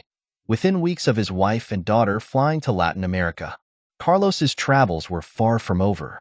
After a short visit to Cyprus, where he renewed his links with Palestinian extremists, Carlos approached the Iranians, but they refused to accept him. Instead, according to his lawyers, they gave him $1.2 million and advised him to try another Muslim fundamentalist country, Sudan. Issa's separate negotiations with guerrillas of the pro-Iranian Hezbollah and with the extremist Hamas movement to find Carlos a home in Lebanon's Lushbaka Valley wedged between snow-peaked mountains also failed. Syria, the master of the valley which had long also been fertile ground for a host of guerrilla movements, scuppered Issa's attempts. With nowhere else to go, Carlos finally flew to Sudan with Lana, Weinrich, and Issa in the autumn of 1993. For the fun-loving Carlos, Sudan was a particularly insalubrious place to end up. A thinly populated territory that is mainly desert and has few natural resources, Africa's biggest nation stretches across nearly 1.5 million square kilometers south of Egypt and Libya, and has a short strip of coastline on the Red Sea. A Cook's guidebook published in 1929 had praised attractions such as big game hunting in the swamps and jungles of the White Nile, the mud-walled native towns and coarse-thatched villages. The Cook's Guide enthused convey that sense of Africa which formerly could only be experienced by hardy travelers and explorers. Prosperity and peace marked the entire territory, then administered by Anglo-Egyptian authorities, and wherever that authority runs, a traveler may penetrate without fear of molestation. The capital Khartoum was also deemed worthy of an accolade. The rapidity of its economic and social advance has transformed it from a waste to one of the most agreeable residential cities of Africa. By 1993, Sudan had little in common with those rosy days when the population was peaceful and contented. The military dictatorship which seized power in June 1989 in a pre-dawn coup had turned the country into the biggest Muslim fundamentalist bastion in Africa and the Arab world. Its rulers dreamed of spreading revolution across Muslim lands and beyond in partnership with Iran. Alcohol and adultery, no strangers to Carlos, were punished by flagellation and stoning to death under Sudan's an eye for an eye, a tooth for a tooth penal code based on the Islamic Sharia law. This harshness was a corruption of the austere, mystical, and tolerant version of Islam which had endured in Sudan for many decades. Since the 1989 coup d'état, Sudan's authorities had perpetrated, in the words of an Amnesty International report, virtually every kind of human rights violation, with widespread torture of prisoners of conscience in what locals gruesomely called ghost houses. Popular techniques of torture included crushing the testicles of detainees with pliers and stabbing pins or screwdrivers into genitals. United Nations observers described summary executions, disappearances, torture, and a child slave trade. The poverty-stricken population in the south of the country, an area mostly controlled by the rebel Sudan People's Liberation Army, SPLA, a mainly Christian movement, was burdened with one of Africa's ugliest civil wars. In the past decade, this racist and religious conflict between an Islamic Arab north and an African Christian and animist south had claimed 1.3 million lives. There were few prisoners since both sides routinely killed any captives taken during combat. A pariah state, its isolation compounded by its support for Iraq in the Gulf War, Sudan appeared in August 1993 on the American State Department's list of state sponsors of terrorism, alongside Syria, Iran, Iraq, Libya, North Korea, and Cuba, and as a result, Washington halted all aid save for emergency humanitarian relief. The State Department's annual report on global terrorism trends for that year identified Sudan as a sanctuary for Abu Nidal, Hezbollah, Hamas, and the Palestinian Islamic Jihad, making it a convenient transit point, meeting site, and safe haven for Iranian-backed extremist groups. The official Sudanese version of Carlos's arrival was that he furtively entered Khartoum on a Jordanian diplomatic passport using a false name. A dusty city with about 600,000 inhabitants, the Sudanese capital boasted broad boulevards lined by trees and by buildings whose features often harked back to Britain's imperial presence. On the outskirts of Khartoum, refugees from the civil war crowded into vast slums. The Sudanese claimed they knew nothing of Carlos's real identity and opened a file on the mysterious individual under the codename The Ghost. Sudanese security agents who investigated the visitor, according to this version, were alerted by his suspicious activities and plans for terrorist plots against some foreign institutions in Sudan. It was only thanks to French intelligence at a later stage. The Sudanese maintained that they found out who the ghost was. The truth is that the Sudanese identified Carlos themselves with the help of a vigilant prostitute who, intrigued by his accent, reported him to the police without knowing who he was. Carlos was welcomed with open arms as a noble defender of the Palestinian cause by the country's power behind the throne. 61-year-old Sheikh Hassan al-Turabi, an ideologue who had drafted the new penal code, blackballed by most Arab and African governments as the leader of an Islamist international movement fostering armed rebellion in Egypt and in war-stricken Algeria and Afghanistan. The slender, bearded al-Turabi was a confusing blend of Western education and Muslim fundamentalist doctrine.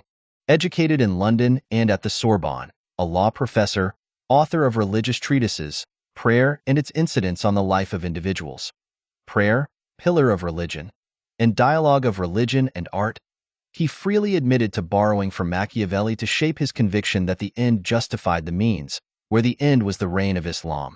The support of al-Turabi, whose power derived from the Muslim Brothers activists whom he had infiltrated into the government, the military and academia, opened Khartoum's doors to Carlos. Al-Turabi appointed his own security advisor, Sadiq Mohammed Babikri, to look after Carlos's needs. Initially, Carlos and Lana stayed at the Grand Hotel overlooking the Blue Nile, but Carlos was soon provided with a large flat on Africa Road in a new district near the airport. The flat was disappointingly ugly. Decorated with cheap prints of still-life paintings, the sitting room had as its main feature a large metal bookcase straining under the weight of boxes of Johnny Walker whiskey and packs of beer cans. Al-Turabi asked Carlos to use his contacts to help supply arms to the government troops fighting the rebels in the south. Carlos also lectured at the local military academies where he was billed as an expert on strategic affairs. However, Carlos hoped that from his new base in Sudan he would be able to work for the Iranians, plotting attacks against opposition figures abroad or at the worst helping to train guerrillas in the Sudanese camps run by the Iranians. Carlos came alive at night. He and his new wife led a busy social life in Khartoum, posing as a Jordanian couple, Lana and Abdallah Barakat. In love and making no attempt to hide the fact, according to friends, they flitted from nightclubs to parties and wedding receptions, driven by an armed bodyguard. Both Carlos and Lana were regulars at the exclusive clubs reserved for foreigners and the Sudanese establishment, where contraband alcohol could be purchased under the table for an extravagant fee. At the Armenian and Syrian clubs in the new extension area south of the city center, and at the Greek Apollo Club, Carlos would order a bottle, tip the waiter generously, then fall into conversation with his neighbors for whom he would pour a drink. The Armenian nightclub was Carlos's favorite haunt, where he would sip whiskey while Lana performed a belly dance. Fridays usually saw him at the Filipino club for the weekly cockfighting. Benedict Fultong, the local representative of the UN's World Food Program who lived above Carlos and Lana, ensured that both were accepted at the Diplomats Club. With his youthful experience of such gatherings in London, Carlos fitted in easily. He was a very lovable guy, entertaining and nice to everybody, Fultong said of him. Judging by his lifestyle, Carlos felt safe in Khartoum. But his infatuation with Lana eventually waned somewhat, and he started a public affair with a middle-aged general's widow, Zainab Suleiman, who owned a crafts and jewelry shop. After the failure to catch Carlos during the Gulf War, the Central Intelligence Agency had promised its French allies that it would not let the trail go cold. Within weeks of Carlos's arrival in the Sudanese capital, the Syrian Secret Service told the Americans of his whereabouts. Sudan was unfamiliar and hostile territory for the Central Intelligence Agency. To check the Syrian report that Carlos was living in Khartoum, Langley's Directorate of Operations, the clandestine wing whose actions have made the CIA notorious, sent a team of black officers to the Sudanese capital. They spent several weeks following Carlos and even managed to get acquainted with him. After a round of drinks at the Armenian club, one of the CIA spies pocketed Carlos's empty glass when he had his back turned. The fingerprints on the glass were sent for analysis and gave the CIA unit positive confirmation that the man it had tailed and had had a few drinks with was Carlos. However, the rules barring the Americans from too preeminent a role as U.S. Justice was not concerned with Carlos still applied, and there was no question of sending him exploding cigars or any similar offerings, as the agency had once tried to do with Fidel Castro. It was therefore time to tell the French who, it was felt by American intelligence, more than deserved a favor after their help in the Gulf War. To help track down Carlos, the CIA had also recruited an informer with a murky past. The agent, who has not been precisely identified, was a retired terrorist who had been involved in 2 bombings in Europe in the mid-1980s. The casualties of those attacks included Americans. As Claridge, who 2 decades earlier had tried to hire an informer to assassinate Carlos, explained, "Sometimes in the spy business you don't have a choice with whom you deal. Unfortunately, it is often the unsavory individuals who have the critical information."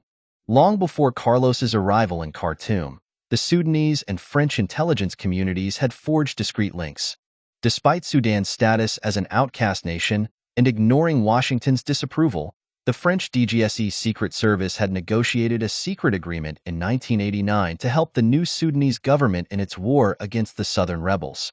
The pact forged by Colonel Jean-Claude Manchin of the DGSE provided the Sudanese army with a right-of-way along a 10-kilometer-wide corridor running through the Central African Republic, a country where the colonel officiated as viceroy in all but name as a special advisor to President André Kalingba.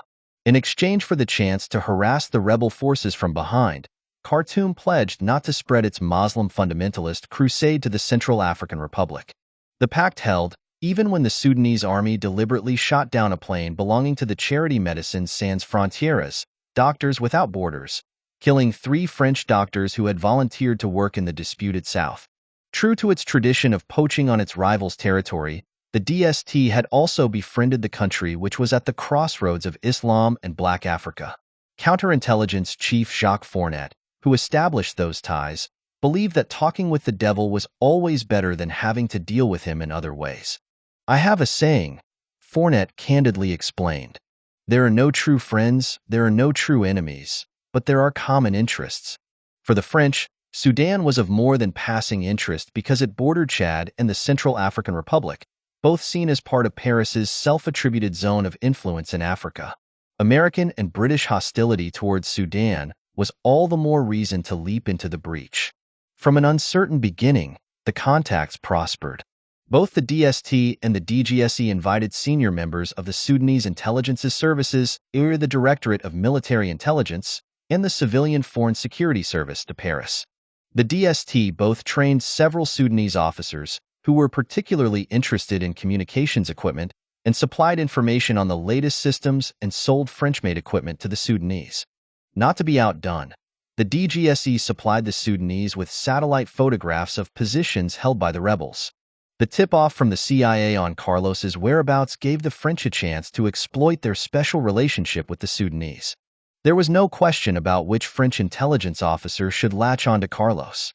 Philippe Rondat, the spy who had followed Carlos's trail to Algiers, Colombia, and Malta in the 1970s and had never given up on the possibility of catching him, was a natural choice for the mission. Rondat's army debut in the Algerian War, after graduating from the prestigious Saint Cyr military school, fanned a passion for the Arab world which he had inherited from his father, who had set up the Syrian police force when the country was under a French mandate. Rondat's Middle Eastern expertise was among the qualities that got him into the French Secret Service, and it was Rondat's task of monitoring pro-Palestinian guerrillas as a member of the Action Service that first prompted his interest in Carlos. But Rondat's career in French intelligence was checkered. Shortly after the botched attempt to catch Carlos in Algiers, about which he had protested on his return to Paris, Rondat had suffered his greatest blow. Stich chief Count de Marenches sacked Rondat in 1977. The official reason for the dismissal was that Rondat had failed to justify an absence of 48 hours from his office as deputy station chief at the French embassy in Bucharest. But as the episode was 10 years old, it is more likely that Rondat was the victim of a plot by rivals within the intelligence service. Rondat's demand in the early 1980s that he be reinstated by de Marenches' successor, Pierre Marion, was rejected, partly because of his reputation among Marion's closest aides as a fiercely independent spirit with a caustic, often cutting wit. It was not until 1984 that Rondat's name was cleared. In the meantime, the spy turned scholar. Rondat took a doctorate in political sociology and published university manuals on Syria, Jordan, and Iraq, contributed to a world atlas of activist Islam, and to a French encyclopedia. A year after his name had been cleared, he was back in print with an essay entitled On the Correct Usage of the Special Services, in which, quoting John Le Carre among others, he defended French intelligence in the wake of the scandal prompted by the sinking of the Greenpeace ship Rainbow Warrior, arguing that covert operations are no better nor worse than the foreign policy which they are designed to support. A spy for all seasons at the service of governments of right and left, Rondat was so dedicated to the French state that he wrote the word France in capitals in his letters and proclaimed himself ready to take responsibility if things went wrong. It is an inescapable law. People like me must under no circumstances, in a critical situation, risk compromising the government. He had carefully avoided doing so on several delicate assignments. President Mitterrand sent him to negotiate with Iraqi intelligence after the 1982 Goldenberg restaurant killings, and Rondat helped to engineer the expulsion of Abu Nidal, whom he is said to have met, from Baghdad to Damascus. A decade later, in August 1991, promoted as advisor to the defense minister and given the rank of general, he saved the life of General Michel Aoun, extracting him from Beirut where he had been held hostage by the Syrians. Rondat's successes persuaded the DST to hire him in 1993 as a Middle East troubleshooter, the only military officer in the counter-espionage service. In the words of the DST chief who took him on board, Rondat was tremendously mysterious, but he has a fabulous visiting card, his Arab contacts. None of Rondat's varied pursuits had distracted him from keeping a watching brief on intelligence reports involving Carlos, and when the DST requested Rondat's assistance, he had no doubt about whether he should accept. The 57-year-old Rondat packed his bags and flew to Khartoum, shadowing Carlos from a safe distance, and on one occasion sitting in a cafe only a few tables away, Rondat watched for any routine that he could exploit. The Frenchman noted Carlos's habit of leaving Lana at home while he sought female company in nightclubs, and his purchases of bottles of scotch which he paid for with new, large-denomination dollar bills. "If I had drunk as much as he did, my liver would have bust," Rondat said later. "I've gone undercover myself, and it's not by going whoring that you stay hidden." The officer noted Carlos's stay in a private Khartoum hospital where he underwent liposuction to remove fat from around his waist. It quickly became obvious to Rondat that Carlos was in Khartoum with the consent of the Sudanese authorities, and his inquiries soon revealed that the men to talk to were Sheikh Hassan al-Turabi and General Hachim Abu Zaid, the head of the Sudanese military secret service. However, Rondat's first contacts with the Sudanese authorities were disappointing. When he explained what had brought him to Khartoum, the Sudanese denied any knowledge of Carlos's presence. Rondat needed proof of Carlos's presence. He found it by taking a photograph of Carlos with a concealed camera fitted with a telephoto lens. The picture shows a puffy-faced, paunchy man with a mustache and tousled hair, spectacles hanging from a chain around his neck, as he crosses between two parked cars in the street outside the Ibn Khaldun hospital. Carlos is looking down and his brow is slightly furrowed in a worried expression. It was a grainy picture, but clear enough to counter the denials of the Sudanese. Together with the evidence supplied by the CIA, the photograph enabled the French army officer to make progress. The Sudanese officials were forced to admit, at least implicitly, that they had been lying. The French were ready to talk business.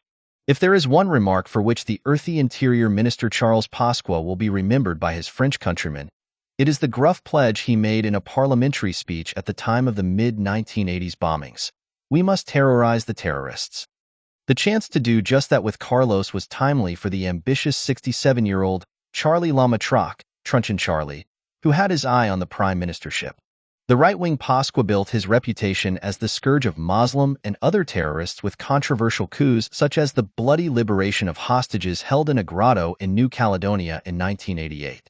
Many such successes were due to Pasqua's opaque network of personal and business links which stretched across much of Africa and the Middle East. Pasqua's idiosyncratic negotiating skills baffled the CIA. Pasqua was flexible when dealing with terrorists or with countries supporting terrorists. It depended on France's relations with that country. He could either be tough or he could cut a deal. You never knew if there wasn't another level on which things were going on, said the CIA's Claridge, who had dealt with Pasqua in the mid-1980s. When Paris was rocked by a series of bombings, the Americans helped to supply Pasqua, who was Interior Minister at the time, with the technology to find a large cache of explosives hidden by Shiite fundamentalists in the Fontainebleau forest south of the French capital. Despite the CIA's pleas for discretion, Pasqua publicly thanked Washington for its assistance. The affair left Claridge embittered.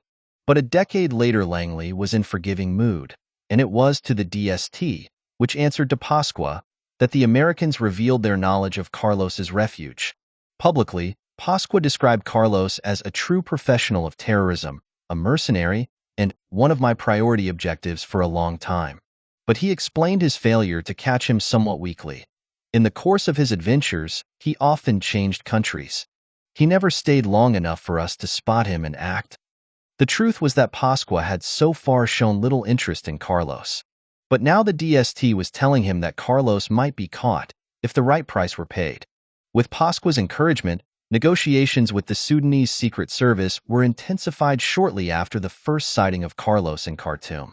Pasqua, notorious for his crackdowns on Muslims suspected of fundamentalist sympathies, has admitted that he met the Sudanese intelligence head, General Abu Zaid, when the latter was invited by him to Paris in December 1993.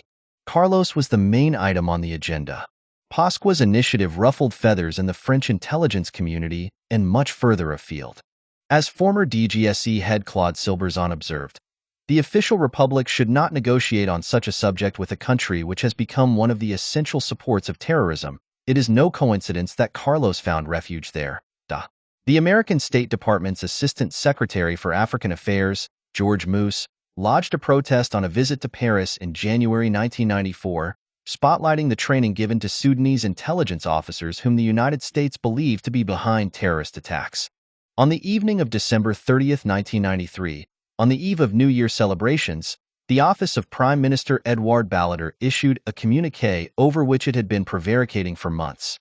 It announced that he had decided not to extradite two Iranian terrorists to Switzerland, Ahmad Taheri and Mohsen Sharif Esfa Hani, who had been held in a French jail since their arrest in November 1992. Instead, they were put on a flight to Tehran. The announcement meant freedom for two suspected murderers who, according to Swiss investigators, were part of the 13-strong squad that had ambushed a prominent critic of the Iranian regime, Kazem Rajavi, as he drove through the Swiss canton of Vaud at midday on April 24, 1990. Seconds after two cars blocked his way, 6 bullets tore into his body. Kazem Rajavi was a former Iranian ambassador to the United Nations, a gifted orator, and a tireless challenger of Tehran's human rights record. The French decision was baffling, not least to the Swiss who had been notified the previous month to expect the two Iranians soon. All the paperwork had been completed. Prime Minister Balladur had signed a decree in August ordering their extradition, the Swiss were told, after French courts recommended such a move. But the handover had been delayed twice.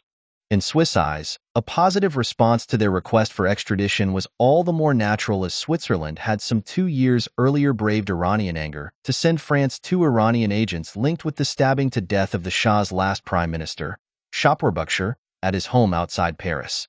The Swiss were so shocked that they dropped their ever-cautious neutrality to complain that they deeply regretted such a flagrant violation of international legal convention, although promptly adding that they considered the incident closed, and that there was no question of it jeopardizing the country's excellent relations with France.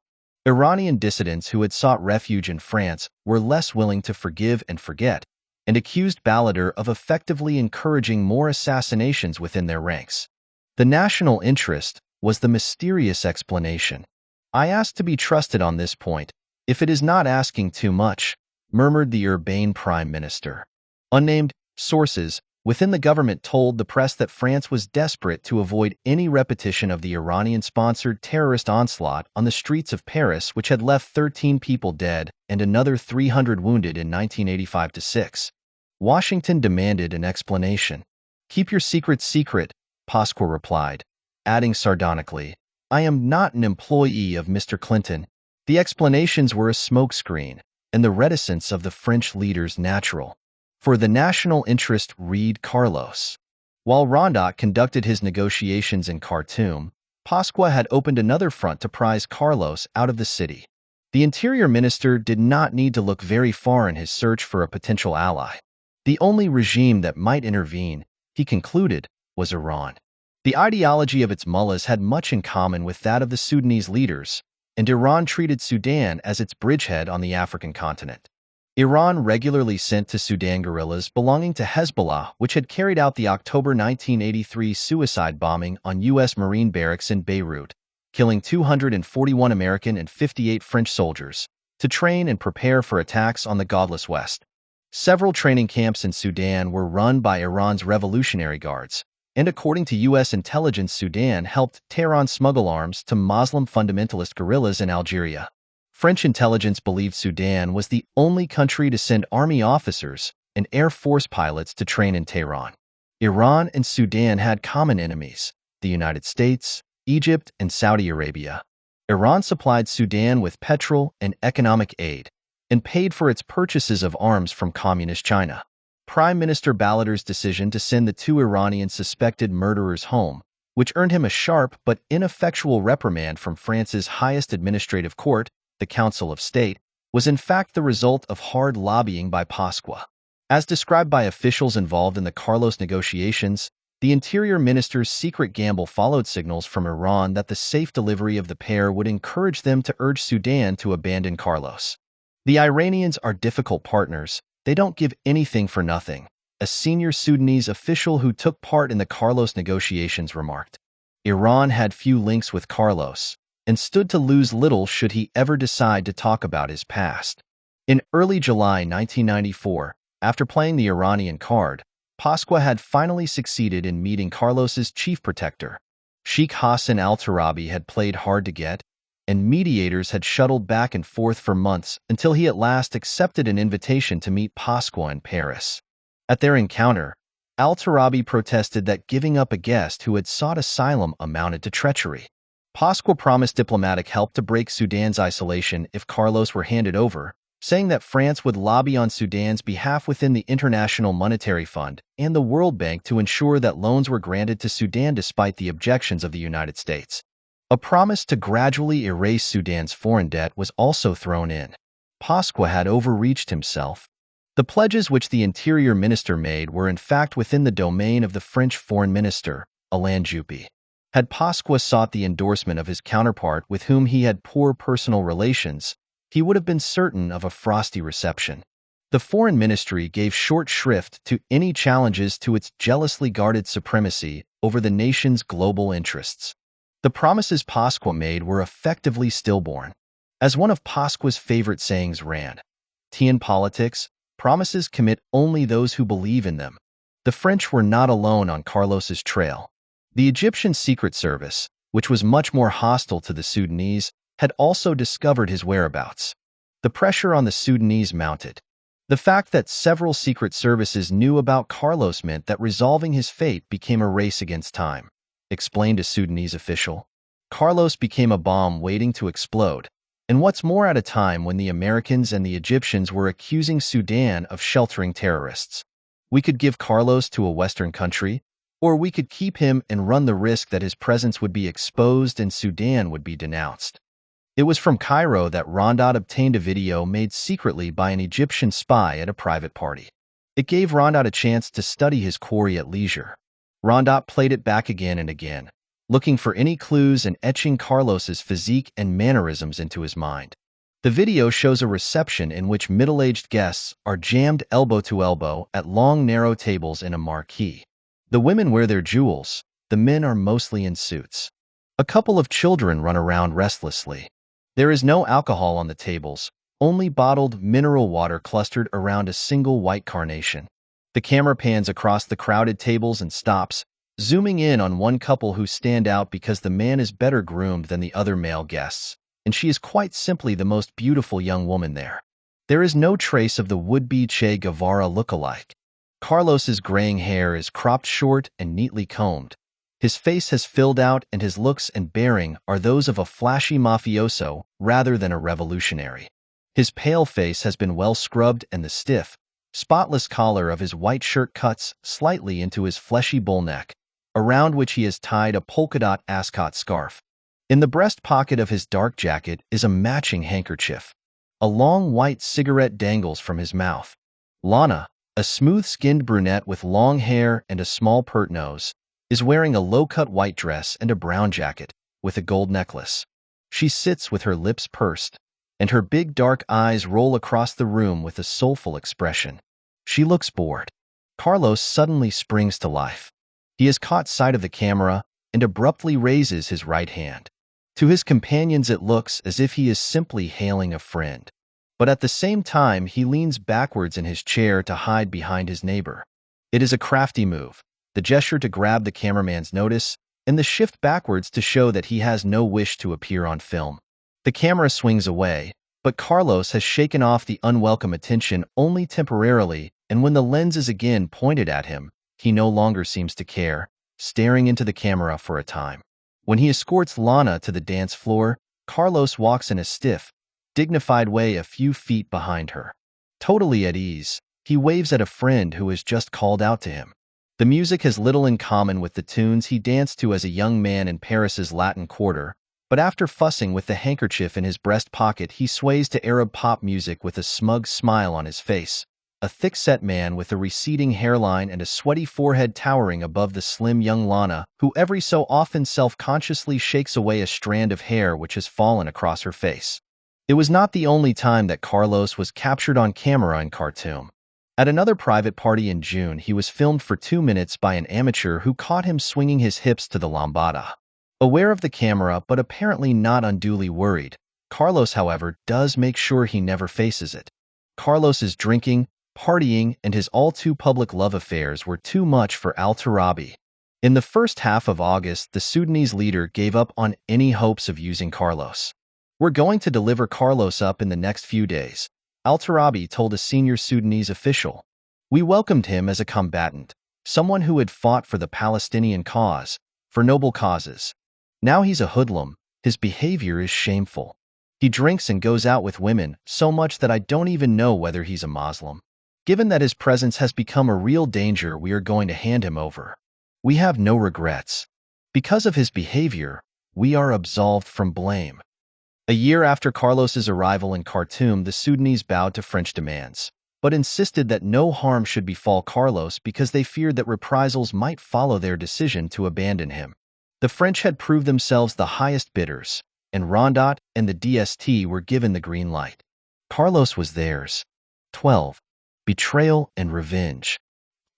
If you know the enemy and know yourself, you need not fear 100 battles. If you know yourself and not the enemy, for every victory you will suffer a defeat. If you know neither yourself nor the enemy, you are a fool and will meet defeat in every battle.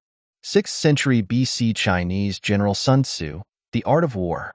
For all her charms and the love she showed him, Lana could not make up for the loss of Carlos's daughter, hustled away by Magdalena Kopp to Venezuela.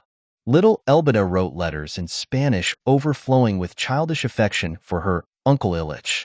According to his friends, Carlos had always loved having children around, and the loss of Elbida greatly affected him. Carlos made no secret of his desire for another child, and Lana was more than willing to bear him one. Vanity had brought the 45-year-old Carlos to the operating theater for liposuction a few months earlier, but now he discovered he must return to hospital if he were to have any chance of starting a second family. Doctors at the Ibn Khaldun Hospital in Khartoum had diagnosed a low sperm count, caused by varicocele in his right testicle, a condition not unusual in middle-aged men, where the veins of the spermatic cord multiply and become distended rather like varicose veins. Carlos agreed with alacrity to undergo a minor operation, all the more so given that the hot weather heightened the pain caused by the varicocele, giving rise to a dragging sensation in the affected mass of veins which doctors inelegantly likened to a bag of worms. A short stay in hospital was no reason for Carlos to relax his guard.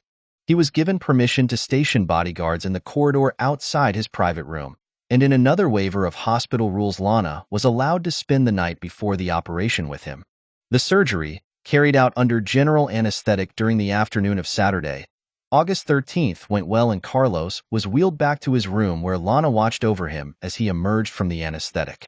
Carlos had still not completely recovered his senses when a uniformed visitor walked past the bodyguards and into the private room.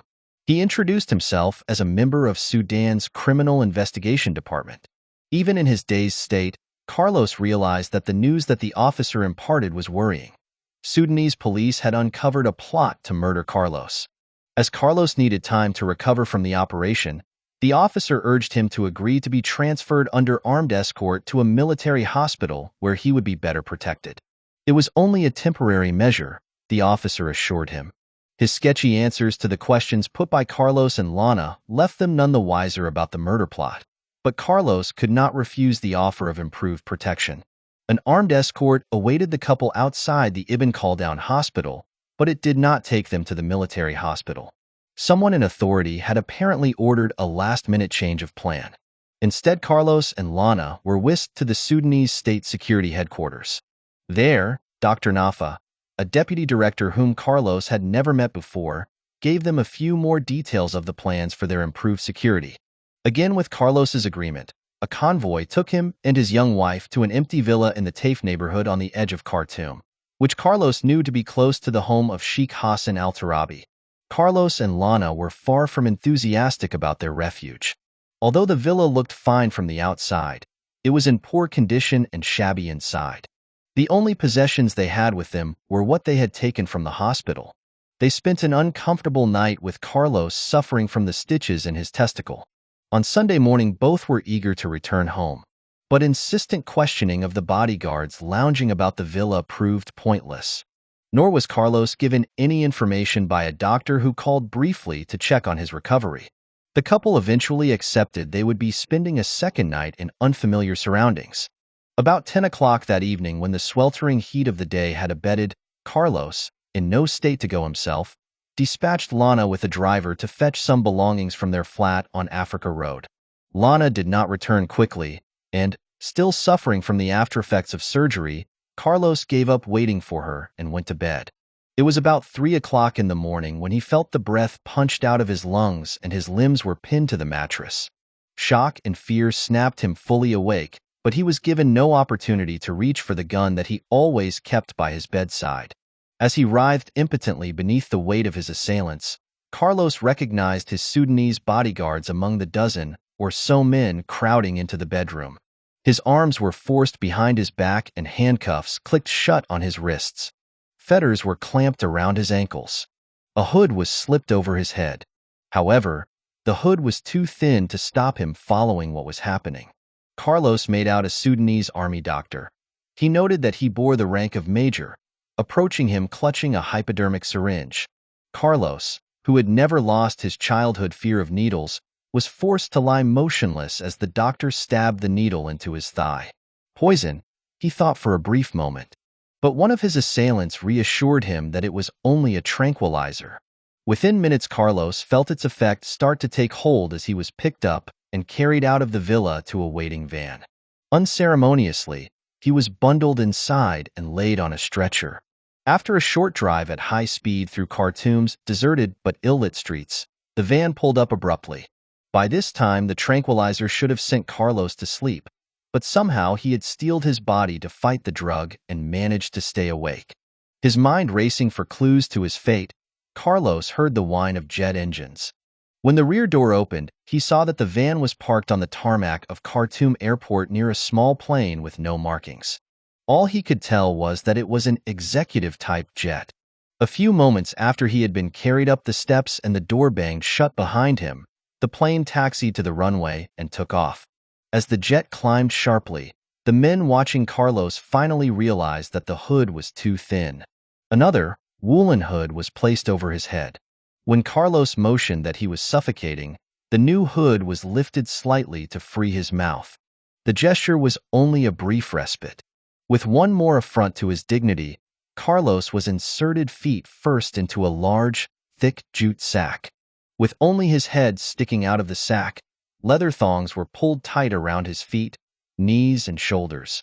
He was tied up like a sausage, one of Carlos's lawyers related later. The last thing his abductors wanted was for Carlos to recover his strength, and throughout the 6.5-hour flight no food or drink was offered to him. Still battling against the effects of the tranquilizer and trying to work out who had snatched him, Carlos heard people talking in low voices in English. "Well done," Carlos said, struggling to make himself heard above the drone of the jet's engines. "You must be Americans." But the brusque answer he received was French and revealed a trace of Gallic pride. "Non. You are on French territory." Carlos was in the hands of General Philippe Rondat and a team from the DST. The plane flying him to Paris was a Dassault Mystère Falcon of the Glam Fleet, the Groupement de Liaison Aérienne Ministérielle, officially reserved for government ministers and, as was later revealed in a minor scandal, all too often used unofficially for their wives or mistresses who disdained commoner, public forms of transport. To have the team initially speak English was a perfidious touch of Interior Minister Charles Pasqua. A country whose governments wage continuous war on perceived Anglo-Saxon linguistic and cultural imperialism had exceptionally ordered the Secret Servicemen to speak English, to trick Carlos into thinking that Mossad had come for him. Carlos had flattered himself before his arrest that he had killed Israeli spies, Pasqua explained. With the DST men speaking English, he could think that he was in the hands of the Israelis, who are credited with this kind of operation more readily than the French. But when the counterespionage team saw that their operation was drawing to a successful close, one of them could not help crowing, "Y est, Pascal, on y est." "That's it, Pascal, we're there." Moments later, the Mystère landed at Villacoublay, a military airport outside Paris. Rondat handed Carlos over to a fresh DST team, who threw him into an estate car. Someone covered Carlos with a blanket, and two men sat on top of him.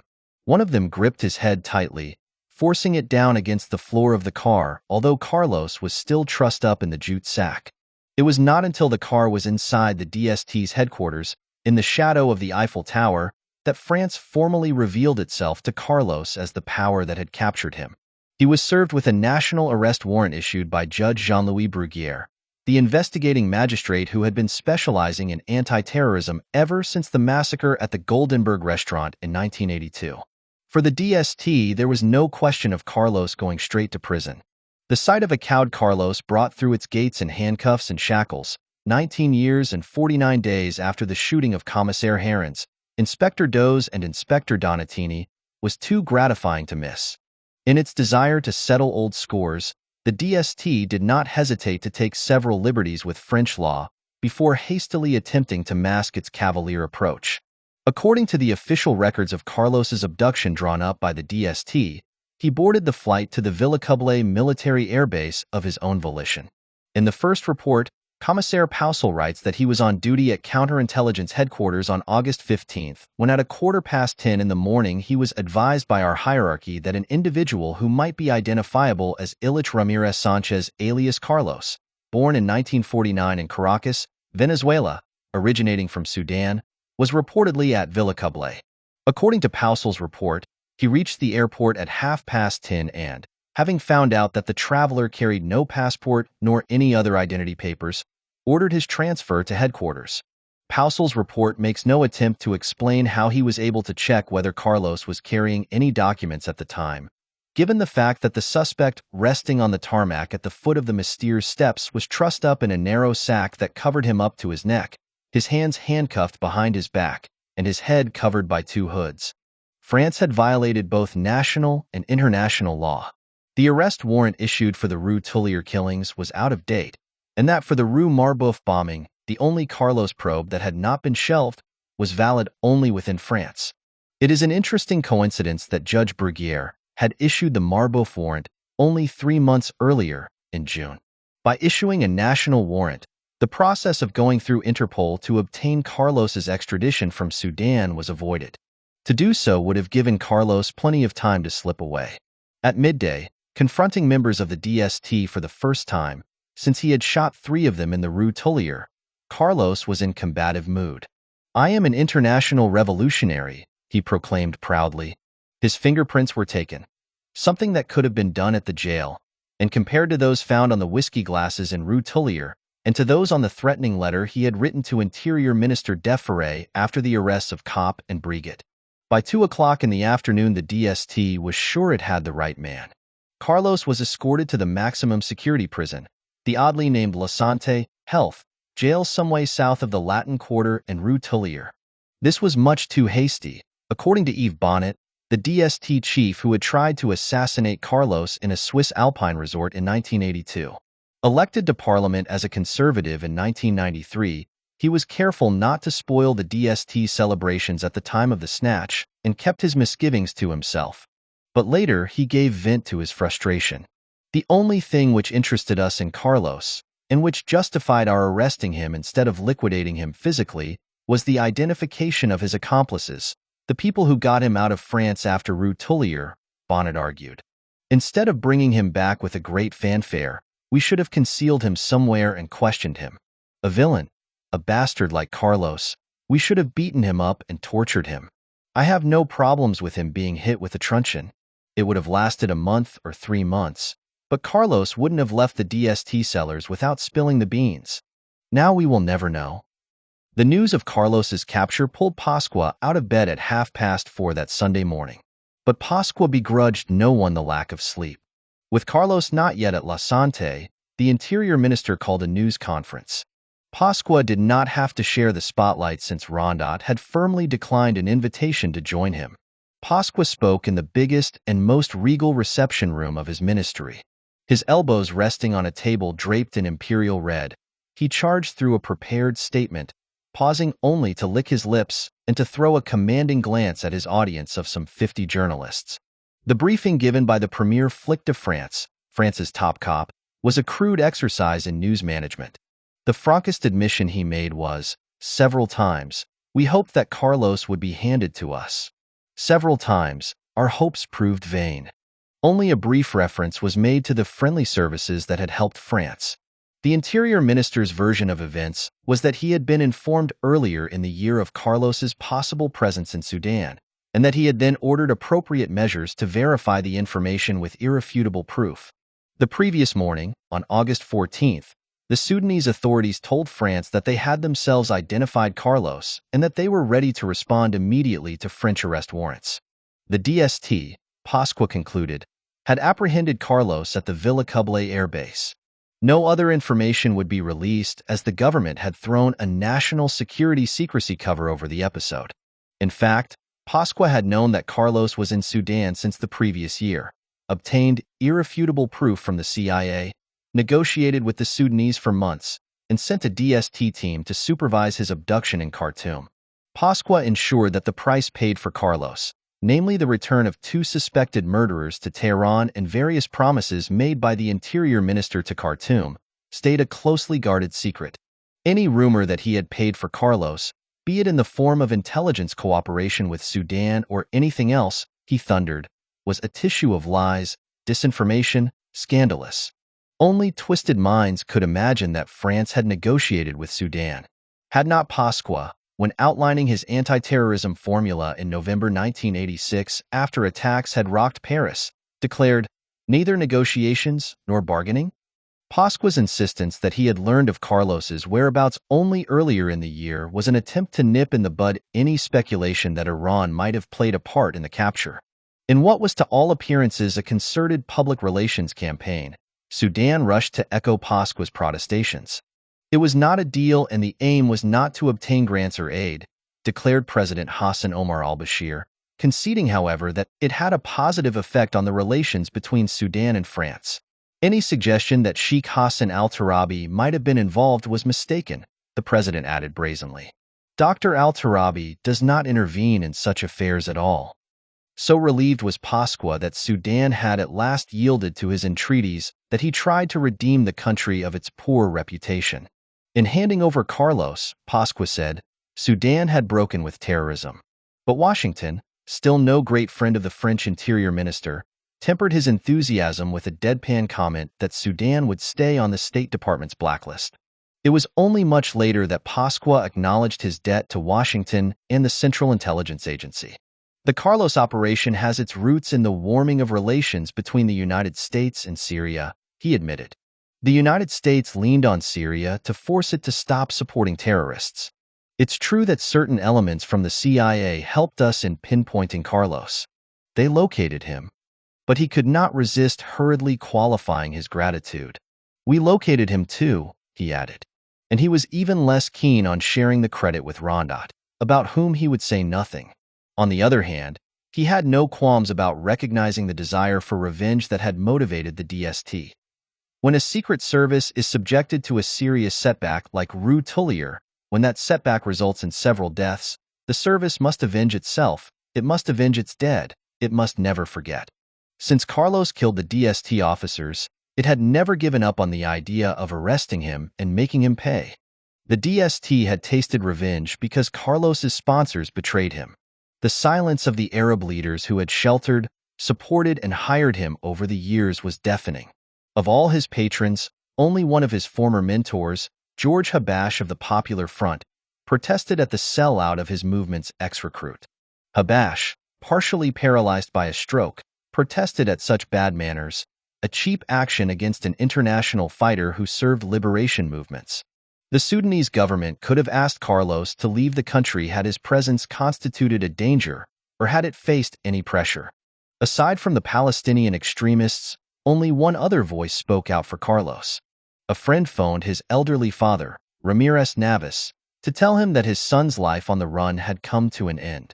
Ramirez Navas broke down and wept at the news, just as he had done when Carlos had told him 2 decades earlier of his decision to become a guerrilla. His first call was to his estranged wife. Only atheism and sympathy with his son's political views, the retired lawyer explained, had carried him through the constant anguish he had felt about his fate. Ramirez Navas had tried to find sanctuary in his homeland for his vagrant firstborn, but his appeals to former President Ramon J. Velasquez had fallen on deaf ears, especially after France, which got wind of the attempt to give Carlos a safe haven, threatened to stop selling Venezuela spare parts for its Mirage fighter planes. Ramirez Navas had long given up on the chances of revolution ever coming about, and over the past years he had been reduced to penning vibrant denunciations of political corruption in his homeland. He expressed his frustration in poems, including one called Vindicta, which he read only to close friends. I too fight for a more just society, claimed the wiry Ramirez Navas, as neatly turned out in his 70s as in his more youthful days. It's not that I'm tired or anything like that, but I'm convinced that there are too many forces against that. The only certainty is that Illich will die the death he wants. He may be the only one who achieves that. In the days following Carlos's capture, Ramirez Navas chained a heavy lock to the gray gates of his modest zinc-roofed home, in which hanging bedsheets replaced doors, and names and telephone numbers had been scribbled on the wooden walls, to share the confinement inflicted on his firstborn. My son is the greatest hero in the world, Ramirez Navas affirmed. He's a great man who does everything out of conviction. I only live for my sons, my 3 boys, although some think I only live for one of them. From jail, Carlos later sent his father a photograph of him standing in his prison cell in front of a picture of a peaceful rural scene hanging on the cell wall. Carlos scrawled a message for his father. To my old man, in spiritual communion. Carlos's mother kept her feelings to herself. When French officers of the Brigade Criminelle flew to Caracas to investigate Carlos's youth, Elba at first rejected their summons, saying that she was suffering from the after-effects of dental treatment. But she later decided to accompany her divorced husband and Carlos's brother Lenin, a millionaire who managed a construction company, to the law courts. She had nothing to say to the French police officers, aside from affirming her right not to be interrogated under a provision in the Venezuelan constitution which exonerates citizens from testifying about relatives. Only Carlos's younger brother Vladimir, an engineer, was willing to talk, although he was more than guarded in his responses. I don't know, was his stock response to the French investigators. Stretching brotherly loyalty somewhat, he said he knew little of Carlos's love affairs. I only know of his relationship with Magdalena Kopp, a union out of which my niece Elba was born. One of the first people whom Pasqua had called after hearing the good news from Sudan had been France's anti-terrorism supremo, Judge Bruguière. Bonjour, Monsieur le Juge. I have a parcel for you, the minister told Bruguière, whom he had informed 3 months earlier of the negotiations underway with the Sudanese. From then on, the judge, who was to meet the prisoner countless times over the next few years, became the face of the French state for Carlos, and as such his sparring partner. Born in the Basque Country to a family boasting 6 generations of magistrates, among his ancestors were 18th-century parliamentarians from Toulouse who had opposed Louis XIII. The 51-year-old Bruguière was not the kind to suffer fools, or contradiction, gladly. His thin lips part more willingly for a pipe or a wild Havana cigar than to impart confidences. But when he does share a secret, he mumbles it with reluctance out of the corner of his mouth. When crossed, the wrinkles on his brow deepen and his chin juts out in a prelude to a burst of ice-cold rage, which he is adept at faking if that helps him get his way. Over the past 20 years, the judge had grilled the pimps of the Paris underworld, the high society brothel keeper Madame Claude, Japanese gangsters, a Japanese murderer who ate his Dutch girlfriend, the last Frenchman to be sentenced to death, gun runners frustrated in their attempt to ferry arms and explosives from Libya to the Irish Republican Army, Arab guerrillas, and Libyan spies. The judge narrowly escaped an assassination attempt when a bodyguard discovered a primed grenade tied to the door of his flat by a nylon thread. The risks of the job, Bruguière commented wryly. For 10 years he had carried a Magnum .357 pistol, a type said to be so powerful that one bullet could bore its way through the boot of a Cadillac, kill the driver, and smash against the engine. The gun had earned him the nickname the Sheriff, not totally unsuited to a man who had on one occasion, before road rage was given a name, brandished it to wave a motorist out of his way, and who liked to show colleagues and lawyers his quick-draw talents. Bruguière had earned himself another nickname, the Admiral, when he commandeered a French Navy warship and tried to enter Libya in order to investigate the bombing of a French DC-10 airliner in September 1989. He was turned away by Colonel Gaddafi. As part of the same probe, he himself piloted a Transall military heavy transport plane over the Sahara, and after handing over the controls parachuted in combat gear to hunt for parts of the downed DC-10. I don't keep to the beaten paths, the solitary judge confessed. I'm subversive because I use the law pushed to the limit. That necessarily leads to conflicts, institutional conflicts. Carlos was Judge Bruguière's most notorious prize to date, and he had long been preparing for the confrontation. Since he had heard that an abduction was a possibility, the judge had stepped up his efforts to acquire the files of the Stasi. 2 years earlier, the DST chief Jacques Fournet had sent an envoy to Berlin to draw up a report summarizing the contents of the files relating to Carlos. Fournet is by no means convinced that the envoy was shown all there was to see. There was a kind of euphoria when the Berlin Wall fell. We all thought that all the archives had come out, explained Fournet, a former advisor to President Mitterrand. Some did come out, but it didn't last. The Germans wanted to preserve national cohesion and blocked the release of the files after a few months. We were able to verify lots of things, but we don't know what we didn't get. Perhaps there are files on Carlos and the KGB which will come out only in 20 years' time. Copies of the original Stasi dossiers had started trickling into Judge Bruguière's chambers in July, and he was in upbeat mood as he readied to meet Carlos in the Palais de Justice, because the judge wanted to do battle on his own territory rather than at the prison. As the magistrate leading the investigations into all Carlos's crimes on French soil, it was Bruguière who, under French judicial procedure, would now be responsible for questioning Carlos about these crimes. It was also Bruguière who would gather and assess any evidence to support charges against Carlos, and then make a recommendation to the indicting chamber of the Court of Appeals as to whether Carlos should stand trial. Judge Bruguière had heard about the defiance Carlos had shown at DST headquarters the previous day, but he was surprised by the bonhomie oozing from Carlos as he stepped through the armor-plated doors into the judge's chambers. He looked, the judge thought, none the worse for his first night in French custody. The mustachioed and balding visitor was dressed as if for a summer cocktail party in spotless white trousers, white shirt, and a wine-colored jacket, his hands handcuffed behind his back.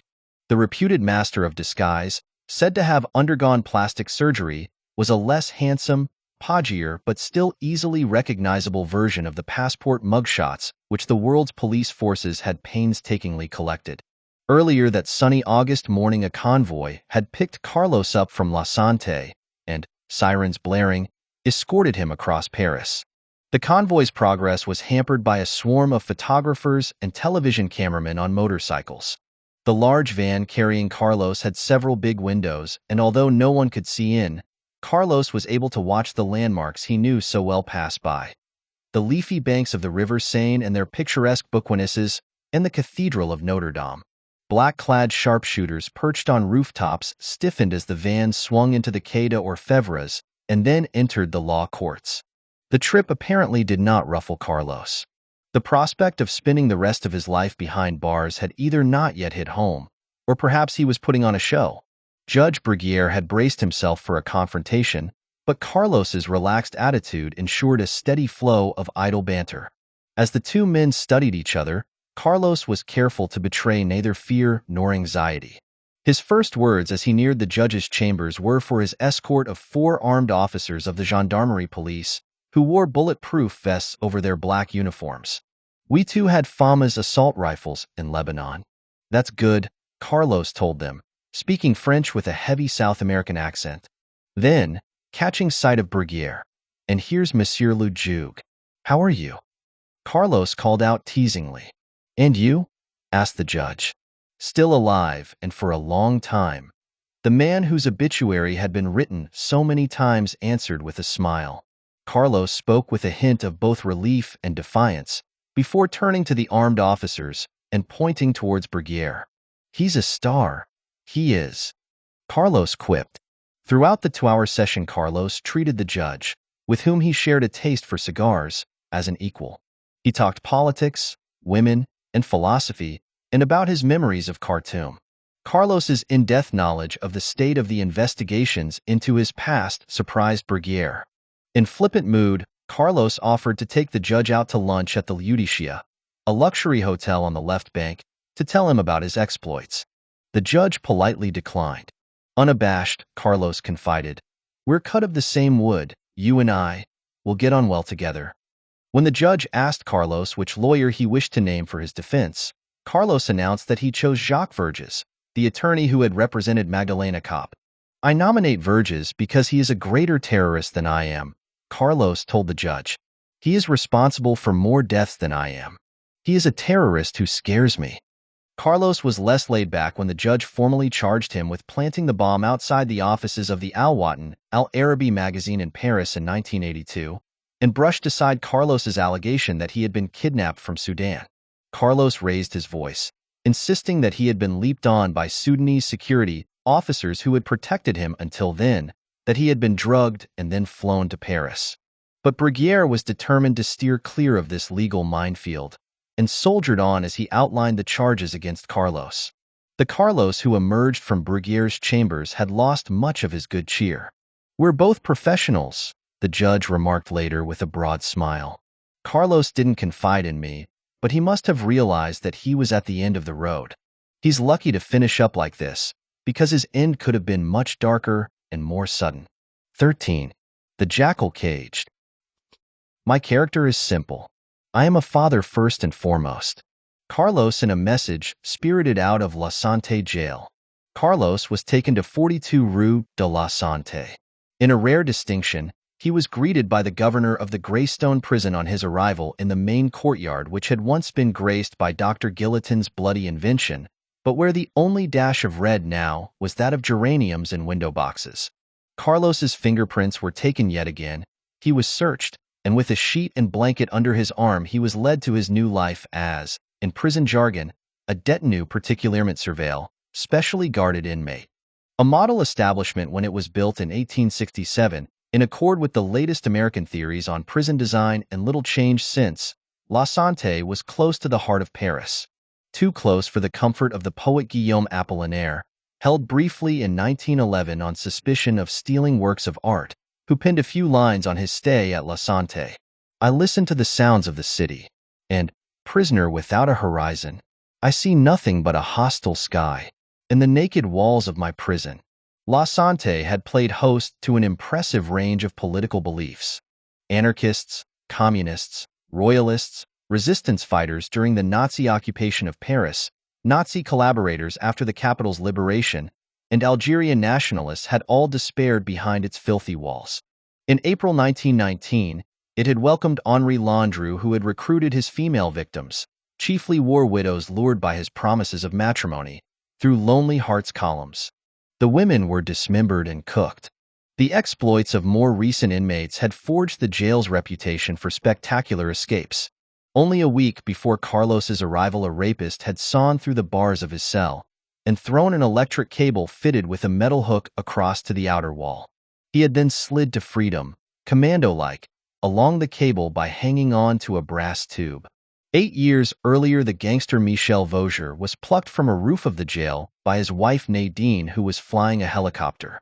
And in 1978, another gangster, public enemy number 1 Jacques Mesrine, used a warder's uniform, a gun, and tear gas to make his getaway.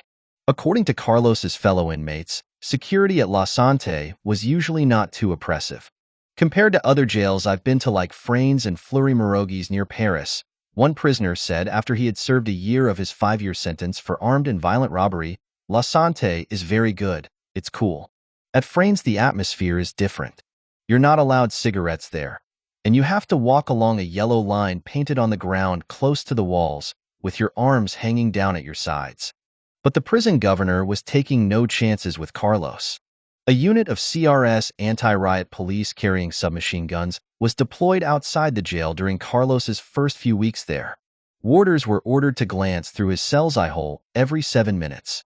Because of his weighty pedigree, Carlos was spared the promiscuity, and in some cases, consequent sodomy, which hoodlums and petty drug dealers among La Sante's 1,500 inmates were forced to endure, packed 6 strong to a 12-square-meter cell, with only a waist-high wall partly concealing the lavatory in the corner. From the Soviet Empire and a wide swathe of the Middle East, Carlos's domain had shrunk to cell number 258187 in the isolation division. Behind a door painted a pastel shade of green, the cell was 10 square meters large, with most of the space taken by a bed, a metal chair, a concrete table built into the wall, a sink, and a lavatory. Carlos could make out nothing through the plexiglass window barred with iron rods and wire meshing so thick that not even a cigarette could be pushed through it. His immediate neighbors were rapists, murderers, and Corsican separatists. 2 floors above him was the wing reserved for VIPs, including politicians and business tycoons who had been felled by corruption investigations. 10 square meters, 23 hours out of 24. I wouldn't put my dog in it, summed up one of those VIPs, the garrulous former soccer boss and government minister Bernard Tapie. A prison is a machine to crush a man. People treat you like shit. It's not surprising that after 6 months, some want to kill everyone when they get out. The routine suffered only a few exceptions.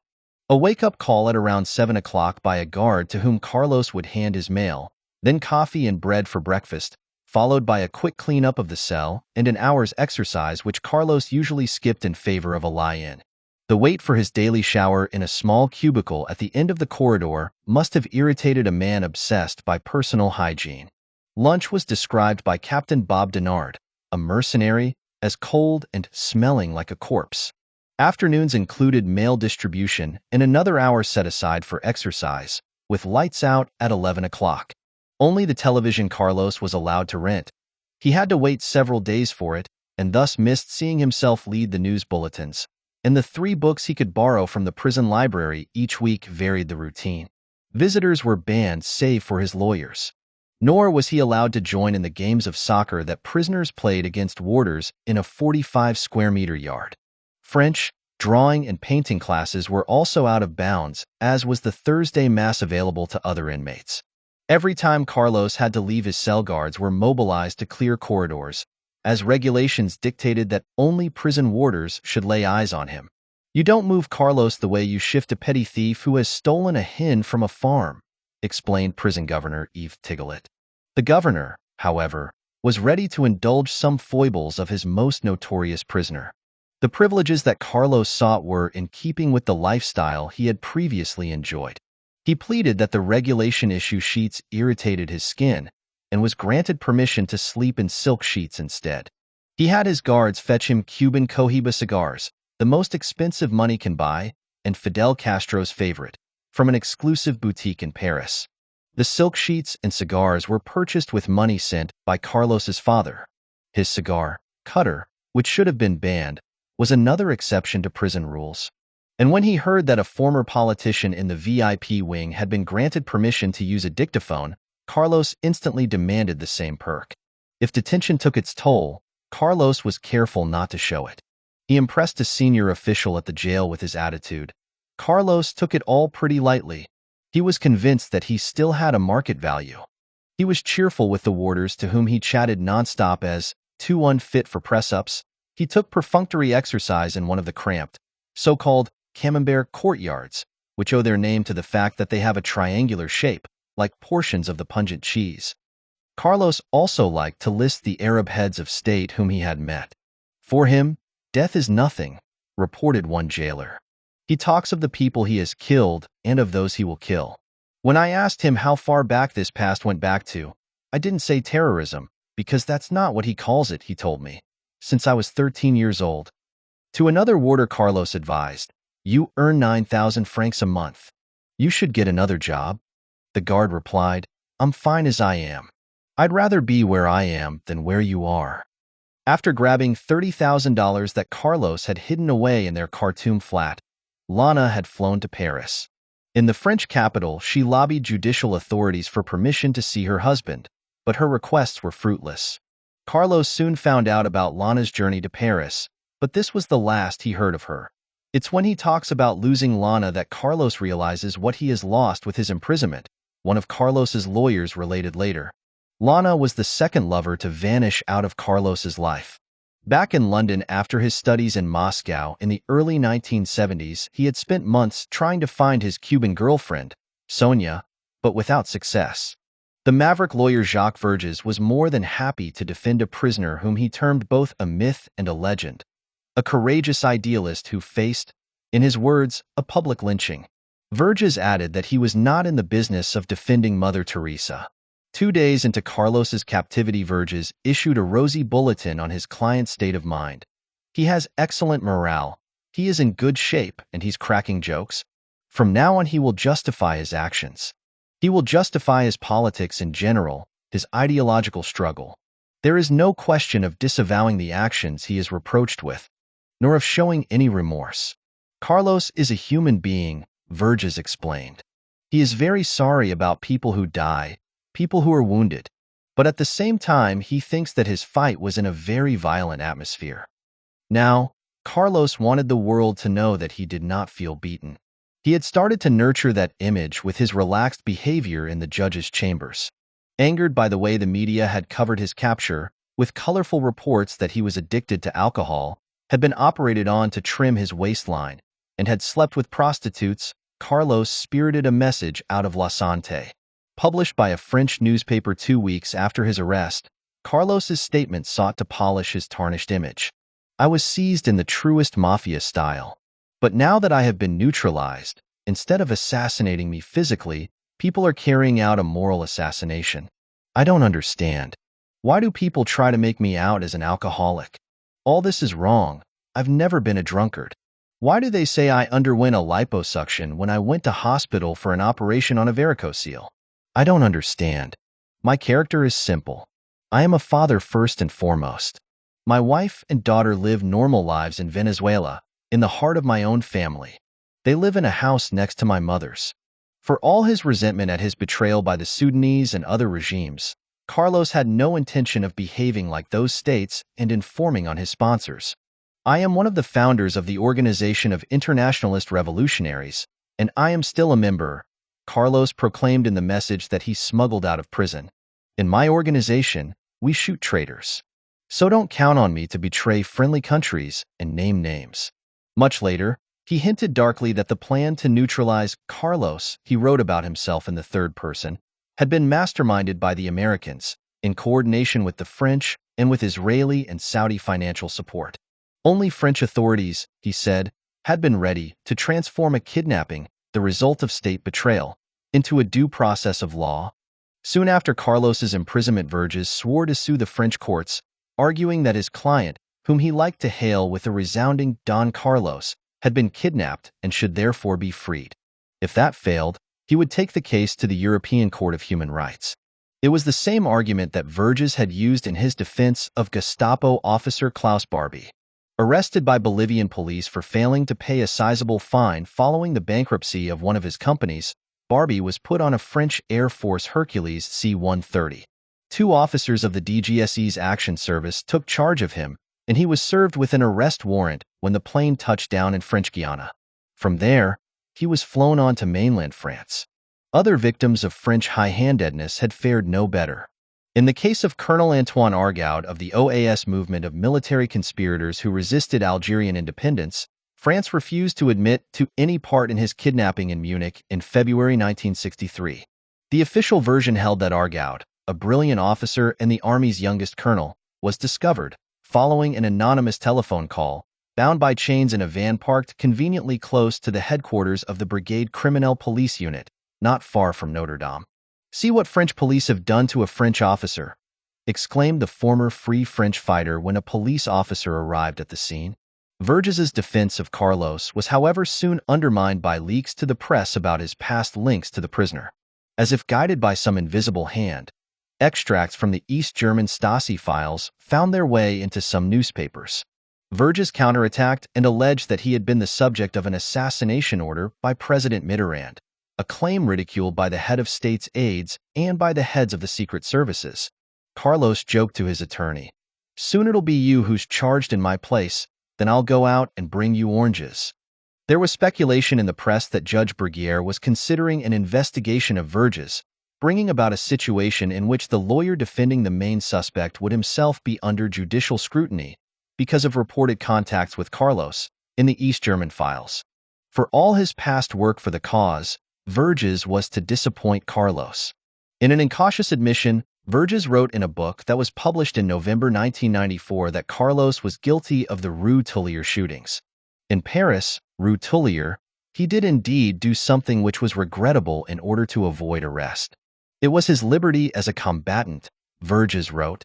The indicator he shot down was the head of the Popular Front network who had turned Mossad agent and was being protected by French police. The admission angered Carlos, but it was when Carlos finally realized that there was no prospect of release that relations between the lawyer and his client deteriorated beyond repair. Carlos came to distrust Verges, and at the beginning of 1995 Carlos dropped him. Verges diplomatically explained that the two had conflicting opinions on defense strategy and the role of an attorney. Verges was not the only lawyer to clash with Carlos.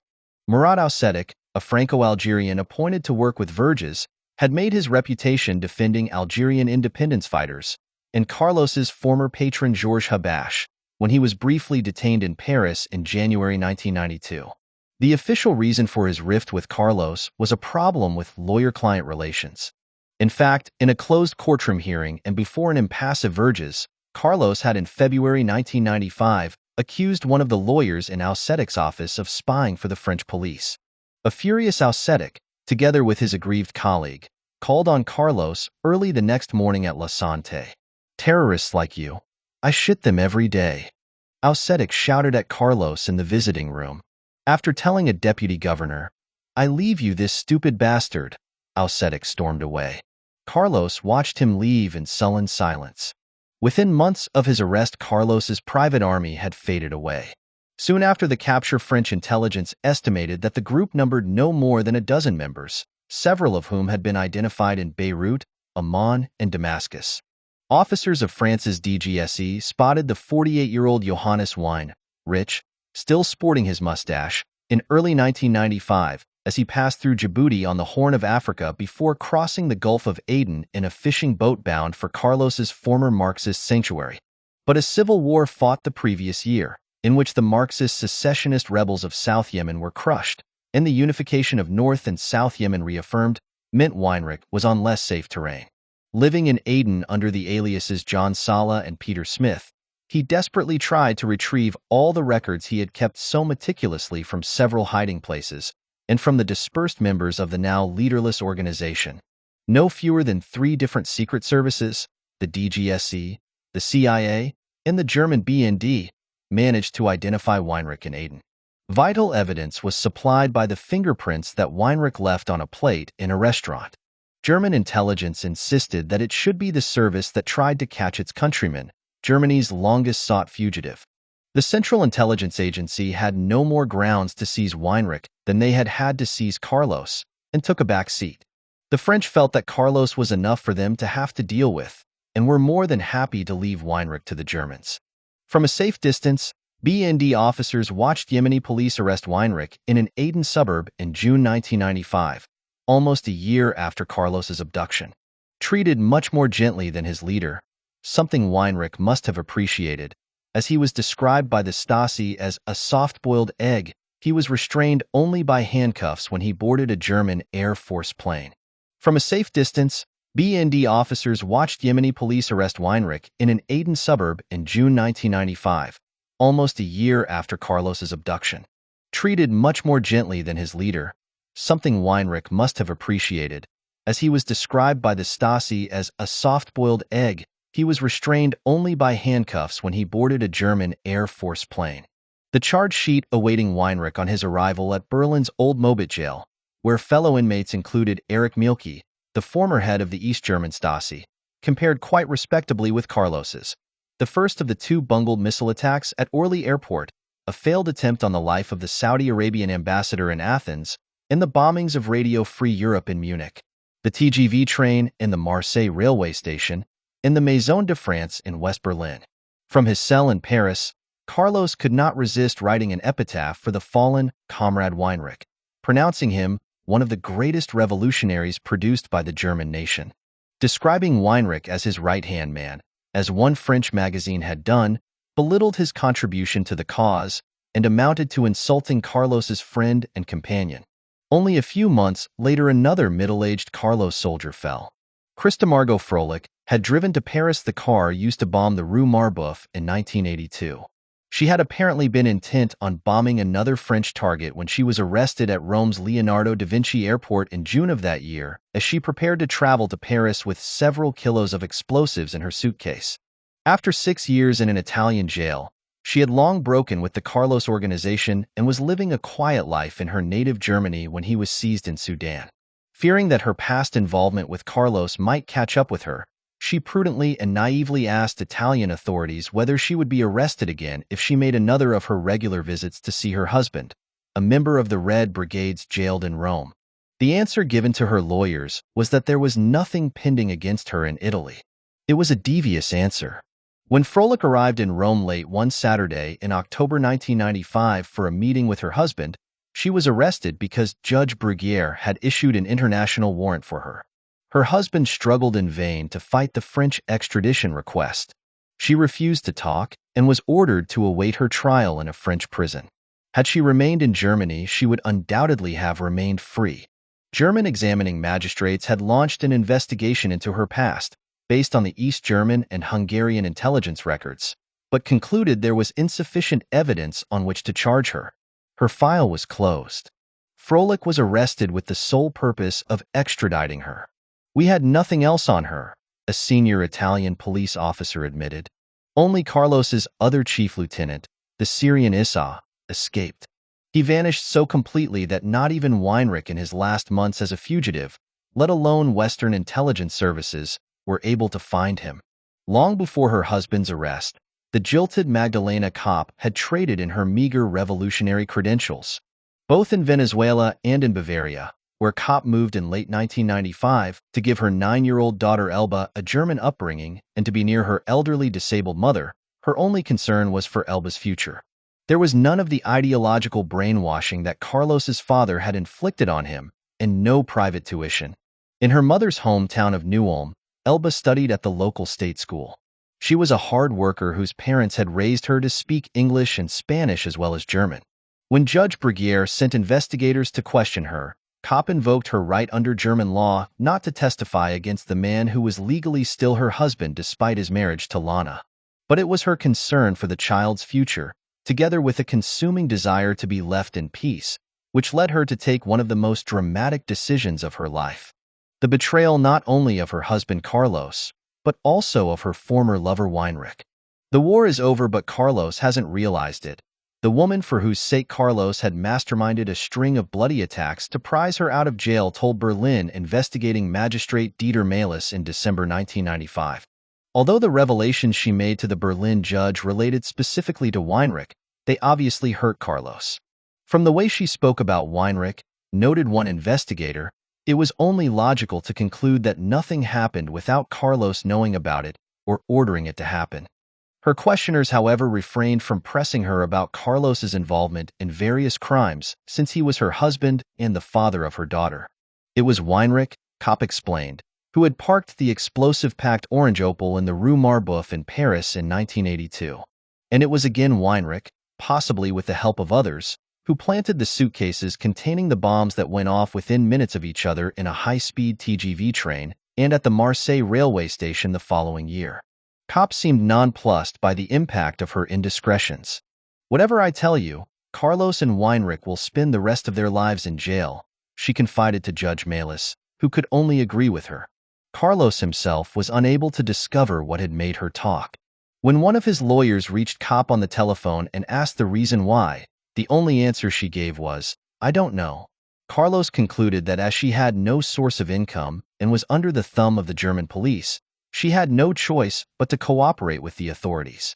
In a magazine interview which she gave later in return for a hefty payment, she branded Carlos a megalomaniac obsessed by power and capable of killing without batting an eyelid. "Carlos fought for no one," Kopp said, "only for himself. I would be delighted to see his myth destroyed." She added bitterly, "He never really loved me." Even in prison, Carlos continued to look after his appearance and to play Don Juan. In his first months in detention, his laundry was done by Verges's maid, but apparently this was not good enough for Carlos, and he began sending it to a local dry cleaners, the only prisoner to do so. He earned a reputation as one of La Santé's cleanest and best-dressed inmates. At a meeting with Judge Bruguière, Carlos turned to the attractive blonde secretary and suavely asked her what her name was. "Isabel," answered the bewildered secretary, blushing slightly. "What a beautiful name!" Carlos cooed as he bent down to take her hand and kiss it, too quickly for her to pull it away. His female lawyers were also fair game for gallantry, and the forbidding surroundings of La Santé did nothing to suppress his spirited shows of affection. A warder discovered one of Verges's colleagues, Marie-Annick Ramassamy Verges, no relation to the layer, sitting on Carlos's knees in the visiting room. The warder sternly urged her to adopt an attitude more in keeping with the premises. At another time, as armed police escorted him to a van in the prison courtyard, with motorcycle outriders revving their engines and the road outside blocked by yet more police, Carlos stopped in mid-stride. He had recognized another of his female lawyers, Isabelle Coutant-Père.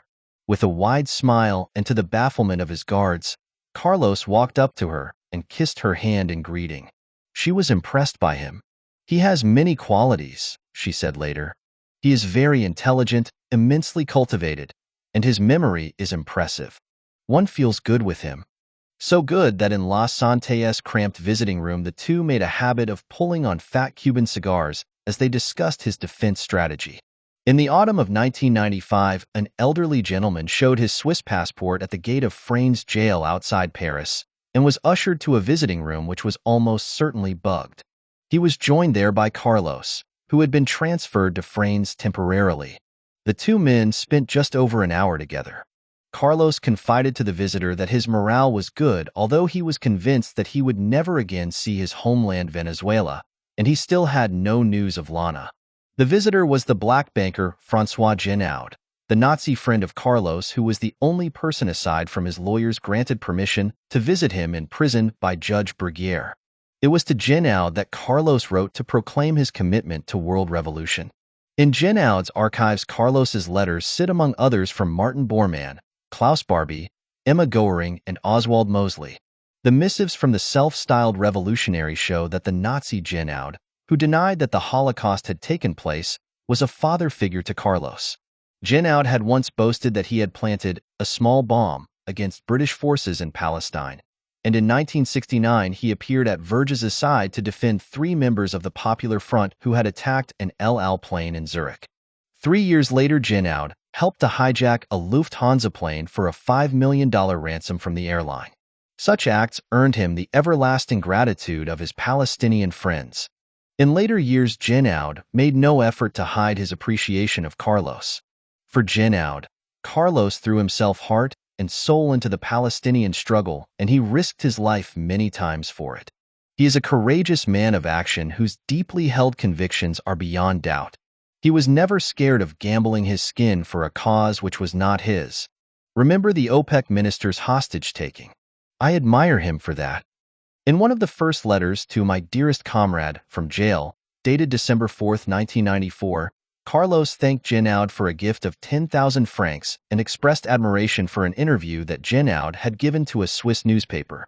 In the interview, Jinaud had admitted to his friendship with Carlos for the first time. I admire your fearlessness in denouncing ignominy just after my abduction by the Sudanese authorities, Carlos wrote, assuring his friend that he was in good health and that his morale was holding well. Censure of the Sudanese regime was more than justified in Carlos's eyes, but he cautioned Jinaud against weakening Arab nations in general. Condemnation of the betrayal of Hassan al-Turabi does not imply condemnation of the true Islamic revolutionaries which form the vanguard of the struggle against imperialism and Zionism. Regarding other Arab governments, it is my opinion that any accusation of treachery should be weighed against the impact it could have on the ability of the Arab peoples to face the enemy. Carlos advised Jinaud against visiting him in prison, which he called a great school for revolutionaries. A visit to the jail, Carlos wrote, could give room to attack you as a symbol of resistance against Zionist lies and calumnies. And anyway, we would not have any privacy to allow us to speak freely and at leisure. The latter was a reference to the strong likelihood that the visiting room at the jail was bugged.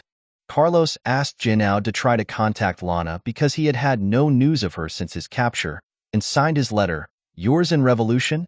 Jinaud later flew to Beirut and then Amman to try to track down Lana, to find money for his friend's defense, and to pass on messages to friends of Carlos.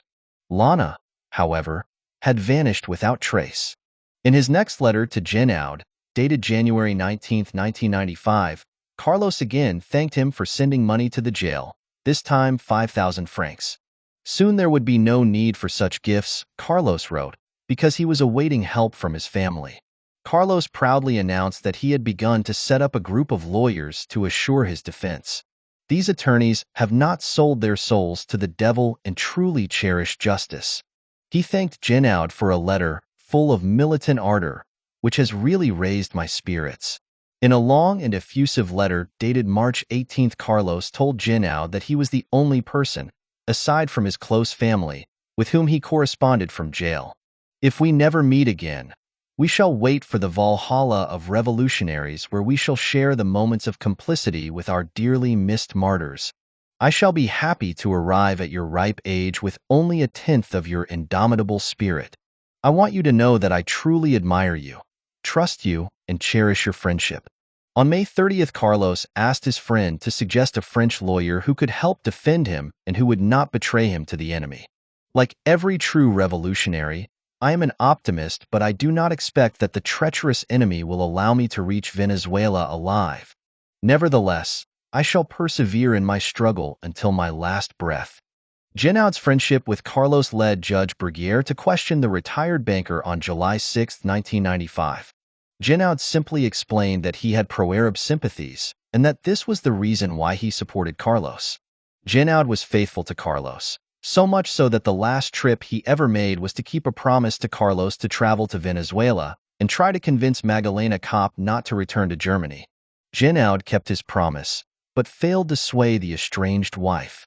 The letter that Carlos wrote to Jinaud on August 30, 1995 showed that Carlos saw himself as akin to Muslim fundamentalist guerrillas. Our materialistic conception of the world did not prevent us from seeing years ago that a new kind of militant, the Islamic revolutionist, has joined the vanguard of revolution of which he is now the spearhead. This new state of affairs was not accepted by most fellow revolutionaries at the time out of dogmatism. Carlos's correspondence with Jinaud drew to a close in the spring of 1996. On May 30th, Jinaud gathered friends around him at his home in Pully, a leafy eastern district of Lausanne, where one of his proudest possessions was a watercolor painted by Hitler in Vienna in 1913 when he was a talentless artist. Watched by members of Exit, a pro-suicide group he had joined the previous year, he drank a cocktail of drugs and then lay down to await death. He had decided to choose the time of his death in order to leave in a dignified way without physical deterioration. Carlos's closeness to the banker who had paid for the defense of Adolf Eichmann and Klaus Barbie was due at least in part to an undercurrent of anti-Semitism common to both men. In Carlos's case, it echoed the beliefs of his father, Ramirez Navas. When media in San Cristobal denounced one of Carlos's brothers, Carlos's father branded one of the journalists involved that dirty Jewess. Relatives of Carlos have testified to his racial leanings. He believed in a free state of Palestine and he detested Jews, according to his cousin Luis Sanchez, a dance professor. Much later, and before a Jewish lawyer of his, Carlos pejoratively referred to his former OPEC accomplice Hans Joachim Klein as in Juve, a non-Jew who pretends to be Jewish. His prejudice also surfaced in court. Needled by the campaign waged by lawyers representing victims of his attacks, he denounced Françoise Radetzky, the head of the French Association SOS Attacks, as the heiress of Vladimir Jabotinsky, one of the pioneering figures of Zionism. As the months and then the years passed, the confinement and isolation which Carlos himself called tortura blanca, white torture, began to take their toll. His belief that his stay in jail was only temporary evaporated, and on some occasions so did his self-confidence. Late one evening in June 1996, as two prisoners discussed television programs by shouting to each other from one cell window to another, a high-pitched whine broke into their conversation. "I am Carlos. It's me, Carlos." The wail for recognition fell flat when one inmate yelled back, "Carlos who?" But when the prisoners realized who the cry had come from, they fell silent. No one answered Carlos, and there was no need for prison warders to order quiet. His voice made people feel ill at ease, recalled the mercenary Bob Denard, who was in a cell 2 floors above Carlos. It was as if his voice came from the beyond. He was isolated. He wanted to talk. We didn't speak about him among us. He was almost taboo. He had quite a lot of blood on his hands, and that surprised people, even common criminals. Carlos's frustration exacerbated a feature of his character which had been noted by his guardians in the Stasi several years previously. The superiority complex mixed with insecurity which made him incapable of tolerating contradiction. The few individuals allowed to approach Carlos at La Sante described him as pleasant, convivial, and warm-hearted, but capable of flying into a rage if anyone showed him a lack of respect. Prison warders and guards who escorted him to and from the law courts for his interrogations by Judge Bruguiere were the butt of his tantrums. When on one November day in 1996, the guards insisted on stripping him of his belt before he left La Sante, as regulations dictate, Carlos started yelling at them. They promptly handcuffed his arms behind his back, seized him by the shoulders and legs, and heaved his burly frame into the van. Awaiting him at the law courts with the judge was a team from Scotland Yard which had finally obtained permission to question Carlos after first making a request soon after his capture. The British officers looked on in quiet amazement as the guards, still bearing their load, struggled through the narrow armored doors. The judge struggled vainly to calm Carlos down. Carlos refused to make a sworn deposition, but politely assured the Scotland Yard team that the incident had nothing to do with their presence. So incensed was Carlos that he had his lawyer send a letter of protest to the Venezuelan consul in which he charged that his manhandling meant that he had been unable to present himself before the judge in decent posture, and that this was a violation of the European Convention of Human Rights. When the Scotland Yard officers returned to Paris a month later, determined to question Carlos on the shooting of Joseph Edward Sieff, the president of Marks and Spencer, in December 1973, and on the bombing of the Israeli bank a month later, they learned little new. He protested that Britain was yielding to a Zionist lobby and dusting down investigations, such as the Sieff murder. When they told him that one of the revolvers found in a cache of his in Paris in the summer of 1975 was the one used to shoot Sieff, Carlos pretended to be clueless about ballistic studies and asked how they could tell. Carlos's insistence on respect for his rights landed him in another row when one prison warder, a plump black man, refused to take a letter from him. "You knew, you," Carlos shouted. The prison authorities launched proceedings against Carlos, and his protestation that "new" was merely the name of an African antelope and not an insult failed to sway the governor. Carlos was given a suspended 10-day spell in a disciplinary cell, which he would have to serve if he offended again. Carlos would often consult the copy of La Santé rules which he kept in his cell, and liked to quote from it chapter and verse. "My father is a lawyer. I have the greatest respect for the law. I want the law to be observed in all cases," he said at one closed court hearing. The fact that the prison intercepted and delayed his correspondence with his family particularly irritated him, and he once slammed his fist down on the desk of Judge Bruguière as he raged about this infringement of his privacy. Since the light-hearted banter at the start of their first encounter, Carlos's relationship with Judge Bruguière had rapidly soured. Debonair, Carlos would arrive at the chambers with a yellow scarf thrown around his neck and a booklet of crossword puzzles peeking out of his jacket pocket. At first, he refused to answer questions, in protest at the way he was seized. "I'm not here, I don't exist, so you can't investigate me," he scoffed. But Bruguière persisted, and the temptation to talk was soon too much for Carlos, and he began telling the judge at length about his youth and the start of his career.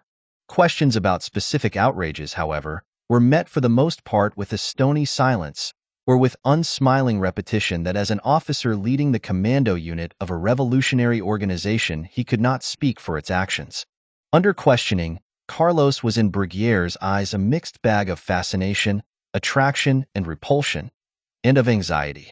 He was always lively, a braggart, provocative, manipulating, charming, and threatening, all at the same time. The judge's plotting approach and his habit of asking lengthy questions that virtually filled a whole page irritated Carlos, who would reply with a single sentence.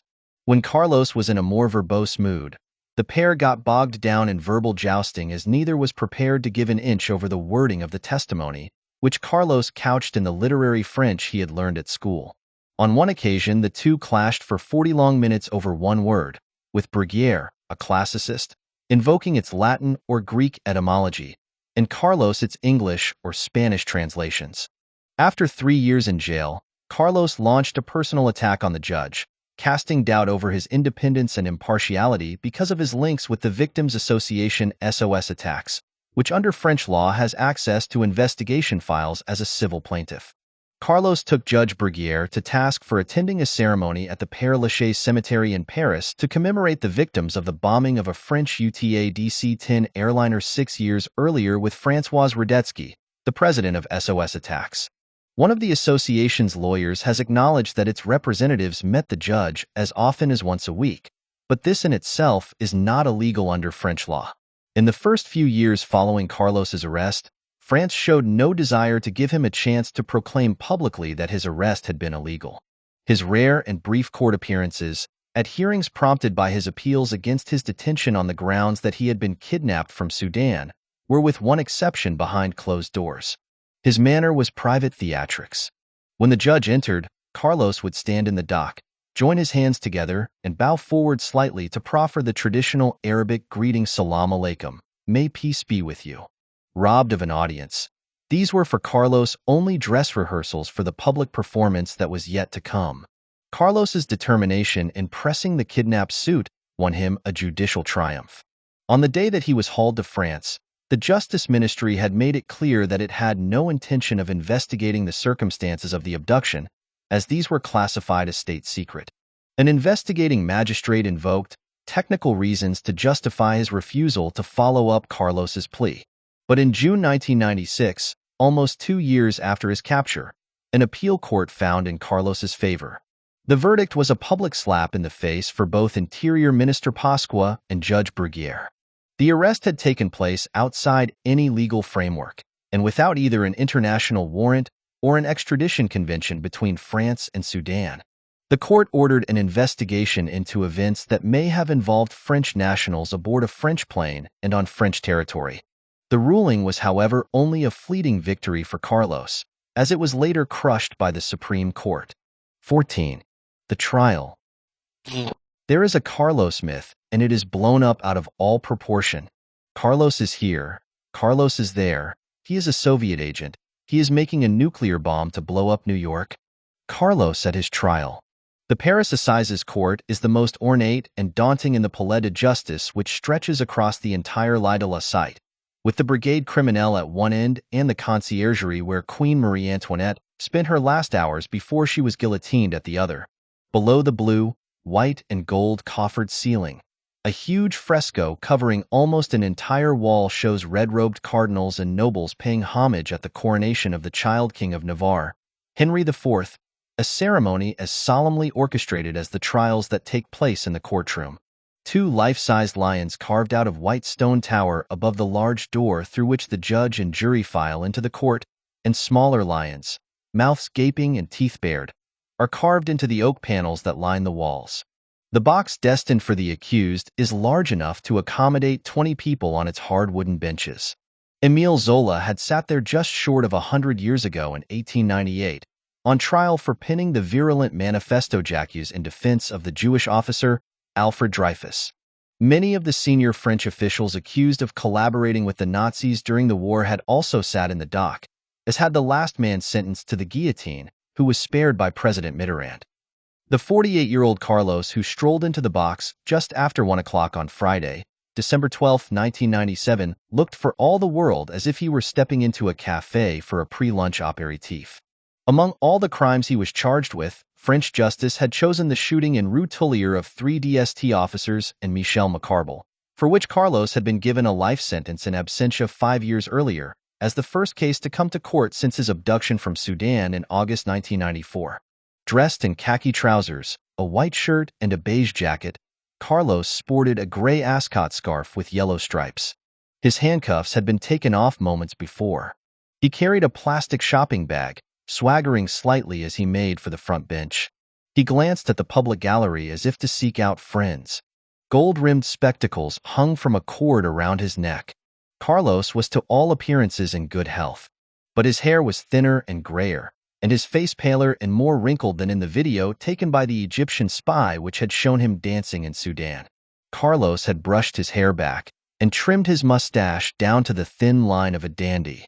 Were it not for his commanding nose and his deep-set, piercing gray eyes, his round face and solid build would have given him a genial air. The sharp looks of his youth were almost gone. Betraying no sign of tension other than a slight flush in the face, he sat down, leaned forward to rest his arms on the wooden ledge, and looked around him. He chatted quietly with his lawyers who were sitting in front of him. The layout of the courtroom set the stage for head-on confrontation. Carlos sat with his back to the wall, flanked by 3 grim-faced gendarmes clad in black who would also stand, arms folded, every time Carlos got up to speak. Glass partitions separated the box from the jury at one end, and from the public gallery at the other. On the opposite side of the courtroom, facing him, were the relatives of the DST men shot in Rue Tullier, Commissaire Jean Herons, and Inspectors Jean Donatini and Raymond Does. Herons, the only man to survive the assassin's bullets, had died of cancer 4 years earlier. To Carlos's right, on a raised dais facing the room, sat the presiding judge, Yves Corneloup. Unlike his counterparts in Anglo-Saxon courts, the judge would play the main role in the trial, exercising his right to question the accused and the witnesses himself, and reading out testimony gathered by investigators. Any questioning of Carlos or of a witness by lawyers for the civil plaintiffs or by the public prosecutor had to be channeled through him. Surname, first name, date and place of birth, profession, and address, recited the judge. Carlos stood up. My name is Ilich Ramirez Sanchez. I was born in Caracas, Venezuela on October 12, 1949. My profession is professional revolutionary, in the Leninist tradition. My last address? Listen, the world is my domain. I am an internationalist professional revolutionary, but my last address is Khartoum, Sudan. The packed courtroom laughed when Carlos gave his profession. His voice was steady and self-assured, and he spoke in French with a heavy Spanish accent that often made it difficult to understand him. His French was otherwise excellent, and he was able to follow closely the intricacies of the debates. Dipping into a large urn, Judge Corneloup picked the names of 9 people who, together with himself and 2 professional magistrates, would constitute the jury. temporarily occupying the benches reserved for the press opposite Carlos. Some 40 potential jurors, chosen at random from electoral registers and at least 23 years old, sat waiting for the selection to end.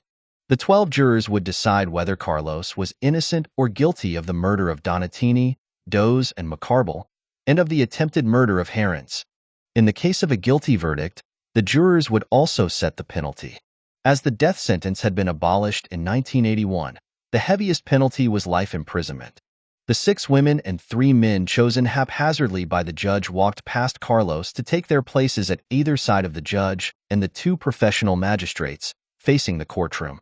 Again involuntarily, Carlos had prompted laughter in the public gallery and the press box when he gave a broad smile to one juror, a blonde woman wearing an electric blue suit, as she walked past him. The jurors swore not to betray the interests of either the accused or those of the society that accuses him, to give way to neither hatred nor spite, neither fear nor affection, to keep the deliberations secret, even after the conclusion of your functions. Young and casually dressed for the most part, they looked uncomfortable in such august surroundings, and from then on took copious notes, careful to hide their feelings as required by law. One of the jurors later agreed to be interviewed for this book and so reveal aspects of the trial that would otherwise remain secret, on condition that his or her identity would not be published. Juror X, as this person will be referred to, found out a few weeks before the trial of the possibility of being among those deciding Carlos's fate. Like everybody else, I had heard this terrorist mentioned over the years, Juror X explained, but I hadn't read anything much about him in particular, and so much time had gone by since the attacks to which he had been linked. Juror X had been impressed by reports that the members of the jury would be placed under police surveillance. In fact, Juror X and other jurors were each offered 2 bodyguards for the duration of the trial. The security was somewhat limited, however. The bodyguards simply accompanied the jurors from their homes to the law courts in the morning and back again every evening. I very quickly realized that the police protection was aimed above all at protecting me from possible pressure from the media, Juror X related. Thanks to that protection, I could feel free to listen to proceedings. I could also live my daily life outside the Palais de Justice as normally as possible. From then on, Juror X was absorbed by the unfolding trial. I felt like an actor rather than a spectator, passionately keen on hearing and remembering everything. I took dozens of pages of notes, and at night I dreamed of the trial. I could hear Carlos speaking. Carlos lost no time in making it clear that he would remain master of his own defense, and that his lawyers would only play a minor role. After worrying the microphone to make sure that he could be heard, he apologized for his strong accent. I have been prevented from taking French language lessons. I have tried to learn to speak properly by watching the bad television you have in France and by reading the newspapers. It was a deceptively mild opening gambit. Carlos reveled in his chance to perform, seizing every opportunity to speak, and giving clenched fist salutes to sympathizers in the audience, including 4 youths wearing Arafat-style checkered scarves around their necks. Carlos appeared to be completely at ease, taking swigs from a bottle of Bedoit mineral water which he had carried into the box, breaking into a wide grin when one of his lawyers described him in a sarcastic tone as the man said to be the world's #1 terrorist, and asking the judge to supply him with a miniature microphone which he could attach to his lapel. In no mood for banter, the judge reprimanded Carlos for his slack posture as he stood in the dock. Carlos had leaned his foot on the bench and was resting an elbow on his thigh. Carlos answered with a smile, "I am an old gentleman of 48. I am not sitting where you are, and it's not comfortable here." The judge rarely called Carlos to order, mostly letting him talk as much as he wanted. Within minutes of the trial starting, Carlos demanded that it be cancelled and explained why. He had been kidnapped in Sudan, and his imprisonment in France was therefore illegal. "I live in a legal void," Carlos proclaimed. "Today I challenge the right of French justice to try me. But I am forced to answer before you because I do not want to fall into a trap." The lawyer's son could not resist the temptation to let himself be dragged into the judicial arena. Should the judge reject Carlos's plea, he should at least ban the SOS Attacks Association from supplying the 2 lawyers who represented the victims' relatives. Legally, the association could only represent victims of terrorism, and the Rue Tullier shootings had nothing to do with terrorism, Carlos argued.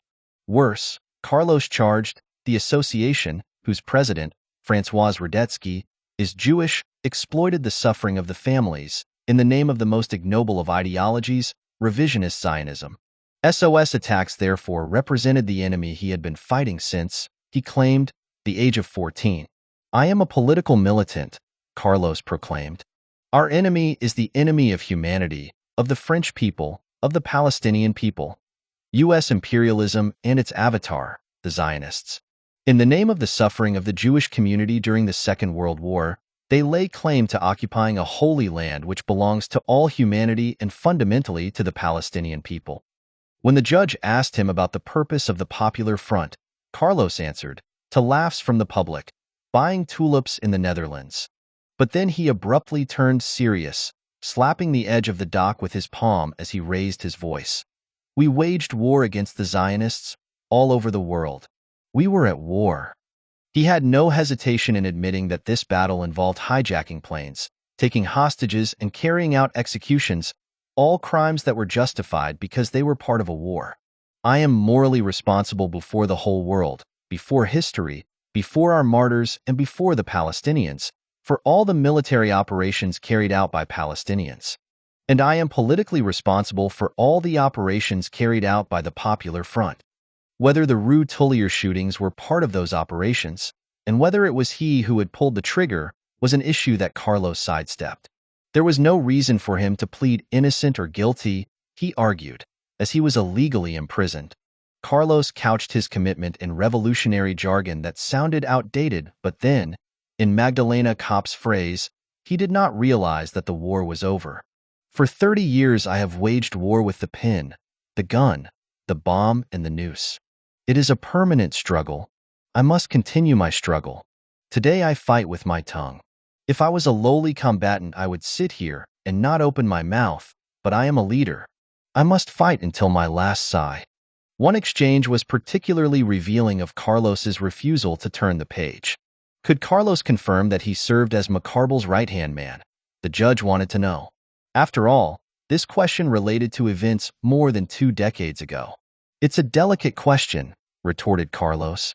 "The Popular Front still exists. This is not history, but current affairs." The second day of the trial, Monday, started with a defeat for Carlos. Judge Kornilov announced that he had decided to reject Carlos's appeals. The European Court of Human Rights had refused to consider Carlos's plea that he had been illegally kidnapped in Sudan, and therefore he could be tried by a French court.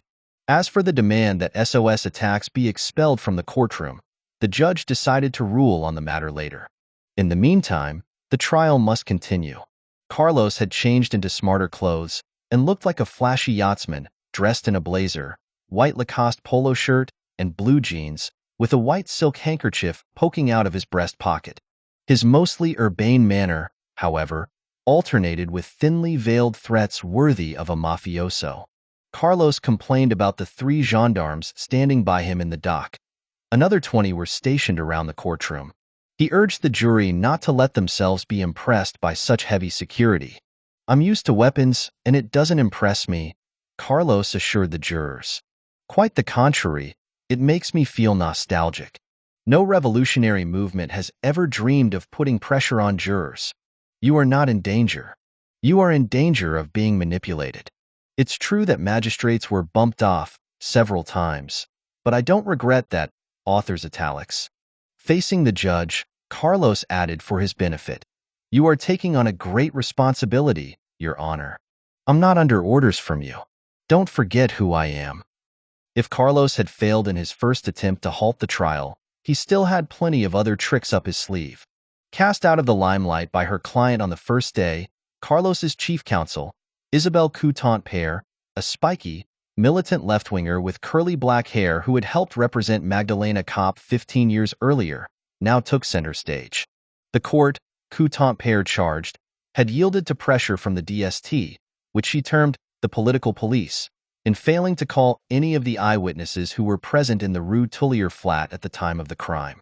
The Rue Tullier affair was part of a plot by the DST, in partnership with Mossad, which she said had recruited Macarbal, to shatter a mutual non-aggression pact between French authorities and Palestinian organizations. However, no evidence was produced to back this claim. The investigating magistrate, Judge Bruguière Coutant-Père said, had made mistakes in transcribing the names of the surviving eyewitnesses on his official warrants to ensure that police in Venezuela, where the witnesses were presumed to reside, would be unable to track them down. French justice dictated that proceedings in an assize court must be based on a verbal confrontation between witnesses and the accused, and robbing Carlos of that confrontation meant that this would not be a fair trial, but a Stalinist trial. What was more, only part of the evidence had been brought before the court, and the originals of many key documents were missing. There were therefore sufficient grounds for calling a stop to this trial. The counsel for the victims' relatives, Francis Spiner, countered in booming tones that this was in no way a Soviet-style trial with a foregone conclusion. Ladies and gentlemen of the jury, when you judge Carlos, you must answer a single question. Did he kill the DST inspectors?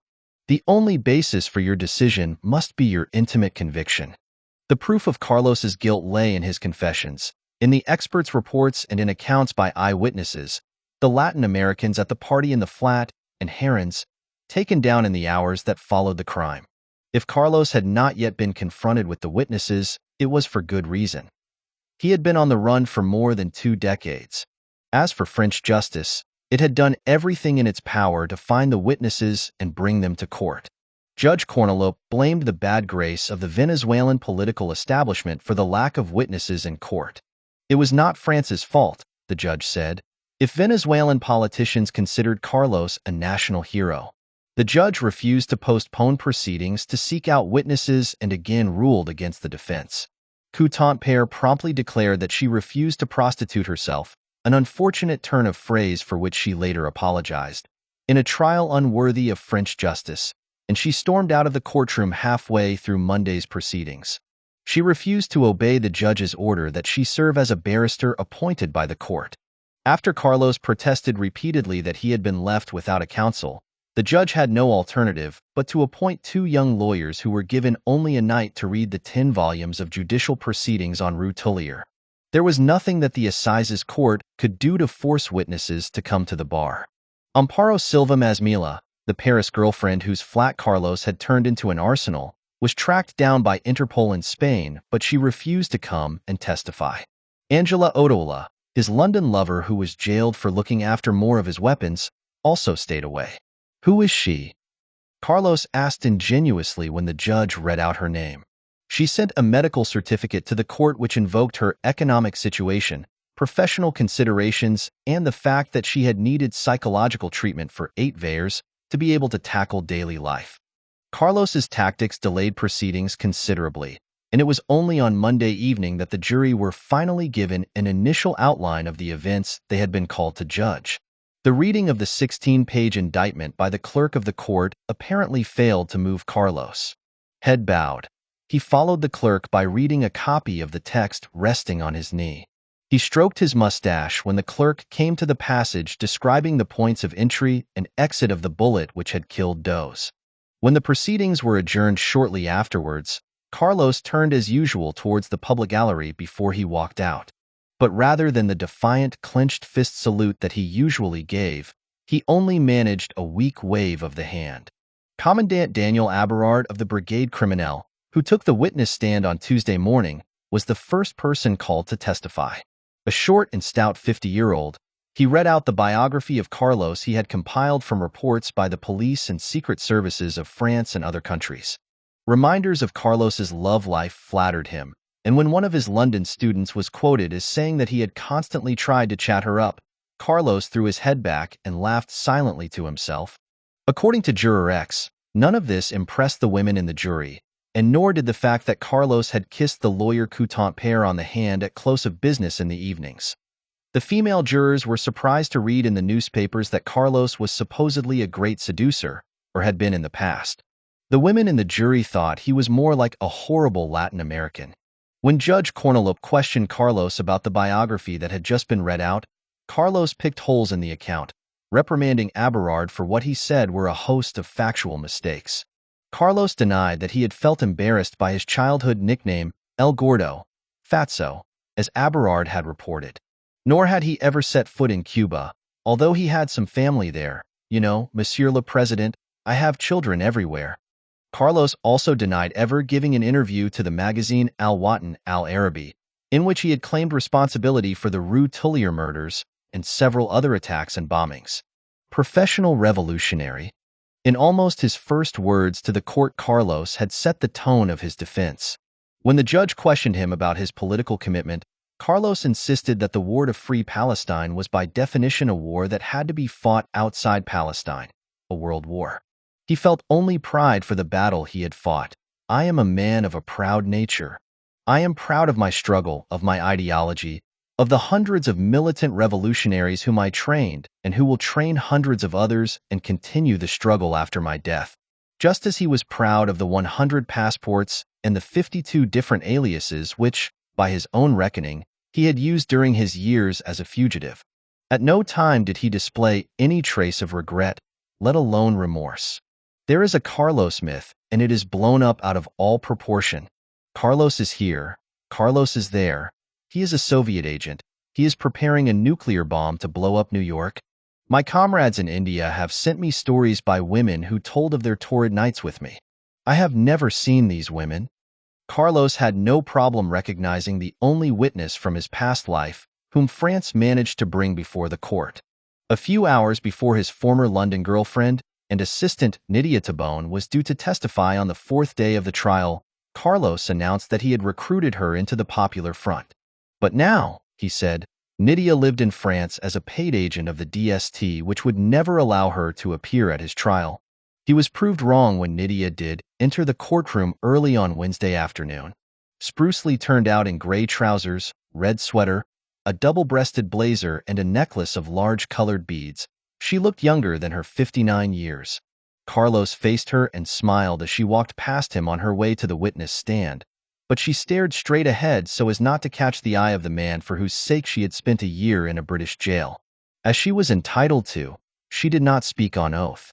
In low, demure tones, and with a Spanish lilt, she described how their paths had first crossed. We went out several times to have fun. Once I was going up an escalator at Holborn Tube Station. It's very high there. I looked up and I saw him halfway up the stairs. I started running up the stairs to say hello because I liked him very much. Carlos smiled at the recollection. Once, in a restaurant, Nydia continued, he told me that he was happy because he had found a cause to fight for Palestine. I told him that for me Latin America and my country were the most important. I told him that I respected his choice. I have a great deal of esteem for him. The judge, the first to question Nydia, wanted to know about her relations with Carlos at the time of the Rue Tullier murders. How did she find out about the killings? By reading The Guardian. Did Carlos not telephone her soon after the murders? He did, but she was out, and he left a message for her with a friend which said, "Tell Nydia that Andre, alias Macarbal, is dead." Was it true that she had written a book on Carlos in 1978? Yes. It was foolish of me. I wanted to make the book more spicy, more marketable. So I took material from newspaper articles and put it in. I wrote that Carlos called me and told me that he had assassinated Andre. But that is not true. Her statement threatened to weaken the prosecution's case. In the book, Nydia had written that she had spoken to Carlos by telephone after the triple murder, and that during this conversation he had confessed to the killings. The judge was anxious that the jury should hear the relevant extract from the book, whatever Nydia had to say about it, and an interpreter translated from the Spanish. I had to do it. Macarbal was a coward. The police took him, and he sold us. I had to make a way for myself by shooting. There was no way of avoiding him. It was him or me. I think that if I had fallen into their hands, I would have been killed. Carlos helped the interpreter with her translation, suggesting a word when she stumbled. The judge turned to Nydia. So, madam, what do you have to say? All that was taken from newspaper articles to write a kind of novel, she answered. 3 years after the event, the judge insisted. At a time when you are seeking political asylum in France, you write a novel which can only concern the authorities? You say you were a friend of Carlos, and yet you write things which can only put him in a terrible situation? How could you, a lawyer, write such lies about your friend? Nydia was on slippery ground, and she hesitated before answering. It was thoughtless of me. But here you see him as a terrorist, an assassin, a cold-blooded mercenary. If you talk to people from my country, Colombia, or from Venezuela, you will see how they see him there." Pressed further by the judge, Nydia protested lamely that she was sorry and that this questioning was painful for her as it reminded her of a traumatic period of her life. The judge upbraided her sharply. "The torture of testifying before the Assizes Court 22 years on is nothing compared to the suffering of those who waited 22 years to understand why their father or why their husband died." Like his lawyers, Carlos had the right to question witnesses provided that he put his queries through Judge Cornelup, a condition which in practice was waived, so that Carlos's interventions amounted to cross-examination. When his turn came to question Nydia, Carlos greeted her with a show of deference, using the title by which lawyers are addressed in France, Bonjour Maître Tabone. Both hands resting on the edge of the dock, he leaned towards her slightly. "I am delighted to see you again after all these years, to see you in good health and elegant." She is almost 60 years old, but look, she is an elegant woman. Nydia stood rigid at the witness stand, making no move to acknowledge the compliment nor to look in Carlos's direction. With fond recollection, Carlos recalled their idol. "I was rather a good looker.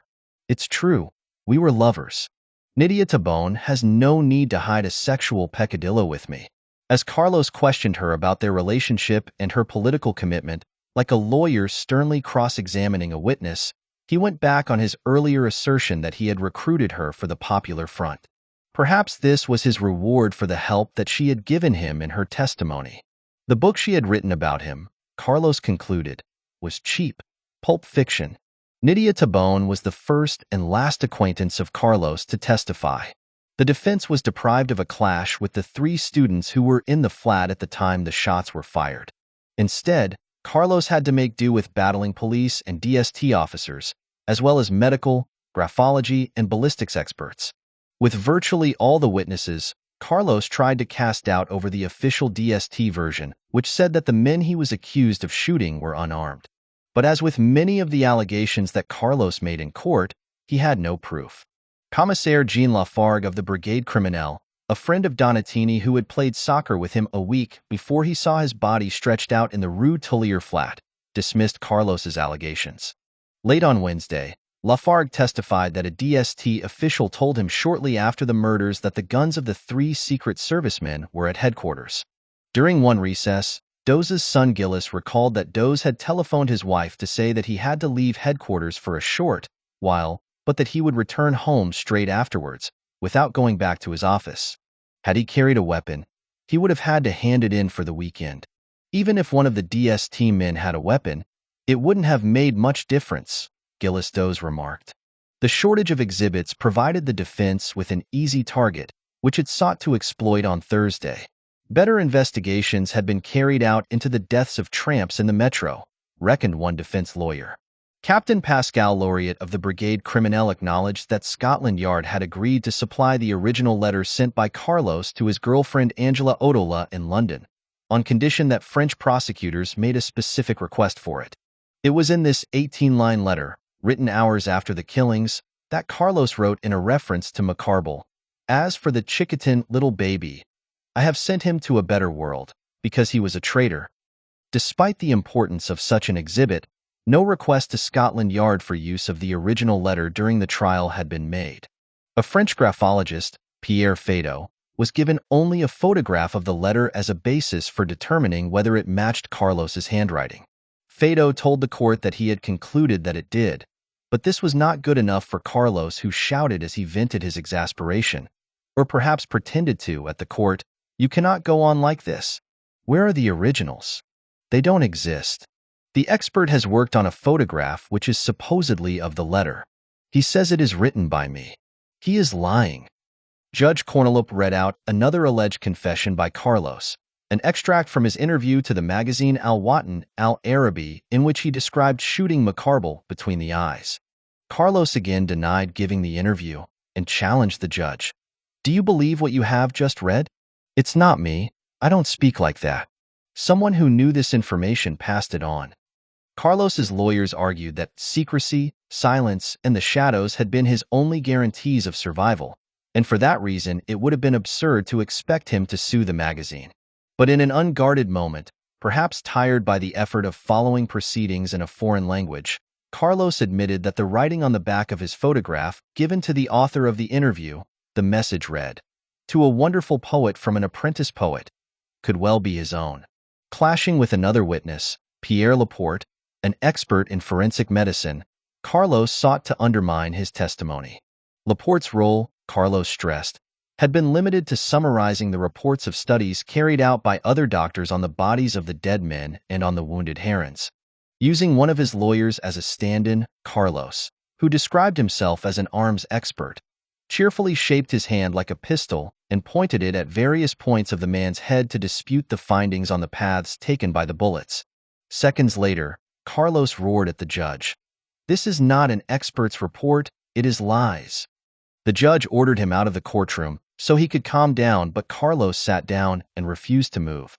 "That's the end of it," the judge said testily. "It's only beginning," Carlos muttered audibly. Carlos was right.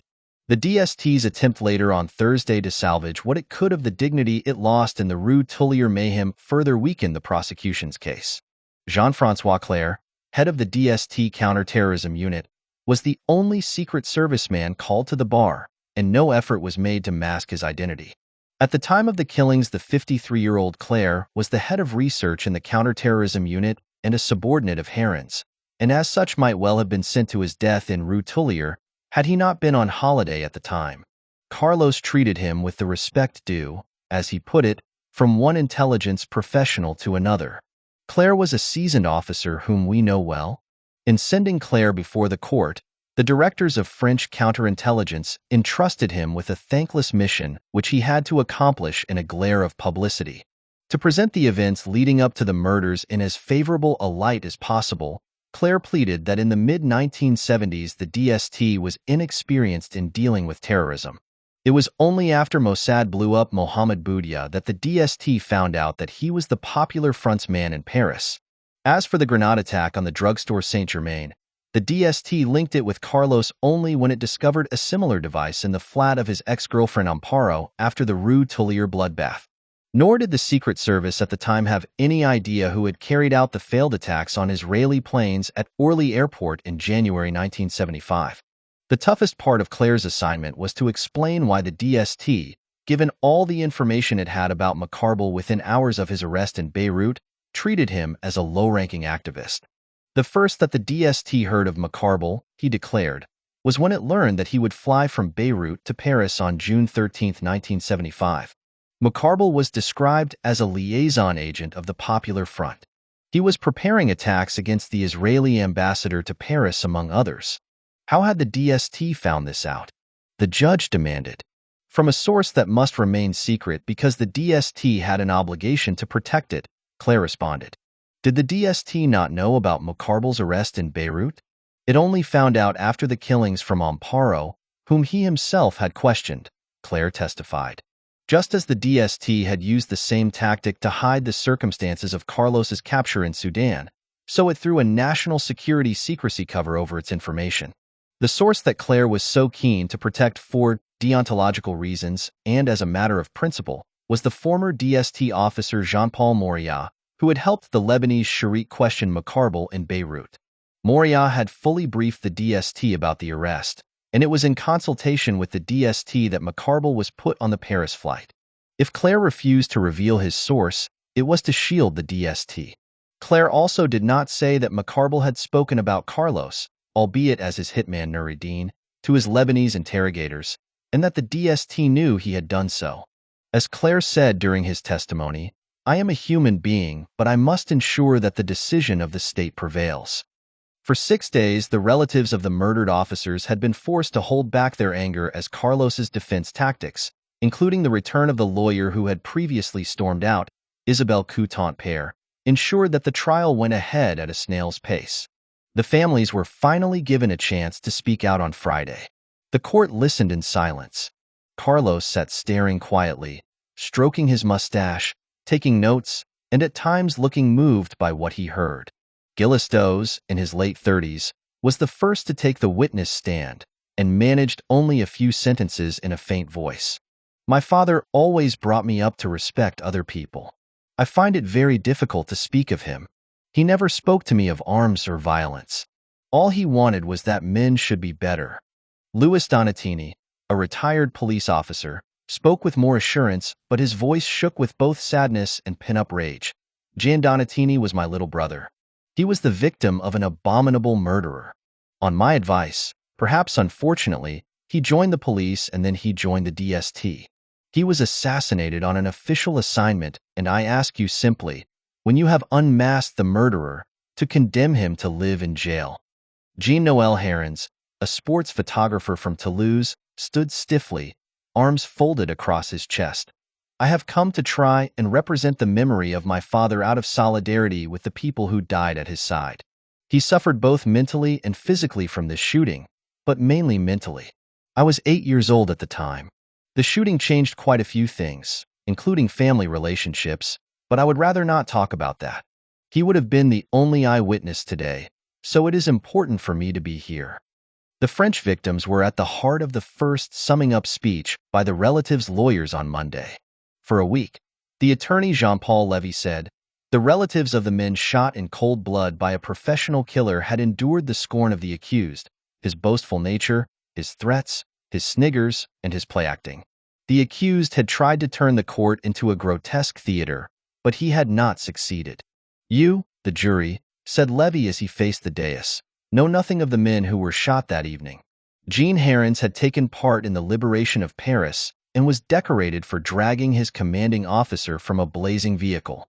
Gian Donatini was the son of an Italian builder who emigrated to France before the Second World War. Raymond Doze disliked carrying a weapon so much that he was reprimanded several times by his superiors. At 8 o'clock on the evening of that fateful Friday, Doze telephoned his wife to say he would be late home. At 2 o'clock the following morning, she was told that he had been shot dead. For the next 15 years, she suffered from an obsession, seeing her husband everywhere she went. Lévy glowered at Carlos, who had been nervously chewing his lower lip, a hunted look in his eyes as he listened. It would have been easy for you to spare them, to hold them at gunpoint. You say you were the first in your commando training camp. The truth is that you are above all an experienced gunman and that you shoot to kill. Carlos looked down, the first time that he had failed to hold an opponent's gaze in the courtroom. The chief attorney representing the families, Spiner, jumped up to launch into a passionate harangue that in a British or U.S. court would have been given by the public prosecutor. Once these boys were told that their fathers had been honored posthumously, once they were told that the assassin was Carlos, what did they live through? A nightmare. In 1976, they saw this man carry out the OPEC Raid and then be given asylum in Algeria. For years they knew that the man who caused their misfortune was alive, and a legend was born. For 22 years he thought that he could kill with impunity. His mistake was to kill police officers of the Republic, and the Republic never forgets the assassinations of police officers. The 3 officers had gone to Rue Tullier simply to trace an organization, and for that reason they had gone unarmed, Spiner continued, pacing up and down in front of the dock and pausing to lay a hand on the shoulder of Donatini's brother. The defense claimed that the bodies were moved shortly after the shooting, which was true, but not to take guns off them. The bodies were moved by the emergency medical team to find out if the men could be saved. Only one thing bothered Carlos, the fact that he shot at men who were unarmed. That was cowardly and it harmed his legend. Carlos had shot the men like dogs, and the evidence of his guilt was beyond doubt. The depositions of 4 eyewitnesses, including Herons, the confessions that Carlos had made to his lovers and in a magazine interview, and his fingerprints which were found at the flat. Carlos had pressed the trigger because he believed that Macarbal had betrayed him. Carlos knew that he faced the guillotine if caught. Today, the jury should impose the maximum sentence, life in jail. I have followed Carlos since 1983. I collect all that is written about him, Spiner concluded. For all these years I have imagined him here. And now he is here. I respect his rights. This is no lynching and no Stalinist trial. As a man who proclaimed himself a professional revolutionary, Carlos has, I admit, surprised me. I thought he would either challenge French justice or say the truth. I was 26 years old. I shot them. I was at war. But you, Carlos, have resorted to the path of pettiness and insult. You have insulted the victims. You said at the start of the trial that you were not a chicken thief. Let me tell you that you defend yourself like a chicken thief and not like a revolutionary. This trial will show you for what you are. The myth will be tarnished and democracy will have scored a victory in revealing those who combat it for what they really are." Carlos, a mocking smile on his face, clapped silently. He made the same gesture when the public prosecutor ended his plea after also asking the jury to impose the heaviest sentence possible. With 3 of his lawyers down to speak before Carlos himself, the last day of the trial, Tuesday, was entirely dedicated to the arguments of the defense. They argued that the accusations against their client were a fabrication and that the fingerprints found at the flat had been tampered with. The fact that the DST refused to reveal the source that had led it to Macarbal perhaps implied that there had been a deal between the DST and the informer. Carlos is being investigated for 4 other attacks, so he will in any case stay in jail for a long period of his life, perhaps even for all his life, Attorney Oliver Modret told the jury. "You cannot cancel this trial, but I suggest that you sanction the fact that the rights of the accused have been violated as he was not confronted with his accusers. The only way you can do this is by acquitting Carlos. I ask this of you not for Carlos but for us, for this country, for the rule of law, and for truth." Carlos' final act, quipped a reporter on Tuesday evening as Carlos, clutching a red plastic folder and a bottle of Bedoit, stepped into the dock. His first court appearance had sapped little of his self-confidence, and he paused at length to smile at the public gallery. 2 days earlier he had declared dramatically, "Carlos is a dead man. He will never leave France alive. If I get out of France in a hostage swap, I will die riddled with lead.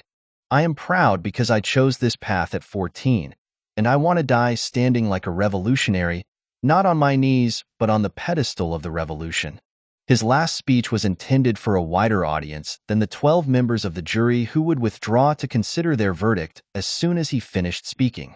"The world must hear me, because the world is also present here," Carlos said with a glance at the public gallery and at the press box. At one point, he interrupted himself to ask the public gallery whether he could be heard clearly. Several people shouted, "Non." So Carlos moved to another microphone. So at ease was Carlos that at one point he paused to mime playing a cup and ball game as he recalled an episode with his brother Lenin. It took Carlos almost 4 hours to work his way through the points he had noted in the red folder, which he rested on the edge of the dock as he spoke.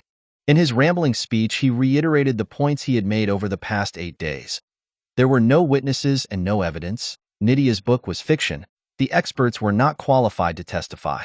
The trial had been a conspiracy to hide the truth from beginning to end, a judicial stampede in which evidence was discussed but not shown. The trial had been an attempt to destroy the Carlos myth, he insisted. The myth brought hundreds of millions of dollars to the Palestinians. Everyone benefited from it.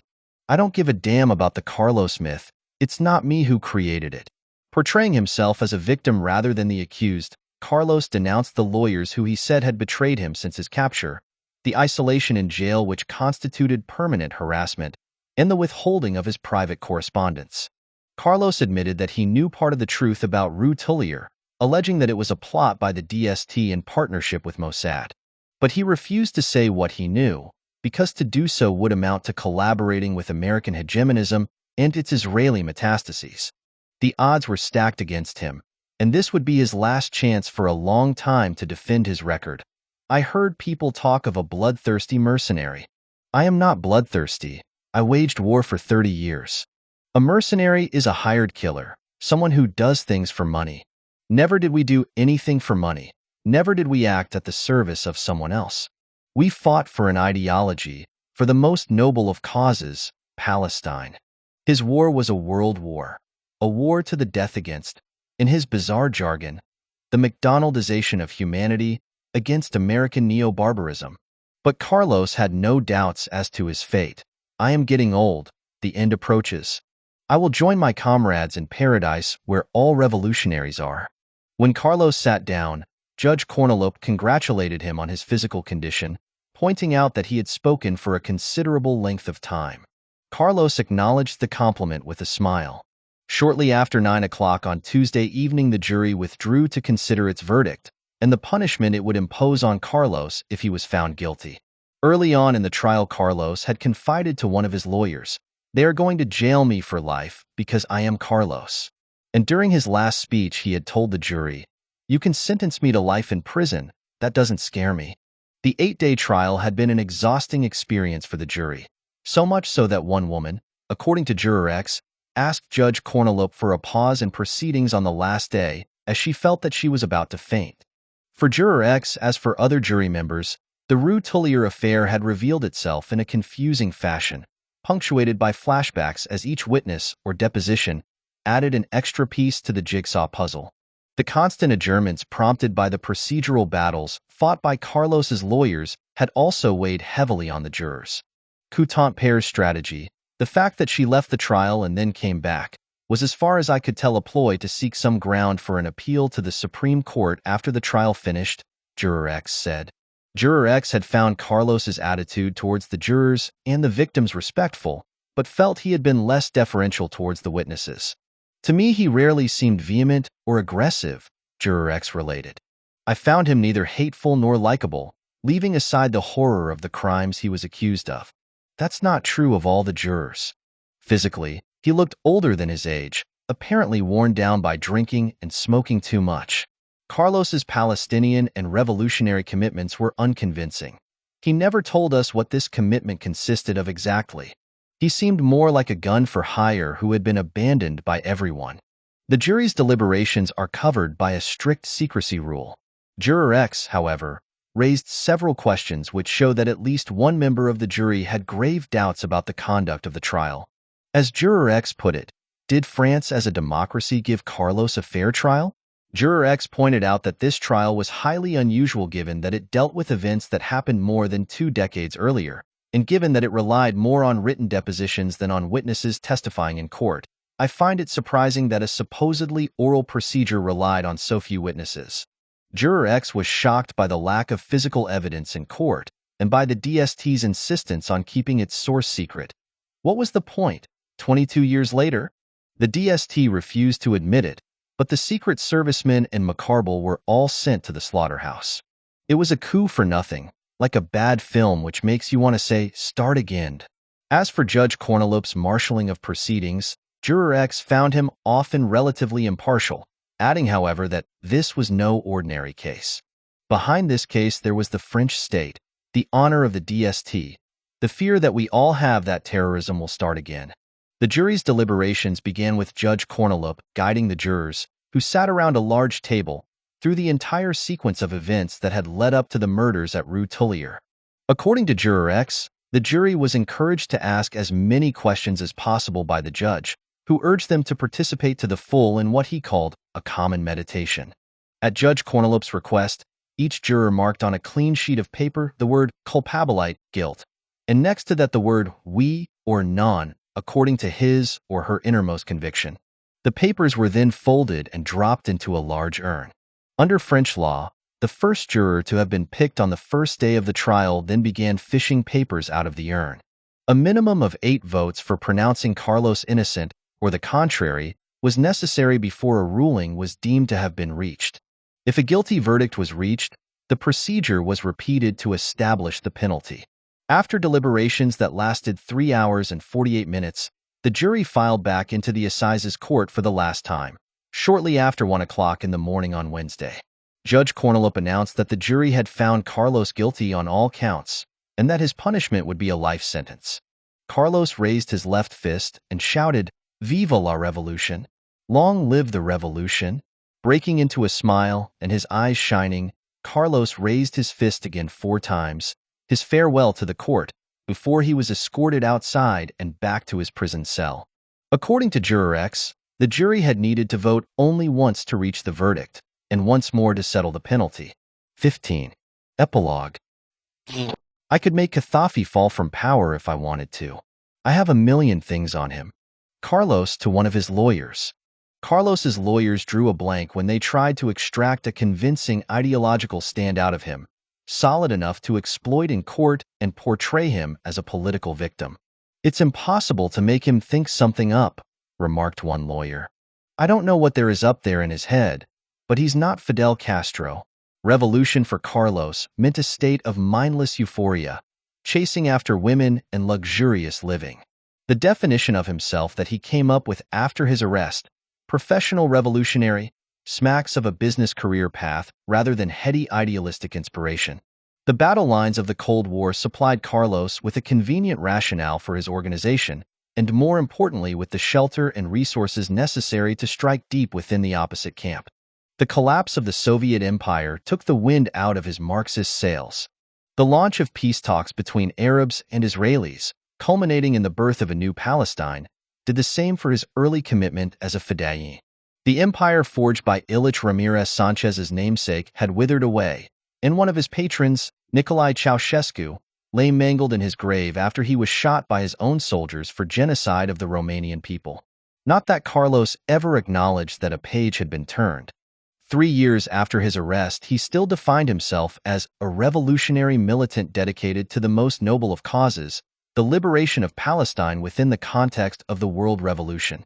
This irrepressible belief in the righteousness of his personal cause, and the refusal to acknowledge that the cause had become a historical irrelevance, were sources of strength for Carlos after his capture.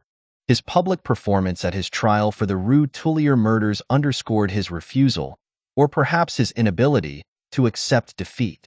Uncowed, he defiantly waged a war of attrition against French justice, which forced the judge to appoint new defense lawyers and extend the trial, and which helped to sow doubts about the validity of the prosecution's case in the mind of the jury.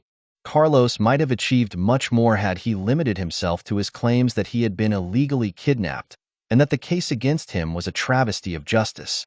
There were plenty of shortcomings to pinpoint in the French investigation, and Carlos often showed he was more than a match for the sharp legal minds pitted against him.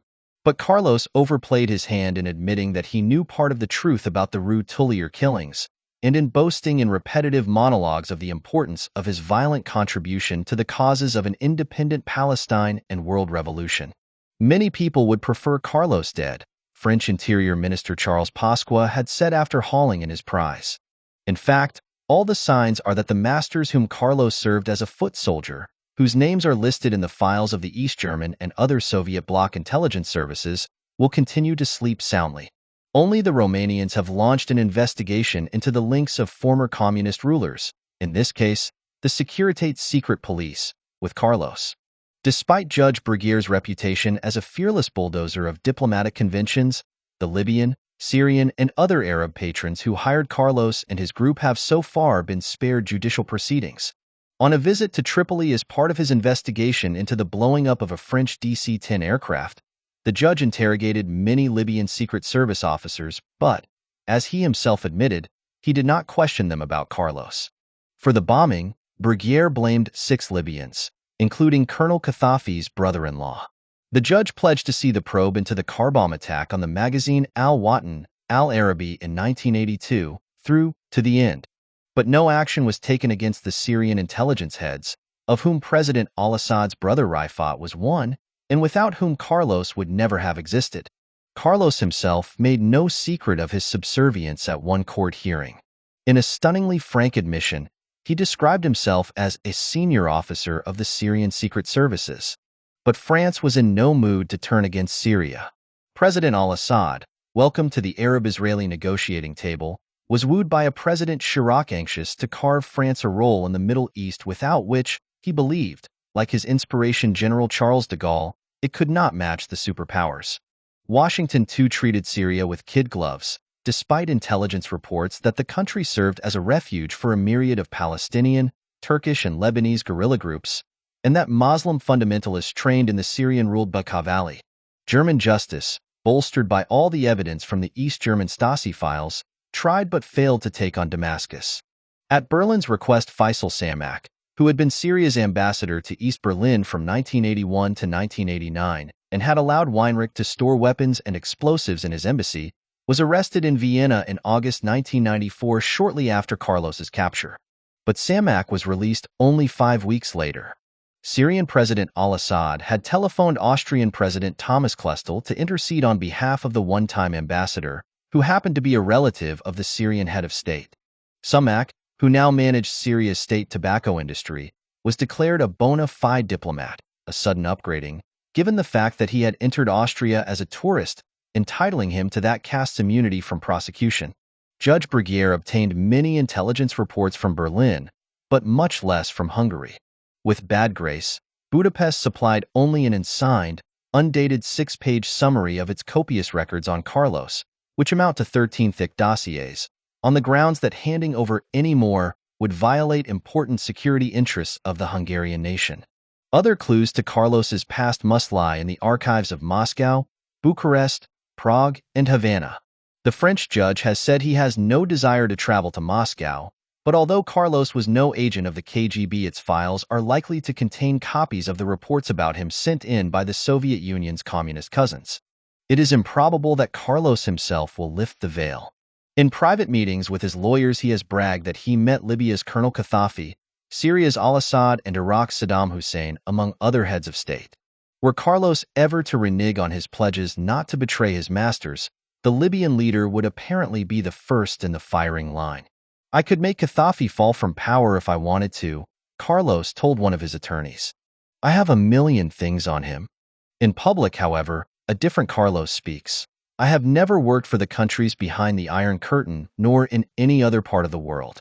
Exposure of the patronage, be it in the former Soviet bloc or in the Middle East, must be the priority for investigators if they are ever to make both Carlos and those who aided and abetted him pay for their crimes.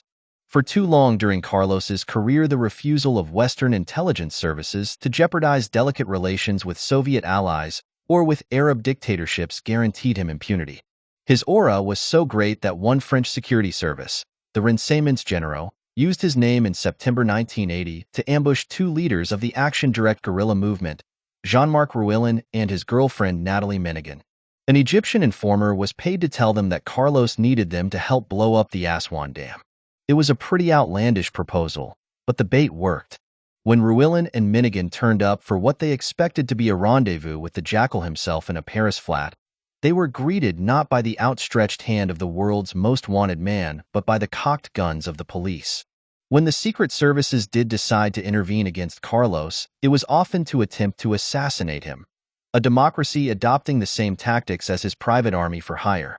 Typically, the former chief of the French DGSE, Claude Silberzon, claimed a droit de mort, license to kill, for his service. The president may have de facto lost his right over life and death with the abolition of the death penalty, Silberzon reflected, but the intelligence agency enjoyed the privilege of killing certain murderers, notably terrorists, which should be exercised only on foreign lands. On French territory, guerrillas should not be eliminated because they could be captured. In shying away from a public accusation of the regimes that protected and used Carlos, Western secret services deprived themselves of an effective means of putting pressure on his sponsors. In 1986, the CIA had decided to adopt just such a tactic against Carlos's rival Abu Nidal. The agency's publication of the Abu Nidal Handbook, which included an organizational chart and listed members, accomplices, and crimes, led several European governments, including East Germany, to break off relations with Abu Nidal. The files of Eastern European intelligence services show that the fear of being revealed as a haven for Carlos played a large part in the decision to expel him. Much of the blame for Carlos being free to wreak havoc for so long must be laid at the door both of Western secret services and of Western governments. Counter-orders by French leaders led to the scuppering of several attempts to seize him. President Mitterrand's abrupt creation of an ill-prepared counterterrorism unit under his personal authority sowed confusion among established security forces and set the clock back considerably as far as France's fight against terrorism was concerned. A few years later, the directors of the DGSE and the DST attempted separately to negotiate an end to Syrian-backed attacks in France, but both French intelligence services had failed to discover that Carlos was among those under Syria's protective wing. The fact that two Iranians accused of murder were released as part of the price for catching Carlos in 1994, and that he was abducted in violation of international laws, is no credit to the French state. That Carlos was able to harness his personal cause to that of totalitarian regimes must rank as one of his greatest achievements in ensuring the survival of his private army for so long.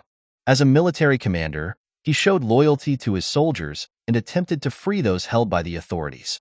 Hans Joachim Klein, Magdalena Kopp, Bruno Brigitte, and Gabrielle Crocher-Tiedemann. In contrast to Haddad, Carlos did not lose any members of his organization during operations.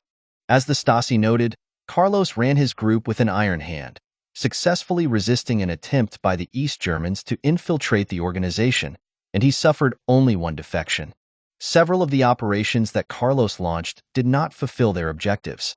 The failed murder of Joseph Edward Sieff, the failed murders of the OPEC oil ministers, the failure to obtain the release of his imprisoned subordinates. But on a wider level, he severely jolted several governments of Western and Eastern Europe and ensured that one state, France, attempted to negotiate a truce with his emissary. And it is because of the likes of Carlos that heavier security has had to be deployed at airports, government buildings, embassies, and other potential targets worldwide. But on the organization's own terms, and as highlighted by the often gleeful tone of Weinreich's reports to Carlos, the mere fact of killing and maiming civilians or destroying buildings made for the success of an operation. Violence became an end in itself. Carlos and his group are responsible for the deaths of 24 people and the wounding of another 257. Carlos's era was that of state-sponsored terrorism, a practice that suffered a knock when the Cold War ended. As Sir Colin McCall, for 5 years the head of MI6, noted, state-sponsored terrorism is one of the things that suffered from the end of the Cold War, during which several states involved in terrorism had support from the Soviet Union or their allies. That stopped, so they became exposed. They were worried about military attacks and also about whether they would qualify for financial support and investment in the new world that followed financial and economic deregulation. But Carlos does not represent a bygone era. True, the Fall of Communism tore to shreds the left-wing banners waved by Carlos's colleagues in the Red Army faction, the Red Brigades, and the Japanese Red Army.